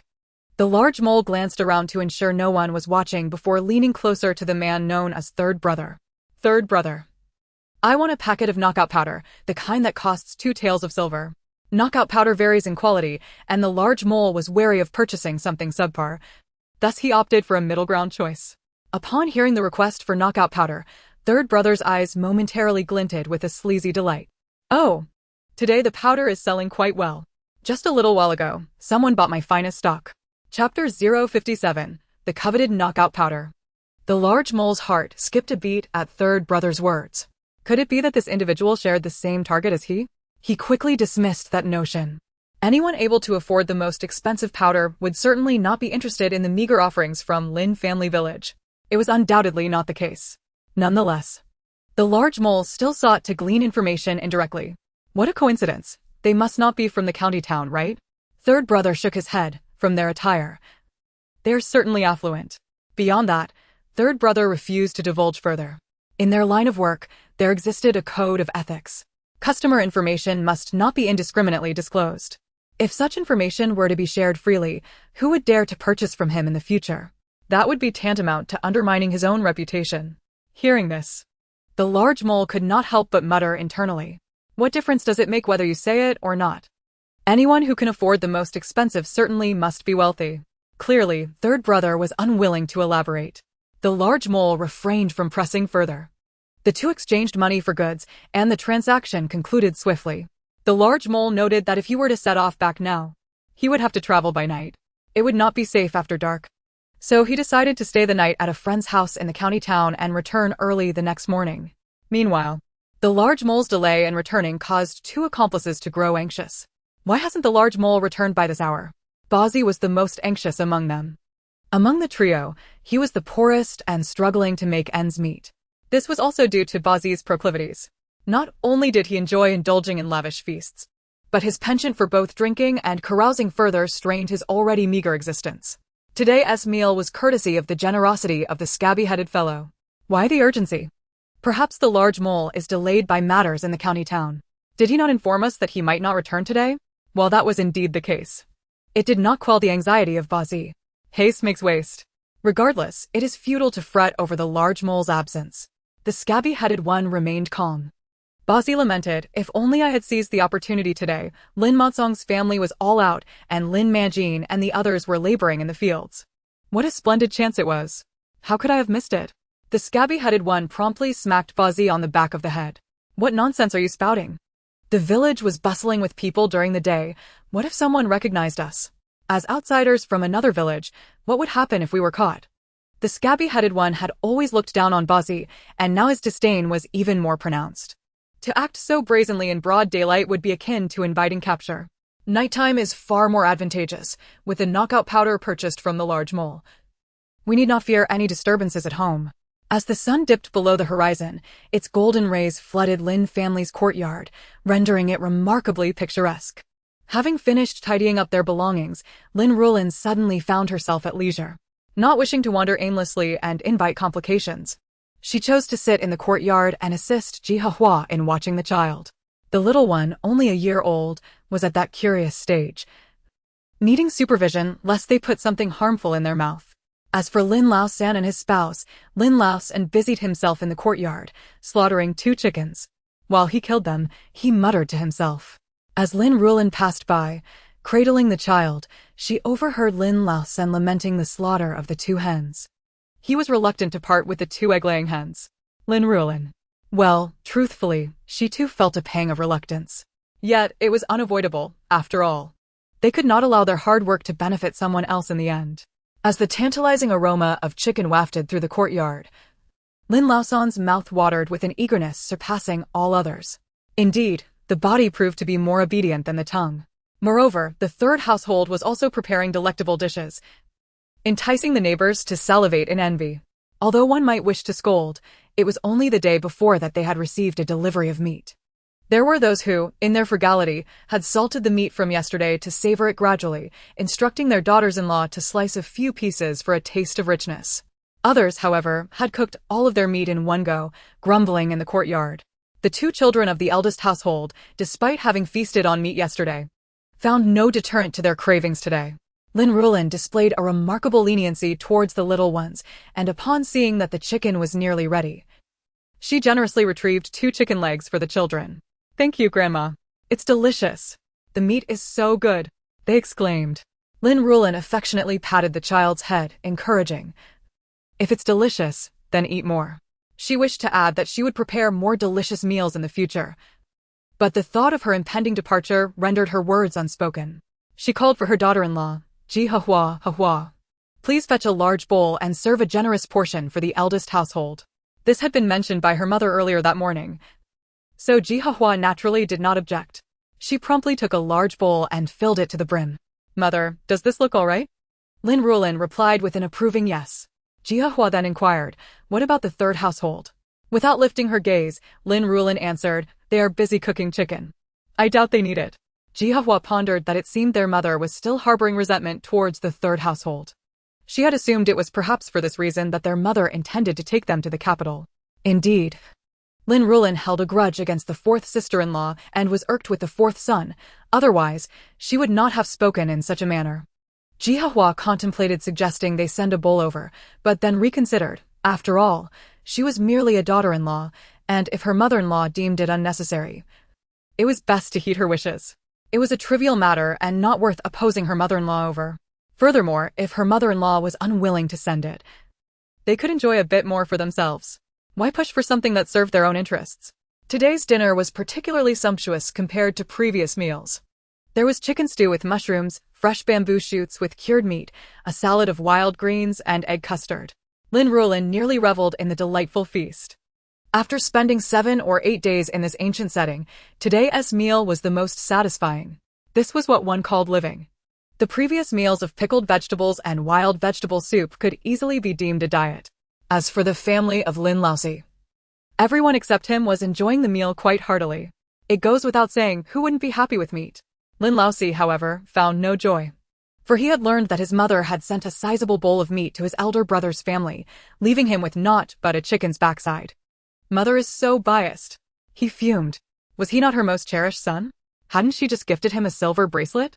How could she now deny him even a bowl of meat? Lin Ruolan's thoughts spiraled into questioning, but then he recalled how his wife had previously annoyed their mother, leaving her furious.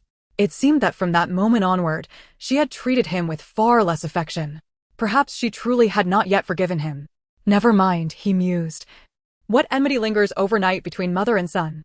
I shall wait until she calms down. After all, I do not lack this bowl of meat. Soon enough. Lin Ruolan managed to console himself. Brother-in-law, are we going to town tomorrow? After finishing their meal, Su Qing'an suddenly inquired. We shall depart the day after tomorrow. Tomorrow I still have some matters to attend to, came the reply. His land needed to be rented out. Ideally, it should have gone to his elder brother. But when he asked, his brother stated that he was too busy with his own land and had no intention of renting. Thus, he would have to seek the village chief's assistance to find someone in need and secure some rent. The true reason behind Lin Da's reluctance to rent land was that their mother and Lin Laosan's land was practically given to him, requiring no rent at all. Why would he bother with a rental then? Besides, he was overwhelmed with his own fields, lacking the energy for anything extra. Occasionally, Linda regretted the haste with which they had divided their household. Otherwise, these lands could have been cultivated together with Lin Laosan. Now he toiled daily, exhausted, returning home to collapse into sleep without a moment for anything else. However, the division had already occurred, and regrets were futile. He could only console himself with the thought that at least he would have autonomy in managing his own household, free from the constraints imposed by his mother and brothers. As for labor obligations, in families with only one adult male, they could pay in silver and only half of the amount. Otherwise, he would not have agreed to the division in the first place. His land was ample enough to bear the burden. And now he had even gained a few more acres for free. Once the children grew, he could send them to a private school to learn their letters, preparing them for future opportunities in the county. Having received his answer, Su Qingyun did not delve into the details of what matters needed attending to. He was merely concerned with when he could return to his studies. The teacher had indicated that with a bit more effort, he could soon sit for the student examination. Studying was akin to rowing against the current. One must forge ahead or risk falling behind. He needed to hasten his enrollment in the private school. After sending Su Qingyun on his way, Lin Laosi took the keys and gazed at his treasures, his eyes sparkling as he caressed the silver and jewelry, utterly entranced. Su Huanyang rolled her eyes in secret, thinking to herself how tiresome Lin Laosi was, always wanting to inspect these items. Otherwise, she would have stashed them away long ago. To this day, her own space contained only a few inconspicuous items. It was not that she did not wish to store more. It was simply that Lin Laosi's nature made it impossible. Should she hide them, and he were to look without her knowledge, it could lead to significant trouble. Thus, helpless, Su Huanyang could only watch in exasperation. On the eve of their departure, Lin Ruolan was filled with a tumult of emotions, unable to find rest. However, the next day, she awoke early. After preparing herself, she found Lin Laosan and Ji Hehua already outside harnessing the mule cart. Be quiet so as not to wake them. Lin Laosan deemed his mother's words somewhat peculiar, yet he did not dwell on it. Mother, the porridge is already cooking. You should hurry and eat. I understand. This time, Lin Ruolan did not mind the porridge and merely took a moment to fill her stomach before joining the others in loading their belongings. The items had been meticulously streamlined by Lin Ruolan. The mule cart was laden with fodder and bedding, compactly secured at the rear, leaving ample space, 2/3 of the cart, available for passengers. With 4 or 5 people aboard, it was more than sufficient. Adding 1 or 2 more at the front would make for an even more spacious arrangement. Ji Hehua, seeing that the packing was nearly complete, returned inside to retrieve the child. Lin Ruolan peeked in and noted that the child was still soundly asleep, thinking to herself that it was quite fortunate. All right, let us be off. Their early rising and quiet movements ensured that no one else was disturbed. Mother, shouldn't we say goodbye to them? Ji Hehua suddenly interjected. No need. They're still asleep. We've already said our farewells, so there's no point in causing a fuss. In truth, Lin Ruolan wished to leave quietly to avoid any unnecessary complications. Stop dawdling, hurry up. She found their hesitance bothersome and promptly urged Lin Laosan's family into the cart. Taking the reins, she set the mule cart into motion. At this hour, the day is still young, and the dawn has yet to break fully. Though a few households in the village have risen, the streets remain eerily quiet. Consequently, Lin Ruolan and her companions set out, drawing little attention from the villagers. The only exception is Batsi, who, roused from his slumber by the pressing need to relieve himself, stumbles outside and is startled by the sound of clattering hooves. Instinctively, he pulls up his trousers and follows the noise, only to catch sight of the Lin family's mule cart. Puzzled by their early departure, he reflects on his observation of the Lin family throughout the day, recognizing the cart as belonging to them. Suddenly, a thought strikes him. Could it be that the Lin family's 4th son and his kin are absconding with their valuables? The mere notion of losing gold and jewels sends a pang of anguish through him, prompting him to sprint after them. Hey, wait! He calls out. as Lin Ruolan drives the cart ahead, oblivious to his pursuit until they reach the village's edge and the main road. Upon hearing Botsy's voice, Lin Ruolan halts the cart with a sigh. "Who are you?" she inquires, her expression shifting to one of confusion and displeasure upon spotting a scruffy-looking man blocking her path. Botsy, upon recognizing that the driver is Lin Ruolan rather than the fourth son, breathes a sigh of relief, as long as it isn't that troublesome family, he thinks. Lin San, hearing the commotion, peeks outside. "That fellow, I mistook him for someone else," Botsy mutters, before hastily retreating. This only leaves Lin Ruolan further perplexed.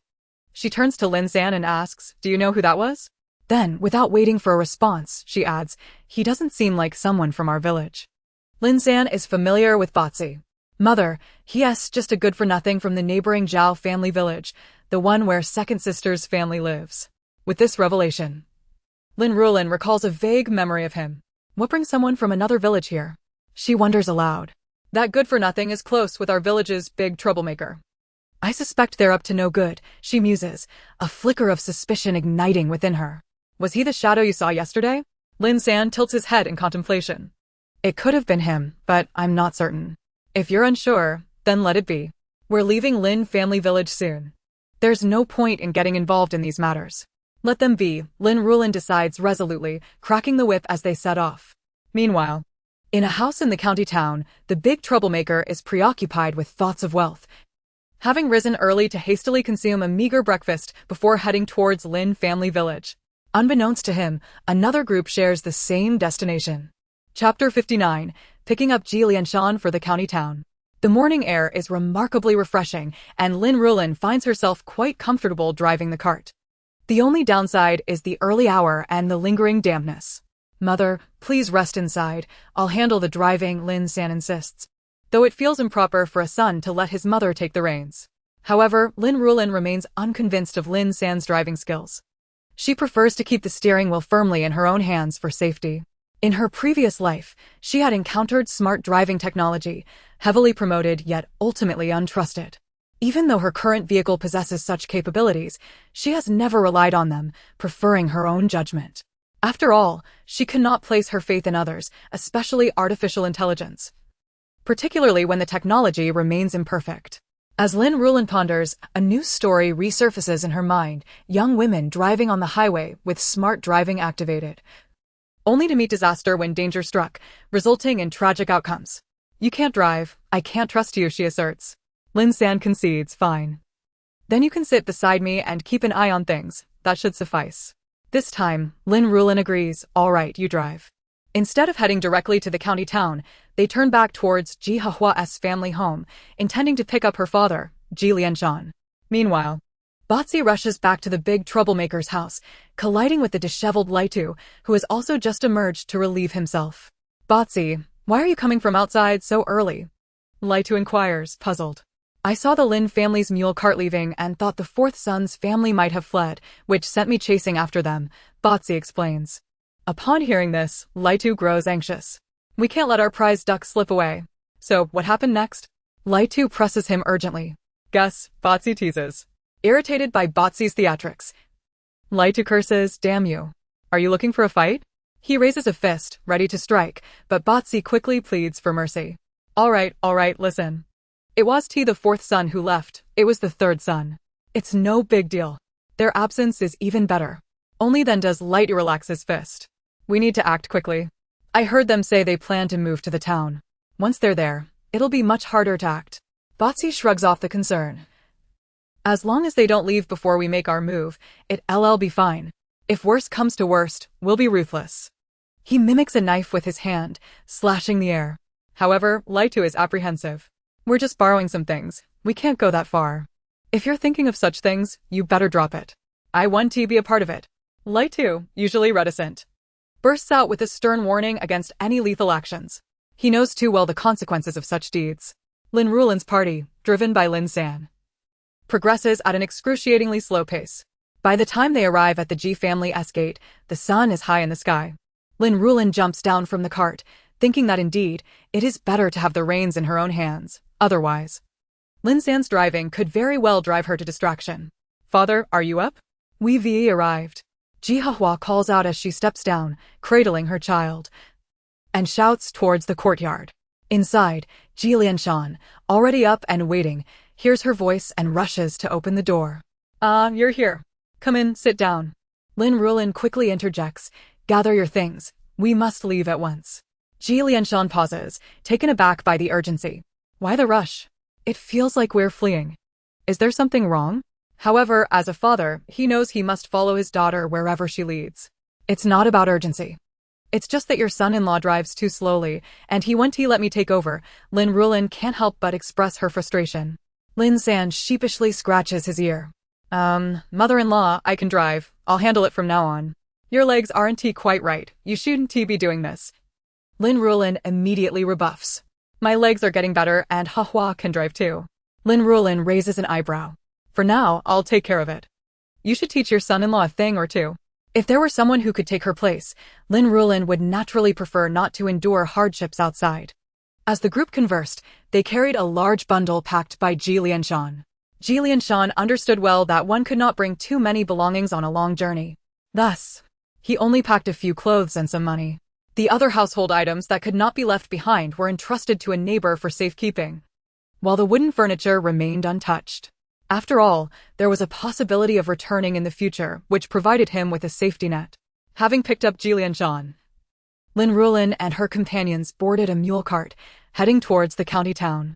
For the time being, Lin Ruolan was the one driving the cart.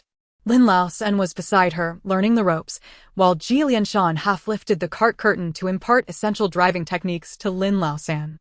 Perhaps it was Ji Lianshan's seasoned guidance that proved effective, for Lin Ruolan nodded repeatedly, exclaiming his understanding.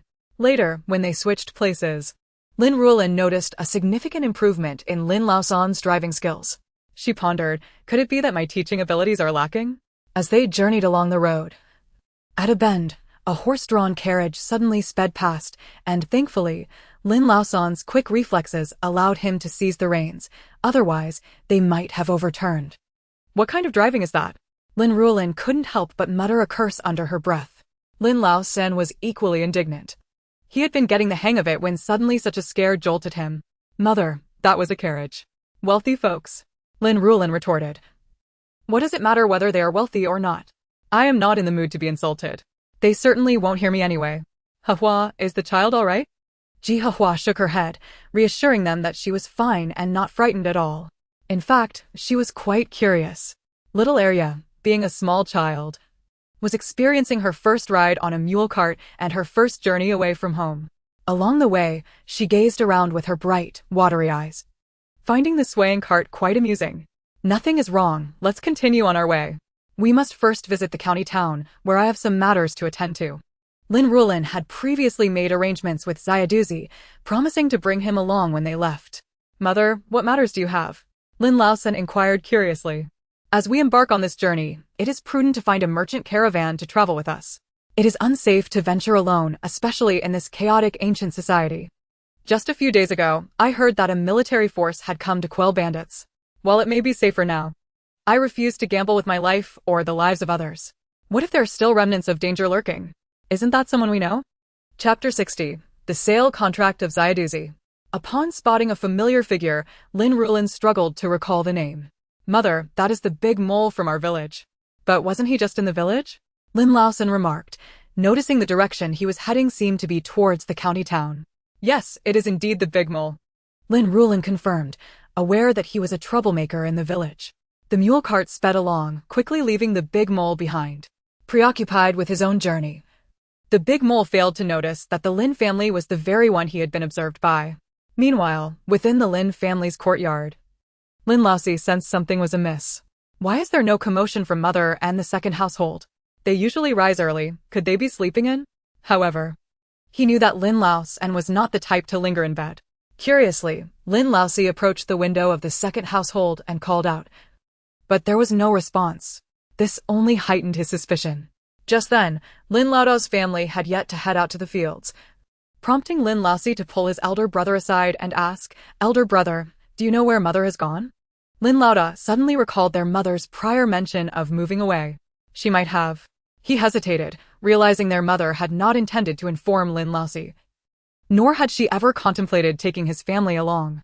Could it be that until now, Lin Laoxi's family was unaware that their mother intended to visit relatives? Their mother had always favored Lin Laoxi, even more than him, the eldest son. Surely that couldn't be true? Lin Laoda felt a twinge of uncertainty. Elder brother. Where is mother? Mother took the second household to visit relatives. I am aware of this, Lin Laoda instinctively replied. Visit relatives? Where did she go? I never heard her mention it. Lin Laoxi was baffled. A cold smile crept onto Lin Laoda's lips as he thought, given how upset you made her earlier. It's no wonder she didn't want to tell you. Lin Laoxi was a person he looked down upon, someone who was lazy and only thrived on their mother's favoritism. He had hoped to see Lin Laoxi suffer the hardships of life, yet the irony was that Lin Laoxi, despite his shortcomings, had inexplicably struck it rich. Lin Laoda felt a mix of envy and jealousy towards this unexpected turn of fortune. As for whether he harbored any resentment, that remained a mystery. Nonetheless, Lin Laoda was skilled at concealing his feelings, ensuring they did not manifest outwardly. Lin Laoxi fell silent at his elder brother's words. So, mother had never forgiven me? Lin Laoda rolled his eyes internally at this thought and spoke with heartfelt gravity. If it were me, I would also feel anger. Even if the anger has subsided, seeing you busying yourself for the Su family would still be disheartening. Lin Laoxi wished to defend himself, but Lin Laoda interrupted. Lin Laoxi, let us not dwell on anything else. Just consider whether you've given mother anything in these past few days, given all the good fortune you've had. I saw that mother sent you fabric, but she didn't send us anything, Lin Laoxi stammered, attempting to salvage his dignity. Oh, so you are indeed eager to pay respects to your father-in-law, Lin Laoda remarked dismissively. He had no desire to delve further into the matter. To have received so many blessings without offering a token of gratitude was quite the audacity. He concluded, there's no point in discussing this further. I need to get back to the fields. I'm not going to waste my time with you.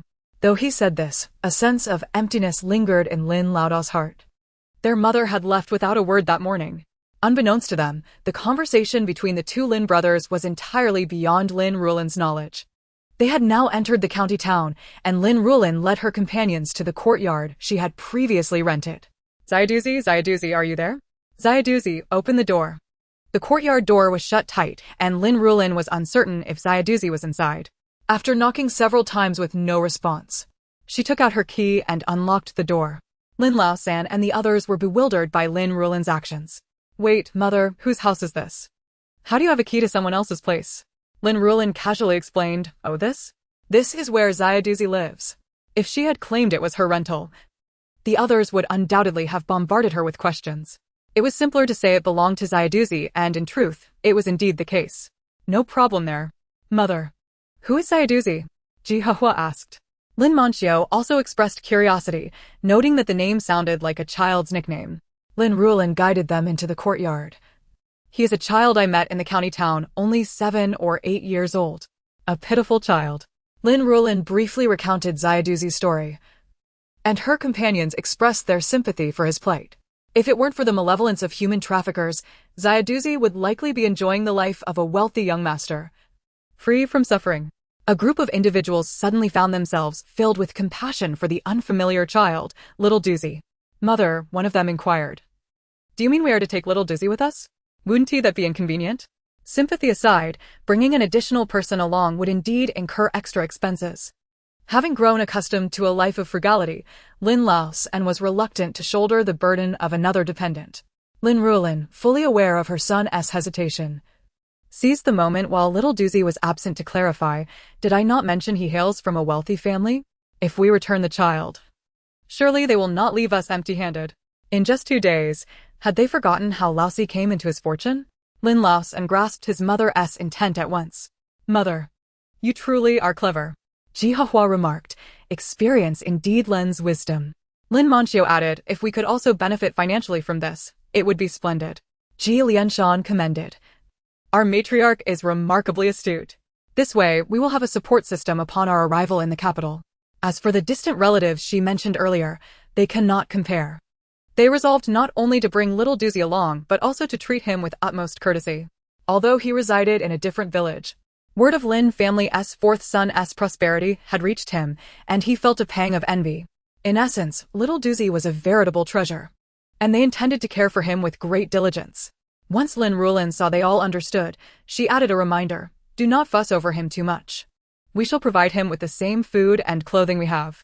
Anything beyond that, I am not capable of. In order to take little Doozy with them, she might need to consult a middleman. When they had previously acquired their travel permit, little Doozy had not been a consideration. If they encountered strict inspections along the way, it could lead to complications. Thus, it was essential to secure that permit. However, the crux of the matter was that little Doozy had been trafficked. He had no official registration. Lin Ruolan ushered a few people indoors to rest, offering them some tea and snacks while they awaited little Doozy.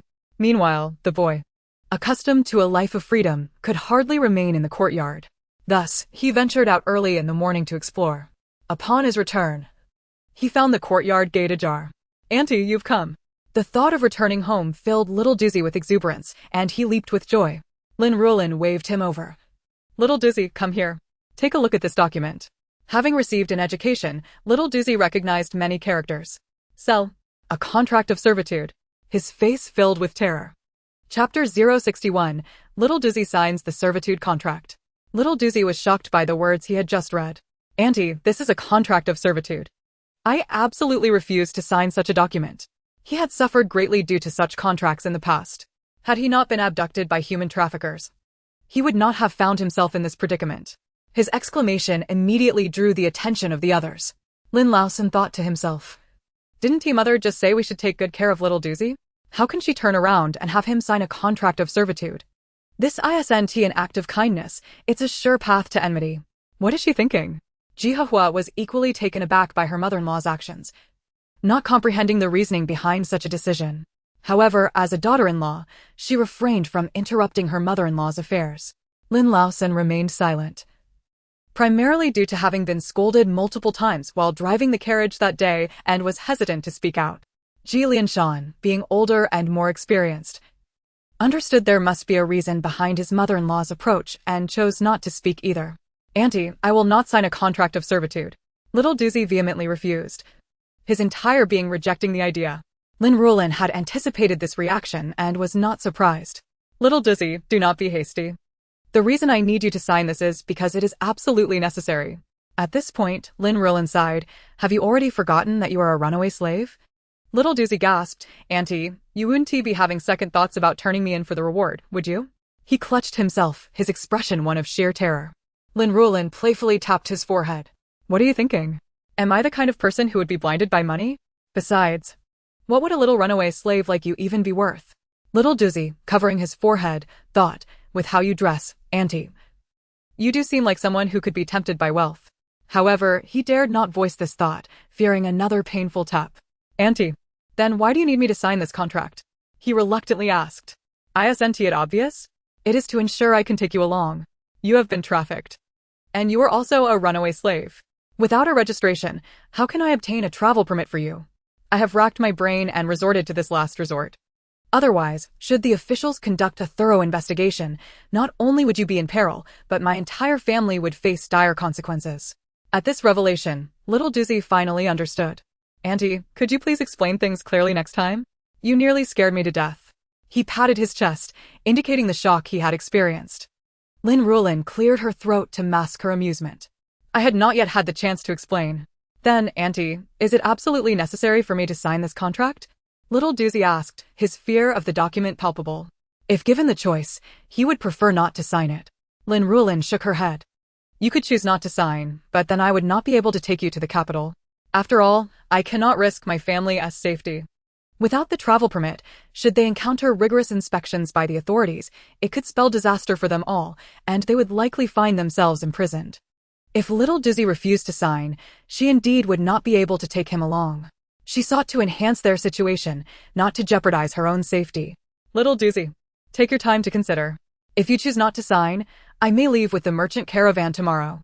Lin Ruolan had already inquired about the caravan during her time in the county and knew one was departing shortly. At her words, little Doozy felt a tightening in his chest. Gritting his teeth and stomping his foot, he declared, "Auntie, I will sign it. I believe you are a good person and would never sell me." He added, "You seem destined for good fortune." Having made his decision, little Doozy began to flatter her.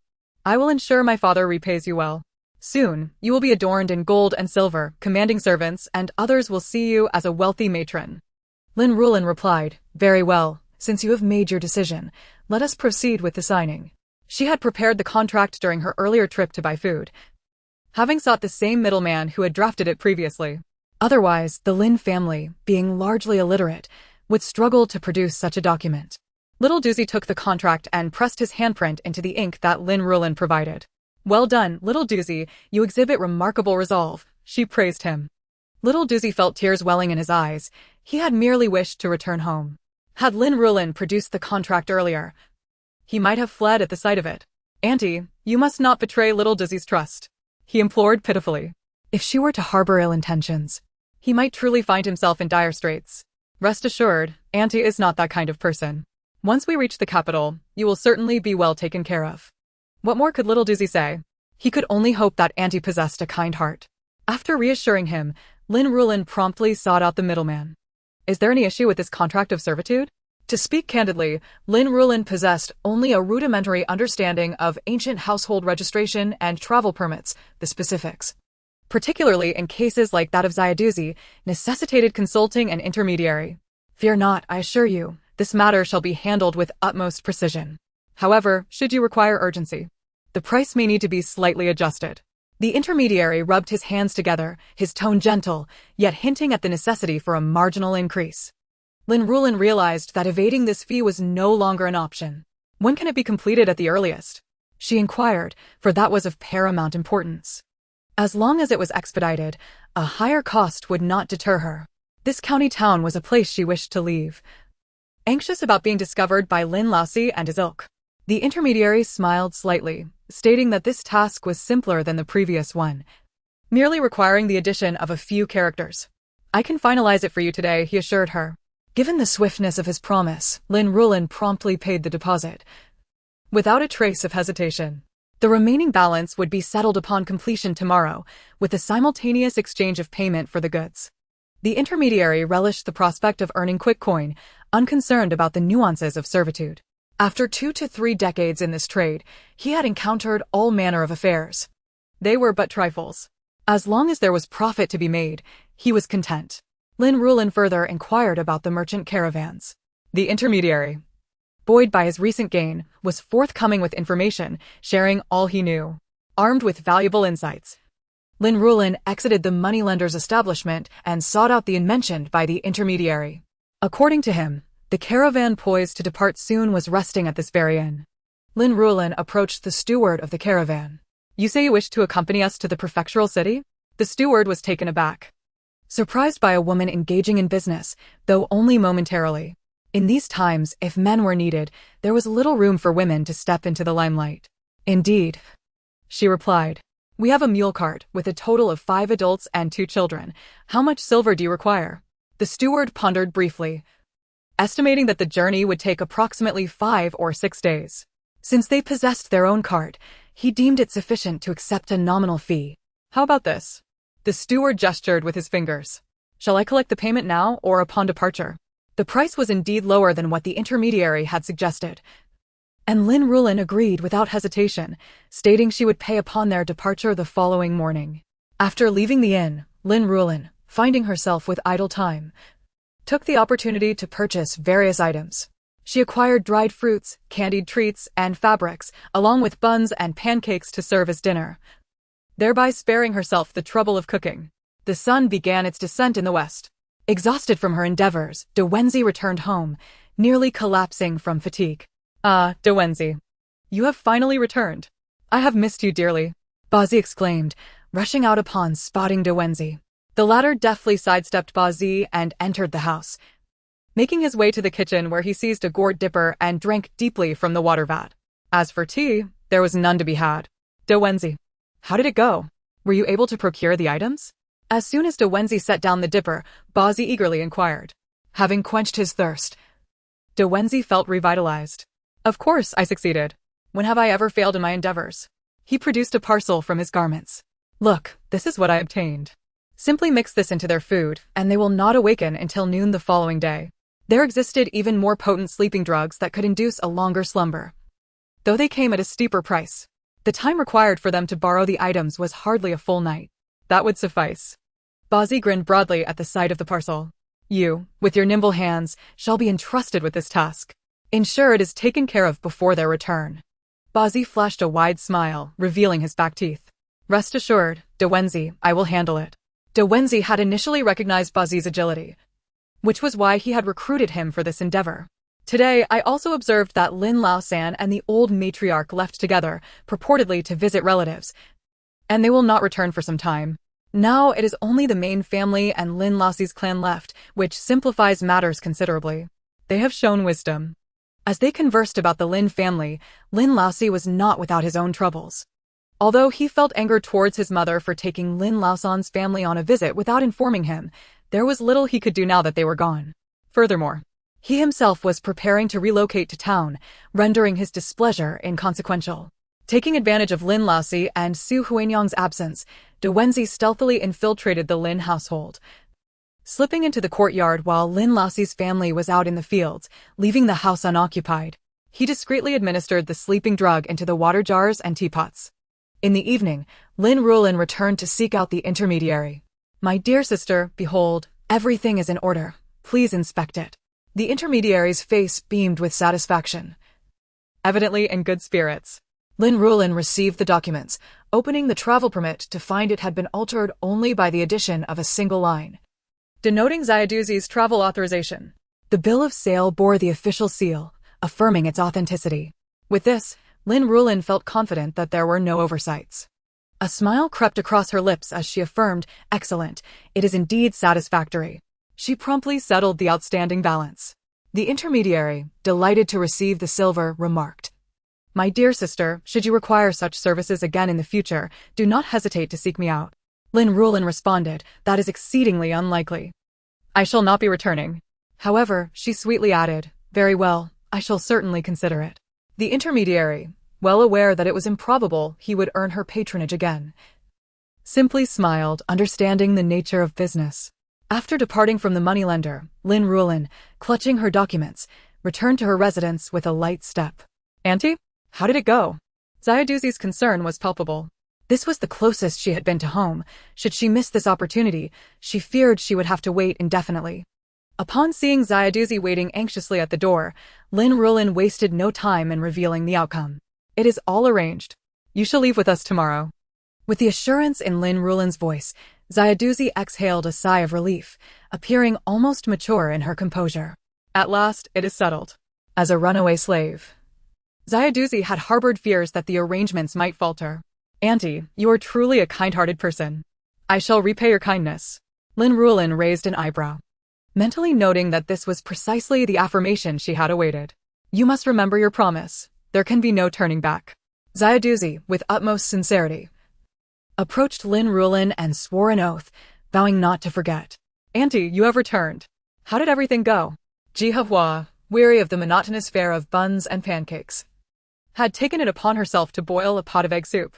Fortunately, remnants of firewood from the previous owner were still available, ensuring nothing went to waste. One glance at Xiaoduzi's beaming face was enough to confirm that all had gone well. Xiaoduzi is so small, I had not even noticed. The son of Andy seems somewhat unappealing, does he not? As the family gathered around the table for dinner, they casually discussed the itinerary for the following day. Upon learning that they would be departing alongside the merchant caravan, everyone breathed a sigh of relief. Given their unfamiliarity with the surroundings, traveling with the caravan was undoubtedly the most prudent choice. Meanwhile, matters on Lin Ruolan's side in the county were progressing exceptionally smoothly. As twilight descended upon Lin family village, the Lin family returned home. How peculiar. Why does today's meal possess such an odd flavor? Lin Ruolan, who had always been averse to hard work and particularly sensitive to tastes, voiced his concern. Su Huanyang, however, was unfazed, explaining that she had added some medicinal herbs while stewing the chicken, hence the distinct herbal aroma. Speaking of herbs, they were a token of gratitude from young Master Han. She thought it prudent to indulge in a nutritious meal, as rural fare was rather limited. Besides slaughtering chickens and preparing fish, she could hardly conceive of other options. Consequently, she purchased another chicken from a neighbor to stew, adding a handful of goji berries and Codenopsis for good measure. The flavor, of course, was markedly different. Su Huanyang, as she spoke, lifted the herbs she had added for Lin Ruolan to see. What is the purpose of this?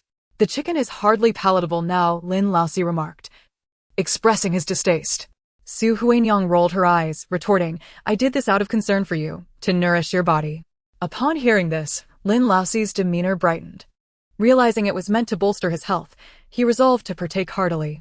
After days of indulgence, he had never felt life so delightful. His wife, who had previously been at odds with him, was now speaking sweetly, embodying the essence of a devoted partner. Truly, he felt as if he had transformed into a celestial being. Shortly after finishing their meal, the family began to succumb to drowsiness. Chapter 063. The family falls into a daze. The family in the main house had returned late from the fields. Why is it so quiet over at Ruolan's? Lin Ruolan pondered with curiosity. Typically, at this hour, Ruolan's household would be quite lively, yet now there was not a sound to be heard. Could it be that Ruolan's family had also departed? With this question lingering, Lin Ruolan made his way to Ruolan's home. Children, dinner is ready, come eat. Li Chuanqing's call immediately halted Lin Ruolan in his tracks, prompting him to turn back. As he walked, he inquired of his wife, did you return a bit earlier? Do you know what Ruolan's family is up to? Li Chuanqing shot her husband an exasperated glance. How would I know what they're doing? They wouldn't share that with me. All I know is that when I returned, the yard was filled with the aroma of meat. Ruolan's family must be enjoying chicken again. This thought stirred some resentment within Li Chuanqing. Ruolan's family indulges in lavish feasts daily, yet they never consider sharing a morsel with us. How stingy. No wonder mother despises Ruolan's wife. She truly is not a decent person. What, more chicken? Lin Ruolan was taken aback. No wonder he had caught a whiff of meat in the yard. It seemed Ruolan's family had indeed slaughtered another chicken. Quite a nuisance. Indeed. They haven't even thought of sending some over. What a lack of manners. Well then, if they won't share, we shall simply slaughter one ourselves another day. I can't bear to do that. Those are all laying hens. Lin Ruolan lowered his head to eat, perplexed by the peculiar flavor of the meal. Li Chuanqing, with a less discerning palate, replied, is there an odd taste? I haven't noticed. Lin Ruolan merely glanced at their two children who were relishing their food. Perhaps the water is not particularly clean? As time slipped away, the sky above Lin family village twinkled with stars. The sound of insects mingling with the evening breeze as the entire village gradually descended into slumber.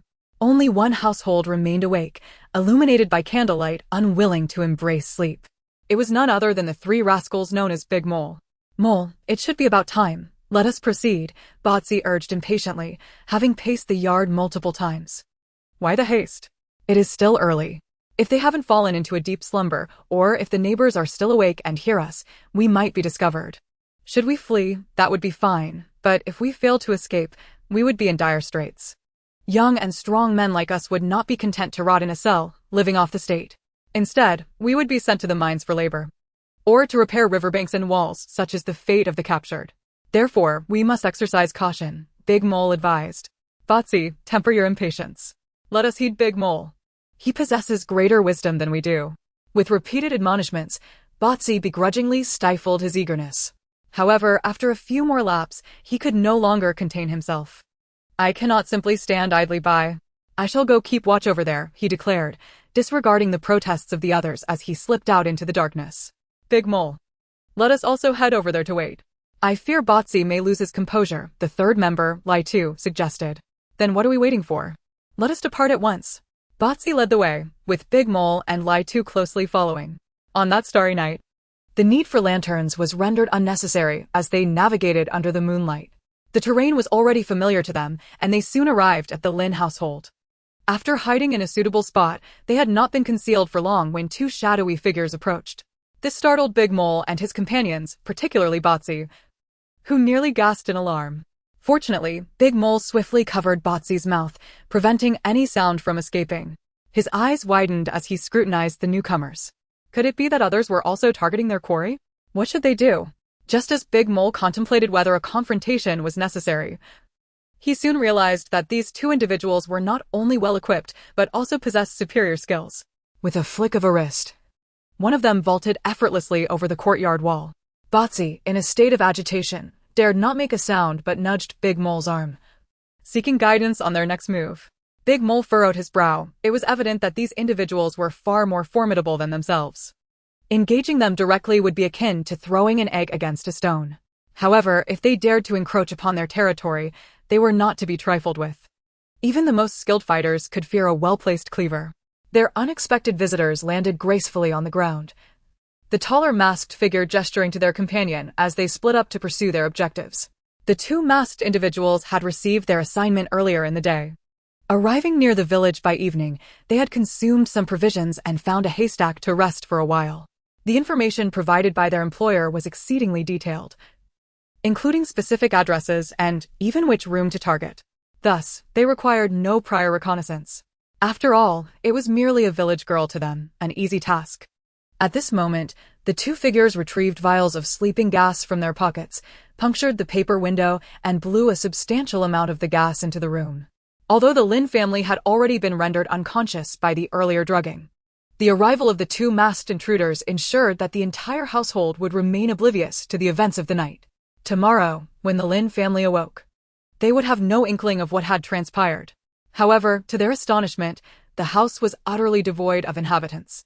It was as if the entire abode lay in an eerie silence, lacking any semblance of human presence. This was perplexing, after all. Their employer had distinctly indicated that this was the location. How could it be that no one was here? The two masked individuals exchanged bewildered glances, each suspecting that the other might have mistakenly ventured into a different room. They promptly left in search of answers. Yet, the old woman's quarters were equally vacant, immaculate, and devoid of any belongings. After scouring several rooms in the second house without encountering anyone, they found themselves somewhat dumbfounded. Ultimately, they stumbled upon a room where a young woman, unmistakably the one they sought, resided. With their target now in sight, they swiftly rolled up the bedding and hoisted her away.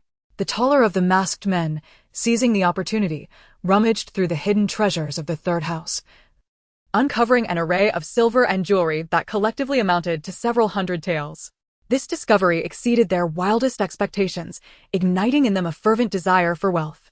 In stark contrast, the main house proved to be remarkably impoverished, devoid of any valuable items, prompting them to curse the miserly occupants. With their objective secured, one of the masked men cradled the unconscious woman and nimbly leapt over the courtyard wall, followed closely by his taller companion. Their escape was so seamlessly executed that they remained entirely unguarded, only to be ambushed unexpectedly. Chapter 064. The rascals overpower the masked men. The intruder, Bazi, harbored a deep-seated resentment towards the two who had interrupted his plans. With a single swing of his club, he rendered one of them unconscious. The taller masked man, startled, quickly regained his composure and retaliated. Bazi, relying on his agility, managed to evade several attacks. Despite having reinforcements, the darkness rendered their advantage negligible. The three miscreants were no match for the towering figure. Enduring numerous blows, Bazi felt the pain intensify throughout his body. Ultimately, he seized the moment when the tall man's mask was dislodged, throwing the remaining knockout powder directly at him and finally subduing him. "What shall we do now, Brother Amo?" Bazi gasped, clutching his chest where he had been kicked, feeling a sharp, oppressive pain. "Are you all right, Bazi?" came the concerned inquiry. Bazi coughed twice, assuring them he was fine, though he felt far from well. Hearing his relatively strong voice, Mo felt a wave of relief wash over him. "What are we waiting for? Let us hasten to gather their belongings," Lai Tu exclaimed, already rummaging through the pockets of the black-clad individuals. At his urging, the others quickly joined him, squatting down to search for valuables. Moments later, they had nearly stripped the masked men of their trousers, collecting not only the items stolen from Lin Ruolan's home, but also emptying their own pockets. Their haul was quite bountiful. "Brother Mo, what should we do with these people?" Lai Tu frowned, uncertain about how to proceed. "What does it matter? We need to leave at once." They had even pulled back the heavy blanket, recognizing the woman as Lin Ruolan's sister-in-law, who had only recently arrived. She was quite beautiful. "Why not take her with us?" Bazi suggested suddenly, contemplating the prospect of having a wife. "You must be joking," Mo retorted. "After acquiring such a fortune, why would you seek a wife? It would only complicate matters. If word gets out that you abducted someone, the Lin family will undoubtedly pin the blame on you. In that case, you'll be in a world of trouble. And let us not forget, they have connections to powerful figures." Mo's words resonated with Lai Tu, who felt apprehensive about Bazi stirring up trouble. Currently, their wealth had not originated from the Lin family, but rather from the hands of thieves. Thus, Whatever transpired with the Lin family was of no concern to them. It was prudent to avoid attracting unnecessary trouble. Fortunately, Bazi was amenable to reason and quickly changed his mind. All right, I'll heed my brother's advice. We are merely dispensing justice, doing good deeds. Indeed, they had vanquished the villains. They had conveniently forgotten that they were thieves themselves, convinced instead that they were heroes rescuing Si Yunyang. As for the wealth they had amassed, they felt it was rightfully theirs. They paid no heed to the fallen thieves, recognizing them as scoundrels. If one were to die, that was merely fate. If they lived, it meant they were fortunate. Subsequently, they located the masked men's horses and, under the moonlight, led them to the discreet abode of Lai Tu, where they could rest and tend to their wounds. The trio prepared to flee the following day, to avoid any ramifications that might ensue. In the county town, Lin Ruolan lay in bed, consumed by a sense of emptiness. She longed for her cell phone, television, computer, and all manner of electronic devices. Life in the ancient world felt exceedingly dull, and she sighed deeply. It became clear to her why so many people sought entertainment. The lack thereof was palpable, leaving her with no choice but to partake in the chaos around her. Alas, Lin Ruolan lamented, contemplating that, even if she were to remain here for decades, she would still yearn for the modern world. It was a pity that she had been cast into this place by that human trafficker. The thought of it ignited her anger. She wondered about the trafficker's true nature. If he were part of some system, it was evident that he had acted unlawfully, or perhaps he was simply a rogue element wreaking havoc indiscriminately. Lin Ruolan fervently wished for the trafficker to face the consequences of his actions. While she may not be able to take matters into her own hands at present, she hoped that one day she would have the opportunity to do so. Deep down, she harbored a growing desire for Su Huinyang's space. Yet, she had her own moral boundaries. Perhaps in the future. Who can say what the future holds? As she pondered these myriad thoughts, Lin Ruolan gradually succumbed to slumber. In the morning, golden sunlight bathed the earth, and suddenly, the village of Linjia erupted in screams. Early risers fetching water stumbled upon 3 bodies sprawled in the grass by the roadside. Bloodstains marred the ground, and the motionless figures evoked a scene of horror and the uncanny.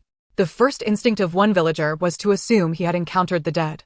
Terrified, he abandoned his empty bucket and dashed back to summon the village chief. The chief was equally alarmed. If his village was implicated in such heinous acts, particularly murder, the entire community would suffer repercussions. For instance, they might face difficulties during tax collection or be assigned the most menial, laborious tasks. Thus, after confirming that the villager was not lying, the chief swiftly gathered a few men and headed to the site of the suspected bodies. Upon arrival, the sight left the chief's heart racing. Are these 2 already dead? Someone in the crowd asked, trembling. Summoning his courage, the chief approached to inspect the lifeless forms on the ground, only to realize he did not recognize them. They are not from our village, he sighed in relief. The absence of familiarity made the situation far more manageable. Even if they discovered the bodies, it would not significantly implicate them. They could easily claim that the bodies were not found within their village's limits. The village chief forced himself to maintain composure as he approached, only to soon discover that one individual's chest was rising and falling.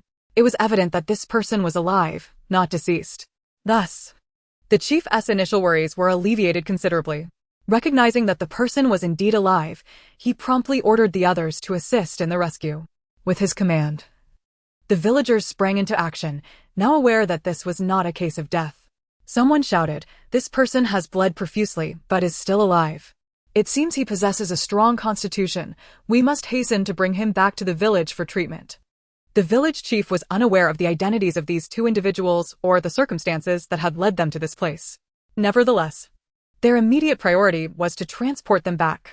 During the rescue, it also served as a means of oversight. Should anything appear amiss, he could promptly report to the magistrate. Oh, what is this?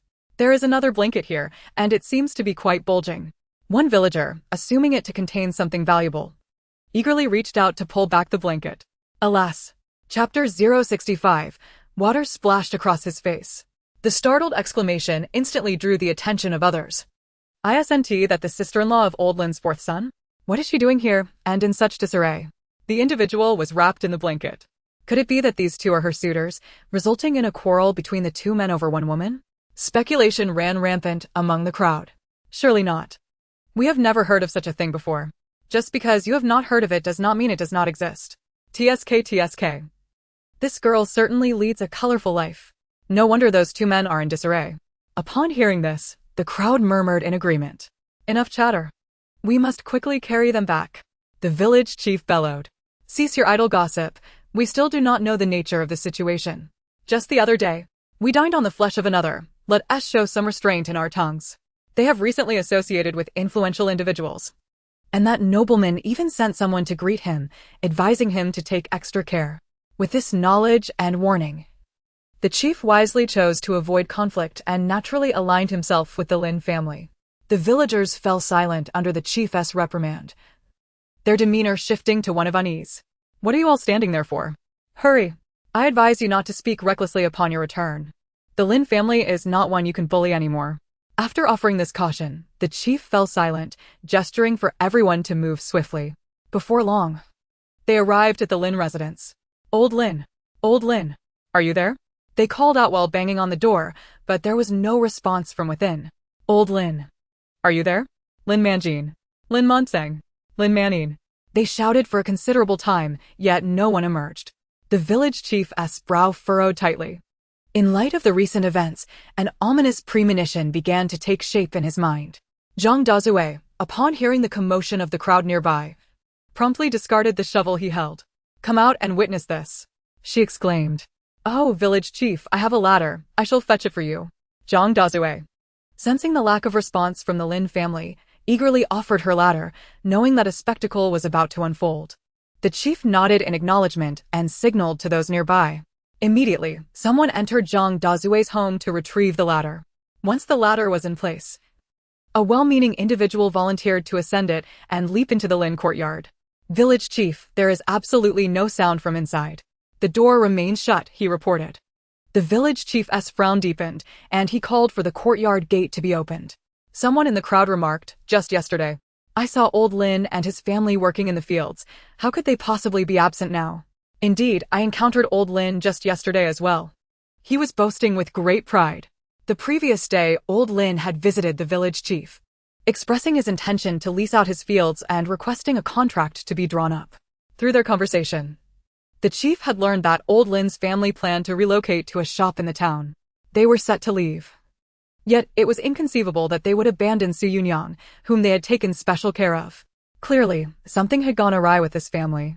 Without further delay, the village chief commanded the villagers to break down the door. These were farmers, each possessing considerable strength. With a few vigorous kicks, the wooden door splintered and fell apart. Village chief Old Lin and his wife are still fast asleep inside. This revelation was infuriating. They had been shouting outside for so long, and the couple feigned ignorance. How can they possibly be sleeping through such a racket? Exclaimed one simple-minded individual. It's absurd. Our commotion is akin to thunder. There's no way they could still be slumbering. Village chief Old Lin's elder brother's family is also asleep. No matter how we call out, they remain unresponsive. Lin San and Lin Widow are absent, and their rooms are completely empty. It appears no one resides there. The village chief glanced through a small hole in the window, his intuition suggesting that the Lin family had encountered some misfortune. He then recalled the two men they had discovered earlier. Could it be? A suspicion began to form in the chief's mind. Fetch some buckets of water. It seems their family has fallen victim to some sort of drug. As soon as he finished speaking, the crowd erupted in astonishment. What? They've been drugged? No wonder they can't be awakened. Who would wish harm upon them? They've not offended anyone, have they? Who knows? Perhaps they've made enemies, or maybe their recent success has incited jealousy. Or they could have caught the attention of thieves. I suspect those two we carried back are no good. They are likely the culprits. And they intend to abduct Su Yunyang to sell her. The village chief disregarded the villagers' speculations. The foremost priority was to awaken the Lin family. Only by rousing them could they discern what had transpired, as well as the whereabouts of Lin Widow and Lin San's family. Before long, the villagers hastily brought buckets of water. With a splash, each person doused one of the Lin family members, and they rapidly regained consciousness. The first to awaken was Old Lin. As he regained awareness, he felt utterly drained. Village chief, Old Lin is responding. Old Lin, wake up quickly. Hearing the calls, Old Lin initially thought he was dreaming. His body felt limp, and he wished to continue sleeping. However, the figures in his dream seemed intent on rousing him, shaking him vigorously. With great effort, old Lin opened his eyes, only to be met with a large face. The bulging green eyes startled him, causing him to leap from the bed in alarm. Monsong, you're finally awake. Do you remember what happened last night? We found your sister-in-law outside. Upon seeing old Lin awake, the village chief hurriedly recounted the events of the day. At first, old Lin was bewildered, but gradually the reality dawned upon him. My money! My money! He disregarded his clothing and shoes, leaping to rummage through his possessions. Just then, the other person in the bed began to stir groggily. Why are you in my room? Get out! Get out! Su Huanyang, awakening to such a startling scene, was utterly flabbergasted. Get out of here at once. In the room, both men and women were present. Su Huanyang clutched a blanket, feeling somewhat awkward. Everyone unrelated, please step outside, the village head instructed as he rose and exited the room. He had momentarily forgotten that Su Huanyang was a woman.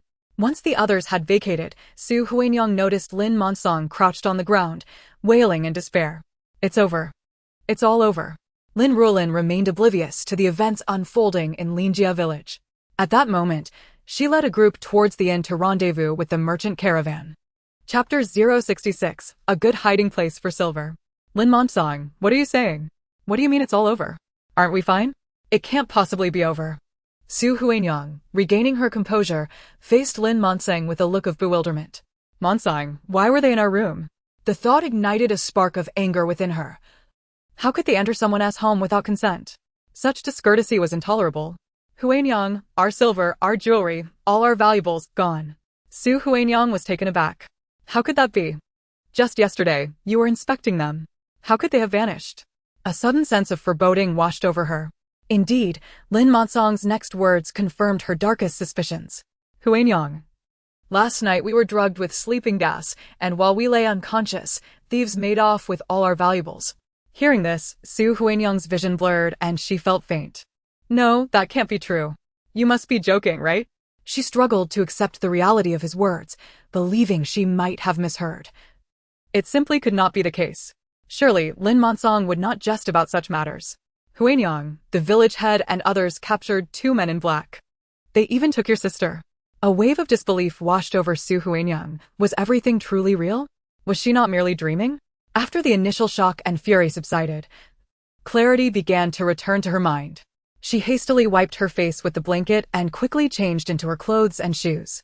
She needed to ascertain the truth for herself. Su Huanyang's parents had also regained consciousness, and the Lin family's commotion was stirring.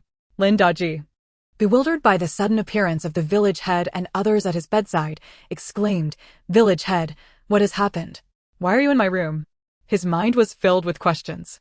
The village head sighed and recounted the events of the day, leaving Lin Daji in utter astonishment. He did not doubt the village head's sincerity, even in disbelief. He recognized that the village head would never jest about such grave matters. No wonder I felt so unwell. Lin Daji muttered. I suspect it's because the fort's recent prominence attracted the thieves. The village head, standing nearby, overheard and agreed with him. Lin Daji's younger brother, Lin Monsong, had reported the theft of silver, jewelry, and other valuable items. Though the exact total remained unclear, it was certain to be an astonishing sum. The thieves had employed sleeping gas to incapacitate the Lin family, swiftly emptying their home of valuables. Clearly, they had come prepared. Lin Daji thought to make a sarcastic remark about his younger brother's earlier insistence on being low-key, but he restrained himself, knowing the village head was present and it would not be wise to revel in misfortune. Quickly check if anything is missing from your home. Also, think if you've noticed any suspicious individuals in the past few days. With that, the village head and his companions departed. Lin Daji's wife, Li Chuanxing, was waking up.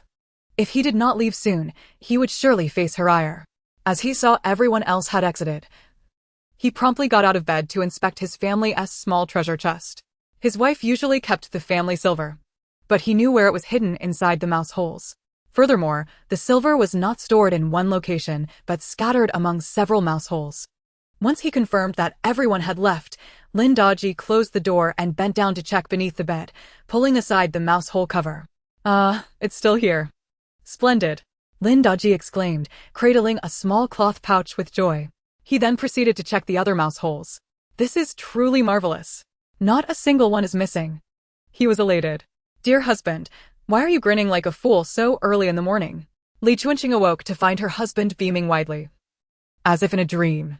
She had never seen him display such overt emotions. Wife, you're awake.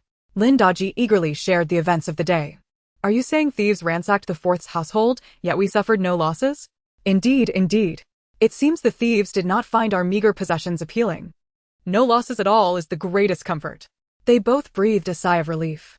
Having escaped misfortune, the couple quickly composed themselves and rushed to check on their children. Fortunately, both children had awakened without issue, or else the couple would have felt their earlier relief had been in vain. One reason for their lack of losses was their silver being hidden within the mouse holes. Although the two thieves had candles, they had not thought to search the concealed mouse holes. Naturally, the most significant reason was their poverty. The two thieves had casually searched and quickly realized they were dealing with paupers, thus not devoting much attention to them. While Lin Daji's household basked in relief, Lin Monsong's family was struck by a thunderclap of misfortune. All their silver and valuable possessions had indeed been stolen, leaving only a scant few pieces behind. It was Su Huanyang who had managed to secure a small amount of silver in her own space, ensuring its preservation. Monsong, we must report this to the authorities. Our belongings have been stolen, and we need the government's assistance to recover our silver. Su Huanyang's immediate response was to seek help. Those items were essential for her future in this ancient society. Now, with everything stolen, she felt as though she might lose her mind. Was it not said that rural communities were characterized by simple, hard-working folk? Why had they been robbed clean? Seething with anger, Su Huanyang loathed the world around her. If Lin Ruolan were to learn of Su Huanyang's thoughts, she might remark that indeed, most rural folk are earnest and industrious. Yet, there is another saying, a small temple can harbor great demons, a shallow pond can teem with turtles. Wherever people gather, there will be conflict. Were it Lin Ruolan in possession of such treasures, she would guard them jealously, revealing nothing to others.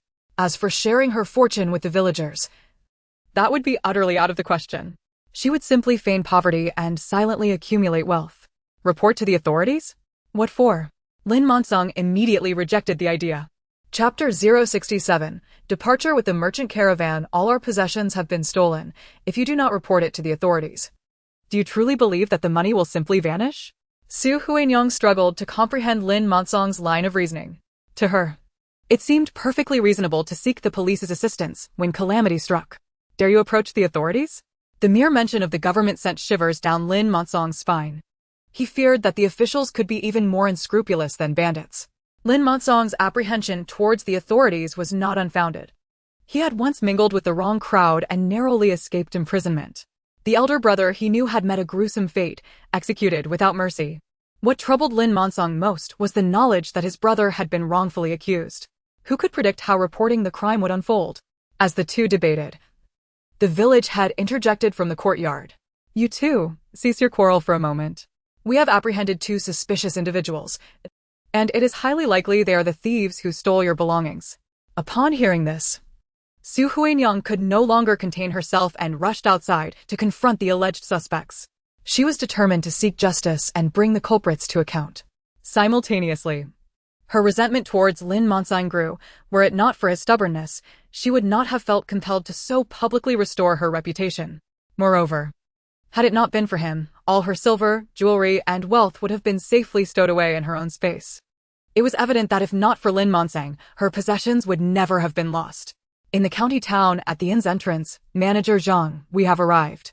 A group was busy organizing their belongings. Lin Ruolan glanced around and soon spotted the manager she had encountered the previous day. We will depart shortly. You may follow closely behind our caravan. Manager Zhang had initially presumed that Lin Ruolan's family lacked a male figure, only to discover otherwise upon seeing two adult men among their ranks. With men present, a woman was also required to oversee matters. Manager Zhang could not help but cast a disdainful glance at Ji Lianshan. Upon meeting Zhang's gaze, Ji Lianshan appeared utterly bewildered. Lin Ruolan nodded and handed over the previously agreed-upon silver to Manager Zhang. He accepted the coins, weighing them in his palm before tucking them away. Although the sum was modest, even the smallest morsel is still sustenance. This amount would procure a fair amount of provisions for their lengthy journey. And given that a general had recently led a campaign against bandits, the road to the government city was likely to be quite safe. The caravan swiftly organized itself, and with a shout from the manager, they set off. As the procession advanced, Lin Ruolan and her companions followed in the rear with their mule cart. Mother, do you think traveling with the caravan will pose any danger? Lin Ruolan, who had never ventured far from home, felt a twinge of anxiety about their safety. It is undoubtedly safer than if we were to travel alone. I inquired while in the county town. A general has recently eradicated the mountain bandits in this area. Our journey to Kaizhou should be without peril. Lin Ruolan had meticulously studied the route beforehand, even procuring a geographical treatise for reference. While she may not have fully understood it, she had sought guidance from the bookstore owner regarding the safest and most convenient path to the capital. Under the influence of her monetary persuasion, the owner willingly divulged all he knew, even sketching a simple map for her.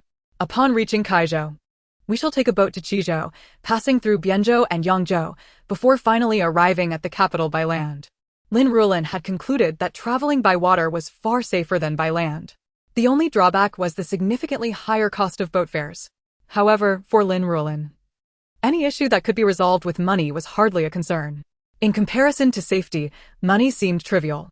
A land journey to the capital would be fraught with peril, with bandits and scrupulous inns and thieves lurking at every turn. Thus, Lin Ruolan decisively opted for the water route. Mother, do we really have to take a boat?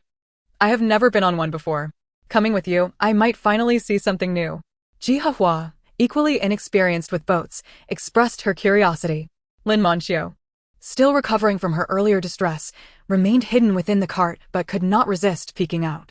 Ji Lianshan, too, turned his gaze towards Lin Ruolan. Future mother-in-law, what are your plans? Please enlighten us, lest we remain entirely in the dark. Although Ji Lianshan had more experience than the two younger ones, his knowledge was still limited to the confines of the county town. Lin Ruolan explained, whether one experiences seasickness while on a boat varies from person to person.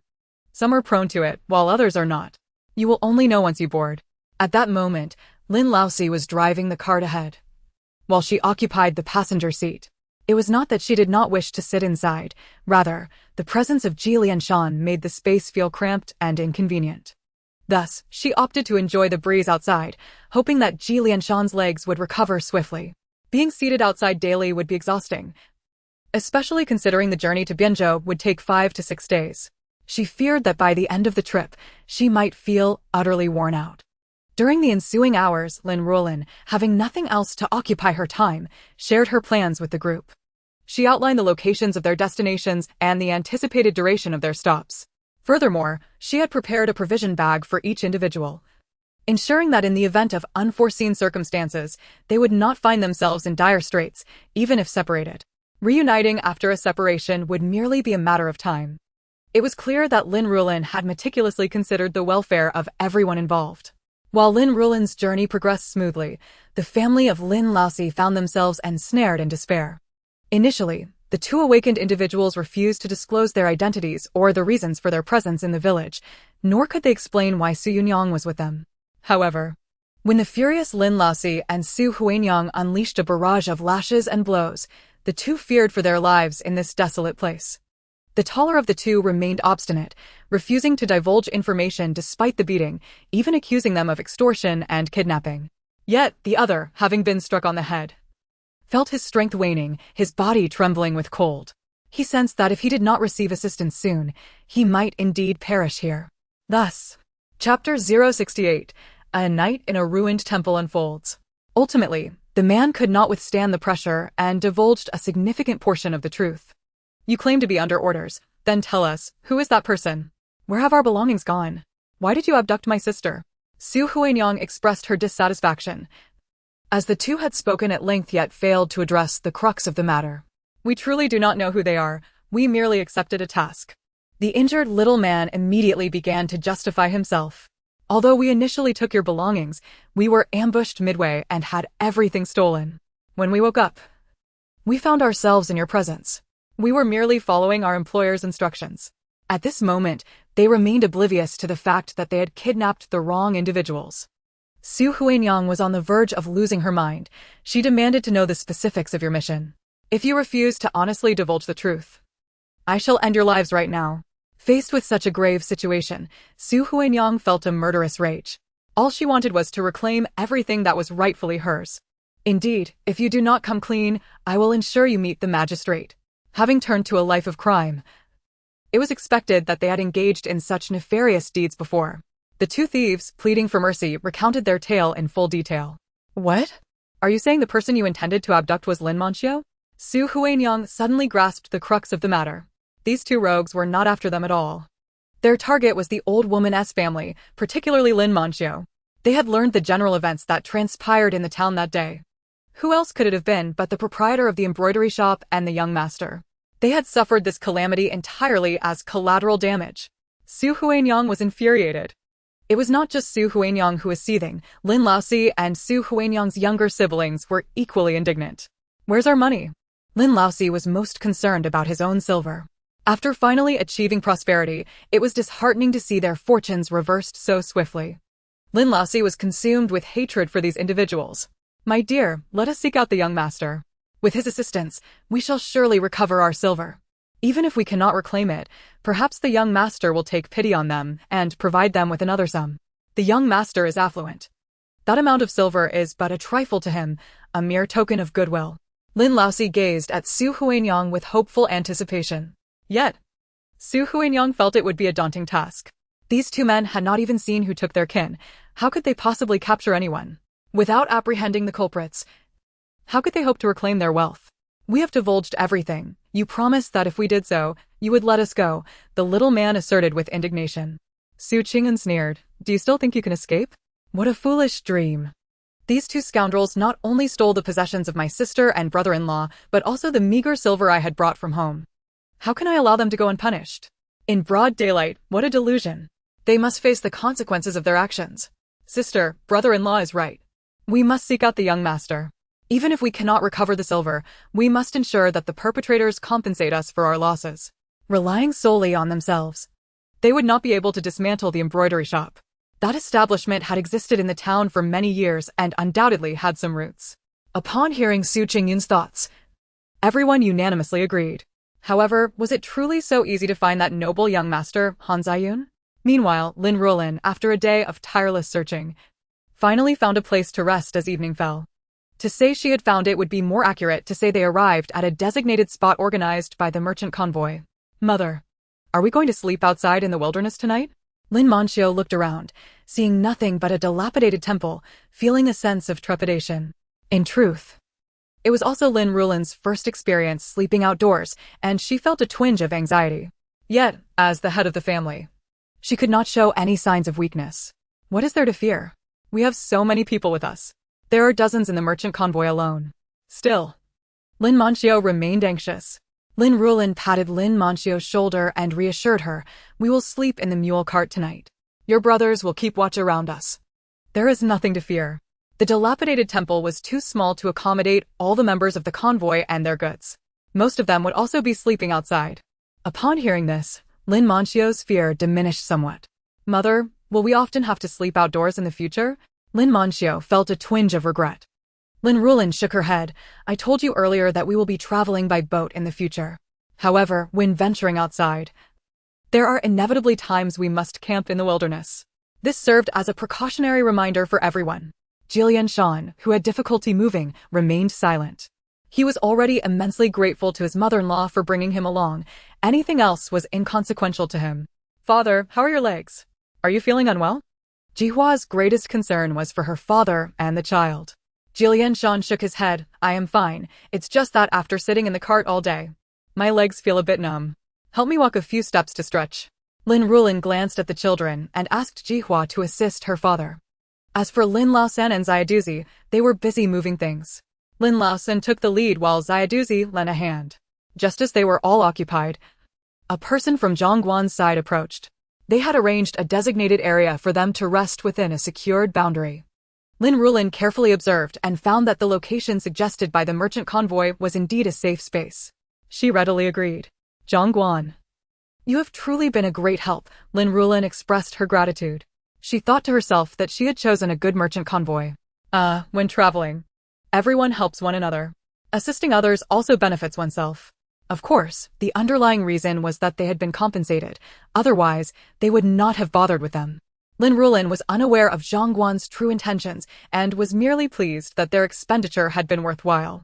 Safety had greatly increased. For dinner, the group prepared a pot of hot soup and supplemented it with some dry rations, leaving them somewhat satiated. "Mother, I want to step outside for a moment." Lin Manxiu had some soup and wanted to relieve herself before sleeping. She was too afraid to go alone, so she took her mother along for company. Lin Ruolan naturally did not refuse. She called for Jihua and her daughter to join them. The area around the dilapidated temple was crowded, with the majority being men. Thus, the group walked a little further away and found a thicket.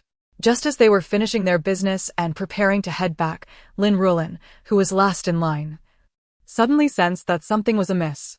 Run. Chapter 069. The Fish That Slipped Through the Net. Lin Ruolan's sudden cry startled Lin Manxiu, causing her to stumble and nearly fall. Jihua, however, reacted swiftly, immediately scooping up the child and fleeing. Seeing this, Lin Manxiu quickly got to her feet and turned to look back, only to find that her mother was entangled with a man in a struggle. Lin Manxiu immediately screamed for help. "Help! Someone please! Help!" Hearing her sister-in-law's cries, Jihua quickened her pace. The child, frightened, began to wail. The camp at the dilapidated temple quickly took notice of the commotion. "Something must have happened. We should hurry over to investigate." The man stationed near Lin Ruolan and her companions seized a large knife and spoke to his comrades.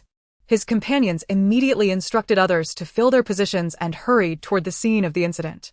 Halfway there, they encountered Jihua, who was sprinting back. Her expression filled with panic. "What happened? Why are you crying for help?" In a mere moment, Jihua was gasping for breath, overwhelmed by anxiety, and could barely articulate her words. "Please go save my mother and the others." In truth, Jihua wished to express her ignorance of the situation. The commotion had terrified her to the point of nearly collapsing, and she hadn't dared to look back. Yet, she could not voice such sentiments. The shriek of her grandmother surely indicated something dreadful had transpired. Thus, Jihua shouted for help without hesitation. Upon hearing her cry, the two men dashed forward. However, when they arrived at the scene, they found Lin Ruolan and her daughter unharmed, while the individual on the ground was in dire straits. "Who is that? What transpired?" Lin Ruolan recalled the earlier events, her limbs growing increasingly weak. She had sensed something amiss while returning, noticing several bonfires ablaze at the campsite. Although they had wandered a bit farther, it wasn't too far. Then, she perceived something unusual in the bushes. Upon closer inspection, she discerned a figure lurking within, wielding a weapon. Startled, she initially contemplated pretending not to see and discreetly departing. Unfortunately, the concealed individual seemed intent on pursuing them. Lin Ruolan observed the figure emerge from the thicket, heading straight for Lin Manxiu. In a split second, she shouted at Lin Manxiu and the others to flee. Simultaneously, she retrieved a chopping knife from her space and charged forward. To be honest, Lin Ruolan's heart was filled with terror. In modern times, she had never engaged in a fight or hurled insults at anyone. Her criticisms were typically confined to private musings. This was her first encounter with genuine violence. Yet, at that moment, she could think of nothing else. Among their group, Lin Manxiu was the most beautiful. Although her lovely face was not yet fully healed, her figure remained exquisite. Lin Ruolan suspected that the assailant harbored intentions towards Lin Manxiu. How could she stand idly by as Lin Manxiu faced danger, especially considering her youth? The consequences of abduction were too horrific to contemplate. In a moment of impulsivity, she charged forward. Her sudden appearance evidently caught the assailant off guard, granting Lin Manxiu the opportunity to escape. However, Lin Ruolan had only taken a martial arts elective in college and possessed merely rudimentary skills, lacking any real combat experience. She engaged the assailant in a few exchanges, but she was no match for him. As the assailant swung his large knife toward her head, Lin Ruolan managed to block the blow, then swiftly threw out a rope while activating her unique ability. In the blink of an eye, the man vanished from sight. Lin Ruolan sensed that he was indeed within her space, motionless as if lifeless. She quickly released him, yet he remained still. Could he have perished? The thought sent a chill down her spine, prompting her to retreat several steps. Just then, members of the caravan arrived. "Are you all right, madam?" Lin Ruolan clutched her chest, her heart racing as if she were on a high-speed road. I'm fine," she replied, her face a mask of fear. "You must see that man. He suddenly appeared with a knife, intending to seize my daughter. In my attempt to save her, I grabbed a stick to fend him off. Upon hearing footsteps, Lin Ruolan immediately stowed away the chopping knife and rope, retrieving a wooden stick instead. Yet, within moments, the assailant lay motionless on the ground. And Lin Ruolan kept her distance, seemingly terrified. The two members of the caravan hesitated, concerned that the man might be feigning unconsciousness. Just then, Zhang, the camp overseer, heard the commotion and dispatched several more individuals to investigate. With the arrival of several companions, the two men felt emboldened. One stepped forward to inspect the assailant, kicking him with his leg. When the man did not react, he kicked him again, still receiving no response. Realizing something was amiss, he leaned closer to check for signs of breath. The man was lifeless. Lin Ruolan's heart sank. Indeed, she seemed to have taken a life. Fear enveloped her, and she trembled uncontrollably. Zhang, standing behind his subordinates, instructed them to fetch torches and examine the deceased. As the torchlight illuminated the man's head, Zhang's eyes widened involuntarily. Lin Ruolan, standing behind him, did not witness his expression change, but sensed the prolonged silence was unusual. The atmosphere grew tense. Zhang, is there a problem? Noting the extended silence, Lin Ruolan became aware of the oddity. Zhang finally snapped back to reality upon hearing her query. It's nothing. This man was a bandit, a third in command, and a wanted fugitive. Lin Ruolan's eyes sparkled at this revelation. Since he was a notorious bandit, his demise was justified. Had he lived, who knows how many more would have suffered at his hands. She had acted in self-defense, doing a good deed by ridding the world of a menace. This thought provided her a degree of comfort. Zhang, might he have had some underlying ailment or sustained an injury? How else would he have died so suddenly? Lin Ruolan feigned ignorance, unable to explain how she had dispatched a burly bandit. She resolved to act as though she were unaware of the events. Zhang found her demeanor somewhat peculiar, but couldn't pinpoint why. I saw you wielding a stick. Perhaps it struck his head? A blow to the head can be fatal. A small stone could kill a man. At this point, Lin Ruolan no longer cared about being addressed as madam. She found the young man speaking to her quite agreeable. He had unwittingly alleviated much of her trouble. As the darkness deepened, she remained uncertain, stating only that it might have been possible. Mother, are you all right? At that moment, the entire Lin family rushed over, stumbling in their haste. Initially paralyzed by fear, they had only sought Lin Ruolan upon spotting Zhang. They surrounded her, expressing concern. Jihahua discreetly observed her grandmother, relieved to find that her hair was merely disheveled and there were no visible injuries or blood, allowing her heart to finally settle. Earlier, she had fled without a backward glance, but it was not intentional, nor did she feel remorseful. In her eyes, her child was still so small. Regardless of who arrived, her child's well-being remained paramount. However, after the ordeal, she felt a pang of guilt, fearing her mother-in-law might blame her. When Lin Manxiu saw her relatives, she burst into tears, exclaiming, "Wow, it's so frightening out here. I long to return home." In her own abode, the worst she had to face was a heartless scoundrel, yet just 2 days into their journey, they encountered a fierce fugitive who even attempted to rob her. Lin Manxiu trembled uncontrollably, clearly terrified. Lin Ruolan sighed, attempting to comfort her. "Mother's fine. There's no need to be afraid." What else could she say? "Mother, can we not go home? The outside world is far too terrifying." Lin Manxiu's face was smeared with tears and snot. It wasn't just Lin Manxiu. Lin Manning and her husband gazed at Lin Ruolan with a look of expectation, as if hoping she would utter the words they longed to hear. "If you wish to return, you may do so on your own. I am determined to head to the capital, and I have promised Sayadazi that I would accompany him to find his family." Lin Ruolan never anticipated that a mere fugitive could dampen everyone's spirits so thoroughly. Having made a promise, she felt obliged to fulfill it. In truth, Lin Ruolan was indifferent to whether Lin Lao-san and his family chose to accompany her. If they wished to stay behind, she would respect their decision. She could not bear the weight of others' lives on her shoulders. Lin Ruolan cherished a particular saying: let go of the desire to help, respect others' destinies. Should they choose to return, she would not hinder them, nor would she force herself to escort them back. Once she had embarked on this journey, she had no intention of turning back. Who could predict what unforeseen events awaited if they returned? Lin Ruolan's firm refusal left Lin Lao-san and the others exchanging glances. "Mother, the journey ahead is long and arduous. We truly need not endure such hardship." It was Lin Ruolan who spoke. Mother is getting on in years. We narrowly escaped danger today. What about tomorrow? It's only the second day, and we have already faced peril. What more lies ahead? He believed he was acting in his mother's best interest. Lin Ruolan forced a faint smile. Then you are free to return tomorrow. I simply cannot bear to take you along. As for Xiaoduzi and me, we shall proceed to the capital. Upon hearing Lin Ruolan's words, Xiaoduzi was moved to tears. Previously, he had suspected Lin Auntie might have ulterior motives. Yet now he realized she was willing to forsake her son and daughter-in-law to help him seek his family in the capital. He understood that Lin Auntie was truly a kind-hearted person. Lin Ruolan thought to herself, oh, the fog, in truth, I do have my own motives. Upon hearing his mother's words, Lin Ruolan could no longer contain himself and immediately capitulated. Mother, I will follow you wherever you go. If you venture to the capital alone with Xiaoduzi, what will become of me? Mother, please do not abandon me. The man was on the verge of tears. Given that her own son had expressed such sentiments, Jihua could only declare, Mother, we will follow you to the capital. We still wish to support you in your old age. Lin Ruolan, seeing that the situation was unchangeable, reluctantly echoed, I will go with Mother.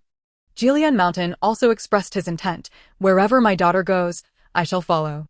He believed that his daughter and son-in-law were still too young. They wished to retreat at the first sign of trouble. They had already left home.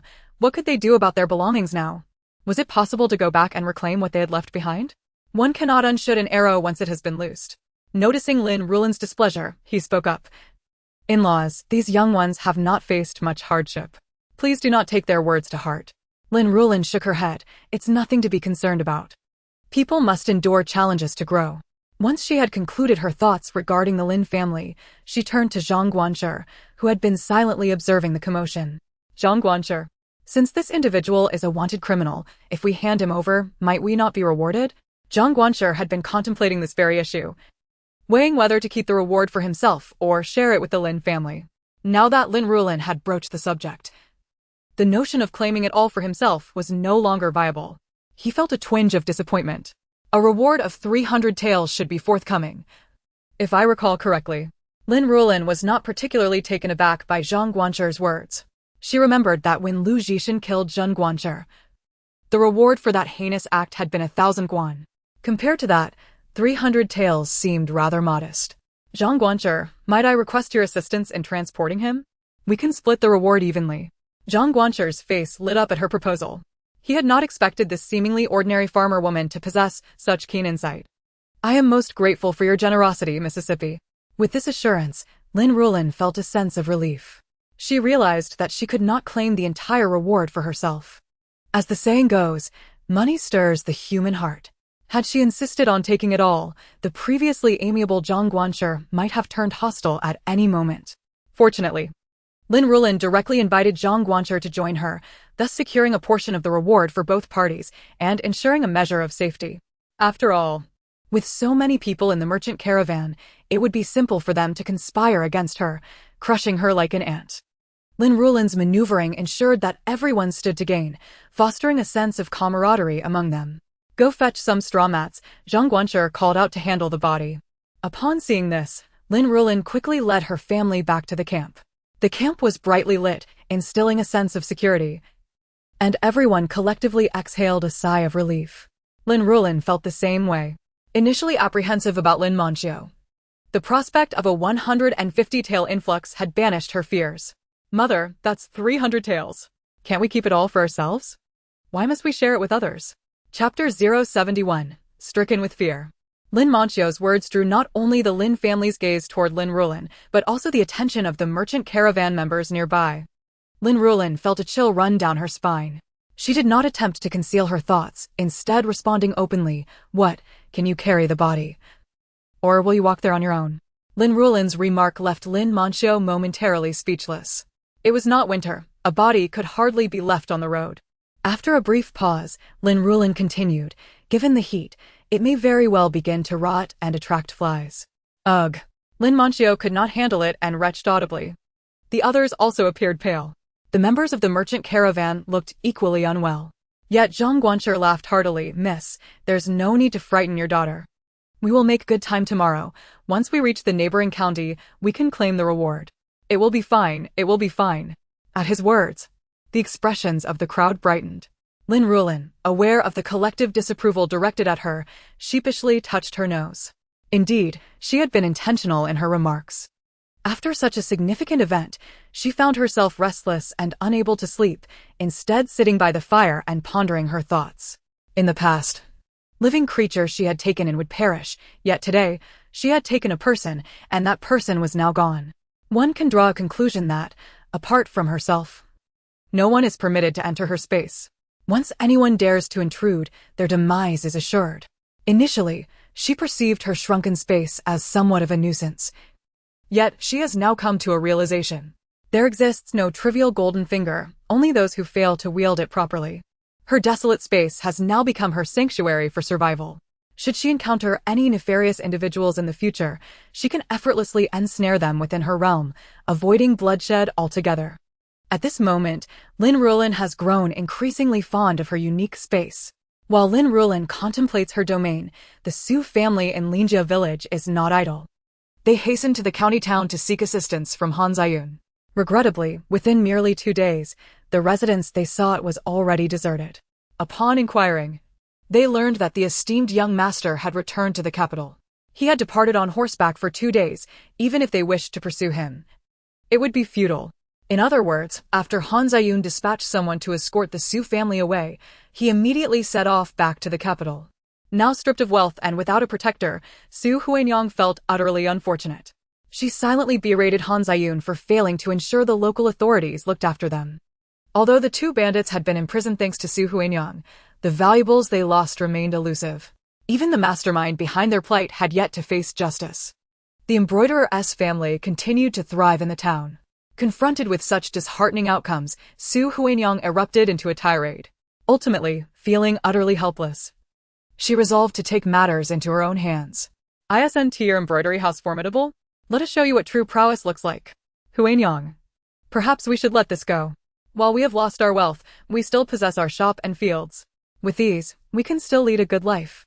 The embroiderer's establishment had directly bribed the authorities, and later it was reported that the 2 thieves had recanted their statements, claiming they were merely passing through Lingjia village when they were suddenly attacked. Upon regaining consciousness, they discovered a girl by their side, and all their belongings had been plundered. They presented themselves as victims. Their previous confessions, they asserted, were coerced under duress. Without admitting to those unfounded charges, they would have faced death. Because of this, Su Huanyang and her family nearly found themselves imprisoned. They ultimately invoked Han Ziyun's name, claiming to be his benefactors. Upon verification, the authorities, fearing complications, finally released the 2 thieves.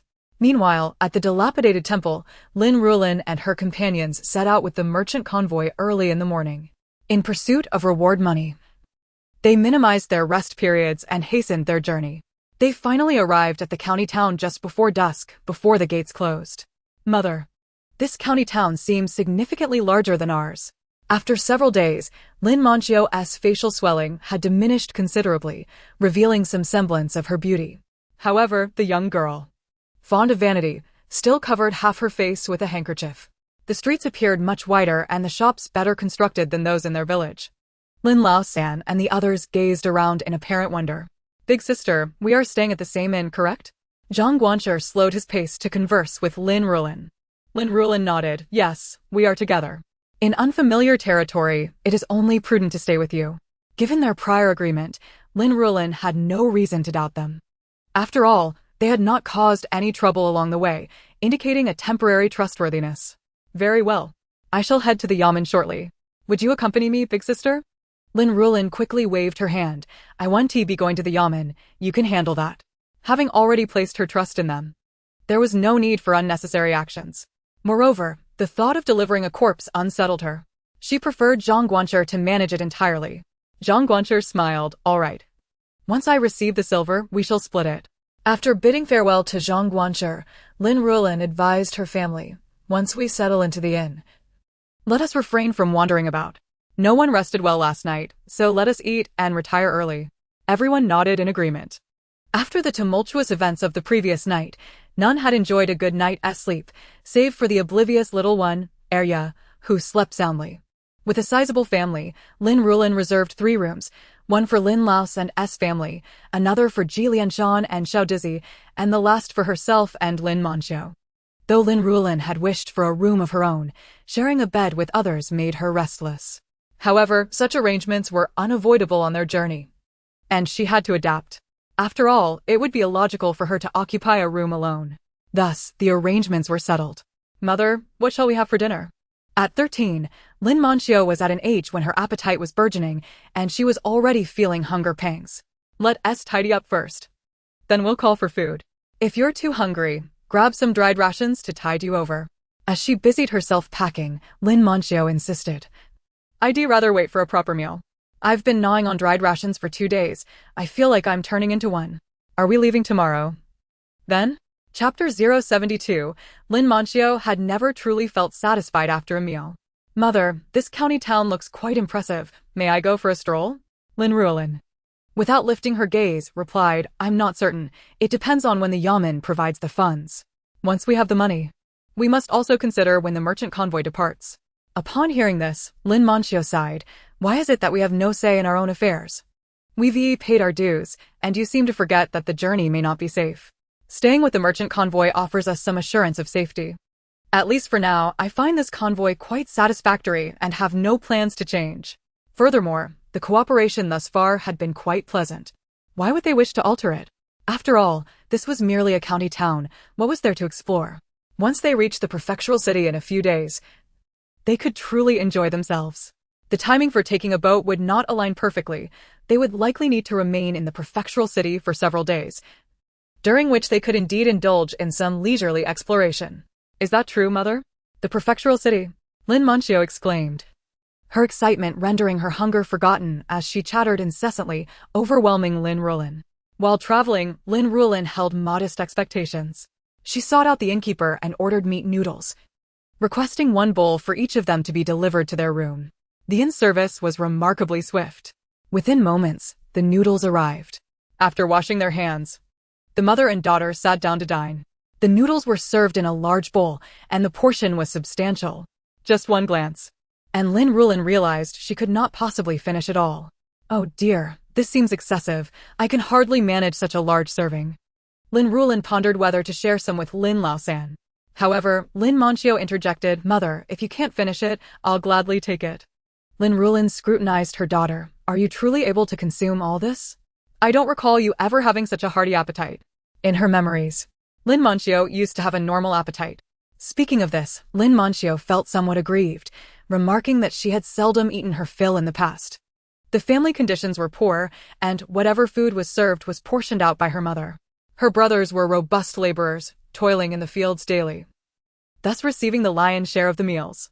As for her and her sister, being girls, they typically stayed at home to perform household chores, mending clothes, and gathering pig fodder and wild vegetables.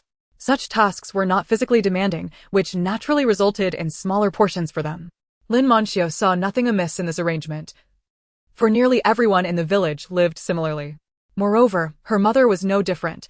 How could she voice her discontent? Additionally, in the countryside, a girl with a hearty appetite was not regarded favorably. She also cherished her beauty, fearing that overeating might lead to weight gain. Hence, Lin Manxiu had never brought the matter up with her mother. After all, she had grown accustomed to it. Upon hearing Lin Manxiu's response, Lin Ruolan was somewhat taken aback. "You never had enough to eat?" As for why Lin Manxiu had not mentioned it before, Lin Ruolan refrained from asking. It was quite remarkable for a widow to raise so many children. It was only natural that some aspects would be lacking. Lin Manxiu nodded, feeling a bit embarrassed, admitting that she had rarely been satiated until she began working at the embroidery workshop. Lin Manxiu's words rendered Lin Ruolan momentarily speechless. She immediately added some noodles into Lin Manxiu's bowl. "In the future, if you're not full, you must speak up. We may have lived in hardship before due to our lack of funds, but things are different now. Mother has the means to ensure you have enough to eat." Lin Manxiu's newfound willingness to speak up stemmed from the fact that their family was about to receive 150 taels of silver. "Mother, you're so kind," Lin Manxiu expressed gratefully. Lin Ruolan retracted her chopsticks, urging her to eat quickly lest the noodles become soggy. As Lin Manxiu devoured her meal, a satisfied sigh escaped her lips. The feeling of being full was truly delightful. Lin Ruolan observed, "This girl appears quite slender. Yet after consuming such a large bowl of noodles, her stomach doesn't seem to swell. A hint of envy crept into Lin Ruolan's heart. Not long after the mother and daughter finished their meal, Manager Zhang sent someone over with news that the officials had already collected the body. As for the reward money, it needed to be reported to the county magistrate, and it would take about a day or two to retrieve. Lin Ruolan was not surprised by this, at this hour. The magistrate had likely concluded his work for the day. Any matters would have to wait until tomorrow. The urgency with which Manager Zhang sought to deliver the corpse was due to the inn's refusal to allow a body inside. Finding a mortuary was unnecessary. It was far simpler to deliver it directly to the county office, thus saving a great deal of trouble. Lin Ruolan closed the door and noticed Lin Manxio's expression was somewhat excited. "Mother, does this mean we can go out to explore tomorrow?" Lin Ruolan replied. "Let us wait until tomorrow to inquire about the situation with the merchant caravan before deciding. If they are still in the county tomorrow, I will take you to see the sights." After all, she was just a 13-year-old girl, and it was natural for her to desire to wander and observe the hustle and bustle. It would also give Lin Ruolan the opportunity to scout for any local specialties worth stocking up on. Although Lin Ruolan still had some silver, she felt it prudent not to continuously dip into her own pockets to avoid arousing suspicion from the Lin family. Since they were soon to receive over 100 taels, it would be wise to allocate a portion of that money for purchasing goods that could be resold, thus allowing them to earn a profit. Particularly, her space was excellent for storing supplies. She could discreetly acquire some items and sell them when the opportunity arose, thereby increasing their earnings. The more she contemplated this idea, the more it seemed advantageous. With her ample storage space, she could accommodate a substantial amount of goods. With her mother's approval, Lin Manxio couldn't contain her excitement and let out a cheer. However, she soon became troubled over how her pretty face had not yet healed, and she couldn't help but curse the scoundrel responsible, wishing for divine retribution. Today, she had wrapped her face in a scarf, yet many individuals still stared at her. Some even whispered, speculating that she must be ugly, otherwise why would she hide her face? Lin Manxio felt a twinge of discontent upon hearing this. In the adjacent room, Heroine noticed that Lin Ruolan had set down his chopsticks and proceeded to tell him about how she had only cared for herself and the children during the previous day's crisis, fleeing without a backward glance. "Do you think Mother will be angry with me?" Lin Ruolan, upon hearing his wife's words, initially felt a surge of anger. However, given that the events had already transpired, further anger would be futile. "Why didn't you say this sooner?" he chided, feeling a sense of frustration. "If Mother is unwilling to eat with us, she must be upset. What are we waiting for? We must go apologize to her at once." Earlier, he had wondered why their mother had appeared displeased during the journey. Now he understood the reason. Upon hearing this, Donghua became anxious as well. She quickly picked up the child and accompanied her husband to the room of their mother-in-law. However, with the younger sister also present, it might be a bit awkward. Donghua wished to say something more, but Lin Ruolan had already tugged her out the door. "Mother, are you there?" Chapter 073, Lin Ruolan and his wife apologize. Upon hearing Lin Ruolan's voice, Lin Ruolan called for Lin Manxio to open the door. As soon as the door creaked open, Lin Ruolan rushed into the room, turning back to beckon Donghua. "Come in quickly." Donghua stood hesitantly at the threshold for a moment before finally stomping her foot and stepping inside. If this issue was not resolved properly, her life at home could become quite difficult, and their mother might sow discord between them, jeopardizing their relationship. The consequences of their hearts drifting apart would be dire. Once inside, Donghua immediately knelt, cradling the child. Lin Ruolan followed suit, kneeling beside her. This scene left Lin Ruolan utterly bewildered. "What on earth are you doing?" she asked in confusion. "A man should not kneel easily. Quickly, get up. And you, Donghua, how can you kneel while holding a child? Rise at once." As she spoke, Lin Ruolan rushed to help Donghua up. Despite her mother-in-law's insistence, Donghua felt too intimidated to stand. "Mother, last night was my fault. I should not have abandoned you and Manxio and run away. I promise I will never do it again. Please forgive me, Mother. I did not mean to. I was just frightened and my mind went blank." Hearing this, Lin Ruolan finally understood what the couple was up to. "All right, you two, quickly get up. Mother is not angry." Though she spoke these words, Lin Ruolan and his wife remained hesitant to rise. "If you are not angry, then why did you have such a long face the entire way, looking so glum?" Lin Ruolan rolled her eyes inwardly. Her displeasure during the journey stemmed from the exhausting travel and the unfortunate incident of having inadvertently caused a death. Even if that person were a villain deserving of their fate, she still bore a considerable psychological burden. She was not the type to act ruthlessly upon arriving in a new world. In her modern life, she wouldn't even dare to slaughter a chicken. Now, having unintentionally caused a man's death, feeling unwell and sleepless at night, plagued by nightmares, was not an unusual reaction. I truly was not angry in that situation. Preserving one's own safety was the utmost priority. At that moment, Jihahua was still holding the child. And even if Jihahua had returned, what could she have done? Would it not have only led to more suffering? Lin Ruolan let out a sigh, expressing her desire for everyone to act within their capabilities in the future. Yesterday, Jihahua had run off with the child, and she was genuinely not upset. Initially, Lin Ruolan and his wife were incredulous, offering numerous apologies.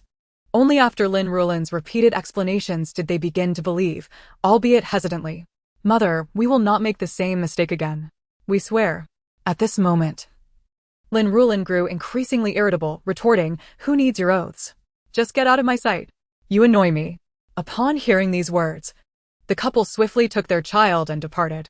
Lin Ruolan inwardly cursed, realizing that they only understood after being scolded. How frustrating. Meanwhile, the couple outside, hearing their mother scold, felt a sense of reassurance. Inside, Lin Manchio could not help but ask, "Mother, are you really not angry?" She felt that if it had been her, she would have been furious. Lin Ruolan rolled her eyes. "We were merely fortunate yesterday. That thief met an untimely death. Had he not died when your sister-in-law returned, we would have faced dire consequences." Lin Manchio felt a twinge of fear at this thought. In the future, if you encounter such situations, prioritize your safety. Only act if you possess the ability and strength to do so. Lin Ruolan refrained from saying more on the matter. That evening, utterly exhausted, Lin Ruolan finally enjoyed a deep, restful sleep. Upon waking the next morning, she felt rejuvenated, her spirits lifted considerably. After freshening up, she noticed Lin Manchio still sleeping and chose not to wake her. After all, the child was still growing and required ample rest. The residents of the other two rooms had also risen. "Mother, what are our plans for today?" "I am unsure. I will inquire with the merchant team shortly. If they say we must stay another day, I will take you on a tour of the county town."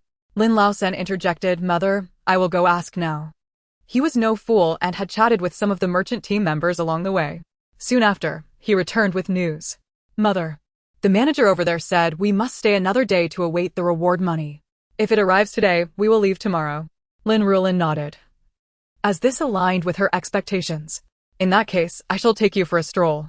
Lin Ruolan wished to join but shook his head. "Mother, you go ahead. I will stay at the inn to watch over our belongings." He valued their possessions significantly more. Besides, he had already seen some sights yesterday, which were not vastly different from their county town. Jihahua at the door quickly added, "Mother, I will not go either. I must look after the child."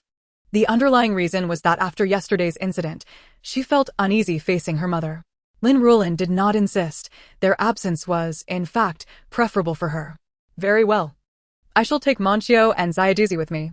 As for Ji Lianshan, Lin Ruolan hadn't even considered him, knowing he was still recovering and would not seek out trouble. To her surprise, Xiaoduzi rejected the idea without a second thought. His reasoning was quite earnest. He had initially been kidnapped due to his playful nature. Now that he was on the verge of returning home, the mention of going out to play filled him with fear. He dreaded the possibility of being abducted once more, which would leave him with nowhere to cry. Moreover, he was technically an escaped slave. If captured again, it would not only spell disaster for him but also for Lin Shan's entire family. Thus, Xiaoduzi resolutely declined. Lin Ruolan had not previously considered this issue and asked him if there was anything he desired that she could bring back. Xiaoduzi pondered for a moment and replied, "Sugar-coated hawthorn. How many skewers? Can I get a couple more?" "Of course. How about 3 skewers?" "No, let us make it 2. Too much will give me a toothache." "No problem." For Lin Ruolan, fulfilling Xiaoduzi's request for just 2 skewers of sugar-coated hawthorn was a trivial matter. "Thank you, Auntie. You truly are my dear aunt." Xiaoduzi's eyes crinkled with joy. Lin Ruolan smiled. "That can certainly be arranged." After the family finished their breakfast, Lin Manchio still had not awakened. Noticing the time, Lin Ruolan called for her to rise. After a brief effort, Lin Manchio finally struggled out of bed. You went to bed early last night. Why can't you get up this morning? Lin Manxiao opened her eyes with difficulty, casting a reproachful glance at her mother. Isn't it because of you? Lin Ruolan pointed to herself. Me? What does this have to do with me? Lin Manxiao sighed. Mother, you snored quite loudly last night, keeping me awake. Lin Ruolan felt slightly embarrassed, having been unaware of her snoring. Perhaps it was a trait inherited from the original owner of the body she now inhabited. I usually do not snore, Lin Ruolan nonchalantly explained, though secretly mortified. Lin Manxiao did not dwell on the matter, recalling that her mother had indeed snored when fatigued. Eager to change the subject, Lin Ruolan urged, get up quickly. The merchant team said we are not leaving today, and I promise to take you shopping. Hurry up so we can set out. Lin Manxiao had a different thought. Mother, you just said you were tired. Let us rest in the room instead. Lin Ruolan shook her head. After sleeping, I feel quite refreshed and spirited. You need to hurry. Observing her mother's improved complexion and vitality, Lin Manxiao finally acquiesced. Make haste, you love embroidery, right? I'll take you to explore the embroidery workshop. Previously, Lin Manxiao's presence in her mother's life had been quite minimal. During their last visit, Lin Ruolan had provided fabric to the eldest and second branches, overlooking her youngest daughter. Thus, Lin Ruolan intended to make it up to her this time. Although she had fabric in her space, Lin Ruolan wanted her daughter to select what she liked herself. After all, it would be better for Lin Manxiao to choose rather than have her mother decide for her. Lin Manxiao's eyes brightened at this prospect. Mother, I'm getting up right now. You're truly wonderful. While Lin Manxiao did not particularly enjoy embroidery, she possessed a natural talent for it and could pick it up quickly. In the past, she had wished to earn extra money for her dowry, so she had developed her skills in this area. Therefore, she was quite interested in visiting the embroidery workshop. Lin Manxiao quickly got ready, washing up and grabbing a light meal at the inn before pulling Lin Ruolan out the door. The streets were bustling with activity in the early morning, filled with individuals dining out, working as laborers, and selling goods, creating a lively scene. Lin Ruolan speculated that this county magistrate was likely more capable than theirs. There's a stall over there, let us see what food they have. Knowing Lin Manxiao's appetite, she was determined to ensure her daughter would not go hungry again. As the mother and daughter strolled over, they discovered a stall selling noodles. Welcome, esteemed guests. What would you like? The proprietor greeted them warmly. Lin Manxiao glanced around and said, I would like a bowl of wontons and a baked pancake, please. Turning to her mother, she added, Mother, why don't you have some too? It feels unkind for me to eat alone while you simply watch. Lin Ruolan, feeling her stomach, replied, Then I'll have a bowl of wontons as well. They don't take up much space, and I can enjoy the broth too. She decisively opted for this choice. They found an empty table to sit at. Mother, this place seems to be a bit better than our county town, Lin Manxiao remarked, immediately attracting the attention of the diners at the neighboring table. That young lady doesn't seem to be from our county, does she? Where are you from? As Lin Manxiao was about to respond, her mother held her back. Indeed, we are not from this county. We've just arrived. Lin Ruolan refrained from disclosing their origins. Despite the seemingly ordinary appearance of the elderly man next to them, one could never tell what he might be involved in. Just the other day, they had encountered bandits. Lin Ruolan felt that it was wise to remain vigilant, especially when approached by strangers. Have you just arrived? Are you here visiting family or merely passing through? The old man inquired with curiosity. We are just passing through. Are you a local? How long have you lived here? Do you know which embroidery shop is the best? Lin Ruolan wished to keep her information private, so she bombarded him with questions instead. The old man's attention was effectively diverted, and he began to chatter away about matters that interested Lin Ruolan and her daughter. Their conversation continued until they finished their meal and departed from the stall. Once they were away, Lin Manxiao asked, Mother, why didn't you let me speak earlier? After being restrained twice, she had chosen to focus on her food instead. Now that they were away from the stall, curiosity got the better of her. While we are out in the world, we must remain cautious. One must harbor no ill intentions, but also guard against others. In the previous society, many people enjoyed sharing their lives on social media, not only posting their daily activities, but also revealing pictures and information about their families and children. Some criminals would use such information to identify their targets.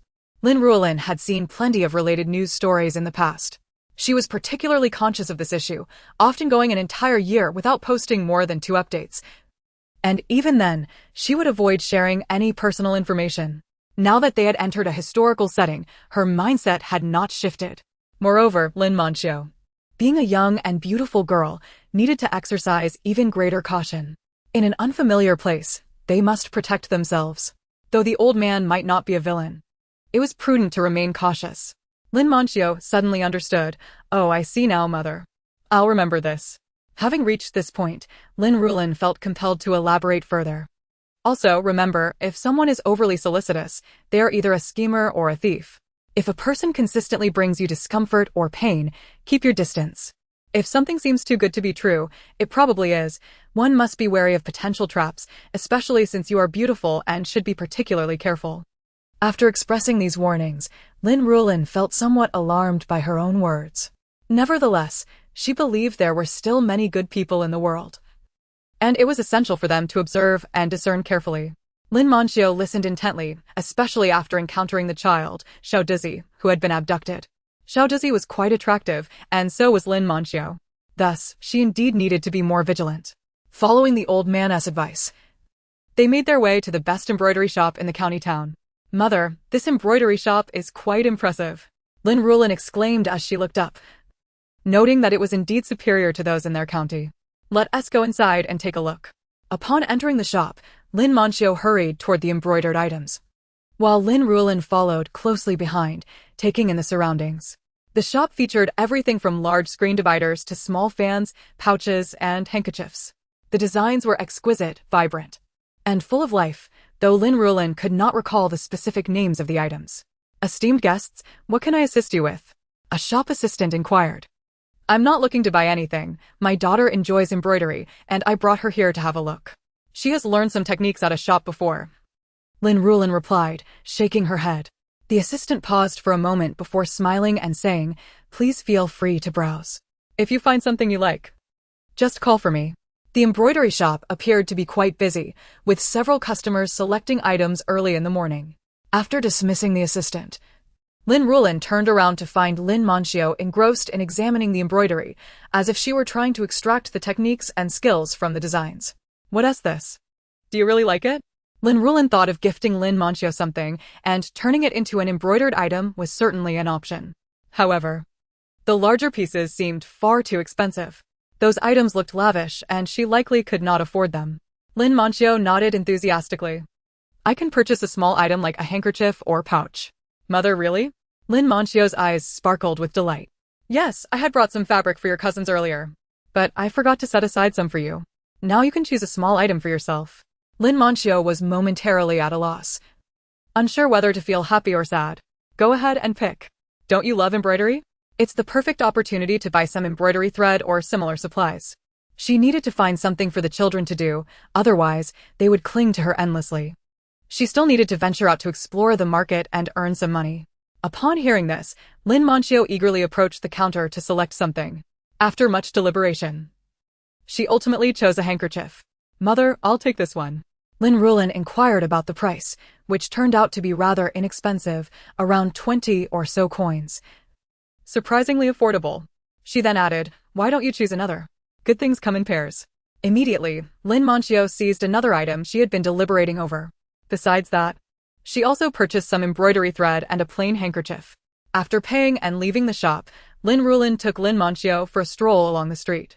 They soon encountered a stall selling candied hawthorn and promptly ordered 5 skewers. Mother, didn't Xiaodizi say she wanted 2 skewers? Why are you buying so many? Lin Ruolan questioned, puzzled. 5 skewers is just right, 2 for Xiaodizi, 1 for you, 1 for your sister-in-law, and 1 for me. I have yet to try candied hawthorn in this era. In the past, whenever she passed through a night market and spotted candied hawthorn, she would buy a skewer. Lin Ruolan was surprised, believing adults didn't enjoy such treats. So, you actually like candied hawthorn, mother? When it came time to pay, Lin Ruolan eagerly grabbed the coins to treat her mother. Mother, let me buy you the candied hawthorn. Lin Ruolan raised an eyebrow, clearly pleased. Then I shall indulge in my daughter's generosity. The mother and daughter wandered around for a while, and by the time they returned, they were laden with packages. Lin Ruolan had refrained from buying anything superfluous, focusing instead on provisions and a few fresh pastries, ensuring they had enough sustenance for their journey. As they had only been out for 2 days, they had not consumed much, so additional supplies were not yet necessary. Upon entering the inn, They were greeted by Lin Ruolan, who had been waiting at the door. "Third brother, what brings you to the door?" Lin Ruolan expressed her surprise. "Oh, mother. You are finally back. Steward Zhang came looking for you just now. He mentioned that matter." As Lin Ruolan spoke, he glanced around to ensure no one was eavesdropping, then continued, "That matter has been resolved. Steward Zhang is waiting for you." Upon hearing this, Lin Ruolan realized that Steward Zhang had retrieved the reward money and was seeking her to distribute it. "All right, you and Manchio take these items back, and I will go find Steward Zhang." With over 100 taels of silver at stake, Lin Ruolan was eager. "Mother, wait. I will accompany you," Lin Ruolan said, filled with concern. With so much money involved, what if Steward Zhang causes a fuss and refuses to part with it? He intended to oversee the transaction himself. Lin Ruolan pondered for a moment. Having Lin Ruolan accompany her would indeed be beneficial. Thus, she nodded in agreement. The group hurriedly made their way to collect the money, their steps quickening. They soon encountered Steward Zhang along the way. "Miss, wait a moment," he called out, engaged in a discussion with his subordinates. Upon seeing Lin Ruolan, he immediately beckoned her to stop. "Steward Zhang, please carry on with your matters," she replied courteously. However, he waved his hand dismissively, instructed his subordinates briefly, then returned with a cloth bag. "Miss, this is yours. Everything is here." "Oh, Steward Zhang, I cannot thank you enough. Are we setting off tomorrow? If so, I shall treat everyone to a meal." As she touched the bag of silver, Lin Ruolan estimated that Steward Zhang had indeed given her the full amount. She thought that even if the silver was in her grasp, she would need to set aside some to appease the officials. In truth, Lin Ruolan's assumption was correct. Steward Zhang had indeed allocated 5 taels of silver for bribes, which was why they had acquired the funds so swiftly and smoothly. However, this sum was merely deducted from his own share. Steward Zhang chuckled inwardly, having gained an extra 5 taels. He could certainly afford a feast. "Very well. I shall await your delightful meal, miss," he thought, admiring her ability to navigate social relations. The initial sum he had contributed had not been in vain. Upon hearing his mother intended to treat the caravan's members, Lin Ruolan felt a twinge of reluctance, as he was aware that the silver had been earned through her perilous efforts. He found himself in no position to oppose her. "Alas, mother only wishes the best for us. Spending a little extra is no great loss," he concluded, as they would still rely on the caravan's support during their journey. Indeed, when Lin Ruolan returned and opened the cloth bag, she discovered a total of 150 taels of silver, without a single coin missing. "Steward Zhang is a man of integrity," Lin Ruolan mused, feeling satisfied and considering him a worthy acquaintance. "Mother, that's a substantial amount of silver." At that moment, Lin Ruolan and Lin Manchio gazed at the treasure with starry-eyed awe, radiating greed. "Mother, I have never seen so much silver." Lin Manchio could hardly believe her eyes, rubbing them for clarity. Unable to resist, she took out a silver ingot and bit it, leaving a perfectly shaped teeth mark on its shiny surface. "There is no need for such measures. The silver is clearly genuine," Lin Ruolan admonished lightly. In the afternoon, taking advantage of the distraction, Lin Ruolan ventured out. She first purchased the items she had admired that morning, then proceeded to a decent restaurant to place an order. The inn's offerings were rather basic and could not accommodate a grand feast, so Lin Ruolan made a point to arrange for catering outside. Since she had decided to host a meal, she aimed to do it well. Chicken, duck, fish, and meat were relatively affordable, and Lin Ruolan ordered a comprehensive spread, including several vegetable and cold dishes. Despite the caravan size, she managed to reserve several tables without spending a significant amount of silver. In the evening, as Lin Ruolan hosted the gathering, the inn was filled with lively chatter and clinking cups. "Miss, where are you headed?" Steward Zhang inquired. He recalled that Lin Ruolan had mentioned going to the capital, but seeing their thorough preparations, he suspected their journey was more than just a simple visit. As everyone enjoyed their meal, Zhang casually asked, "What if our destinations align?" Lin Ruolan, unfazed, replied, "We are heading to the capital to visit relatives. I have a distant kin there." She refrained from delving into specifics, for she had none. It was merely a fabrication. "No, I shouldn't elaborate too much. Little Doozy claims he is my uncle's son, and indeed, his family is my kin. That is what Little Doozy himself said. It is beyond reproach. However, that's unfortunate. Our caravan does not travel to the capital," Steward Zhang remarked, a hint of disappointment in his voice. He believed Lin Ruolan was fortunate had they traveled together. They might have reaped additional profits. 150 taels was not an insignificant sum for the caravan, yet it was not overly large either. Their subordinates worked tirelessly for a fraction of that amount. Zhang had not kept the silver for himself, but distributed it among his team, with the junior stewards receiving slightly more, himself taking the largest share. This was the reason for the collective joy among the crew, a windfall that brightened everyone's spirits. Seeing the happiness around her, Lin Ruolan felt uplifted by the atmosphere, smiling broadly. I would have enjoyed traveling alongside Steward Zhang. It is a pity we are on different paths. Otherwise, we could have looked out for each other. This thought left Lin Ruolan with a tinge of regret, for she found Steward Zhang to be a commendable individual, yet their destinations diverged. Steward Zhang, what are you transporting? Lin Ruolan inquired with genuine curiosity. Zhang did not specify the exact location but gestured westward, saying, I am headed that way. Lin Ruolan felt a wave of confusion. Her sense of direction was notoriously poor.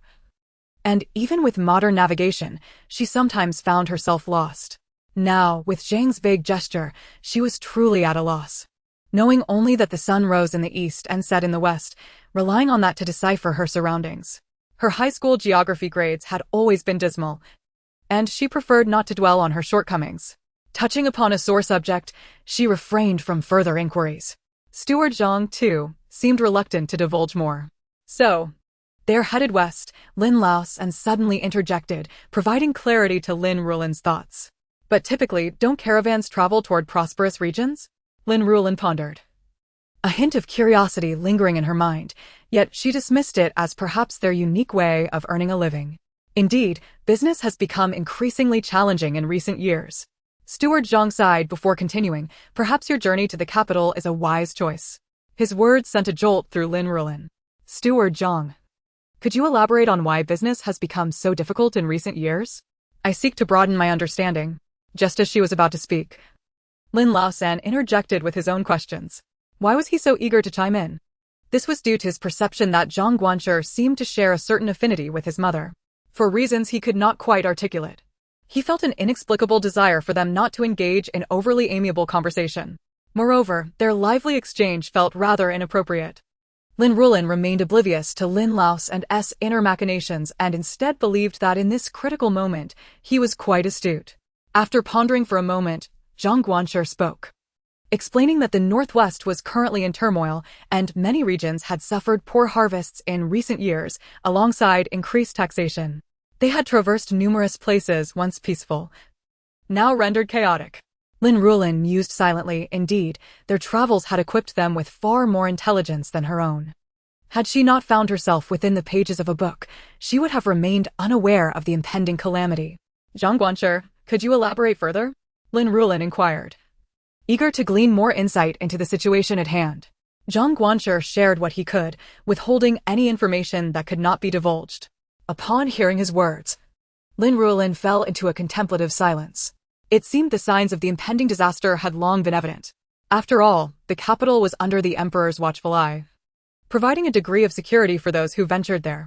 Upon finishing, Zhang Guanshi took a sip of wine, adding, once we reach the capital, it would be wise to stock up on provisions. The coming years may prove challenging. Lin Ruolan thought to herself that his words were indeed not unfounded. Meanwhile, Lin Laosan and the others, having listened to Zhang Guanshi, felt a twinge of fear. They wished to inquire further, yet Zhang Guanshi fell silent, as if he had never uttered those words.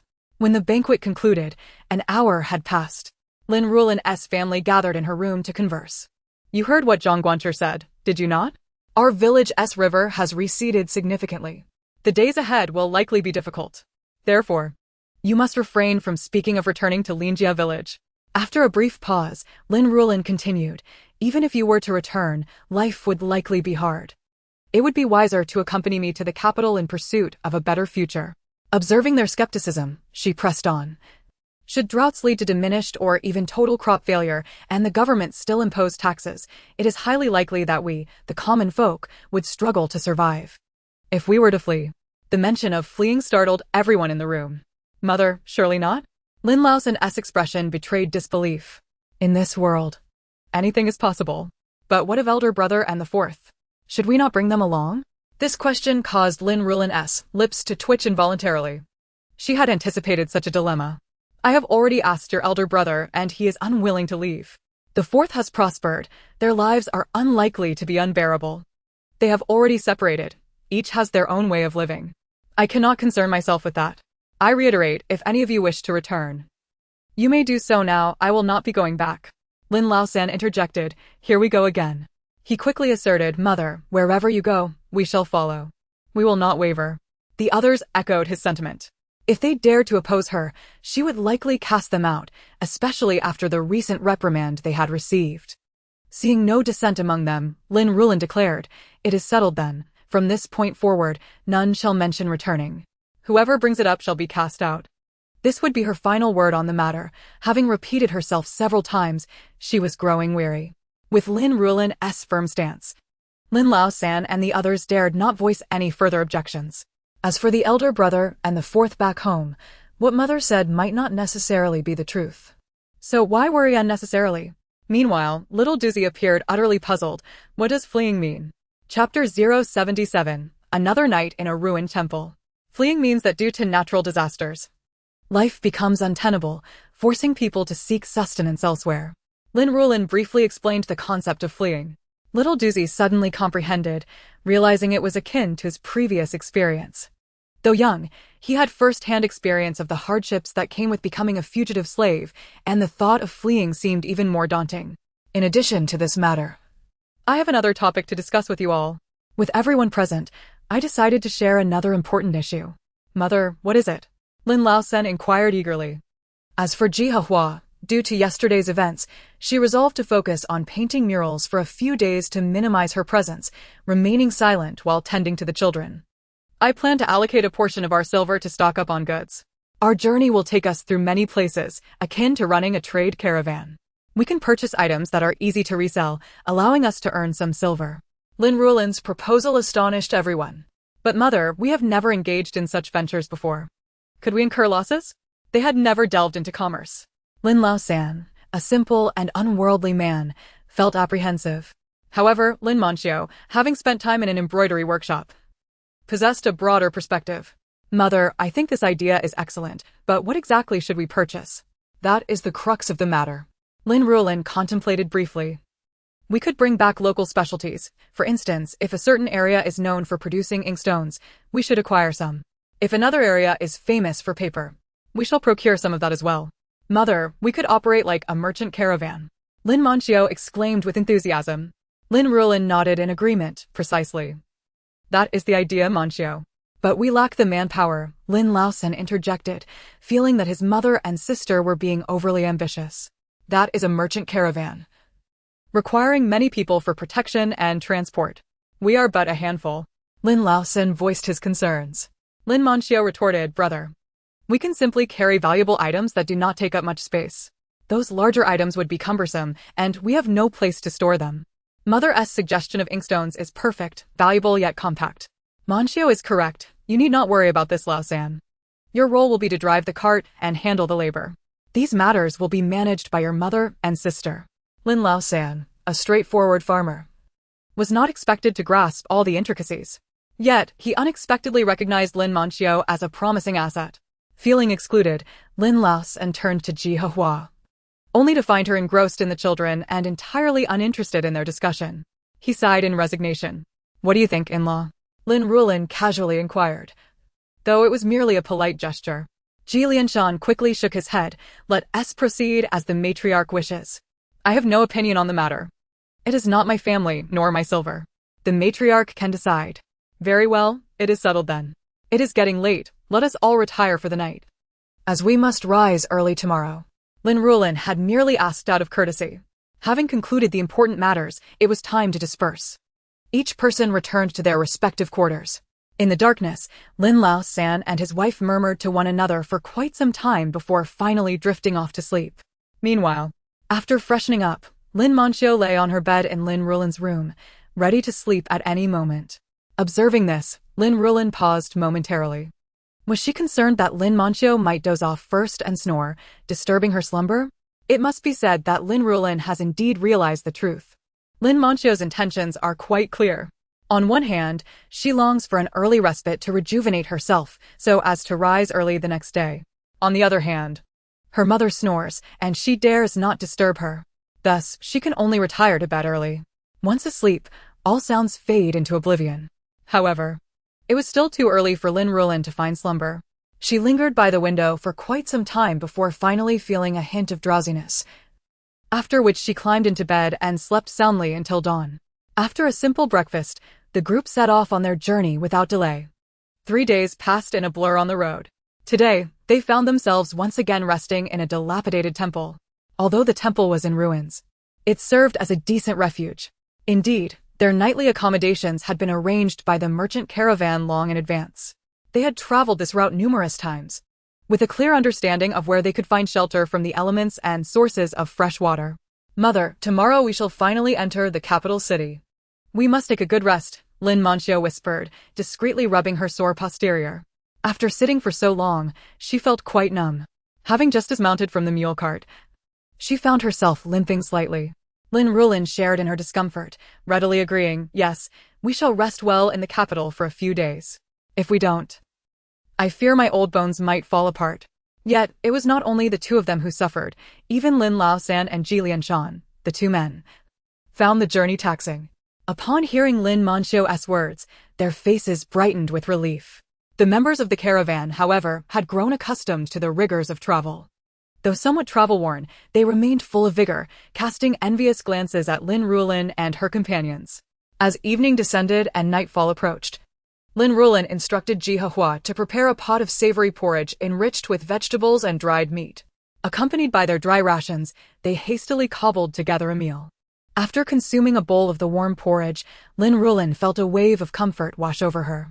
Her mind began to wander, contemplating what tasks awaited her upon their arrival in the capital city. Throughout the journey, she had engaged in numerous conversations with Manager Zhang and gleaned valuable insights from him.